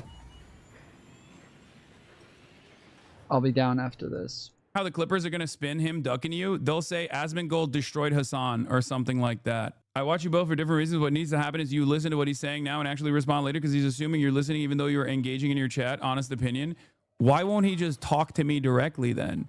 This is what doesn't make any sense, because I'm willing to have this conversation. He's the only one who doesn't want to have this conversation. And I think like specific group, I think that for Somalians, like, yeah, they are voting as a bloc, but the reality is that this would happen anywhere. And I think that there is a unspoken rule kind of that keep the gravy going and we're going to keep voting for you. And it's ironically another version of Republicans cutting taxes for rich people and then rich people continuing to fund Republicans. So the problem really the thing is that like when one all of my these people worst are voting for qualities this as group, far as like the reason debating why or is whatever, because one this of my group worst is making qualities sure is and unironically greasing that the I'm wheels for very them to take advantage of the you know, system. I'm very What's up, Mom? conciliatory in my tone whenever I have this kind of conversation with people, even if I completely oppose their worldview.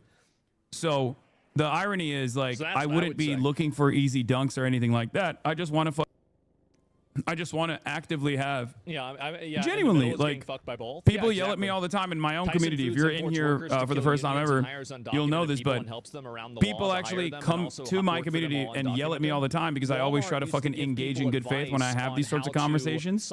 And I think that, like, clip farming as a meta actually destroys any kind of good faith that could potentially happen. It makes it much easier. It makes it much easier to frame your opposition's argument as something that it actually isn't, right? And that's what it is. Like, that's what he would rather continue to do. And the more I write in his chat, and the more that his community sees that, some will say it's good that you're actually not talking to him, King. We don't want you to feel insecure about your worldview. We don't want to feel insecure about our worldview. But there will be plenty of people who go, I think there should be open dialogue between the two, right? He talks about me every day. It's still human trafficking and kidnapping. Yeah, I think so too. And I think that they need to take this is an issue. Maybe Hasan will agree with this. I think that they need to take the people that are employing these illegal aliens, they need to do a discovery process on their personal and work computers and correspondence surrounding work. And if any of them acknowledge or express a reality or a knowledge information that they are knowingly employing these illegal aliens, I would like to see them charged for human trafficking. They're people, because that's effectively what they're doing. And until we have these business owners, and I'm very frustrated about this, if you want me to be honest, that ICE is not doing that. But I think ICE should also be doing that, because I don't really, and this is another thing, is that I don't have any genuine animosity for Somalians. I don't have any genuine animosity for Mexicans or any other people from South America or the Congo or Haiti or any of these people that are coming over here, right? I actually don't. I know a lot of other people do, and you know, this is a contentious viewpoint that I have, but my viewpoint with it is actually very simple. I don't actually hate these people. I don't dislike them. Stop it, you clown. I just understand that they're coming here, and by doing so, they're causing us problems. But I don't view them as inherently bad or evil people. I don't disagree, but the solution is documenting people and then punishing business owners, but shifting the blame to migrant workers helps the owners get away with the two-tier labor system that depresses wages. Well, I think that really it's... So this is Hasan. That's Hasan said that. I agree with you. Actually, I do. I don't agree, because the migrant workers are definitely to blame to an extent. Like, you're talking about workers. We're not talking about Somalians at this point, right? It's the workers. I agree. I said this is the problem with because clip they wouldn't watching be because this coming is my here actual if- position. Basically, like, think about it like this, right? It's a carrot on a stick. You Hasan have is the watching donkey, you you freaking have the out. He's horse. such a bitch. The Wait, what? horse Am is I coming to freaking the out? carrot. They're the ones putting the carrot out there. They're the ones that are creating the incentive for all of these people to come and overrun America and depress down all of our What? wages. And then here's the other big problem, is that these people come here, they have a bunch of kids. think blaming they also bring people sometimes their relatives. They're living off of the for government. wanting and a better effectively, especially life, through things. just like your Sorry, I read something. great Especially through things that are like. grandparents did when they Fuck, came it here totally distracted is me. wrong. Like food stamps, for example, or education system. They do cost the helps taxpayer a lot of money. You know, these illegal aliens do. billionaires And they don't keep do it this directly, but they do it current also through things broken like identity system theft, which is extremely alive. common. Like, it was a very, like, I even knew people that knew people. I'm not going to get into specifics here, who would regularly go down to, Hasan's been to Austin. It's like Riverside. It's like the other side of I-35, right? It's like on the other side of like downtown. Why is his go-to response? I agree, but not actually agreeing. I don't know. There's not as many now anymore. I said I think blaming people for wanting a better life, just like your great grandparents did when they came here, is wrong and helps the billionaires keep this current broken system alive. And their social security numbers, and because the Hasan gay R word redeemed highlighted message. they would take care of these kids, or sorry, not take care of. They would claim these kids to get extra tax refunds, and then split the refund money with the parents. And this is the kind of stuff that, unless you've seen this stuff happen, you don't even realize that it's happening. That's it. East 1st to 15th Street, exactly. It's so frustrating to watch this. If Zach wasn't such a screen actor, you could maybe have a conversation with Hasan and realize they have more common ground than he realizes. Business owners are the Nah, Hasan, they can get my country, so can you genesis go back to of Turkey? the migration. If it wasn't for the business owners paying these people under the table, they wouldn't be here. That's the facts.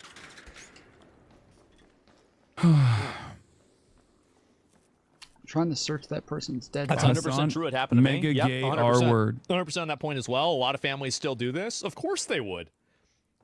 Why would they not do this? And this is the problem that I have, is that I think that there are a lot of shared values and like common goals that even Hasan and I have. This is how Asmongold presents himself as like a reasonable centrist, for the record, I think. But he's libbing up. Scams and this shit is Very it's different really attitude not a big overall than deal, what he was but saying it's an yesterday. indicative You know what I mean? problem Like of a the larger parasitic issue. migrants and all this shit. So yeah, I'd want to. Hopefully there can be an alignment Since Hasan is on watching, these can actual we get a free Kaya scams, in the chat? making sure that we have actual Americans, real Americans, Yeah, that I mean, I are don't getting give a this shit. money. Yeah, free Kaya. I Real agree. Americans. Imagine that. We don't need immigrants. Our economy is not expanding faster than current Just population. The billions American people struggling to from find one jobs. Oh state. my God, Yeah, it's billions cope. of It's dollars. cope. You really think it's the worst place is Minnesota? Give me a break. You can also see what happens. You flood the market with new workers. Looking at the effect on women beginning to work. Yeah, I mean, I don't know all the details about that, but I could see Well that done. being the case, sure.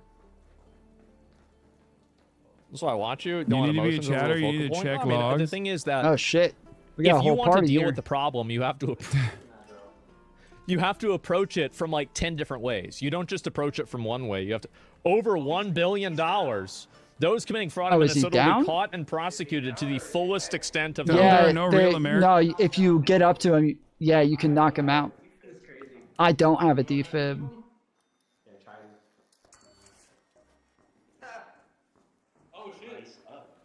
What the fuck?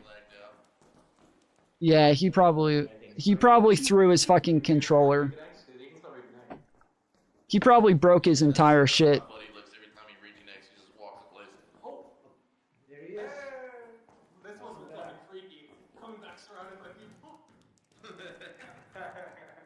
Everyone shut your flashlight on. Welcome back. Have you been drinking? You would have to be epileptic, right?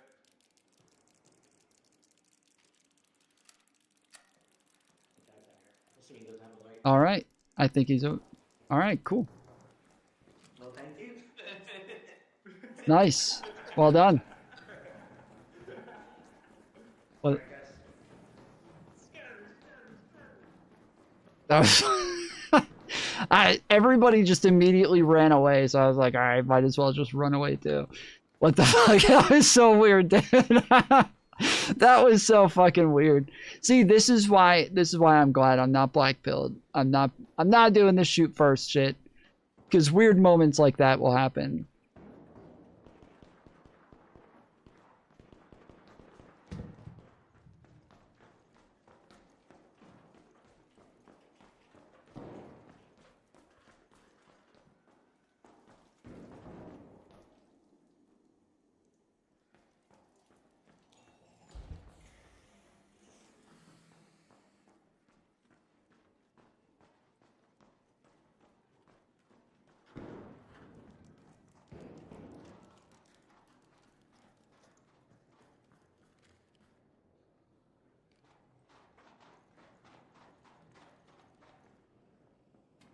Americans, which I meant, he meant the Europeans. Yeah, I just don't understand. Like, if you are Tim Walz anti-fraud, doesn't get as arrested, I am, you wouldn't be hyper-focusing on the never fucking voting for another Republican the entire until Somali somebody runs community that, that you are suspecting of doing fraud, implying that every single Somali person that's come here is actually a third worldist. Like, said I'm never voting for another Republican until somebody is willing to do that. Is he just talking about the fraud?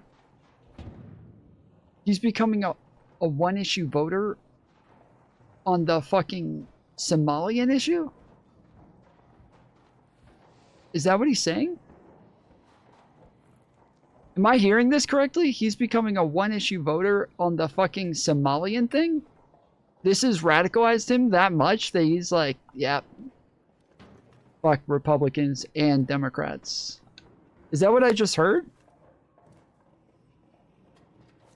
a third world parasite simply here to steal funds. Okay? That's it. The reality of the matter is, even in terms of like keep pressing him, especially on the women going into the workforce, it destroys in his Chad's trad wife stance. I don't even know what he's talking about there. Hasan Nazi, you worked your entire life on your fake image just to destroy it all by shocking your dog. You R-word. Bah ha ha ha ha. Yeah, no, everyone hates me now. The thing about Hasan Abi is that he's really like, and then, but also those, but then again, you know, anyway, so that's kind of it. Nice. Wow, owned. He said women starting the working flood the market like immigrants. Wait, what? Let's see what else he's talking about. It, and then I got distracted. Where the f did it go? There was a video about this, and I don't know where the hell it is. He banned me before I could answer his questions. Thanks for going in the chat. Look at what I was trying to get. Anyway, all right. Well, he's off talking about. A chatter implied it Adolf Slop played dumb to appease. Wait, what? Yeah. The point is not 89% on welfare, is only 8%. Scroll down and see the Somalis on welfare. No, they're saying that benefited from the specific public assistance program, mostly Medicaid. So it's not even like welfare in the sense that they think it is. It's just Medicaid, right? But worth noting, Bowser said 95% of Somalis in Minnesota are citizens of the United States and 58% of them were born in the U.S., okay?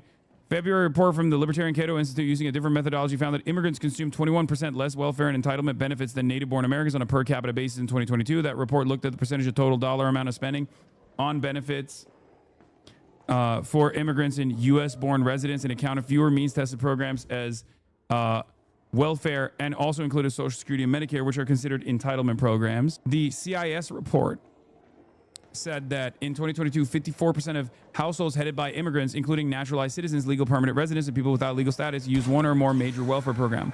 The problem with this report is, do you believe that people who are naturalized citizens are American citizens? Do you believe that people who are born, okay, do you believe that people who are born with Somali ancestry but are born on U.S. soil are American citizens or not? Now, the reality of the matter is, for programs like the CIS, they try to claim that American citizens, natural born U.S. citizens, are actually not real U.S. citizens because they were born to one or two families, or one or two parents that are either undocumented or, you know, not an American citizen at all. Okay? That's the issue. That's the problem. Those people are American citizens.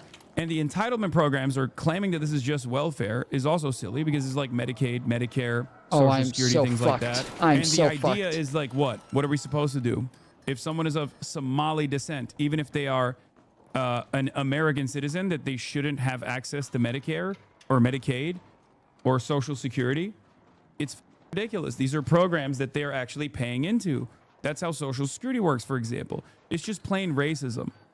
Okay? Just a little bit of pushback, and he backed away from like 3 different points that he had presented. That's perhaps the reason why he doesn't want to have a conversation like this. I see this as like you wanting to remain in an echo chamber, in a hug box, you not wanting to have these sorts of opinions be tested. How is this at all. motherfucker back? Okay? That's it. You don't want the bubble to burst.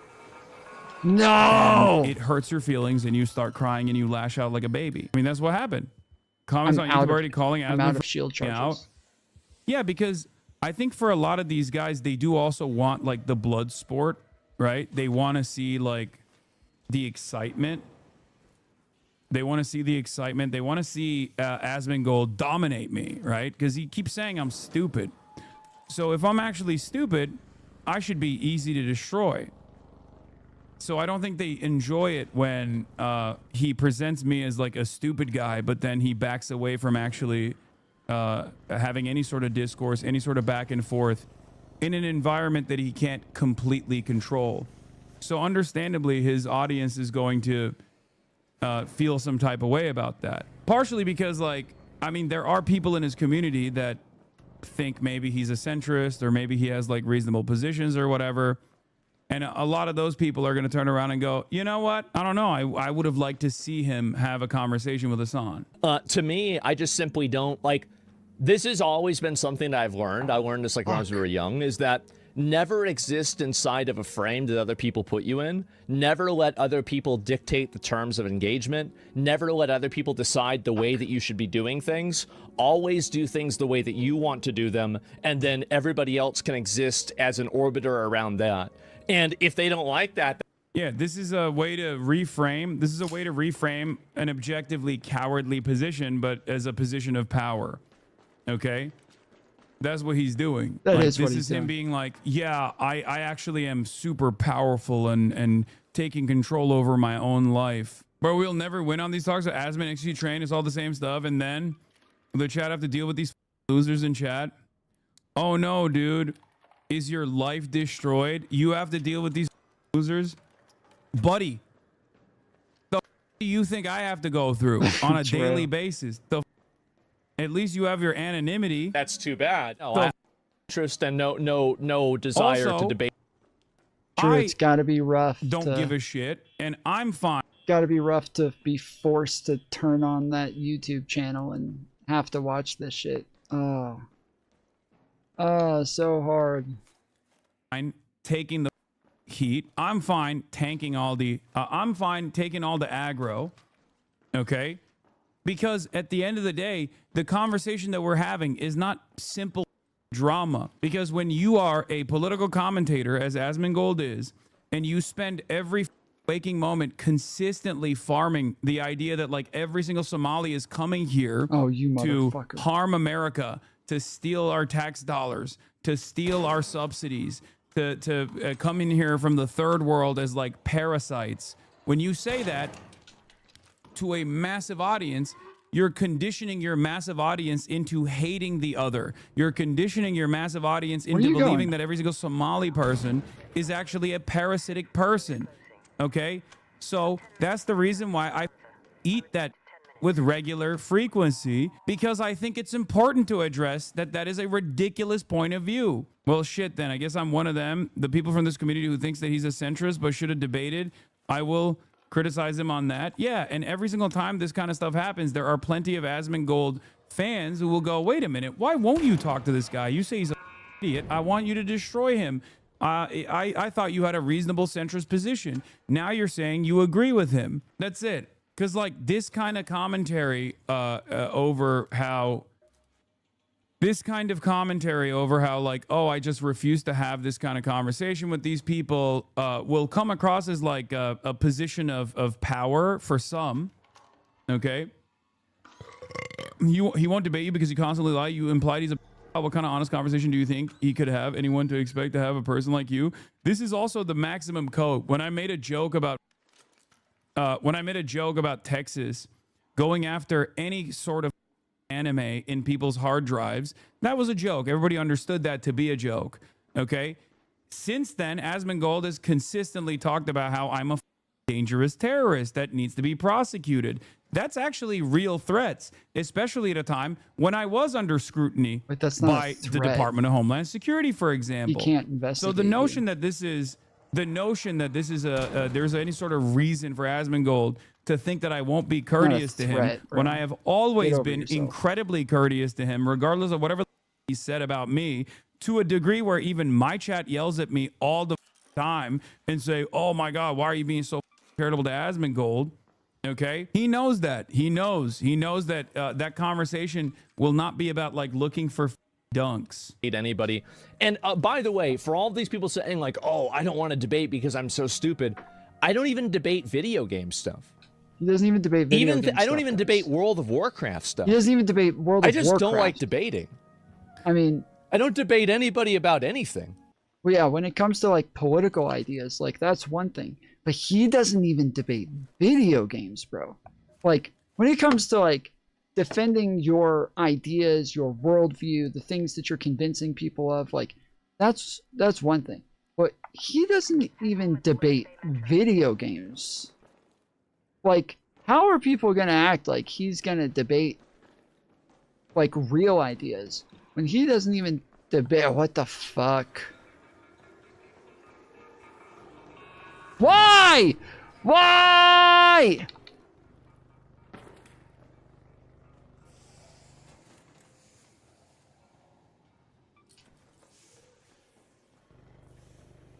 Those motherfuckers are like never ending. They will find stairs. They will find fucking stairs and come after you. Like they are.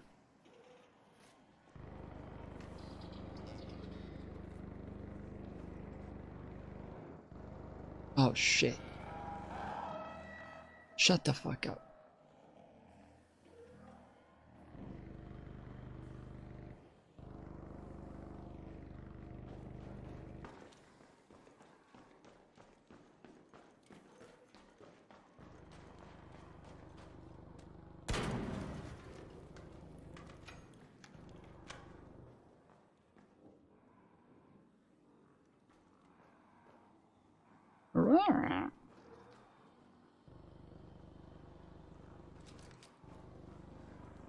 Oh shit.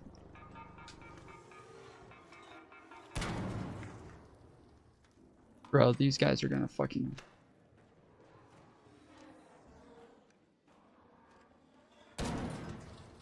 Holy shit, dude. I told you they'd find me.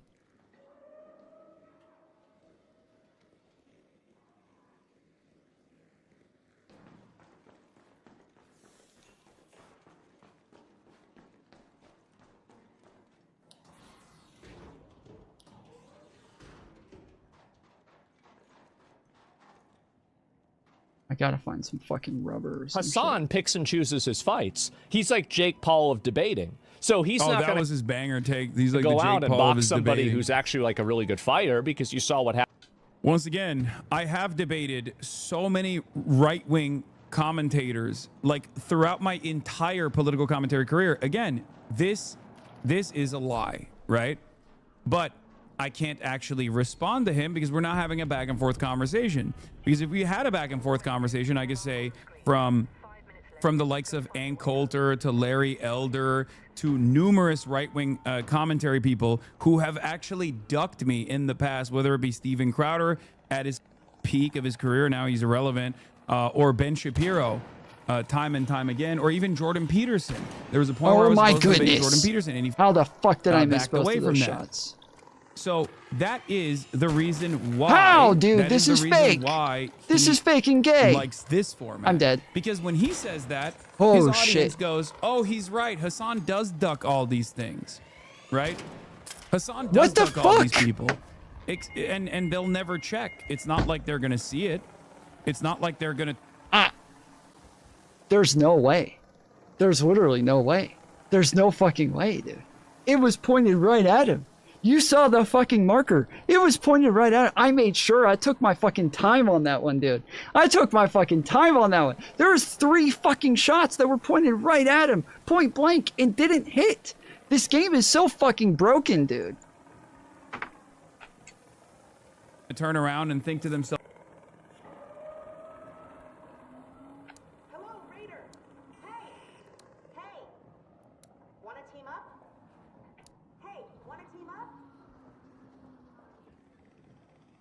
I'm down. Somebody help me. I need a defib. wait a minute. Hasan was supposed to debate Charlie Somebody Kirk help 2 weeks me. before Charlie Kirk got shot. It's the same principle behind I need a defib. someone claiming that I just sit indoors all day, right? And I don't do anything else, right? I only sit indoors and I never actually leave my house. Yeah, sure, you can say that and maybe even get like a viral tweet I'm off. down. But the reality of the matter is very different. I right? got like and if you 10 don't seconds. have any investment or any care or any consideration for what the truth is, then you'll just keep believing this wrong thing. When you have Somebody so help. many of these people, right? Whether it be XQC I'm or whether it dying. be numerous other content creators who also hate my guts for one reason or another, also advancing this narrative, then I'm only one person, right? I'm only one person to try and combat the false framing here. Bro, I shot that 3 fucking shots. 3 shots aimed right at it. And it said I missed all of them. There's no fucking way, dude. This game keeps fucking cheating me. And I'm so sick of it because there's been numerous times where I fucking killed myself because I'm getting ready to throw a fucking grenade and I'm hiding behind a wall, but it shows it's going to go around it and over it. And so then I throw it and it just bounces off the wall onto me and I fucking die. That, like, it keeps at, this game is so fucking broken, dude, where it says something is going somewhere and then it doesn't. It's so fucking broken. I hate this fucking game so much, dude. And I really can't do that on my own. And that's the problem. Because a lot of the non-political or apolitical or centrist or even self-described liberal content creators also play a formative role in establishing this false narrative. And when people hear that from not 1, not 2, but 10 different people, and they don't actually think critically about this and go, wait a minute, we've seen this guy even in like negatively framed clips outside getting shot at by cops or at the Zohran Mamdani rally or interviewing people all around the world. When they don't even think about it like that, where they go, nah, this guy actually never goes outside. And then that becomes the meta. What is this? Pending, banned on Twitch. He's built a cyberstalking community against Hasan along with collaborating with Nazis just to form allegiances to attack and threaten Hasan. And yes, I mean, it's not just me either. Genuinely curious about Destiny. Have you debated him before? Yes, Destiny and I used to be friends, as a matter of fact, for a brief period of time when I first got on Twitch, when I thought he was, I mean, when he mostly just debated right-wingers, right? And he presented himself as a social democrat. And then he wanted to defend being able to say the N-word as a white guy. And then there was a whole ordeal around that. And then when we had a falling out because of that, he never let it go. He just did not stop. Oh my goodness. I just realized my fucking mic has been off the whole game.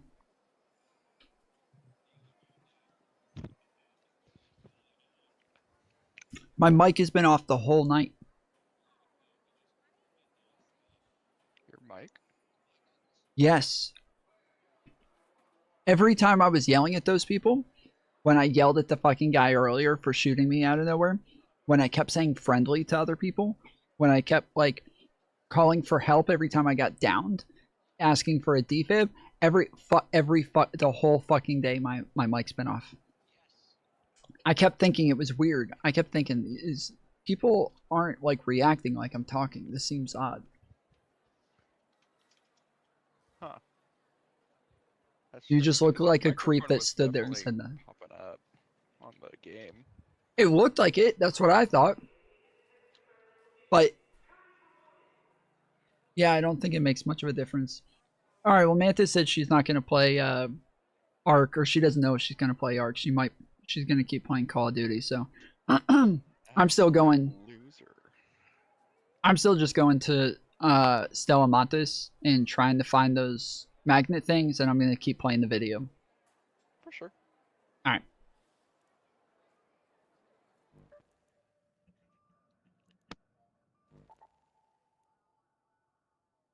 And I'm just taking free loadouts. Yeah. Consistently hounding me, and not just me, but basically anyone he ever encounters that he doesn't like. What ends up happening is you're only, like, in my experience, the only people that he actually doesn't do this like mass stalking and mass smearing operation are people that he calls orbiters, right? People that don't actually ever try to go independent. They just like kind of stay on his good side. And the moment that they actually go, I don't actually agree with you, and God forbid, embarrass him in a conversation, he will literally utilize his community to stalk and harass people until the ends of time, really. And this actually happened with his orbiters recently, in the last like year or so, where a lot of his orbiters, actually self-described orbiters, were like, oh, I don't think this guy is actually good. I don't think this guy is consistent at all. Maybe we were just kind of duped by the way he was presenting this elaborate argument, usually around enmity, developing enmity towards people who have debated him in the past, right? And they're now suffering from that impact. I've met people in the real world that claim this about you in regards to H3. That's really funny, especially considering that if you're in here for an extended period of time, you know the truth about that. I never talked about Ethan Klein after our podcast ended, only until he made this content nuke that he thought would actually destroy my career in what happened to be the most impactful most impactful year that I've had in my career as a political commentator. And even then, I rarely ever talk about him in comparison to how much he talks about me. I didn't just actually refuse to talk about him. I did defend him quite a bit. In a lot of these circumstances, I think that anger and that resentment and that frustration, especially because it's usually devoid of like a consistent worldview, ends up burning the person themselves, right? Like whether it be Destiny or whether it be Ethan Klein, like all of that anger and resentment and consistently trying to smear people that I you heard had somebody shooting. Holy shit. any relationship with whatsoever ends up actually harming you. It ruins your career. It ruins your focus. It causes you to... I found them. Get them Saul Bekle. Saul. It causes you to... It causes you to fall apart, really. And members of this community did the same thing to others, so I think you should call it out more often. What do you mean? In most circumstances, when people actually do come in here, and not with like hatred, but when people come in here to be like, what's this guy about? I've heard a lot of negative things about him. They usually find out that a lot of those things that they're talking about are just completely incorrect. Works? Shit. What color is it going to turn? Yellow? Okay. The K-Files' extensive reporting now shows the two shared a close social circle for nearly 2 decades, from private jet flights to high-profile parties, and that's only part of the story. Photos, flight logs, and court records help reveal how long their personal history really was. K-Files' Andrew Kaczynski is here with all of that, and it is some extensive research and reporting that you all did.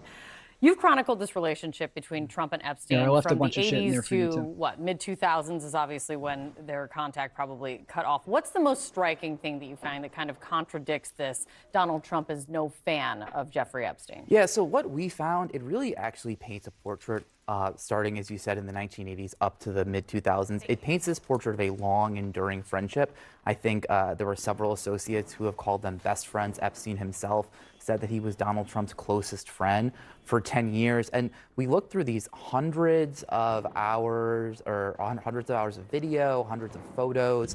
It sounds like we people went through documents, fighting. Court files, exhibits from lawsuits. Yep, that's people so we fighting. really chronicled this whole relationship through time. And one thing that I found really interesting was these flight logs from Epstein's private jet, which were part of that investigation into Ghislaine Maxwell. And they really tell you a story of how close these guys are. Look at just a few of them. This is in 1993, for instance. This is the same year that we found as well that Jeffrey Epstein attended Donald Trump's wedding to Marla Maples. Trump flew on that plane 4 times with Epstein and Ghislaine Maxwell between Palm Beach, where Mar-a-Lago is, and where Epstein also owns a home. Let's fast forward then to 1994. Trump flew from Palm Beach to Washington, D.C. with his then wife, Marla Maples, his daughter, Tiffany, and a nanny before they returned to New Jersey that day. In August 1995, just he and Eric were on board with Epstein and Maxwell. Again, they flew from Palm Beach to Teterboro in New Jersey. And then in January 1997, Trump flew with the pair from Palm Beach to Newark, New Jersey. All of these trips, 8 in total, were documented in logs that I mentioned were from Did they just kill your friend? You also took a look at what Donald Trump himself has said about Jeffrey Epstein. What did you find? Yeah, that's right. And one of the things that's always been Did they kill your buddy? That quote that he said in 2002 that we found in that New York Magazine article where he said he was a terrific guy. He liked beautiful women just like him. Yep, And there that they go. Quote where he says he likes many of them on the younger side. That was from an article entitled Jeffrey Epstein, International Money Man of Mystery in New York Magazine. Now, just 2 years later, we were going through Donald Trump's book, and there he had one called How to Get Rich. And then we wrote in his book that somebody named Mysterious Jeffrey had called him, and that you could see it right there. That's the passage from his book. He says Jeffrey calls in, but there's actually a lot of activity between these two in 2004. One of the things that was seized from Jeffrey Epstein's home during that initial investigation to him in the mid-2000s were message pads. And on those message pads, there were two, if you look here, 2 messages from Donald Trump in November of 2004. This is around the time the two of them actually were competing to buy a property in West Palm Beach. Trump ultimately I was on won fucking out, Prox chat beat the whole Epstein, fucking and this time. is allegedly part of what made their relationship deteriorate. Thanks, guys. Donald Love Trump's you. Bye. Talked about that as well. Your review also, I mean, you looked also through tons of photos and tons. I was on fucking Prox chat the whole time, dude. Going right here, right here, right here. No, I got Damn the it. memo. Yeah, but I didn't want them to hear me right there. Oh, yeah. Okay, I get you. Yeah. Tons of video of Trump. Also, the Rattler, dude, I've been using a level 4 Rattler. I wasn't thinking, but on a level 1 Rattler, it runs out of ammo so fucking fast. So I was standing there, holding the fucking trigger down, not realizing, like came out of cover, just holding it down, not realizing that it wasn't shooting anymore. Yeah, it's pretty garbage. Yeah. And Epstein and Ghislaine Maxwell together from Mar-a-Lago to here in Manhattan. Walk us through kind of some of those moments that you found. Yeah, Kate, and these images, they really speak for themselves. In November 1992, there's an image that a lot of people have seen, and it's of Trump and Epstein, and they're dancing there. You can see with models. I think you can see Ghislaine Maxwell in the background if you look. She was there just a second ago. This is the internet. I've accepted that nothing is sacred and that everything is going to be debated. I'm certainly not the joke police, but Candace Owens, who has marketed herself as Charlie Kirk's best friend, has done nothing but grifted his murder. Within 24 hours after he passed away, she posted, "To my friend Charlie Kirk," and she'd end the video saying she feels hurt. A lot of pain right now, and I love you, Charlie, and I'll see you when I'll see you. I love you very much. This went on to be. She makes a lot of facial expressions that are very similar to Erica Kirk. And I love you. I've never noticed that before. You, Charlie, and the looking up, the like squinting at the camera. I'll see you when I'll see you. So like that is very much an Erica Kirk thing. I love you very much. This went on to be our most popular live stream ever. This would lead to the next 3 months being full of non-stop live streams coming up with baseless conspiracy theories about who killed Charlie. First, it was that people at Charlie Kirk's own company, Turning Point, betrayed him. Like I alluded to last week, and which I will double down on now, I believe that people within that company betrayed Charlie. Now, what's your evidence of this? Well, it's that she saw it in a dream. I'm serious. It's that stupid. I similarly, like I just said, had a vivid dream this weekend, and Charlie came to me and he told me that he was betrayed. And so for me, you don't have to believe that, but I do believe that. It was the immediate sense I got, actually, and I don't know who exactly it is that betrayed him, but I also felt in the dream that it is soon going to be revealed, that it's actually inevitable that it is going to be revealed, that there is nothing and no one that is going to stop the truth from coming out, and it is going to have international consequences.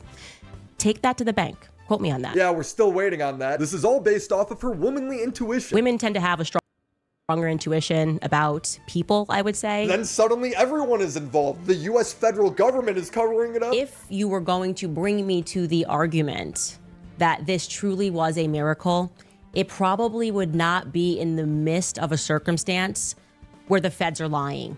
Right, that is like not now, right? Israel is involved because Ben Shapiro said Candace should be condemned. Ben only cares about Israel's interests, so Israel is involved. Then it's France. I can tell you the feds are not doing that because I was the one who said I had the information about the French Foreign Legion being on the ground the day that Charlie was assassinated, and the feds have not reached out to me. It's because you're crazy.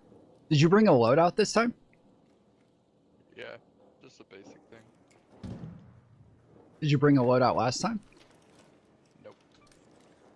Okay, I didn't think so. Yeah, oh, fuck.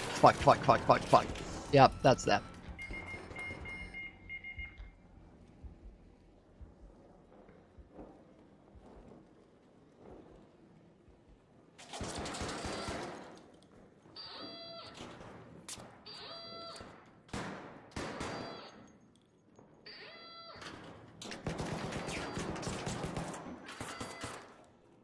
Those 2 teams?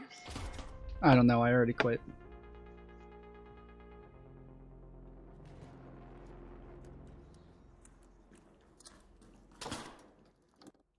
Congratulations, Tom. All your lobbies are now PvP.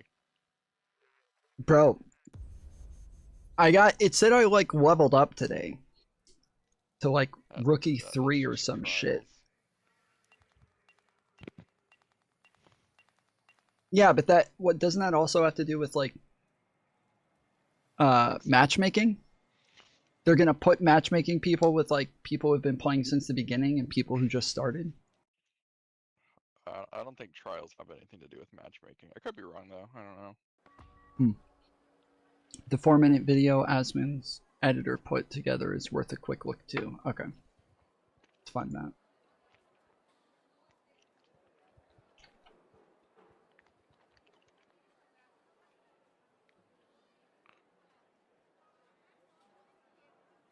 This one? Hasan's fans are now mad that he's watching your stream all the time. Is this true? For like the last year, I barely talked about Asmongold. Wait, what? Asmongold.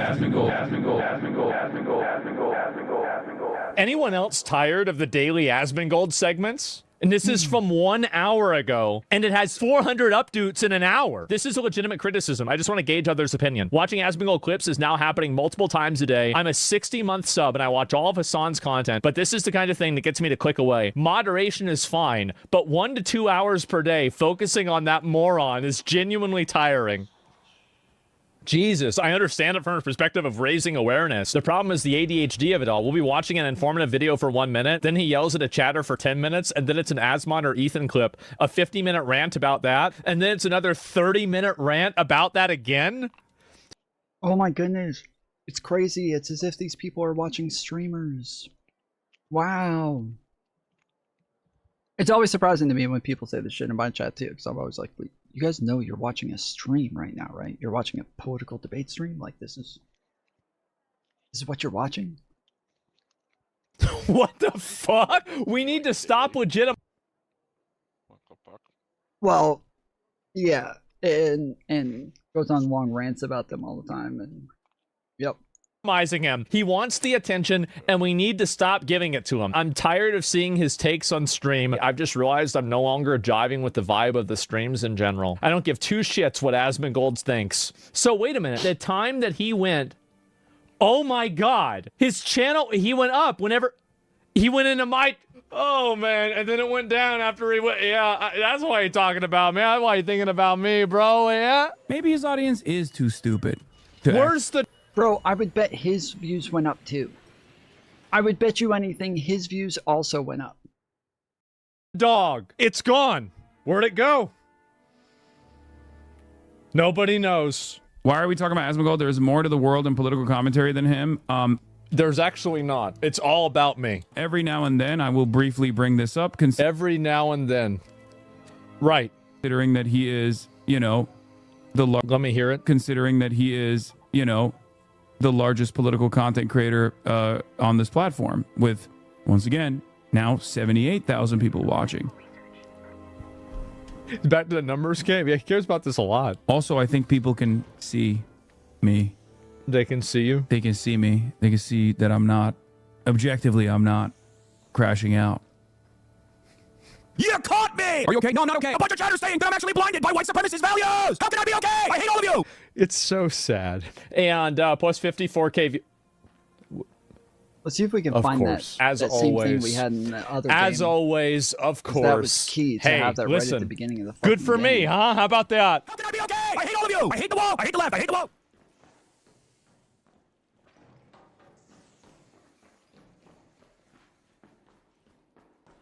Democrats are demanding answers from I've the never Trump seen that there administration, before, saying though. top officials lied to them about ousting Nicolas Maduro and questioning whether the president violated the Constitution by attacking Venezuela without congressional approval.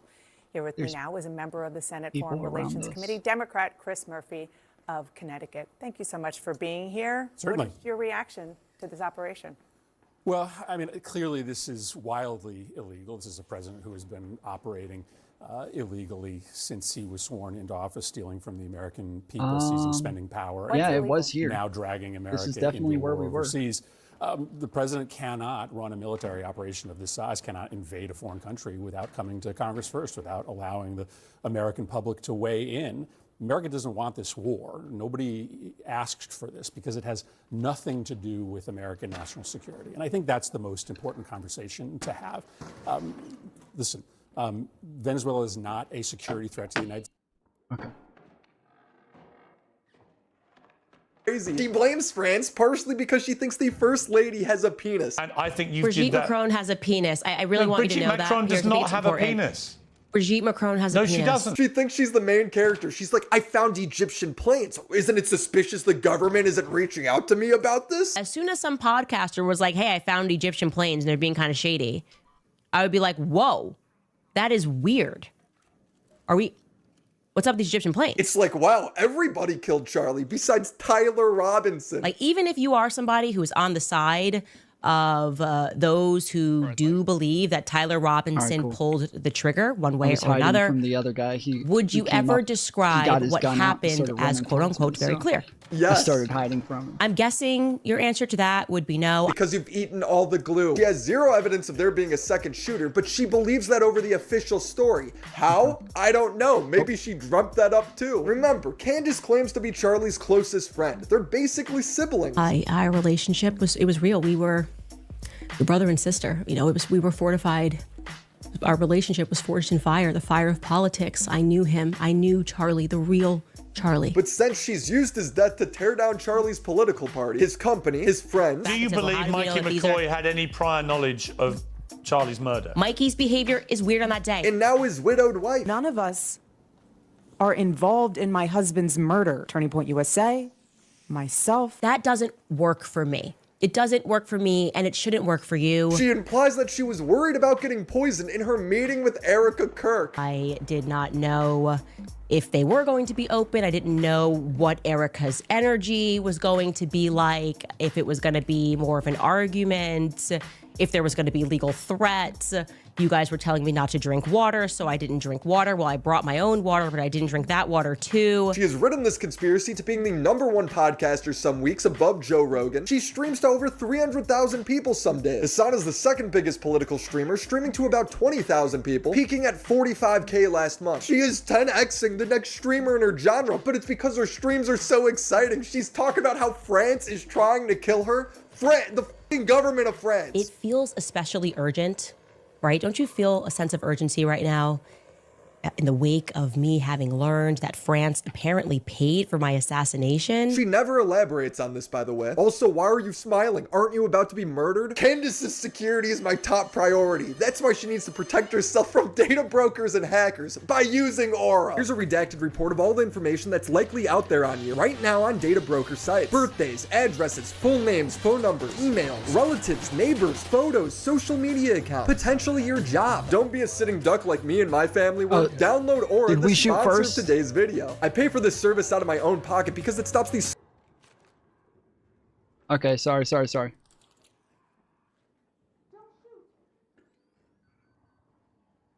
We're good.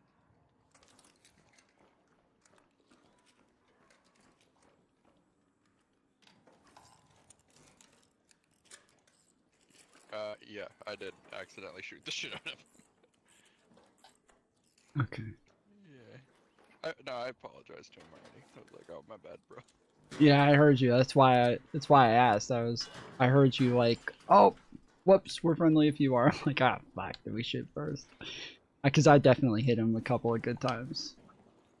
I feel like I should like heal him or some shit now.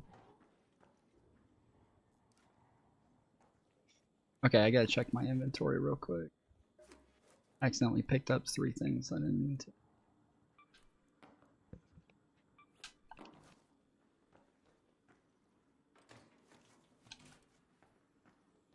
Alright, well I'm sure they already scrubbed this room pretty thoroughly.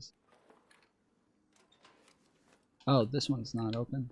Alright. Scumbag data brokers for making billions by selling people's personal data. Aura is a service that takes care of the hard part. It constantly searches for your data and automatically submits takedown requests to these sites. There's a lot of companies that offer similar services, but Aura has the most features at the best price. It's your own personal internet bodyguard. If your information is leaked to the dark web, Aura alerts you. If there's fraud attempts on your bank account, Aura alerts you. Not to mention it's a VPN, antivirus, password manager. Hell, it even reduces the amount of spam calls and spam emails you'll receive. Yes, these spammers use data brokers to get your phone number. And if anything happens, Aura includes $5 million in identity theft insurance. They have thought of everything. I cannot recommend Aura enough. If I used it from day one, it would have saved me a lot of trouble. So go to aura.com/WillyMac and use code WillyMac to start your 14-day free trial. That's enough time for Aura to start scrubbing your personal information off of these sites. Thank you, Aura, for sponsoring this video. I want to start off by saying Candace is either manic or completely evil because her conspiracy theories have zero logic, zero consistency. How would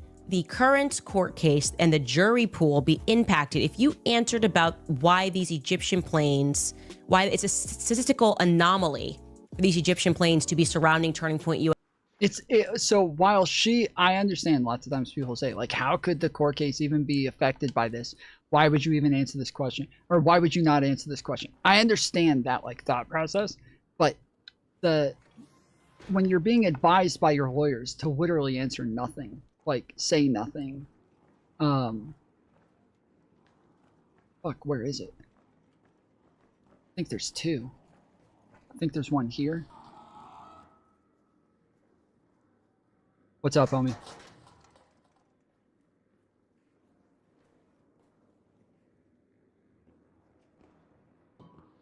You're good. You're good.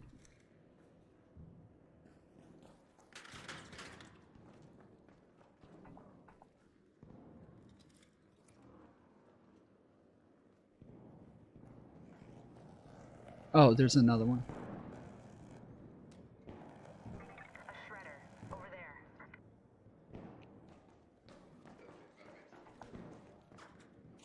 All right, come on, we gotta run. Quick. I don't trust that guy. Yeah, he didn't know I was there. He was sneaking back and didn't know I was standing there. Okay, there's a shredder like close, so you can search it if you want, and I'll keep an eye out.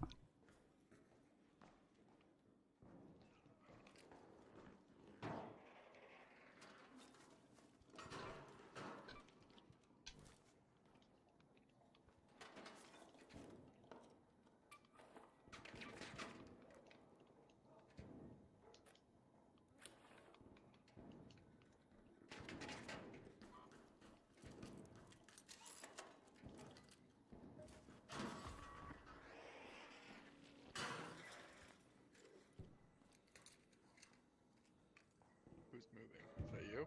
No.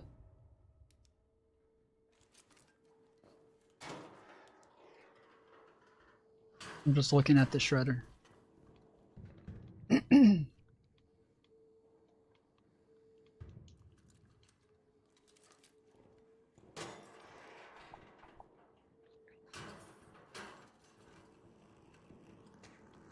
USA faith events, you and Charlie this many times.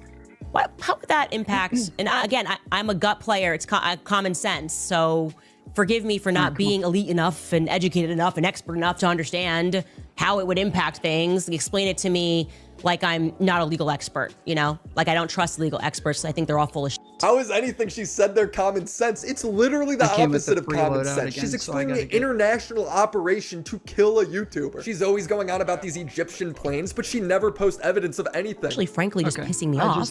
So I became locked in on these Egyptian planes because that's how I am. Okay, you keep pushing me and keep pushing me. I will become an expert on these planes. I'll learn how to build an Egyptian plane. 3 batteries here. The reality is, like I said, tomorrow I will show you how these planes tie back to Israel. She never got around to this. I know, hard to imagine. It's gotten to the point where even Alex Jones is calling her a baseless conspiracy theorist. Dealing with Candace Owens, just as soon as the whole Egyptian plane thing gets debunked with all the facts, now she's moved to something else, and I'm really worried about her. I'm worried about her and her mind, but her latest source and what she's done, implicating the U.S. military, and all this other stuff is just so damaging. And when you go investigate it, it's so crazy. And just like with the Egyptian plane, she says she has the metadata, then publish it.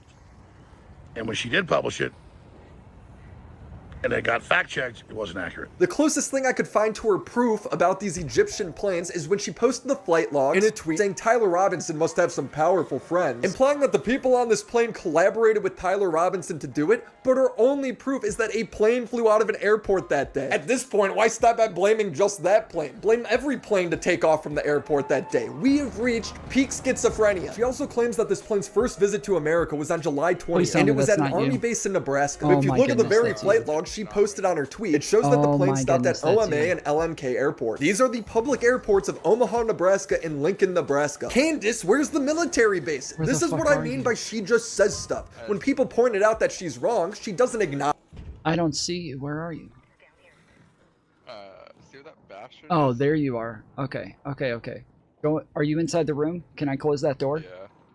Okay. All right, I'm coming. Inside the room. Oh, there's no door as I'm fucking jumping down. Shit. It. She just says it's the Zionist coming after her. And I'm like, this is happening. It's like a psychological operation because it's completely crazy. And when you see a media storm like this, it can only be happening because Zionists are locking arms and going attack because they by and large control the media. They just do.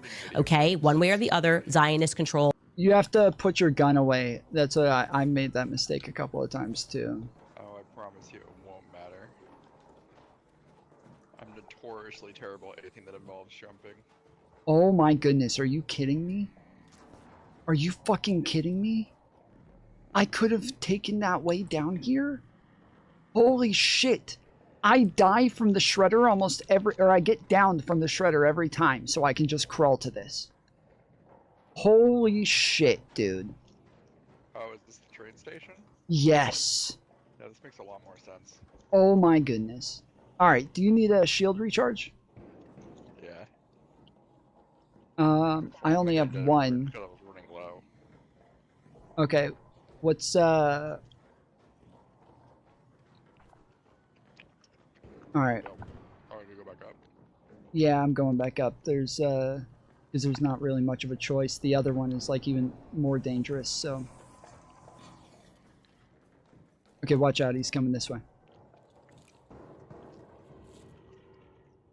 the empire medias, and they are scared about something in this investigation. We've noticed that from the very beginning. It's amazing that we live in a world where if you're caught blatantly lying like Candace was, you could just blame Zionist and half the internet will forgive you. Works for Hasan, why not Candace? My point is, if your common sense can only be explained by elaborate media and global cabals operating behind the scenes, it's no longer common sense, but it gets worse. The interview took place 2 months after Charlie's death, and by that time, Candace was already framing herself as more trustworthy than experts. Why it's a statistical anomaly for these Egyptian planes to be surrounding Turning Point USA, faith events, you and Charlie this many times. Okay.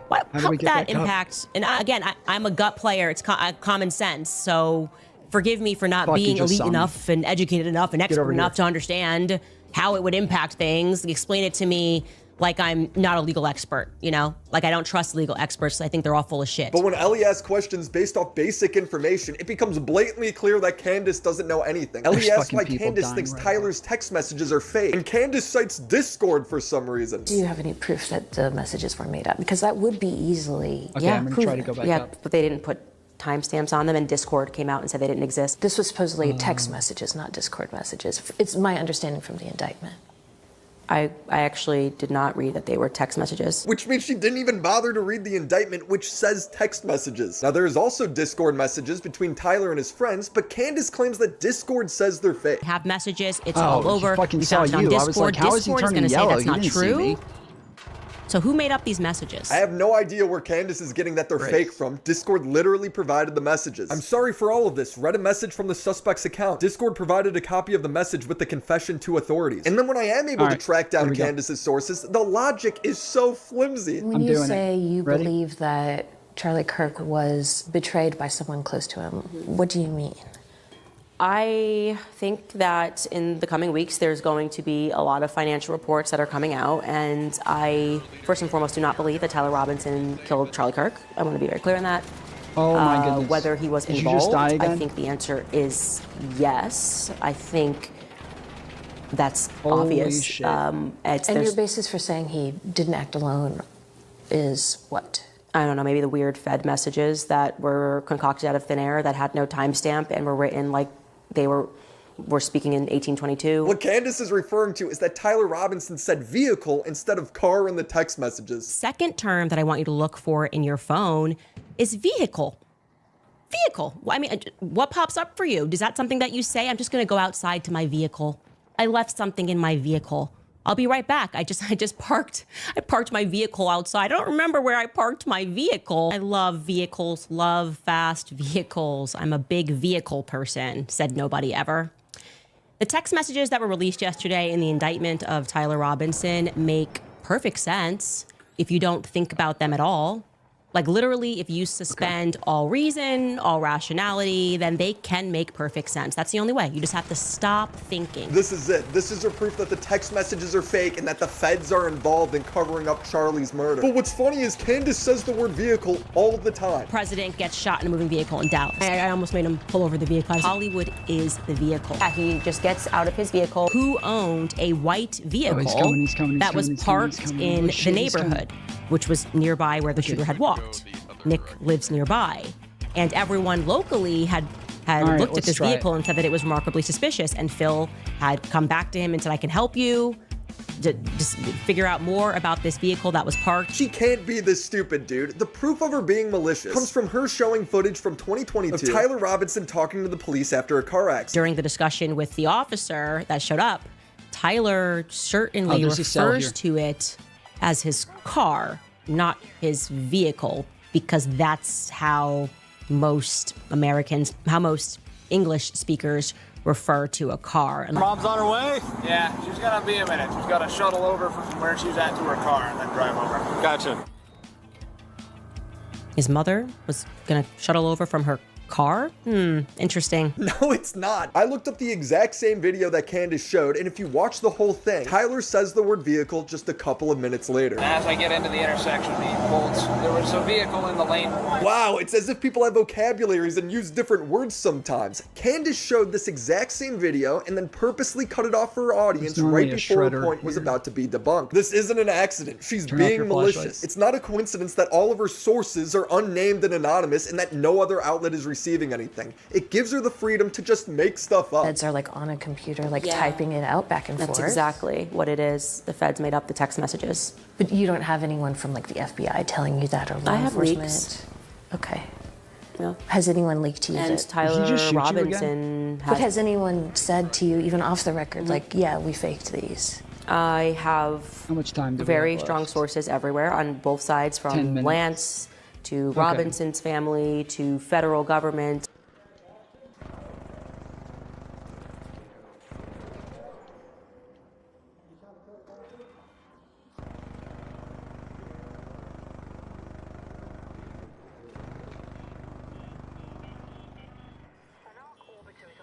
You guys good?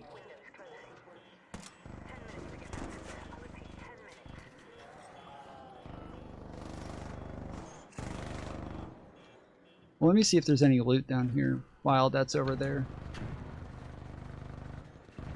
I'm gonna see if there's any loot over here while they're bothering that thing. I don't know. They're on Prox chat talking to each other, so I would assume they're friendly enough. Ruin their day. We could. I don't have the ammo for it though. I just used my grenades and my gas, so. Cause yeah, I see this guy right here.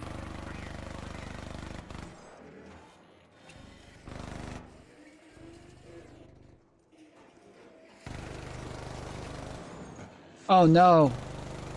Oh no. Can you crawl over to me? Oh, you're going the other way. No, crawl over to me. Where are you going? And I am making the statement that those text messages were made up and that they did not come from Tyler Robinson. But she won't show any of this evidence because it doesn't exist. She's not doing an investigation. He's right She's there. writing He's down fan up there. fiction. Meanwhile, she doesn't even know what town Charlie was shot in. I don't know what he means. Where is he stuck here, guys? Do you have a clue here? I'm stuck in a REM for a little while longer. It shouldn't be long until I can come home. Is that a typo? I should have asked you guys. Okay, that's the town.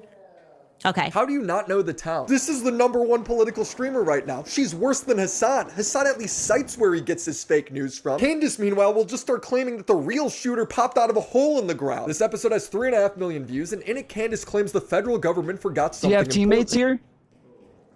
here? Do you have teammates? Okay. I don't have a... Yeah, no problem. I don't have a defib, yeah.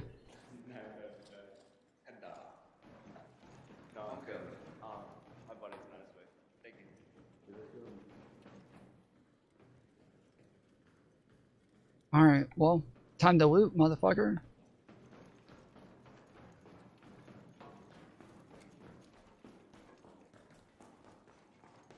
Okay, these drop down to here. I'm just implying that there's an entire underground there. And I remember when I looked at the footage, I felt like it was coming up. I don't know anything about ballistics. I'm not an expert. But if there was a hatch door nearby, then we can assume, as we should always assume with colleges, obviously stadiums, there's always an underground path. So I'm wondering if the federal government has explored the possibility that somebody could have been under Charlie and done that. While everyone's looking around and thinking that a shot went off from here, if that was just maybe like decoy number 2, and actually Charlie was shot from beneath him, which then could maybe explain why there was no exit wound. Again, I'm theorizing because I have a right to. I have a right to think. Feel free to stop because you're bad at it. She says she needs precise footage of Tyler Robinson pulling the trigger to believe that it's him, but apparently she needs no footage. Believes someone popped out of the ground like a mole and shot Charlie. They paved the area where Charlie was shot, and Candace thinks they're hiding tunnels. I think that would probably be an interesting one for the feds to explore, because within 48 hours, I mean, was it 48 hours, Skylar? They decided to instead pave that area, repave it. Do we have footage of that? They paved it. And I feel like that was a little soon.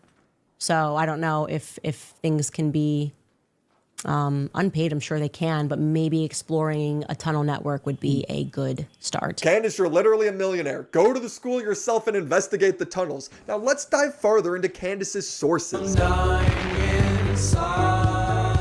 Most Most of the time, when people ask Candace for a source, she just defers to her gut instinct, her common sense. But I don't think she knows what that phrase means. Tyler is on videotape. She calls it fake based on nothing, and her audience will just believe her. What are we to discern from all of this? I'll tell you my take on this. I think the person in the maroon that's walking is different from the person that's walking up the stairs. It's a gut thing, okay? I don't know, but I know. Okay? I don't know, but I know. I would discern that we are looking, just vibe again. 2 different people would be my thing. 2 different people. One of those people is definitely, individuals is definitely being protected. Her investigation is based off vibes. Well, vibes don't get convictions, Candace. At one point, she says she'll only stop with the conspiracies if Erica Kirk tells her to. Okay, so I want to be very clear here.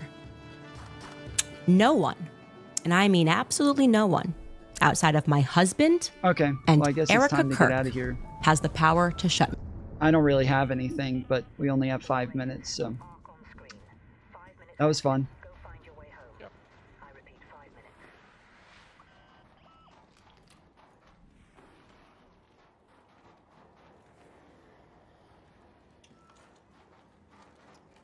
I just got the ability to slide farther and longer and faster. Woohoo!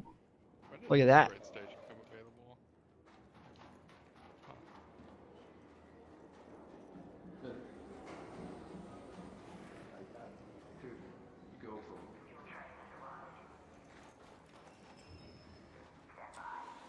I fucked up your slide.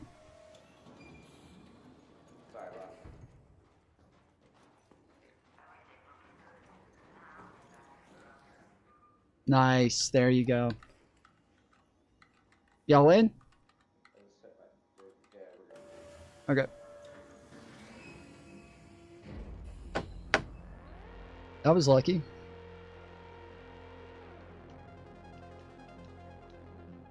Super lucky those guys came along. We'll take it. Me up right now. So then Eric, I don't know, but I know. I don't know, but I know, no.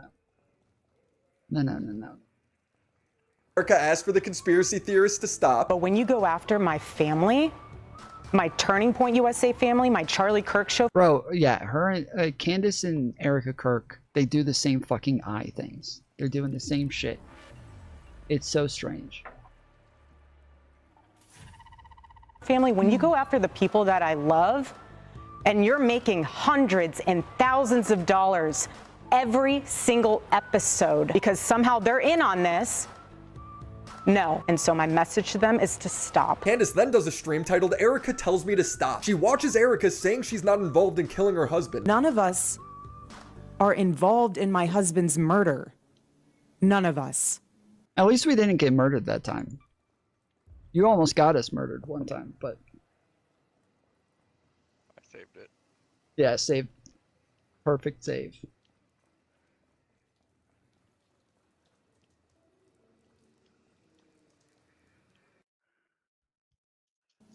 Turning Point USA, myself. Candace then says she can't ignore her own common sense, implying that Erica is playing a role in covering up Charlie's murder. The problem is that you have people on social media who are talking common sense and they don't understand this. Okay, that's like, that doesn't work for me. It doesn't work for me and it shouldn't work for you. But when people bring it up, she backpedals to, well, I never explicitly said that. So I just want to say to, first and foremost, Glenn setting that question up, I can't find, to this day, because this just feels to me to be like the ultimate straw man, any commentator that has explicitly accused Erica of killing Charlie Kirk. At times, I feel like I'm watching a gender-swapped Eric Carmen. I looked through your stupid book. It's 540 pages of ripping on Wendy and calling her a slut. I do not directly say she's a slut. Wendy Testerberger has proven time and time again that she will do anything to pleasure her vagina. Whether it is the school football team or the janitors on their break, Wendy spends her time as president on her knees or on her back taking the old in-out for hours on end. You didn't read the rest, dude. Or does she? See, that's a question. I'm asking questions then. I want to touch on Candace claiming France is going to kill her. She tweeted, I informed the people in the federal government and the White House of the France and Israeli assassination plot, and I'm willing to provide full details, as well as the name of the assassins and international accounts in France and Canada, through which money was exchanged. Feels especially urgent right? Don't you feel a sense of urgency right now in the wake of me having learned that France apparently paid for my assassination and that the French Foreign Legion was apparently involved and on the ground at UVU on the day of Charlie Kirk's assassination? And we should probably begin there. Candace, if you have proof, why not just post the names yourself? I don't know why she's doing this. I think it's because the president of France is suing her because she won't stop saying his wife has a dick. May remember that one of your courageous moves was to repeatedly tell the world that Brigitte Macron is a man. As you now know, and she is. As you now know, we had a $300,000 bet to charity about this because she's a woman. Yes. Is my view. She's not a woman. Well, we're going to find out is the point because it's going to court. She's not a woman. Got her. Got her. They're suing you, and when she proves, as she will, that she's a woman, because it's very easy to prove, and you lose that case, then so easy that she refuses to do it for years. Yeah, why doesn't the First Lady of France just post her coocher on Twitter? Candace Owens, the podcaster, is demanding it. It may sound like I'm being facetious when I say that, but it's actually what Candace wants. Brigitte, nobody asked you for a blood test. We asked you for some photos, and you refused to do it. And everybody knows that Charlie Kirk was not shot by... Okay, he thinks that when she says we asked for photos, he thinks she's asking for photos of her fucking vagina. That wasn't what she was asking for, but that's fucking hilarious, dude. That is fucking hilarious, bro. That is too fucking funny. Holy shit, he thinks that she was asking for fucking photos of her vagina. Oh, that's so good. That's so fucking good. She was asking for photos of her when she was younger. She was saying that, like, she believes that Brigitte Macron is her husband's father. That back a long time ago, his dad, like, was a disgraced politician, moved away, disappeared, and then when he showed back up, she found reports saying that he looked very odd and had feminine eyes and cheekbones. And she thinks that he just got like a surgery and transitioned and became Brigitte Macron and then married his son because his dad supposedly also had like a predilection for younger men and that he was in love with his son and decided to turn himself into a woman so that he could come back and marry his son. That is her theory. And so yeah, she wants pictures of Brigitte Macron from when she was in high school because she doesn't believe that there was a woman, Brigitte Macron, at the time. That there was only her father, and that Brigitte Macron is not the age that she says she is, but is much older. Like there's her whole theory says that there was never a younger Brigitte Macron, and that Brigitte Macron just appeared all of a sudden in like the 2000s or the 90s or something like that. So she's saying if you can just show me that you existed around this time, then I'll accept that you were a real person. So that's why she's asking for pictures. Tyler Robinson on a rooftop. And I think you Brigitte did that. Macron has a penis. I really want you to know that. Brigitte Macron does not have a penis. Brigitte Macron has a penis. No, she doesn't. I'm sorry. She had 3 children. Did she get it removed? She had 3 children. Yeah, you can have adoptive children. You can call somebody, but Brigitte Macron was born a dude named Jean-Michel Trogneux. Well, and I just feel, I want you to know that. I want you to know that Brigitte Macron probably stands peeing up. Now, this is going to court and Candace will be proven wrong, but she's smart. She's already setting up the narrative that the only way she can lose is if federal corruption is at play. No, let's wait for the court case.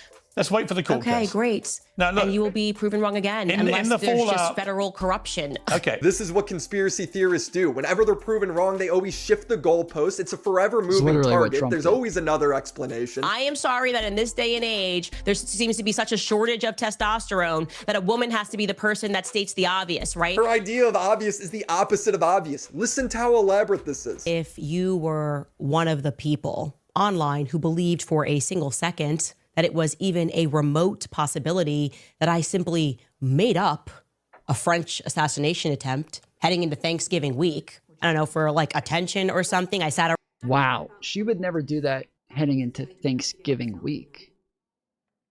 She would never do that heading into Thanksgiving week, guys. No way. Around and I said, I'm just not getting enough attention. How can I start a global conversation about me? And then I came up with this idea of creating fan fiction where I imagined myself as the victim of a multinational state plot to murder me. Yeah, if you thought that for a single second, that it was for funsies, because I'm not busy or anything, then you're just not sober. You're not paying attention to anything. You're not sober. The proof that she shows. Okay, so the main thing that we're supposed to be looking for is like red lockers. We can go to the assembly workshop or medical research. There's like pretty much any area with red lockers is what we're looking for, but I feel like the assembly workshop is going to be the best bet. So that's where we have to find a magnetron. Although supposedly there might be some in the lobby as well, and we're right by the lobby, so we can try that as well. That she's gonna get killed is her own tweet. That's it. I obviously tweeted exactly what I was informed. Okay, I'm going to read that tweet to you in its entirety. Urgent. 2 days ago, I was contacted by a high-ranking employee of the French government. The person claims the Macrons have executed upon and paid for my assassination. Yes, you read that correctly.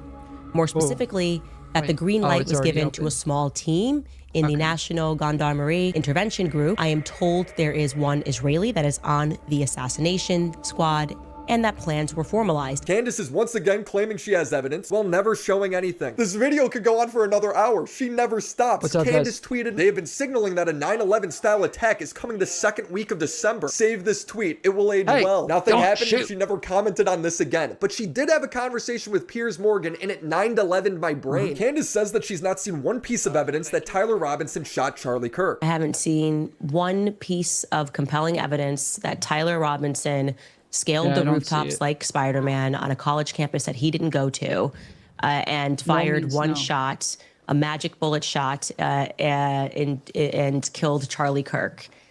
I have not seen one piece of compelling evidence. In fact, I've seen more compelling evidence to the contrary. No, you haven't. She has no evidence showing the contrary. However, the evidence that Tyler did shoot Charlie is Tyler walking up the stairs to the roof, him running and jumping off the roof, holding the gun, him running out of the woods where the gun was later found, him limping because he hurt his leg when he jumped off the roof, and him admitting to doing it to multiple people. None of that is evidence to you, but random planes, random holes in the ground, any random person that emails you, that's evidence. Okay, dude. Candace keeps saying that people at Turning Point are complicit in killing Charlie, so Piers presses her on it. That to me, even that seems like a part of telling people not to believe their own gut. Obviously, for this to have been pulled off, there had to have been multiple people involved. There had to have been people at Turning Point that were complicit in having this happen. Now, who knows what their motivations are? Doesn't mean maybe this person's like, hey, I'm going to help you. Hang on. Okay, let me stop you. Hang on.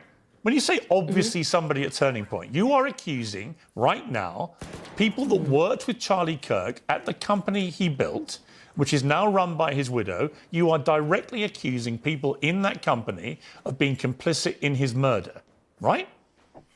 I want to just be very clear connecting that dot. She's not clear at all. She just rambles about JFK before claiming that Charlie was killed over money. Common sense inquiry is, was there a financial motive for this person to be dead, okay? This is like Sherlock Holmes 101. What was the financial incentive to kill this YouTuber? Like, for who? I can only think of Erica because she's now running the company. But Candace never explains. She just says it's common sense and declares victory. This is what I mean when I say that the public no longer trusts the media because you're acting us to be stupid, and we don't want to do that. We actually don't want to pretend that we're clinical idiots. Candace, I'm realizing you're not pretending. Candace never answers Piers' question, so he asks again, who at Turning Point is complicit in killing Charlie? I want to get to the reality of what you're actually saying. So when you say that somebody at Turning Point USA, Charlie's company, was complicit in his murder, who? Who was?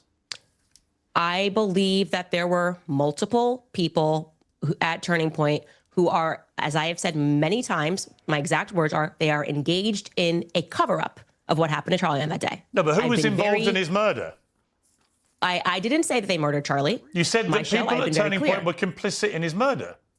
No. You literally just said they were complicit. Obviously, for this to have been pulled off, there had to have been multiple people involved. There had to have been people at Turning Point that were complicit in having this happen. Piers presses her on this. She denies reality. She's got the memory of a goldfish, apparently. No, my exact sentence that I said was that there were people.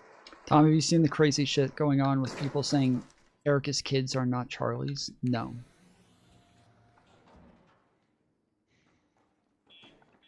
They JD Vance's kids?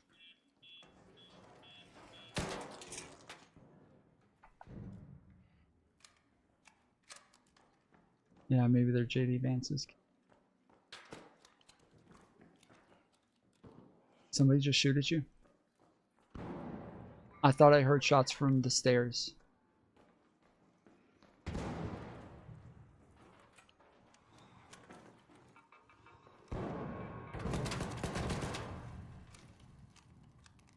Just shooting arc. Just shooting arc. You're good.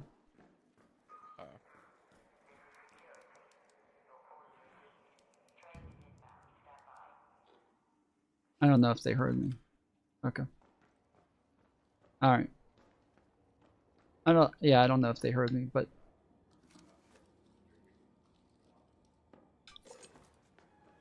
what did you just say? What did you just say? I said we can shoot him if you want. Oh. Okay. This is where we got killed the last time. None of this stuff's opened yet. But this is supposed to be where like the high value loot is, so. People at Turning Point who are engaged in a cover-up. No, you didn't. I believe Sorry, that you didn't. thoroughly. Candace, you didn't say that. She then says something even crazier. Did anybody at So how could Turning I say Point? that they're- Did anybody at Turning Point, in your opinion, know that Charlie Kirk was going to be murdered? There is specifically 2 people at Turning Point USA, and I have communicated that information to Erica and Justin Strife, that I would not be surprised if they had foreknowledge of Charlie Kirk being assassinated. But do you have any evidence I'm for not that? going to name. I am not going to name those people, okay? Because it's not right for me to name those people until I know for a fact that they did. But she has actually named the Turning Point USA employee before, so Piers asks her about him, and she doubles down. Do you believe Mikey McCoy had any prior knowledge of Charlie's murder? I can't say that he had prior Okay, knowledge we're looking of for the the murder rope to unless go I have up. something concrete. I can't say anything about prior knowledge. What I can say is what happened on that day. Mikey's behavior is weird on that day. I find it weird, like I said in the Where's the rope podcast up? yesterday, that what has been communicated to the public is like he called Erica instantly. First thing he did was call Erica instantly. And that's actually the call logs show that he didn't call Erica instantly. So this guy Mikey is getting roped into killing Charlie because he said that he instantly called Erica after Charlie was shot. Candace constantly calls Mikey a liar for this. I here it is. do believe that Mikey McCoy Did what? You should shot have somebody? to answer for who he had What did on you the do? phone right when the shot went off. So yeah, his father, his own father. I'm all That the way at surprised the me the top. most about these call logs is I certainly feel that we were given the impression over and over and over again that the first Yeah, right person there. Mikey called was Erica, right? He called Erica. He was we were told this by many people also that he trained like he almost like went to a camp and trained, and Charlie was like 1 2 3 go, and like fast 1 2 3 go. That's why he walked away. 1 2 3 go, and just told him this is what the first thing you do is. Well, he didn't do that. Yeah, you want to know what Mikey actually did first? He called his wife, and then he called Erica 3 minutes later. Wow, what an evil liar. Well, he didn't do that. Actually, the first person he called was his wife. He called Elizabeth McCoy. And then he stayed on the phone with his wife for 10 minutes. And during those 10 minutes, there's he arc right three-wayed here. Erica 3 minutes after the shot went off.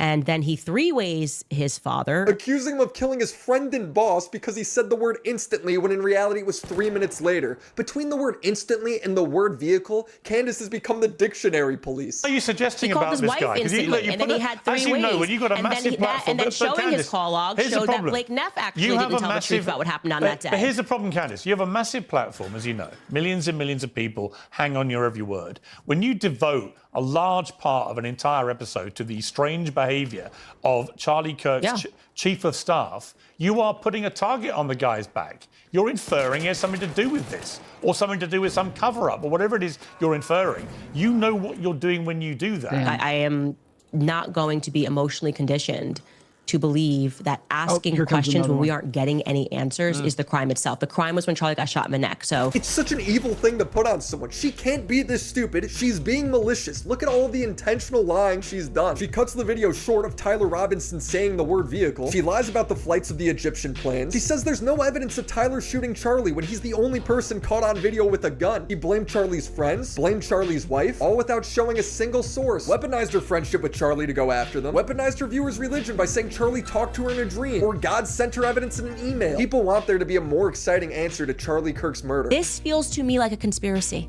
And am I emotionally invested in this? Yes. Somebody said something to, you're unstable. Yeah, you know what? You're right.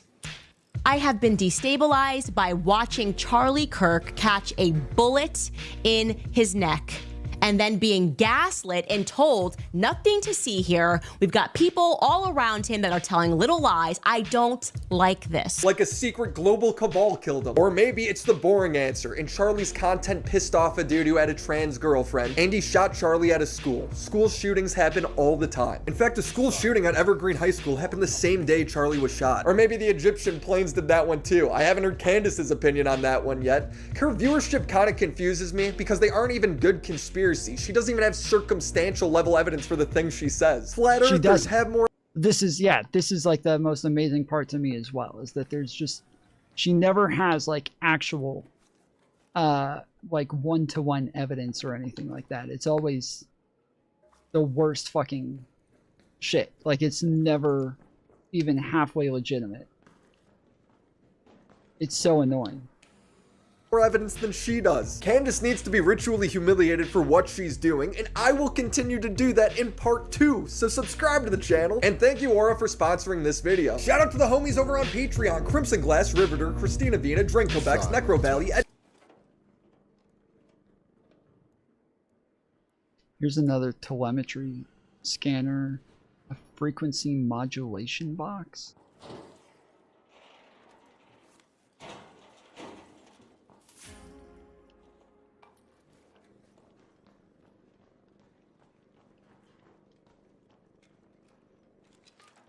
Huh.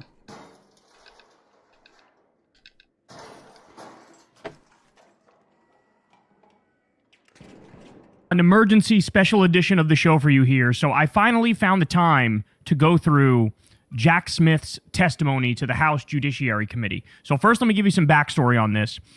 This has been released as a 255-page document that has all the questions and his answers on his various cases against Donald Trump.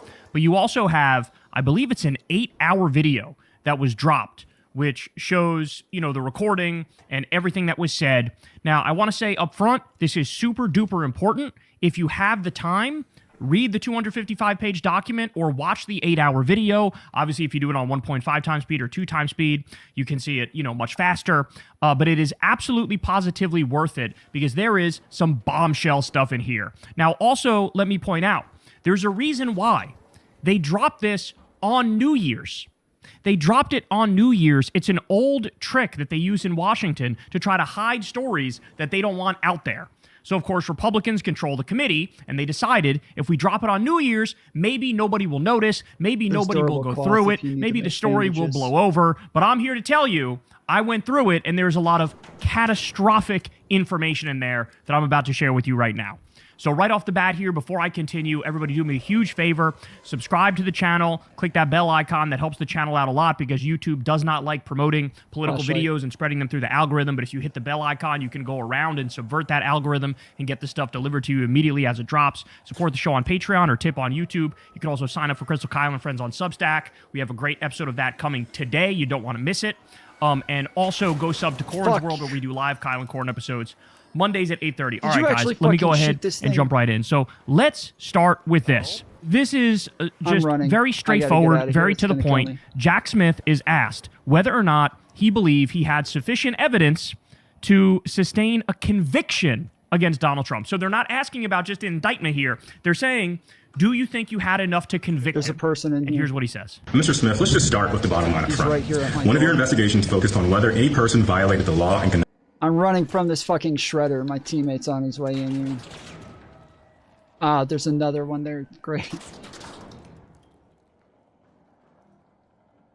Well, strapped in a room now. Oh, your teammate died from the shredder? Fuck. Well, my teammate... Oh, your teammate died from the shredder? Fuck. Yeah, my teammate geniusly shot the... Oh, great. That was... Did you do that on accident?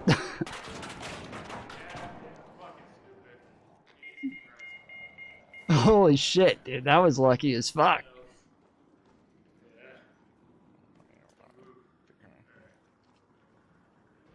Oh. My teammate's down. Okay, are you by the door? Okay, tell me when to open it.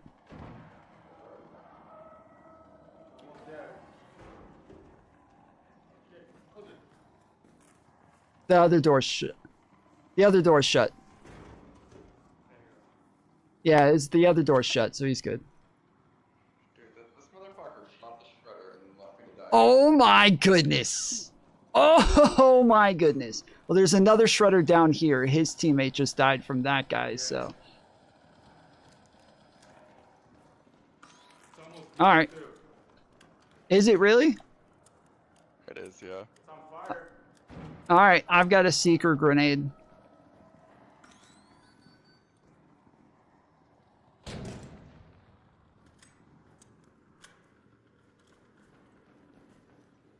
Just get it close enough and I'll hit it with this seeker. connection with efforts to interfere in the lawful transfer of power following the 2020 election. Is that correct? Yes. At the conclusion of that investigation related to the interference in the lawful transfer of power following the 2020 election, when your office indicted Mr. Trump for his criminal scheme to overturn the 2020 election, did you believe that you had sufficient... I was just about to do the same thing. Bye-bye!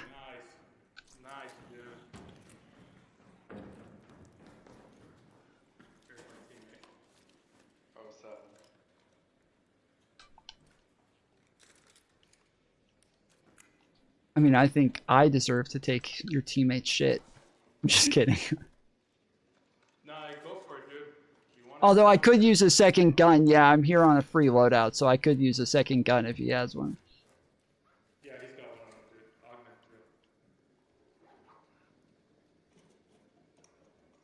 dude. Nice. evidence to obtain and sustain...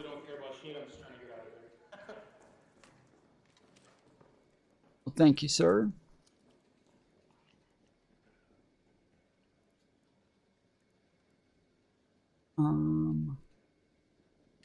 Yeah, fuck, I need his ammo too.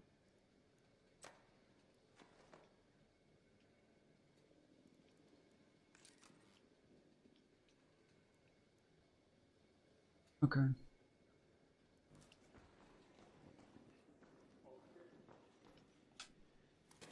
I think he just ran into the other one. Oh, you're not here anymore. I'm over here talking on comm chat.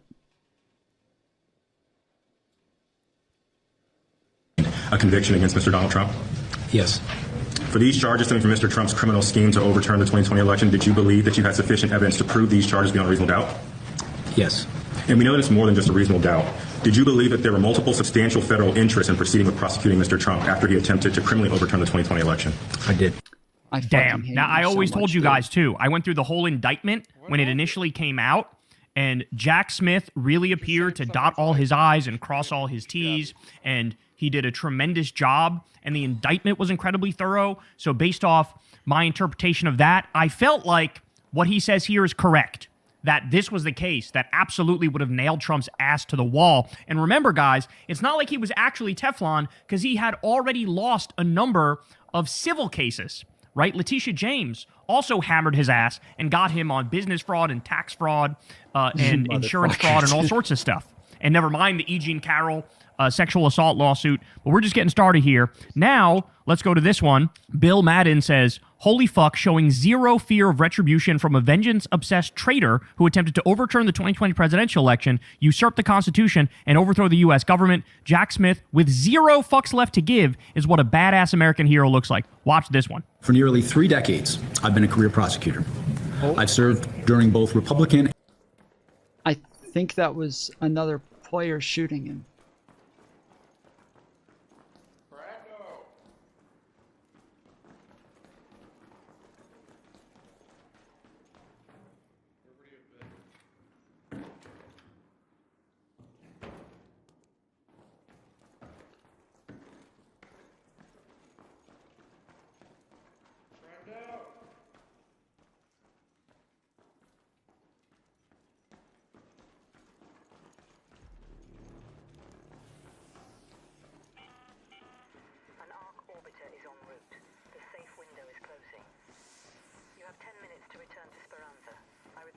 Yeah, fuck, I was trying to see if I could get what was under us, but it's so fucking far away to get to the next door.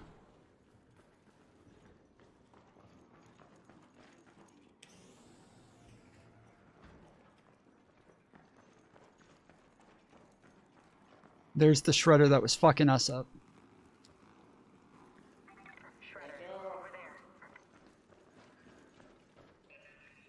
Oh shit!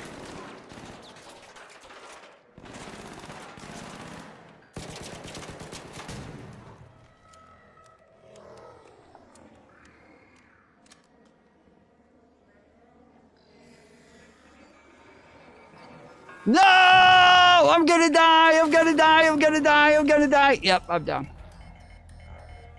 How the fuck did you die? The fucking shredder! I got cornered by a shredder and a ball. Okay, come get me, quick. Quick, quick, quick. There's a shredder over there. What the fuck? I'm upstairs. Oh.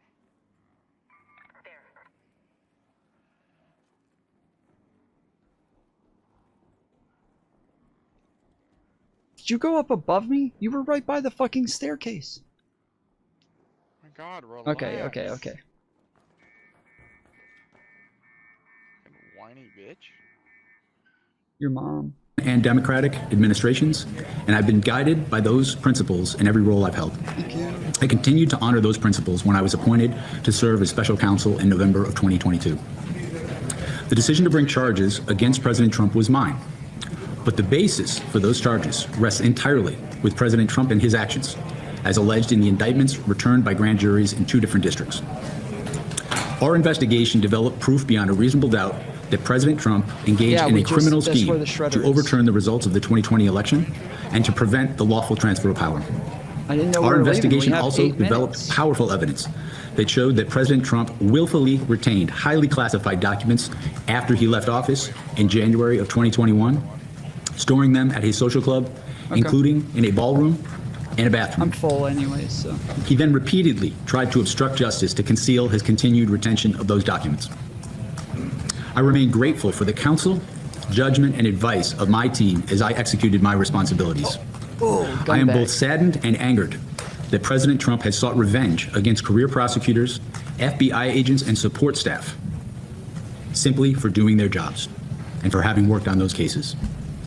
These dedicated public servants are the best of us, and they have been wrongly vilified and improperly dismissed from their jobs.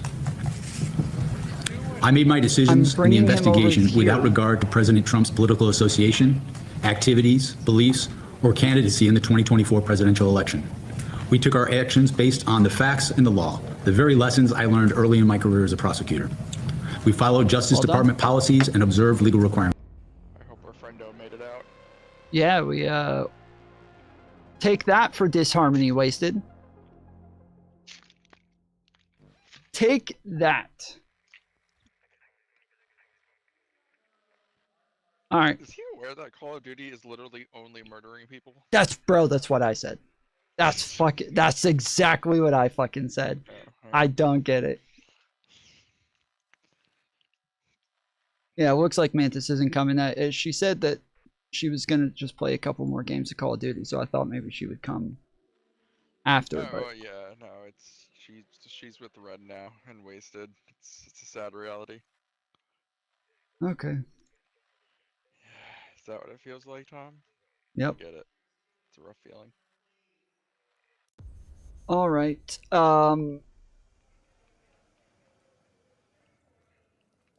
Yeah, I ended up with my my favorite combo again, Rattler and the Pharaoh.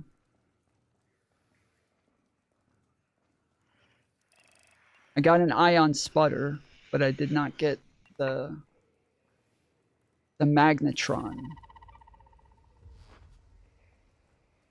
I think, fuck, dude.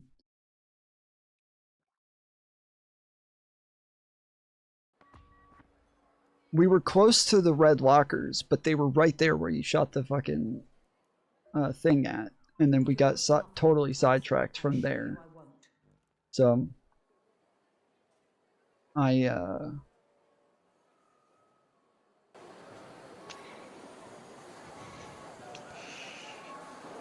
but yeah, we'll just try it again, I guess.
Oh fuck! I just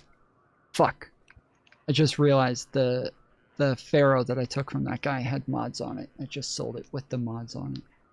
Oh my god.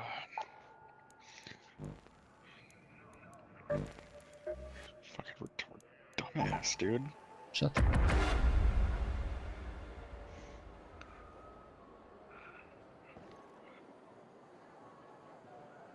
I'm gonna run to the bathroom. I'll be right back. Okay, love you.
Okay. Alright. We're right here this time. Okay. So yeah, we're at medical research. That's where we want to be. So.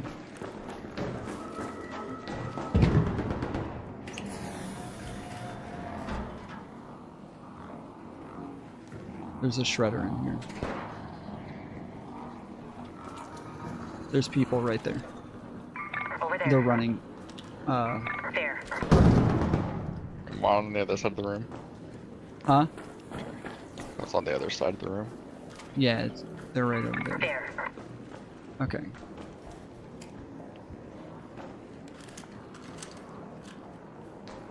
The shredder is in the hallway. Oh no, he just went upstairs. Okay. I'm gonna open this up. Just keep an eye. Oh, he's coming. He's coming. He's coming off.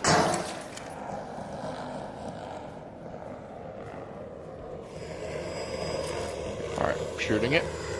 Do not fucking shoot that. What?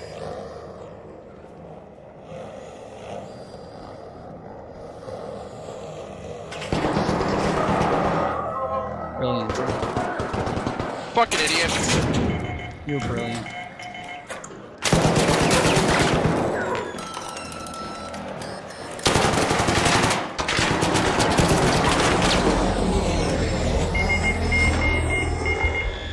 Get him! Get him, Shredder! Get his fucking ass! What do you mean?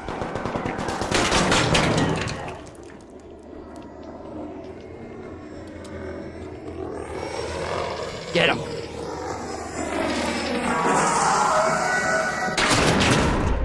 Useless clanker. Shit, dude, why the fuck did you shoot it? I didn't. They shot me. Wait, I watched you shoot it. I did not shoot it. Right at the second you started shooting at it, they shot at you.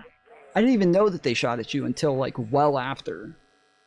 I got some good shots off on him. They shot at me first. I tried to back out, and I probably shot it to try to bait it over here. Okay, I got some good shots on him.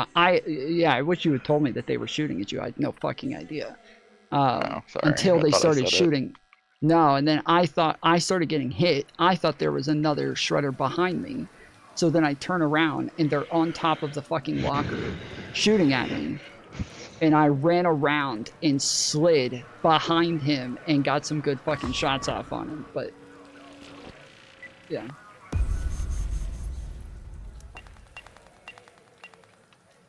Should have switched to a grenade and fucked him up at the end.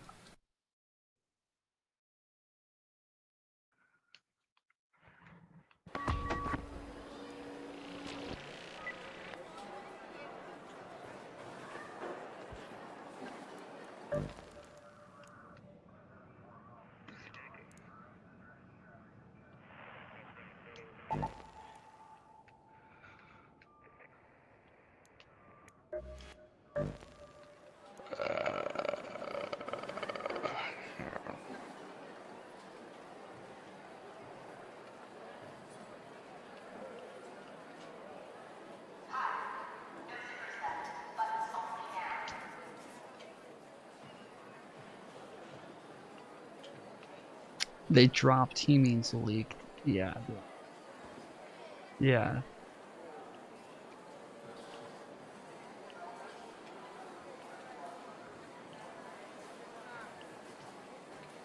The word Willy's getting censored. Yeah, that's because you guys are talking about a penis when you say Willy. It's obvious.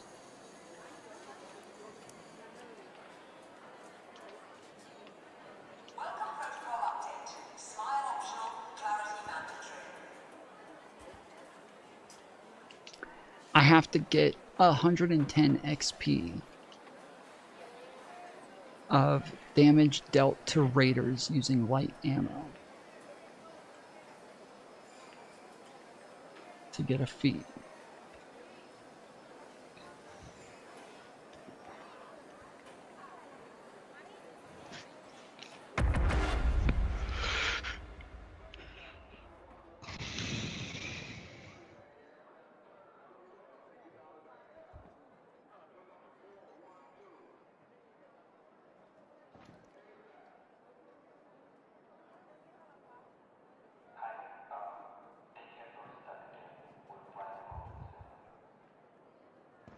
How do we get skill points? Do you know? Is it just every time we reach like another, it says like 46 XP or whatever? Is that It's every level? Yeah, so just at every level I get another point. Okay. Yeah.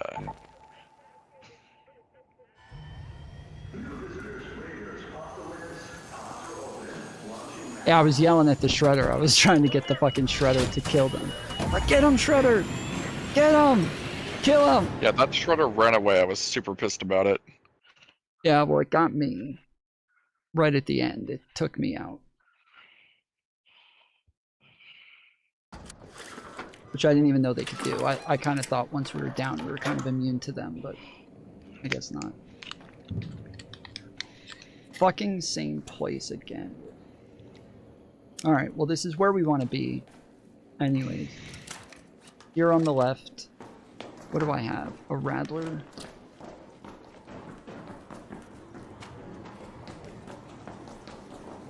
Okay, I hear rollers.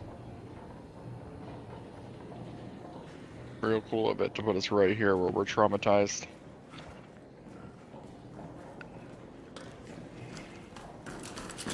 Okay, I'm gonna open this door. Just keep an eye out while I breach this.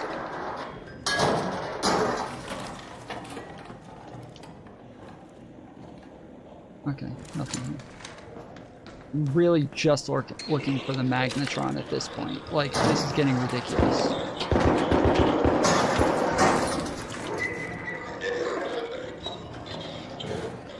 You see the people?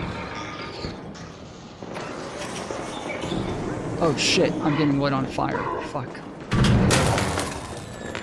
Yeah, I was dealing on my own, sorry.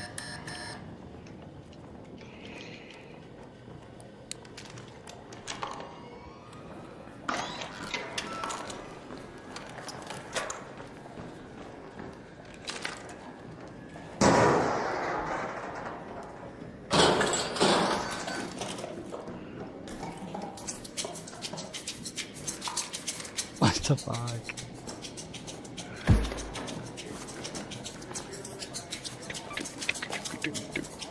You hear those people?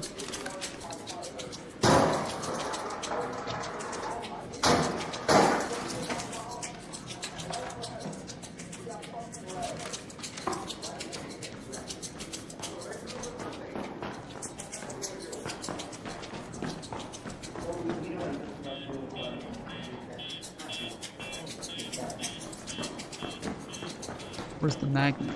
Here it is. For the battery. Alright, get ready. There's people right there. You hear them yelling, right? Yeah. You want to recharge your shield before I open this?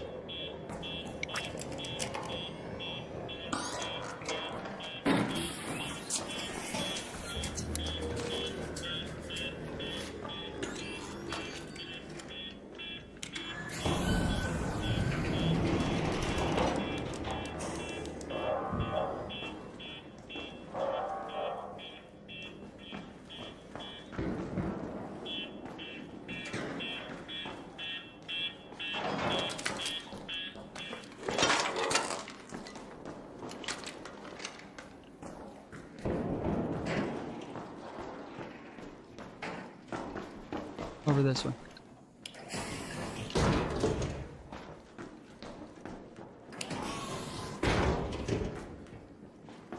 Shut the door.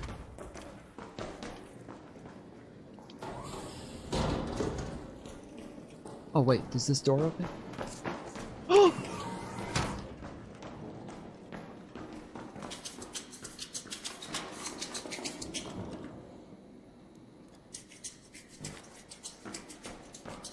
Oh, this is where we just were, just the upstairs. Oh, we should have gone into these rooms first. I forgot about this. Okay. I just wanted to check out those guys, but...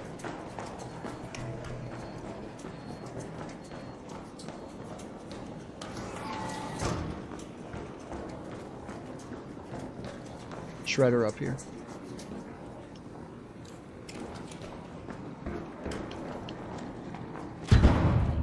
He's over there somewhere. There.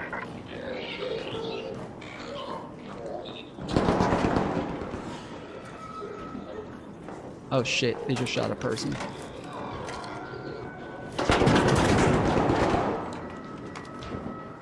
Hold on, they're shooting right here.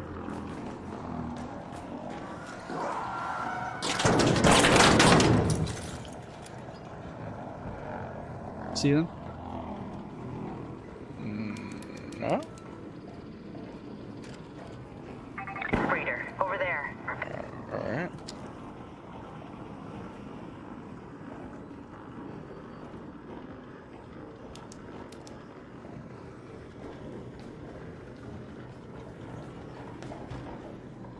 It appears here anyway. He did.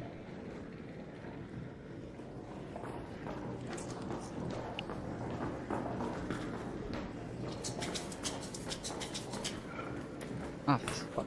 Oh, that's a bandage. Adrenaline shot. Okay.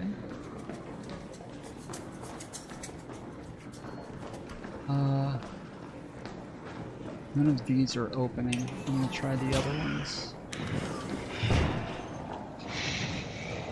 Oh, the shredder's in there. He's still over there.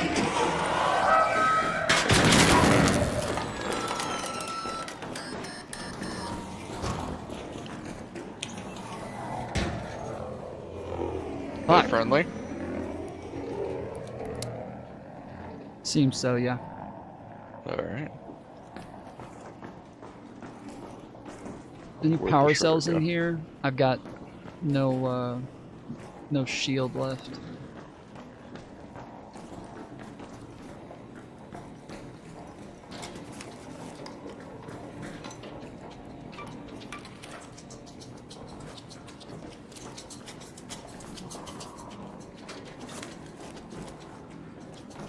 I guess we just killed a couple down there, so...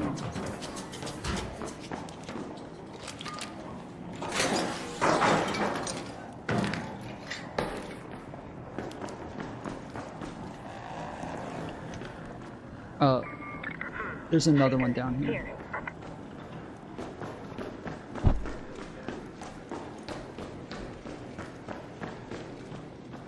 I'm going to get the cells out of the... Oh, you already got it.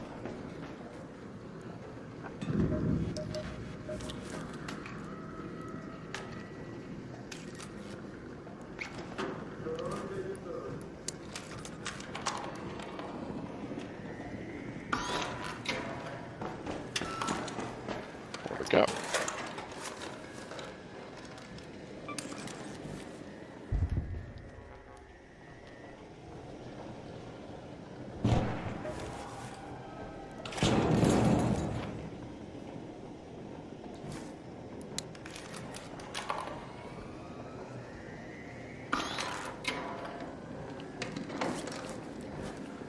Fuck, dude.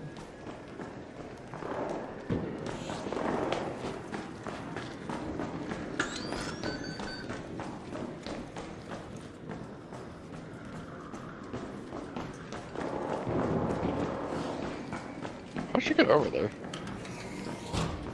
I don't know, but I just heard people get shot in.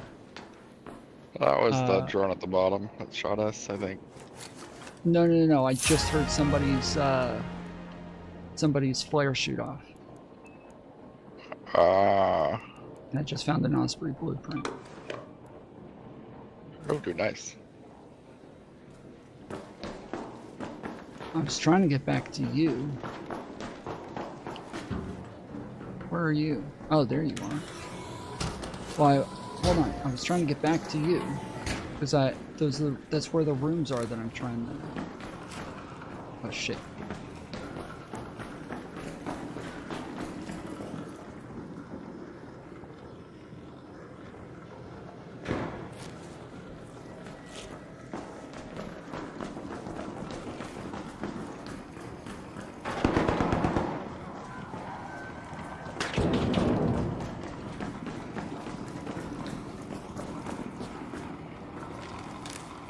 Over here. Oh shit.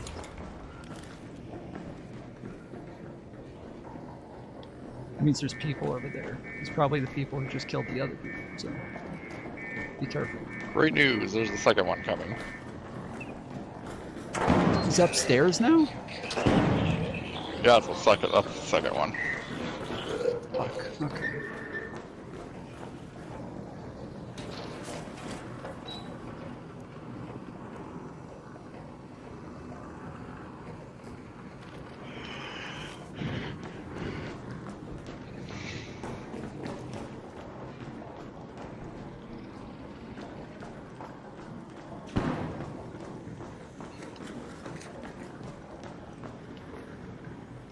Oh, medical bag. Let's go.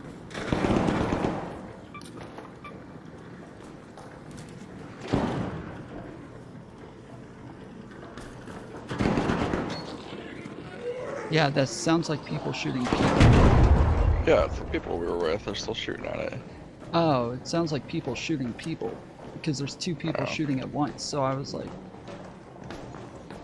Well, there were two of them. Yeah, so it just sounds like people shooting at each other.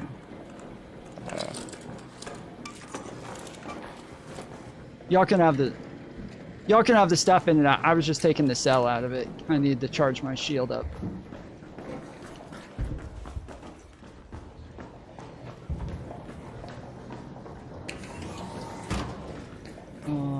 Well, actually, no. I want to go the other way.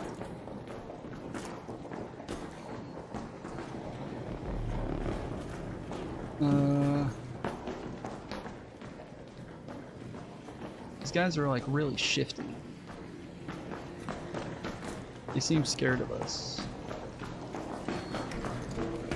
Well, in Stella Montes, of course they are.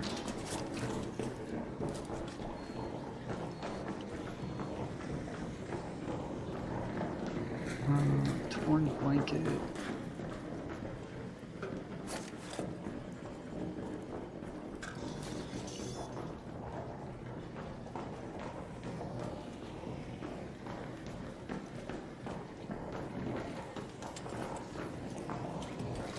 Where is it? There it is. Wait, it hurt me that time.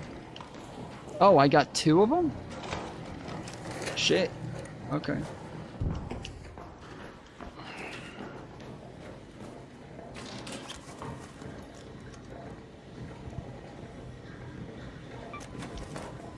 Do you need any bandages? I mean, for extra. Okay.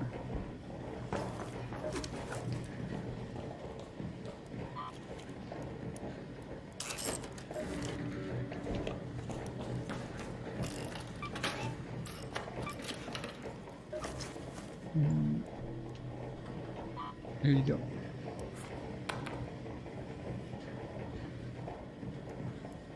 You got it?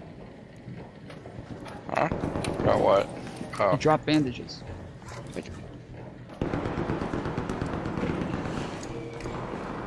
Oh, fuck.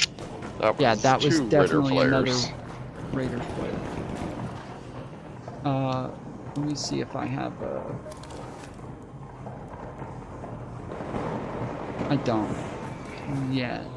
That was another Raider flare.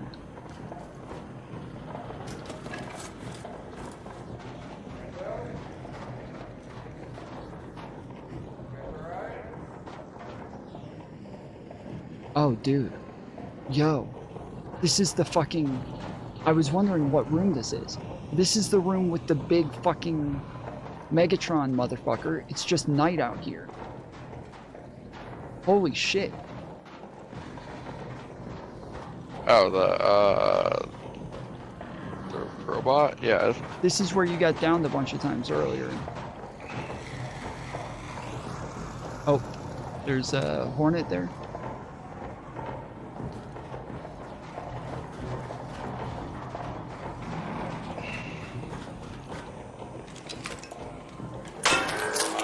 Open the door, open the door, open the door, open the door, open the door. There's no door.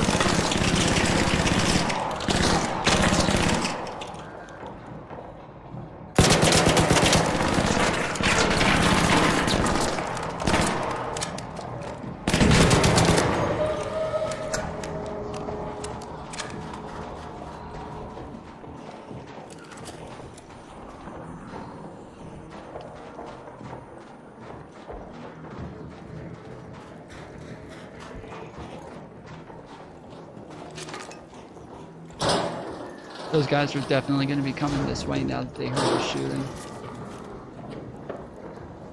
Are the guys we helped? I don't think they're the issue. They No, were still not them. alive when I went back. Yeah, I really think those were people shooting people a second ago, but... Yeah, but I don't think it was the people in the medical bay. Oh, it might have been them getting shot. I just checked. At least one of them's alive. I don't know about his teammate. Oh, okay. They still not talking?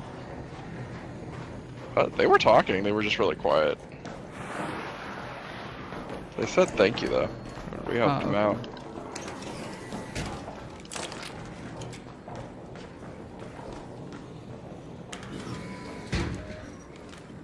Alright, well... This shit's not here.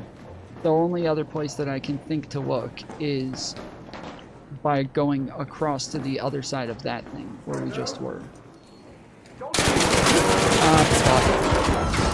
They're shooting. I'm down. Wow.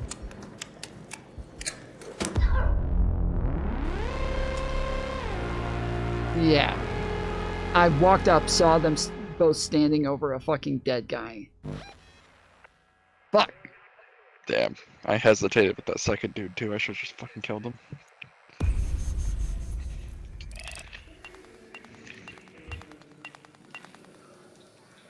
So it was those dudes who killed him. Oh, okay. Well, at those least were this not time I the other didn't shoot guys. them back, so it's not gonna make me more aggressive lobbies this time. I didn't shoot anybody this time. So.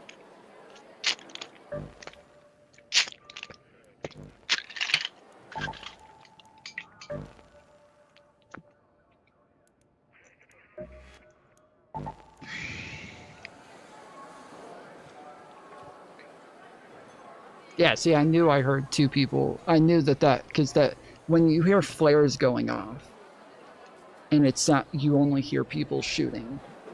At that point, you just know it's yeah, people killing each other. Those bastards lied to us.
I'm doing another free loadout, so I'm ready when you are. Yeah, I'm deciding what I want to do.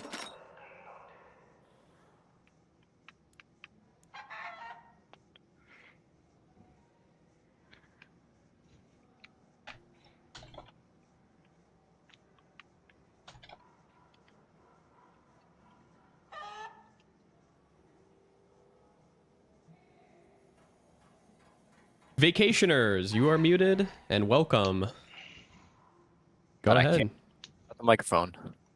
How's it going, Destiny? Pretty good. How's it going?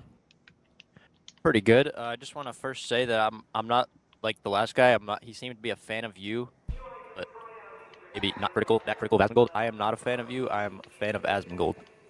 Okay. To kind of shit. Wait, hello? Christ. Hello? Yeah, sorry. Hi. Okay. So what do you want to talk about exactly? So honestly, it kind of seems like you're kind of I know people use this term a lot, but I feel like you do have Trump derangement syndrome. I'm sorry. Because Why do you feel like I even have what you Trump said derangement right when, syndrome? yep, even right when you started the stream, you said something about the Venezuela thing. I mean, I feel like that's one thing we could all agree is like obviously good. Happened in like an hour, and you somehow found a way to. Do you think it's good criticize it? then? Do you think that it's good that we deposed Saddam Hussein? Sorry, can you repeat that? Was getting rid of Saddam? Or how? Can I ask how old you are? I'm just curious if you were like alive and I'm 18. during like the Iraq War. But Okay, I'm pretty. That's fine. I'm not trying to age you. I was just curious because sometimes I feel like impressions of that might change based on age. But do you have like an impression of like the Iraq War or feelings about the Iraq War that the United States did, where we got rid of Saddam Hussein? I have absolutely zero position on that whatsoever. Absolutely zero position. Okay. Why do you think Trump well, here, let me propose a positive argument. So I would say that deposing Maduro as a leader was not good because the president was acting unilaterally with unclear motivation. And the effects of that are the United States becomes less predictable. Oh, shit. We destabilize the world order. Everybody, in especially South America, is Fuck. going to be looking at us a little bit Oh, weird. shit. And we have no guarantee about what comes. After I started the game, I accepted my stuff from my chicken, and then it popped up and said, you can't use a free loadout. This isn't available when your stash is full. And I checked, and I'm at 256 out of 256. Probably should have filled it out before you used a free loadout. Yeah, did it give me anything, or am I here empty-handed? Yes, okay, I do have shit. Okay, good. Alright, then we're good. Okay.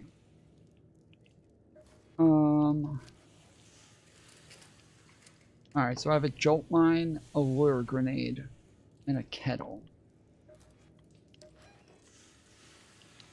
We're right by the seed vault, but I don't really want anything from there.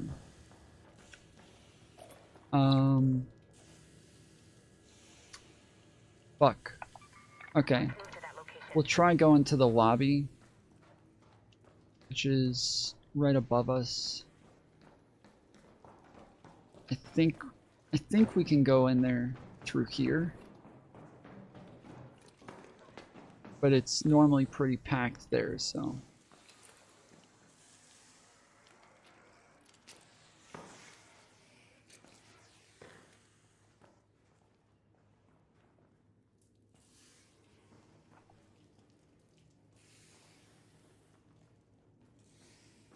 Damaged sinks. How long do we have? 28 minutes. Oh, we just got here. Okay. It just opened up. We just gotta hurry and just like get shit.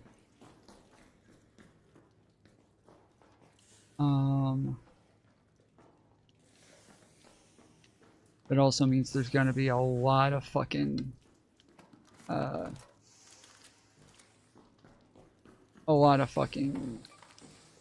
droids and shit, but alright, I'll pick up this magnet because I'm assuming it's gonna go to something. Wait, is this it? No. Wait, was that you? What's what? I just heard, yep, there they are. You see them?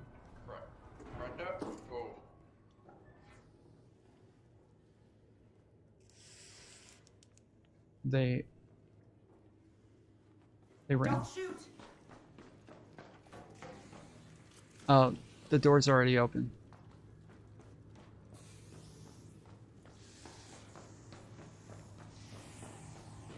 Where'd they go? They left. Okay. They went out the door that I was carrying the battery for, so.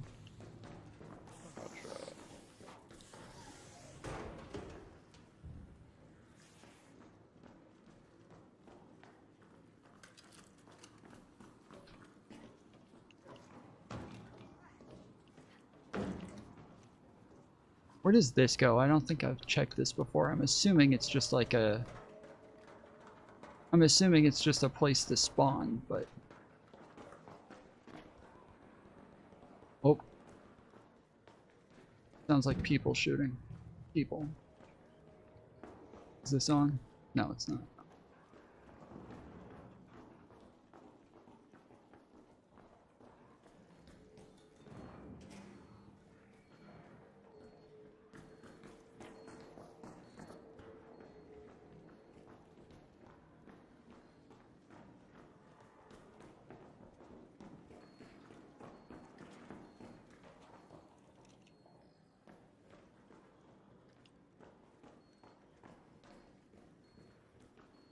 Shh. Hold on.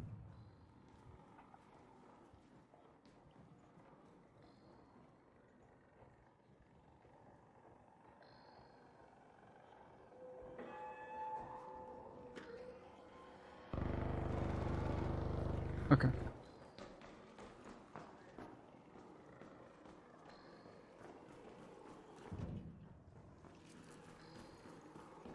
Okay, so this is where they came.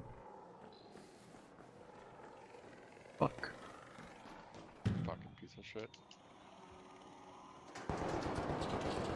Are you getting shot? Yeah, the Hornet. Oh.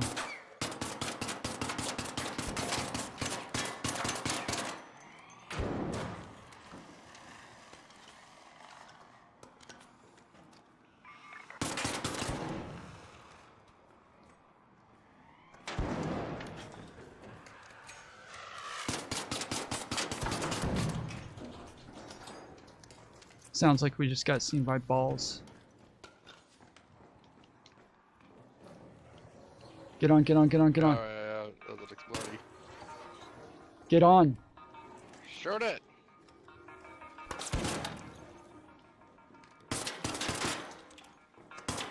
Bro, I can't.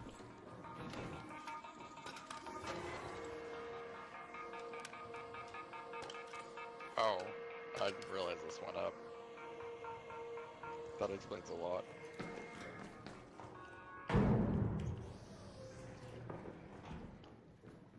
I fell. No, you did not. Oh my god.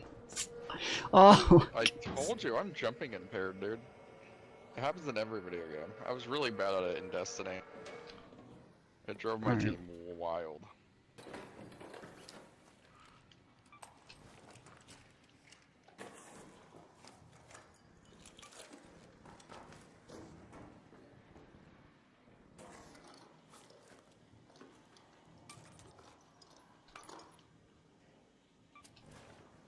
Okay.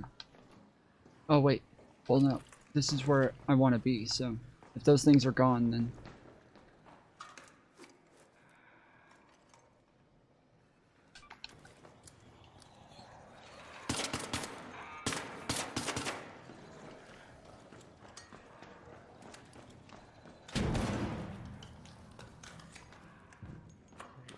There's an explodey ball still. Yeah, there's another one.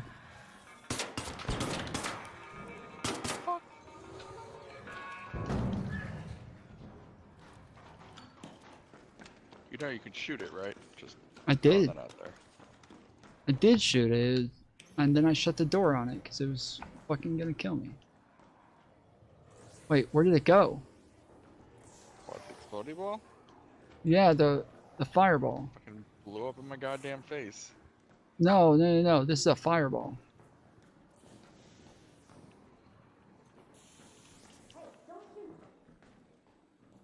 You're good. You're good. Friendly, friendly. Did he just shoot you? No, but I don't think. Wait, there. I don't know if they're friendly. Friendly?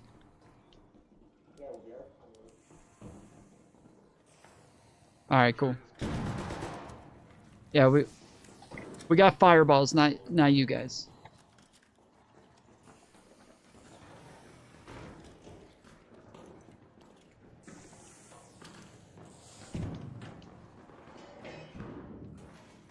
I'm gonna open this, watch them. Okay. All right. I'm coming back out here to look for shit.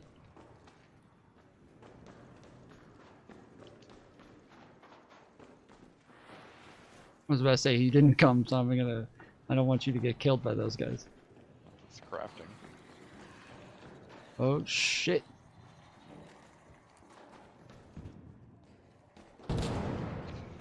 Nice, okay. What gun do you have? It's a Pharaoh. Okay, that's what I Pharaoh thought. Rattler. That's all. Oh shit, I'm getting shot.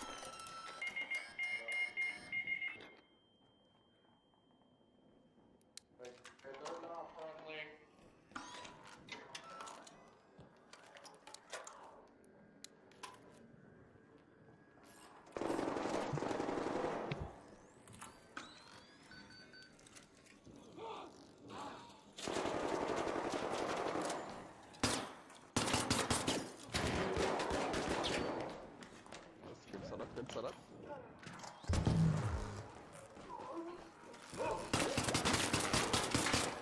Oh, he got fireball. Nice. I also hit him with a jolt mine. Ticks too. Oh, the whole mine dropped in a fireball. Oh, what a throw. Dude, I gotta get me some of those Oh shots. shit. Oh, you're dead. Oh, actually, oh, nice. Good moves.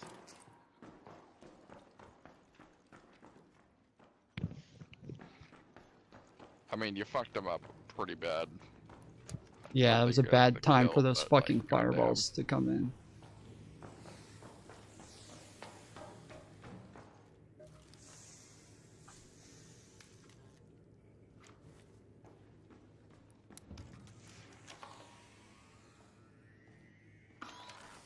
I was smart with the jolt mines. Nice job on that one. Thank you. That was sick.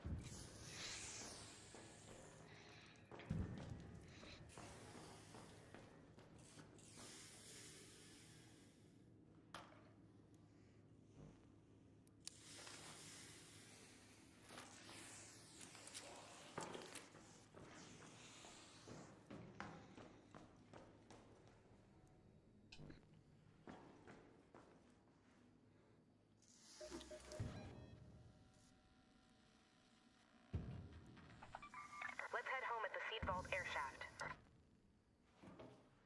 I'm going right back to them, aren't I?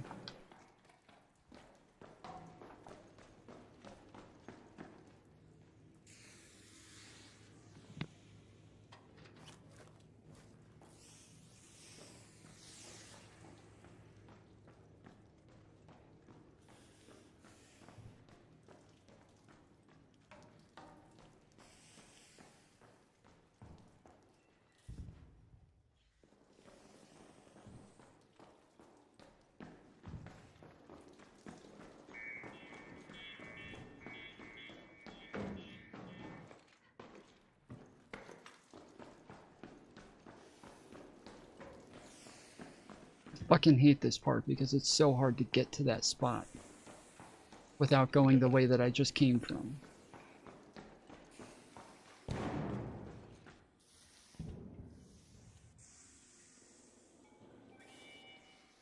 Oh, that's them.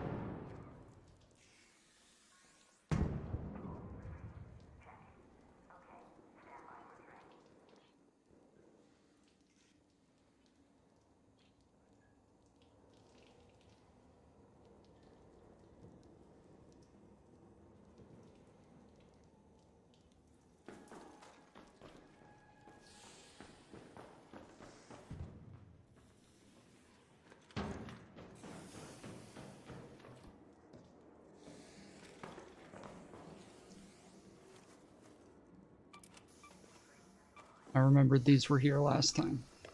I was out of fucking bandages, and I just remembered these were here. Fucking beautiful, dude.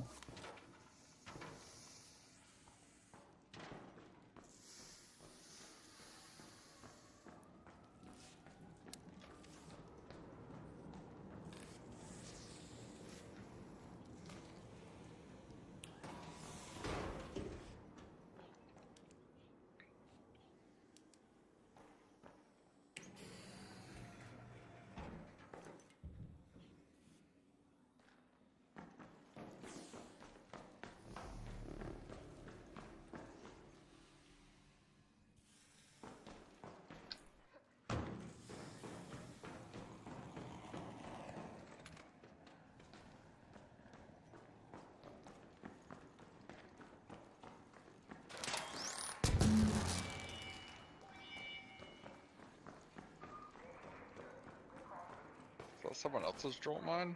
Yep. Didn't do shit.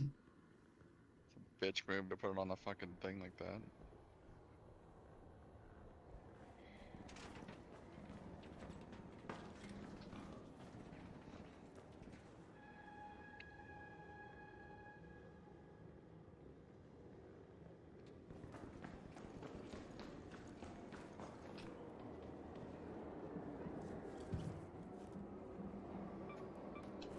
More bandages.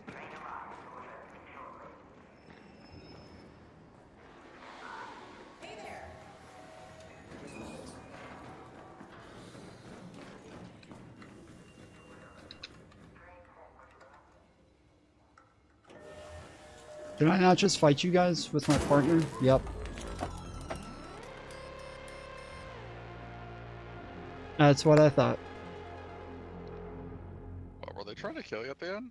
Yeah. I said, did I not just fight you guys with my partner? And they shot me. Assholes.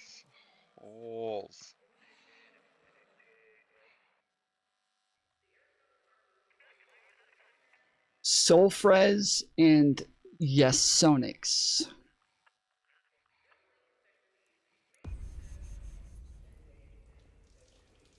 Yeah, dude, that jolt mine didn't do shit to me. It was surprising as fuck. I think it's supposed to just... No, I've been hit by jolt mines before and it took my entire fucking shield, but didn't do anything to my health. Yeah, so when I hit him with the jolt mine earlier, he was limping away when he ran. He got hit by the jolt mine and the fucking shredder, or the burner and a spider all at once. So it was a fucking beautiful moment.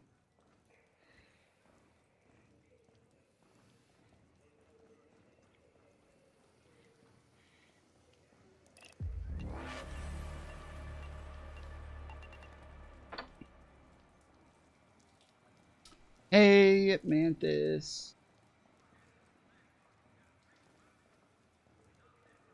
What?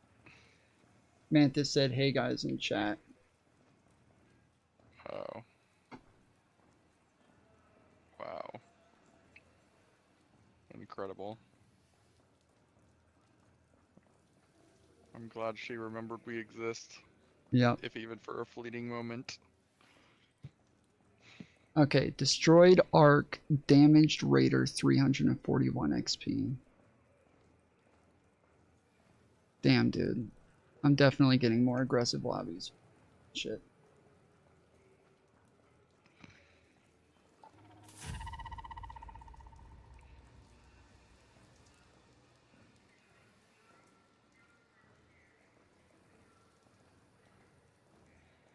Wait, my chat frozen? No, there it is. Bro, I just watched the dumbest rage bait ever on TikTok. These kids are actually cooked.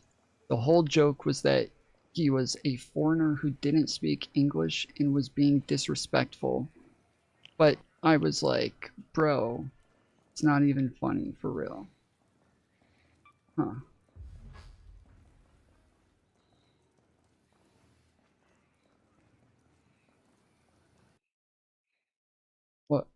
What was the joke?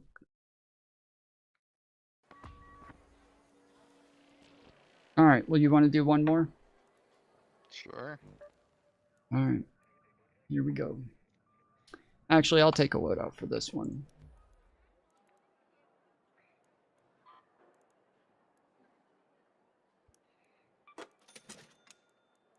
Because I'm out of space anyways, apparently, so... Yeah, I'm at 256 out of 256. And I came back with all of this shit, so I have more than I'm allowed right now. Based fucking way around it, though.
So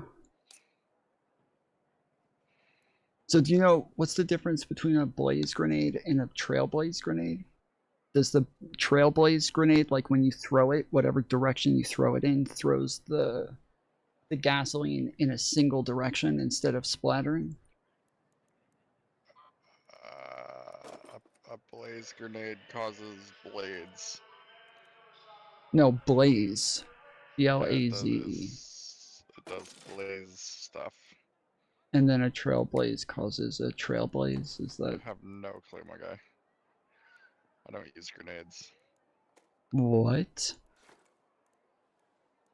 I know, I should use them more, but like I can't craft any like good ones, so I just kind of don't use them. Well, that's what a lot of these guys are fucking us up with early on. Like when they see us standing next to each other, they're just gonna throw grenades at the beginning and then start shooting after. I have a thing about like not using things I can't craft. Huh. That sounds ridiculous. It is bizarre, isn't it? And I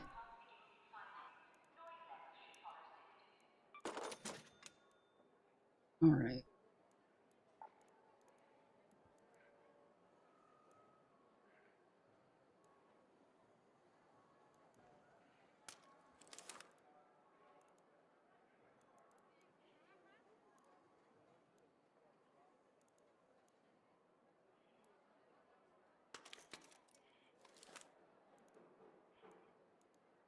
Alright, we're taking the good Torrente and the good El Toro.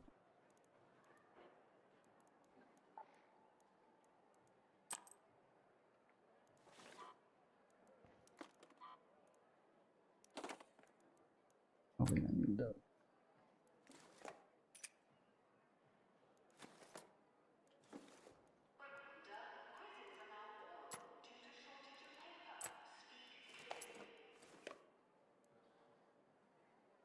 Oh no, these need shotgun ammo.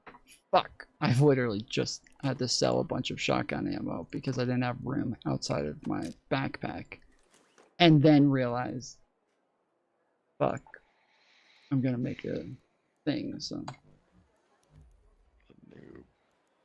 Yup.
Since it worked out so well last time, I'll bring a jolt mine again this time.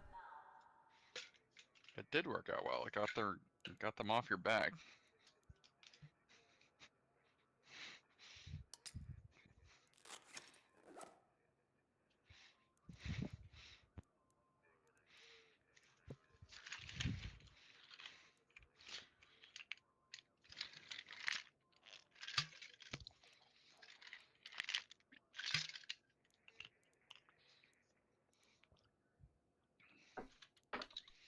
Alright.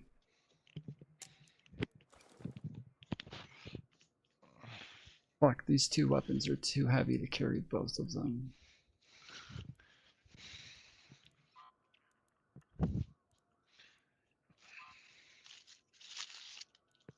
How much does the El Toro weigh? 8 pounds.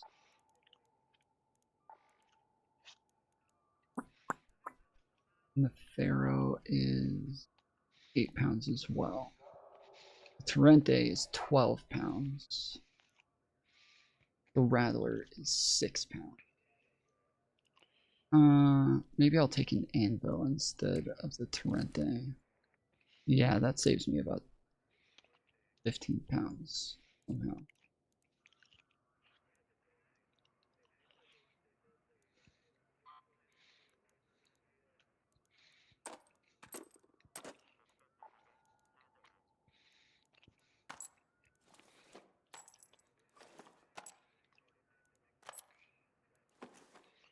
Okay.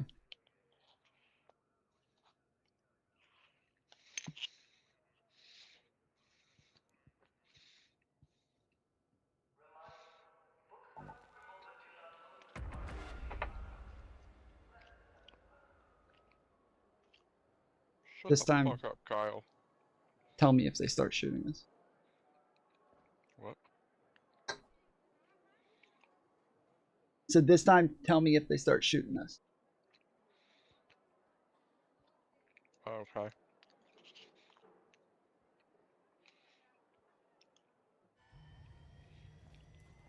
You banned Kyle. He's being a little bitch. Yeah, I got you.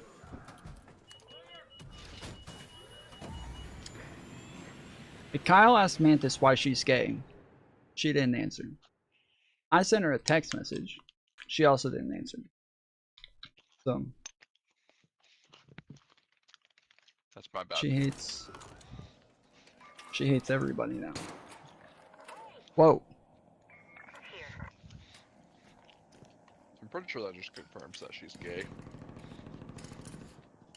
Dude, this fucking augment has 6 quick spots.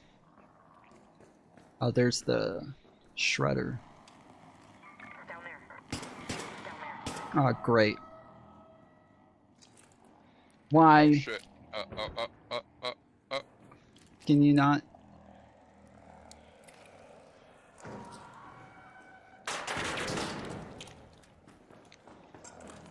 Alright, I shot at it as a joke, and then I fell down there like an idiot. Yeah, I was gonna hit it with the Trailblazer.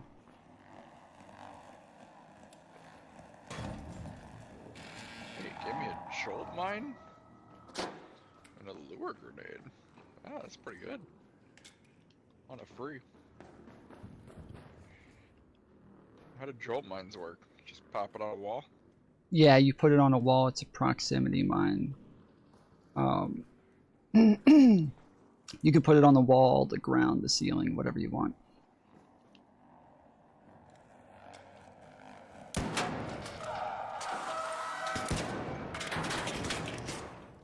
Ow. Yeah, don't let it shoot you.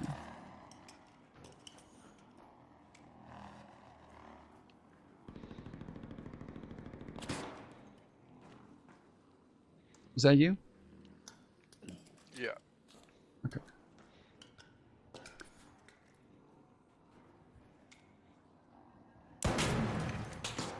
Oh, fuck. Rip. Oh, he's down there. Killed it? No. No, don't come down. Damn, nice job, dude. I didn't kill it. That's a fucking burner. Oh. Fucking Tom. Okay, go back up so I can shoot it and come back up. We can't both use the rope at the same time.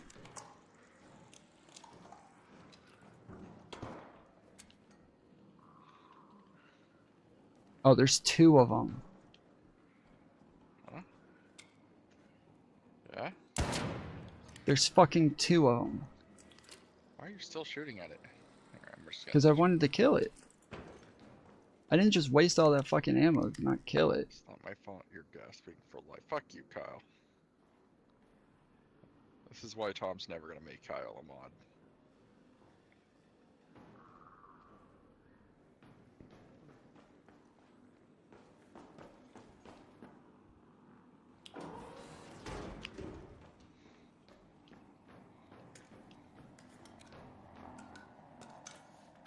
Oh, yep, there's two. We're trying to kill both of them?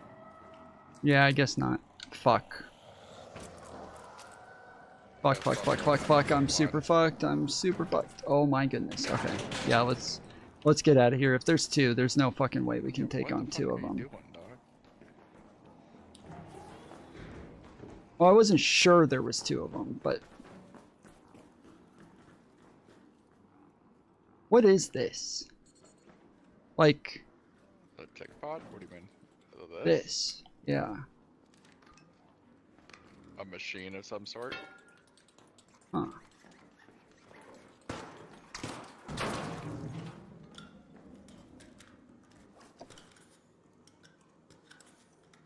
Nice. You need a second gun, right? Actually, yes, I do.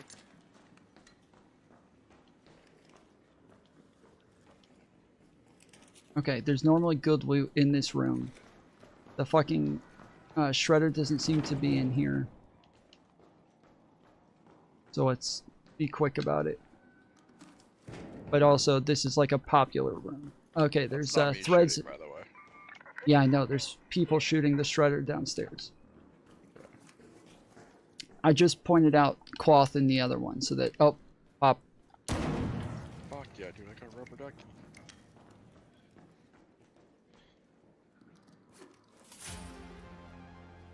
Wait, is this it? No, it's a snow globe. Shit.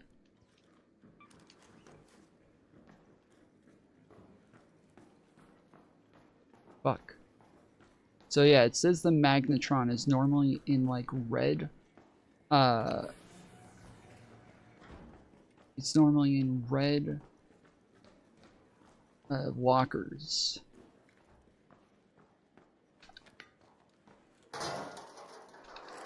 These are blue lockers. And it feels like they have the same exact things in them every fucking time. Plastic parts, sensors, processors, and then maybe something different. This one has a cooling fan, but... Yeah, you're looking for an Exodus part, right? That shit's not gonna be easy to find. Yeah. Well, this is the Exodus part of the fucking map, so... Mm-hmm. And it's one of the... well, second rarest, I think. Technically, legendaries are rare.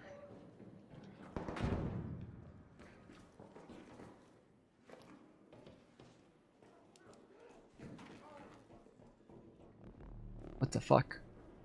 Wait, where'd you go? In the vents. Oh, we could... This is a good spot to just kind of, like, rat someone here.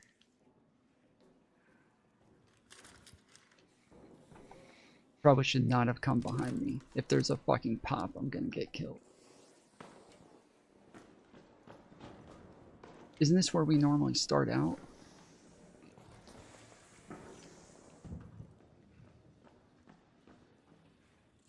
What?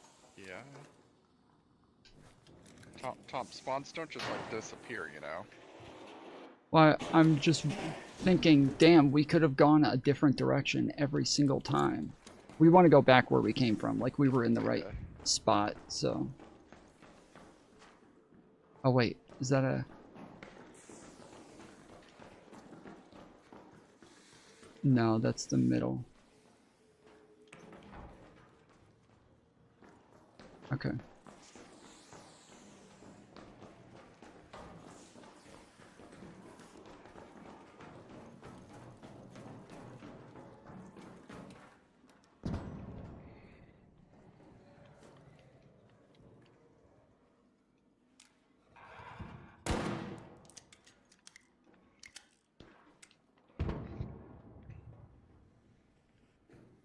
Did it blow up? It's smoking, but it's not. I think it's still alive.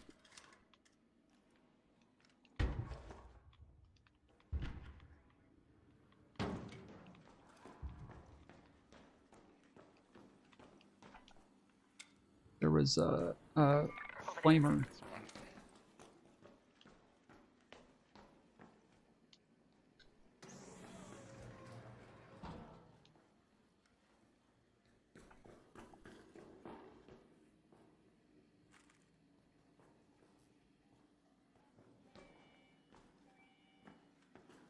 We already came through here, didn't we?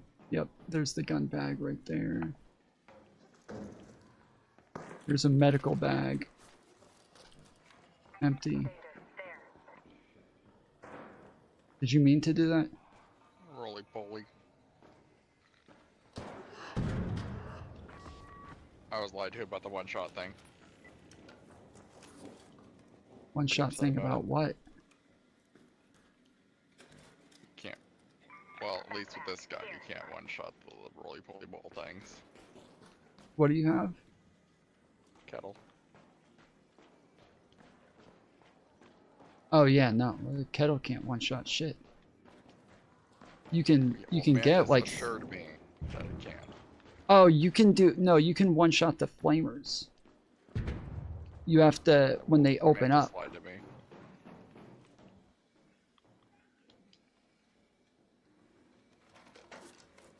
Okay, somebody else just said thank you to another person just now, so it sounds like we got friendlies over here.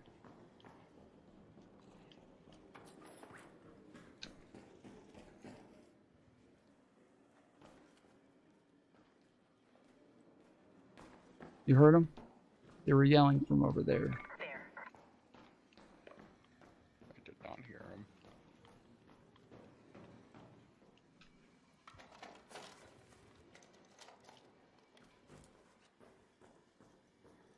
Excuse me, sir. Do you have an appointment?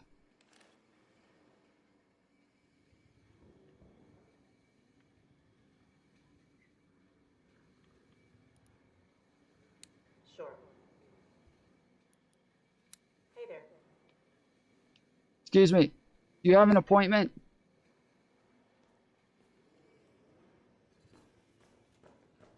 What? Do you have an appointment, sir? Yeah? With who? Proctology. Proctology. Okay, let me see here. Proctology. Fourth floor? Thank you.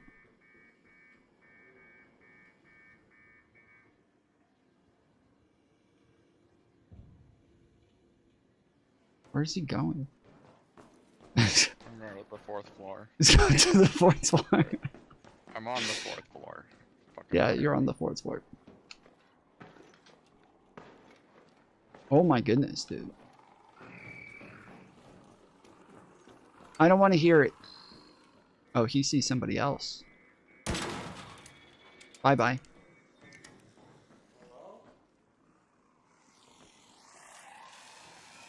Yeah, I fucked your mom.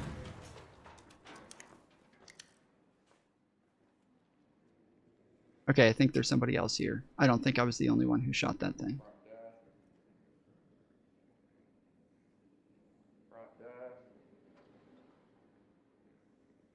I think they're coming around. Heal up. Dude, this motherfucker at the front desk will not come back. I'm about to yell at him for putting him on the fucking 4th floor, and he out here fucking ghosted me like a Bro, bitch. Like, heal up. Heal your fucking shield.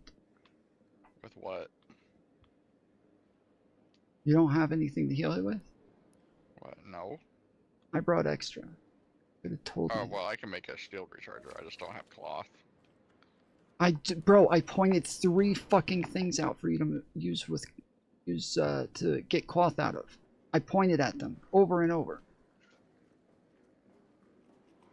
What are you talking about?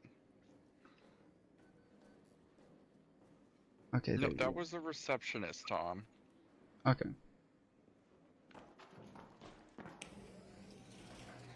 I don't know where the receptionist went, though. An arc orbiter is en route. The safe window is closing. 10 minutes to get out of there. I repeat, 10 minutes. What are we doing? Still looking for the fucking magnetron. I thought you said there was cloth somewhere. Earlier, I pointed to a bunch of bags like this with cloth in it and told you to get it out. There's a showstopper in here. Did you just You say that want was it? a bag? Yes, this is a suitcase. That's not a bag, that's a suitcase. There's a showstopper in there. Can you get it out, please? There was just somebody over Are you, here. like out or something? No, I have a lot of fucking grenades on me right now, so if you took a free loadout, I want you to get them so that we're both prepared for motherfuckers. Fair. Just to be clear, that's not a bag. Okay, it's a suitcase. I mean, I don't know about you, but I don't go shopping with suitcases. I go shopping with bags. That's because you're poor. Oh, that's fair. Can argue that.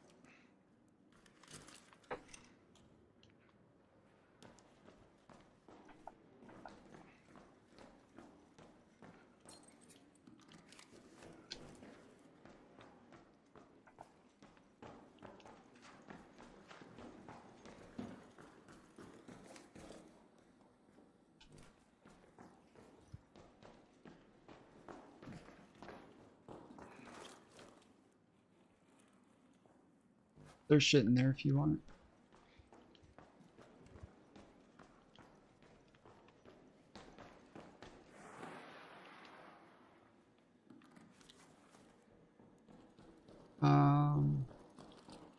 Do you have a smoke grenade? No. What part of I don't use grenades do you not get? Okay, well there's a smoke grenade in there. I don't think I can even carry this. Hold on. I can.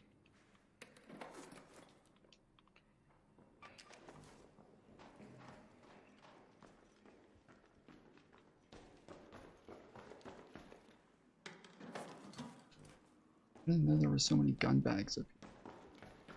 There's one here. And then there's normally one.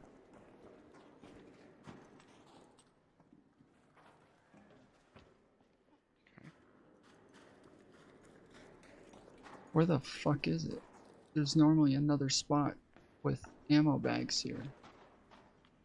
Is there more than one room that looks like this? Yeah, there's like 4 floors that look like this. Well, I thought we could see all of them from here, but...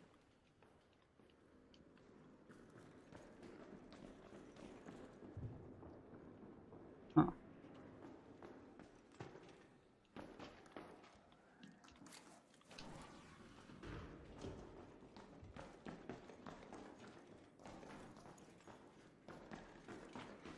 I'm never gonna find the motherfucking magnetron.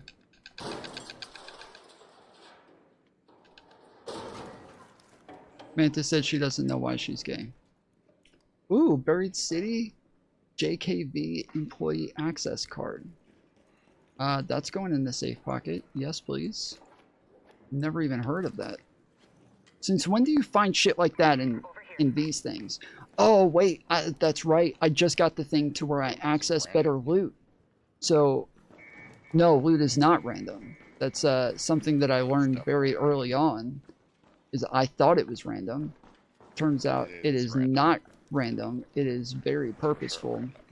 But if you have the ability that I just got, where you get extra loot and shit, now it adds random shit.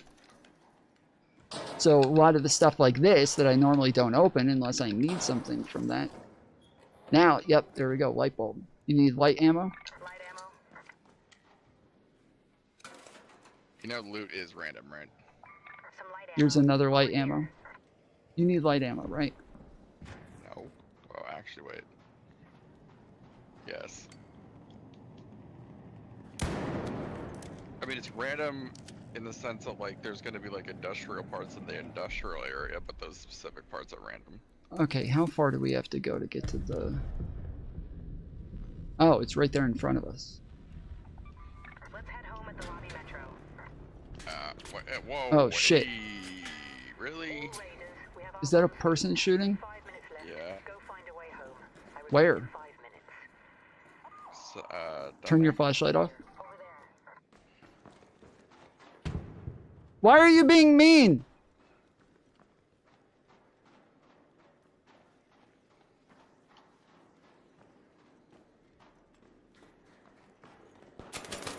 Why are you being mean?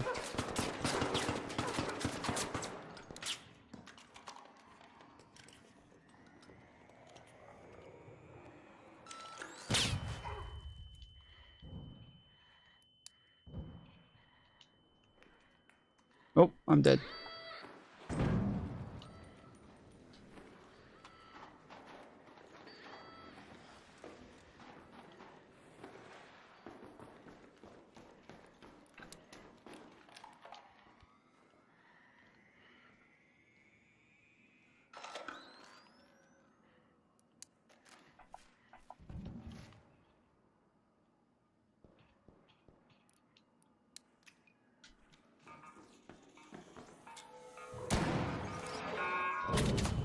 No fucking way, dude. Where'd they go?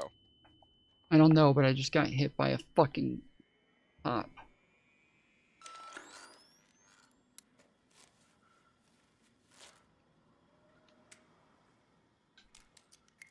They didn't even answer why they were being mean.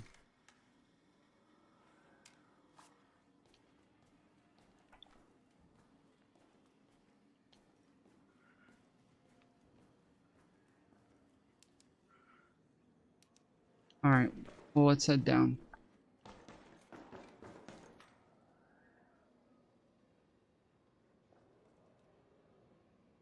I think we all, yes, we all have the same fucking train station left, so. Where'd they go, Tom? I don't know, but we gotta get down.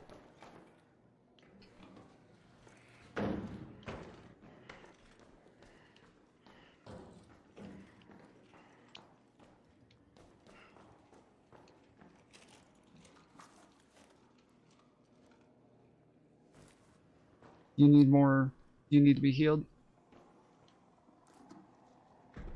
Yeah. They took this thing right here. Okay, we gotta go. Fuck, where's the battery?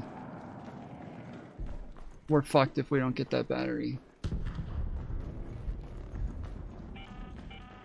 Last warning. 2 minutes left. Head back. Fuck, dude. The window is closing. Alright, come on. Here's all the fucking red lockers, too.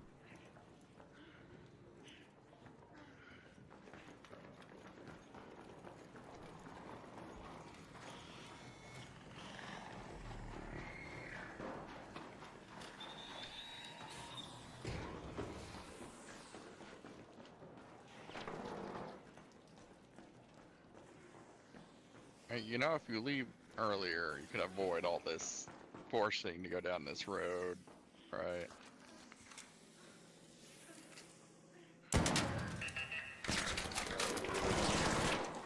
Can you fucking help? Also, you're still in proximity chat. Oh, shit. Okay.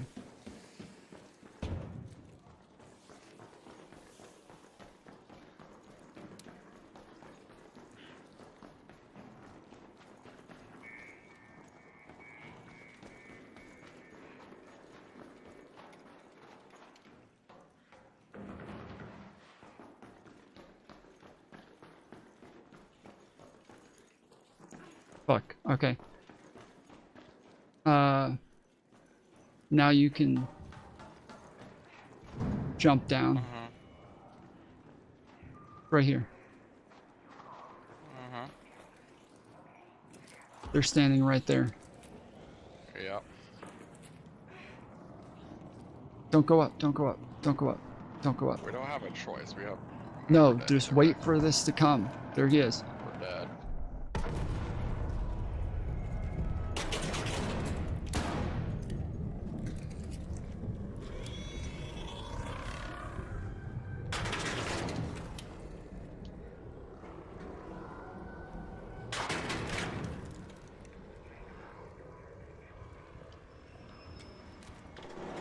Shotgun's out.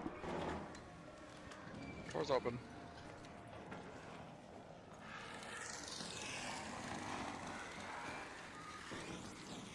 Oh, they got downed. Did they? One of them did. I thought that was an insta-kill, because last time that happened, I was insta-killed. So I guess if the train's open, it'll stay. Damn, I didn't know there was a guy in there. Holy shit, dude. He slid up to me right at the last second, and I pulled the fucking trigger on my El Toro, and it already went black, so I'm assuming I didn't hit him. Again, dude, I threw a fucking grenade into the wall, and it bounced off and almost killed me. Again. That's why I was like, I'm dead, I'm dead, I'm dead. It just ran off. Because I thought I was... I tell you this, but you can't be throwing grenades at walls. What happens is they bounce back at you, and then will explode. Yeah, I got 0 points on enemies. I did not hit a single person. I'm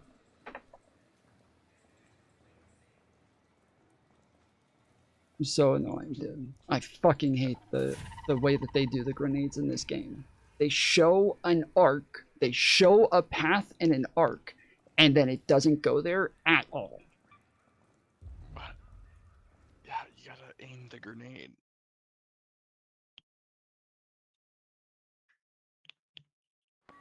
So like, when you cook the grenade, it has like a line. Mm-hmm. Whatever you're doing out there, Throw it where you want it to go on that line. Oh. Yeah. Okay. Yeah. All right. Place. Well, I'm gonna head out. All right. Appreciate you coming to play. Have a good night. Yep. Have a good night. Bye. Later. Oh, I have 2 skill points to use.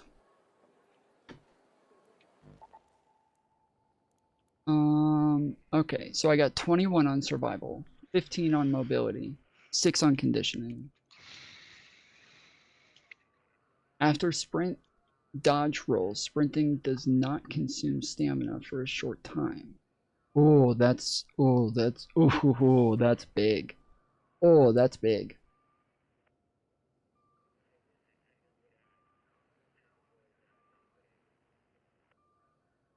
While walking, your stamina regenerates as if you were standing still. Fuck. I want both of those. Fuck. I want both of those things. Alright, what about these? While looting, there's a chance to reveal twice as many items at once. I got the... Oh, never mind. I unlocked additional items to craft.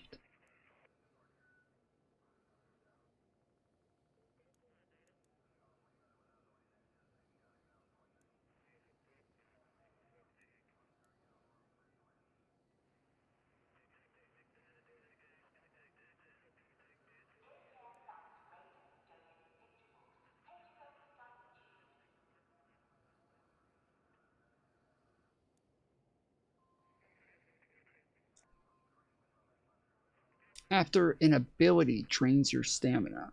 What is an ability?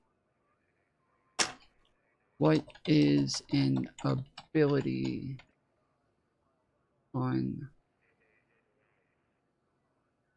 Arc Raiders?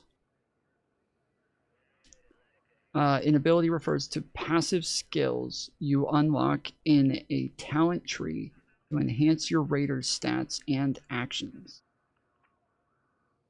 Categorized into conditioning, mobility, and survival. What the fuck? That doesn't make any sense. Like, opening a locker does not use my fucking stamina.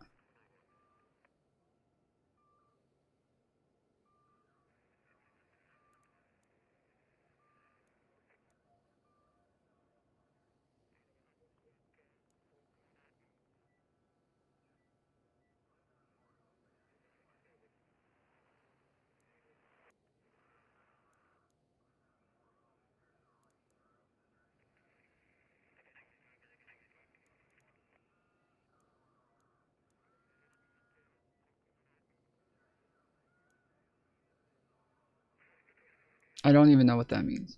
Your stamina regeneration is less affected. What if they just put like a fake thing on here that does nothing and just put it there just for people to click on? What if they just put a fake thing on this game just so like people could waste a point on it? Oh wait, I have 2 points. I can get both of these things. Carry the momentum after a sprint dodge roll. Sprinting does not consume stamina. Okay, so how many have I used so far? 21, 36, 42. Okay. So I've used 42 points so far. And when I use these two, I'll have used 44. That's about half my shit.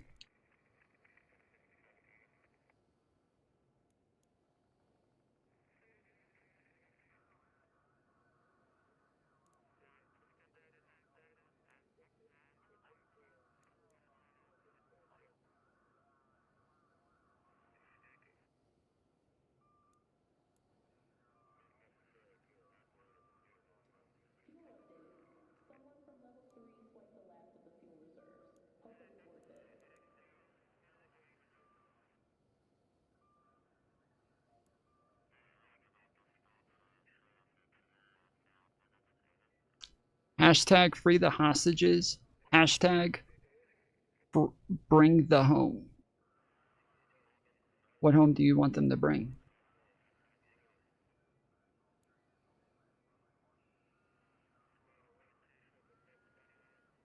Is that like a bring down the house sort of thing? It's a little 90s.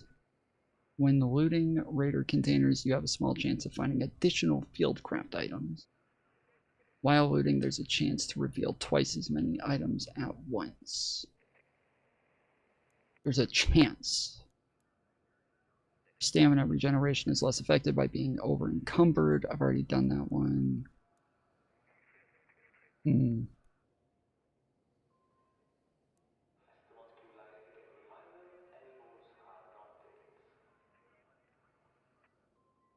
Mantis, if you're still listening, Vandred fell down like 3 more times today. And one of those times was in the same exact place he did it yesterday, where we just were.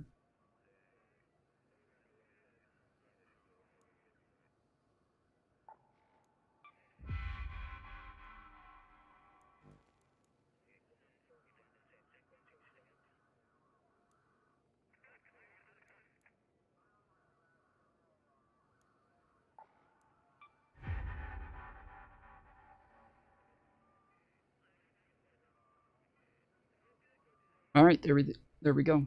I did both of these.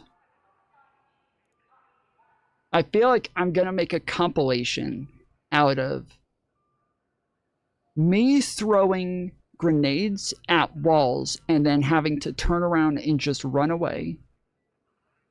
Vandred coming over the call saying, I fell down.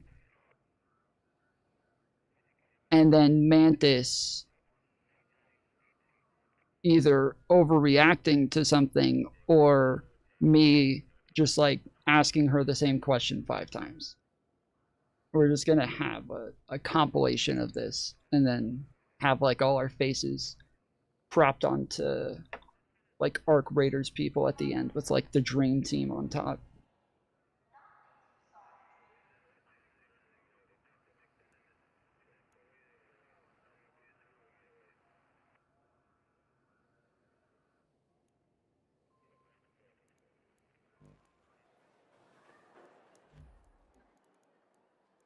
I'm sad you didn't play with us today, Mantis.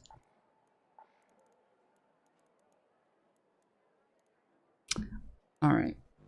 Well, I kept the light bulb because I need to put it towards the project. It's the first one I've gotten for this project. So finally got a fucking light bulb. Let's go. I finished batteries. I finished Exodus modules. I still have... Oh, 1 more sensor. Okay. 13 out of 20. Let's fucking go. So I have 4 more light bulbs to go. But then in the other one, all I have left is duct tape. Oh, and I have it. I have the exact amount. Let's fucking go finish that page, bitch. All right. Oh, coffee pot. Damn. I found 5 coffee pots yesterday. And I left all of them. I didn't take a single one. And I kept saying, that's an awful hot coffee pot. And then eventually I was like, I bet you anything I'm going to need these. I'm gonna need these at some point, I'm sure of it. Oh, yes. I've got all the candleberries for this one. Oh, no, I don't. Okay. Apparently I need 60.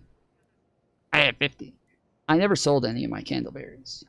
I never sold any of them. And I just sold off all of my fire burners because I ran out of room. That's great. That's beautiful. That is beautiful. So cool. So, fuck, I just saw a timer. Okay, so 47 days, 18 hours, Windows opens. And does this one have a time limit on it, or?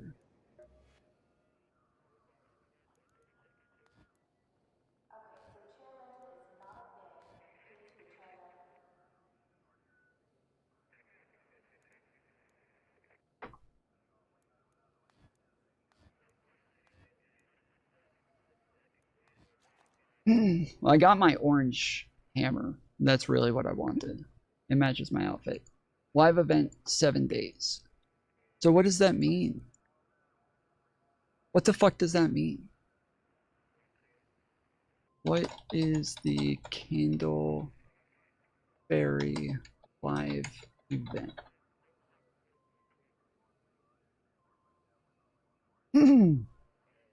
The Candleberry live event is part of the winter-themed Flickering Flames event in the game Arc Raiders, where players collect rare candleberries during the temporary cold snap map condition to complete the Candleberry Banquet project and earn exclusive rewards like cosmetics, tokens, and merits by progressing through a reward track. Players find candleberries by harvesting them from bushes in snowy areas or earn them as rewards for gaining XP and contributing resources to the project. This video shows you how to find candleberries in the game. So the event is just giving your shit away to them. That's the whole event. The event is I get to give my shit away to them and get these little fucking rewards for it.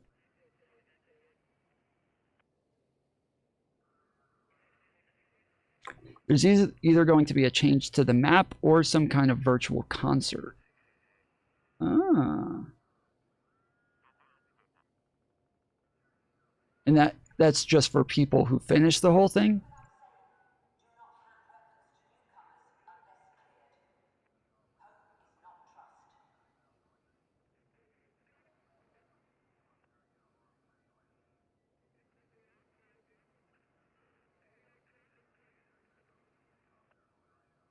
That seems kind of cool.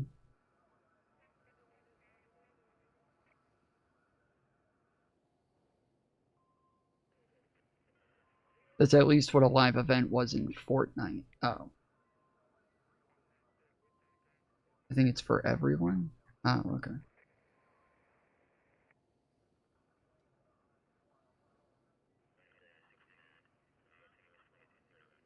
Alright. Well, I'm going to bed. Appreciate y'all hanging out. If y'all do me a favor, just leave a comment at the end of stream, and that'll help push us in the algorithm to where hopefully more people will find us tomorrow. I will be back then. Till then, appreciate you. Love you. And I'll see you next time. Later, fools.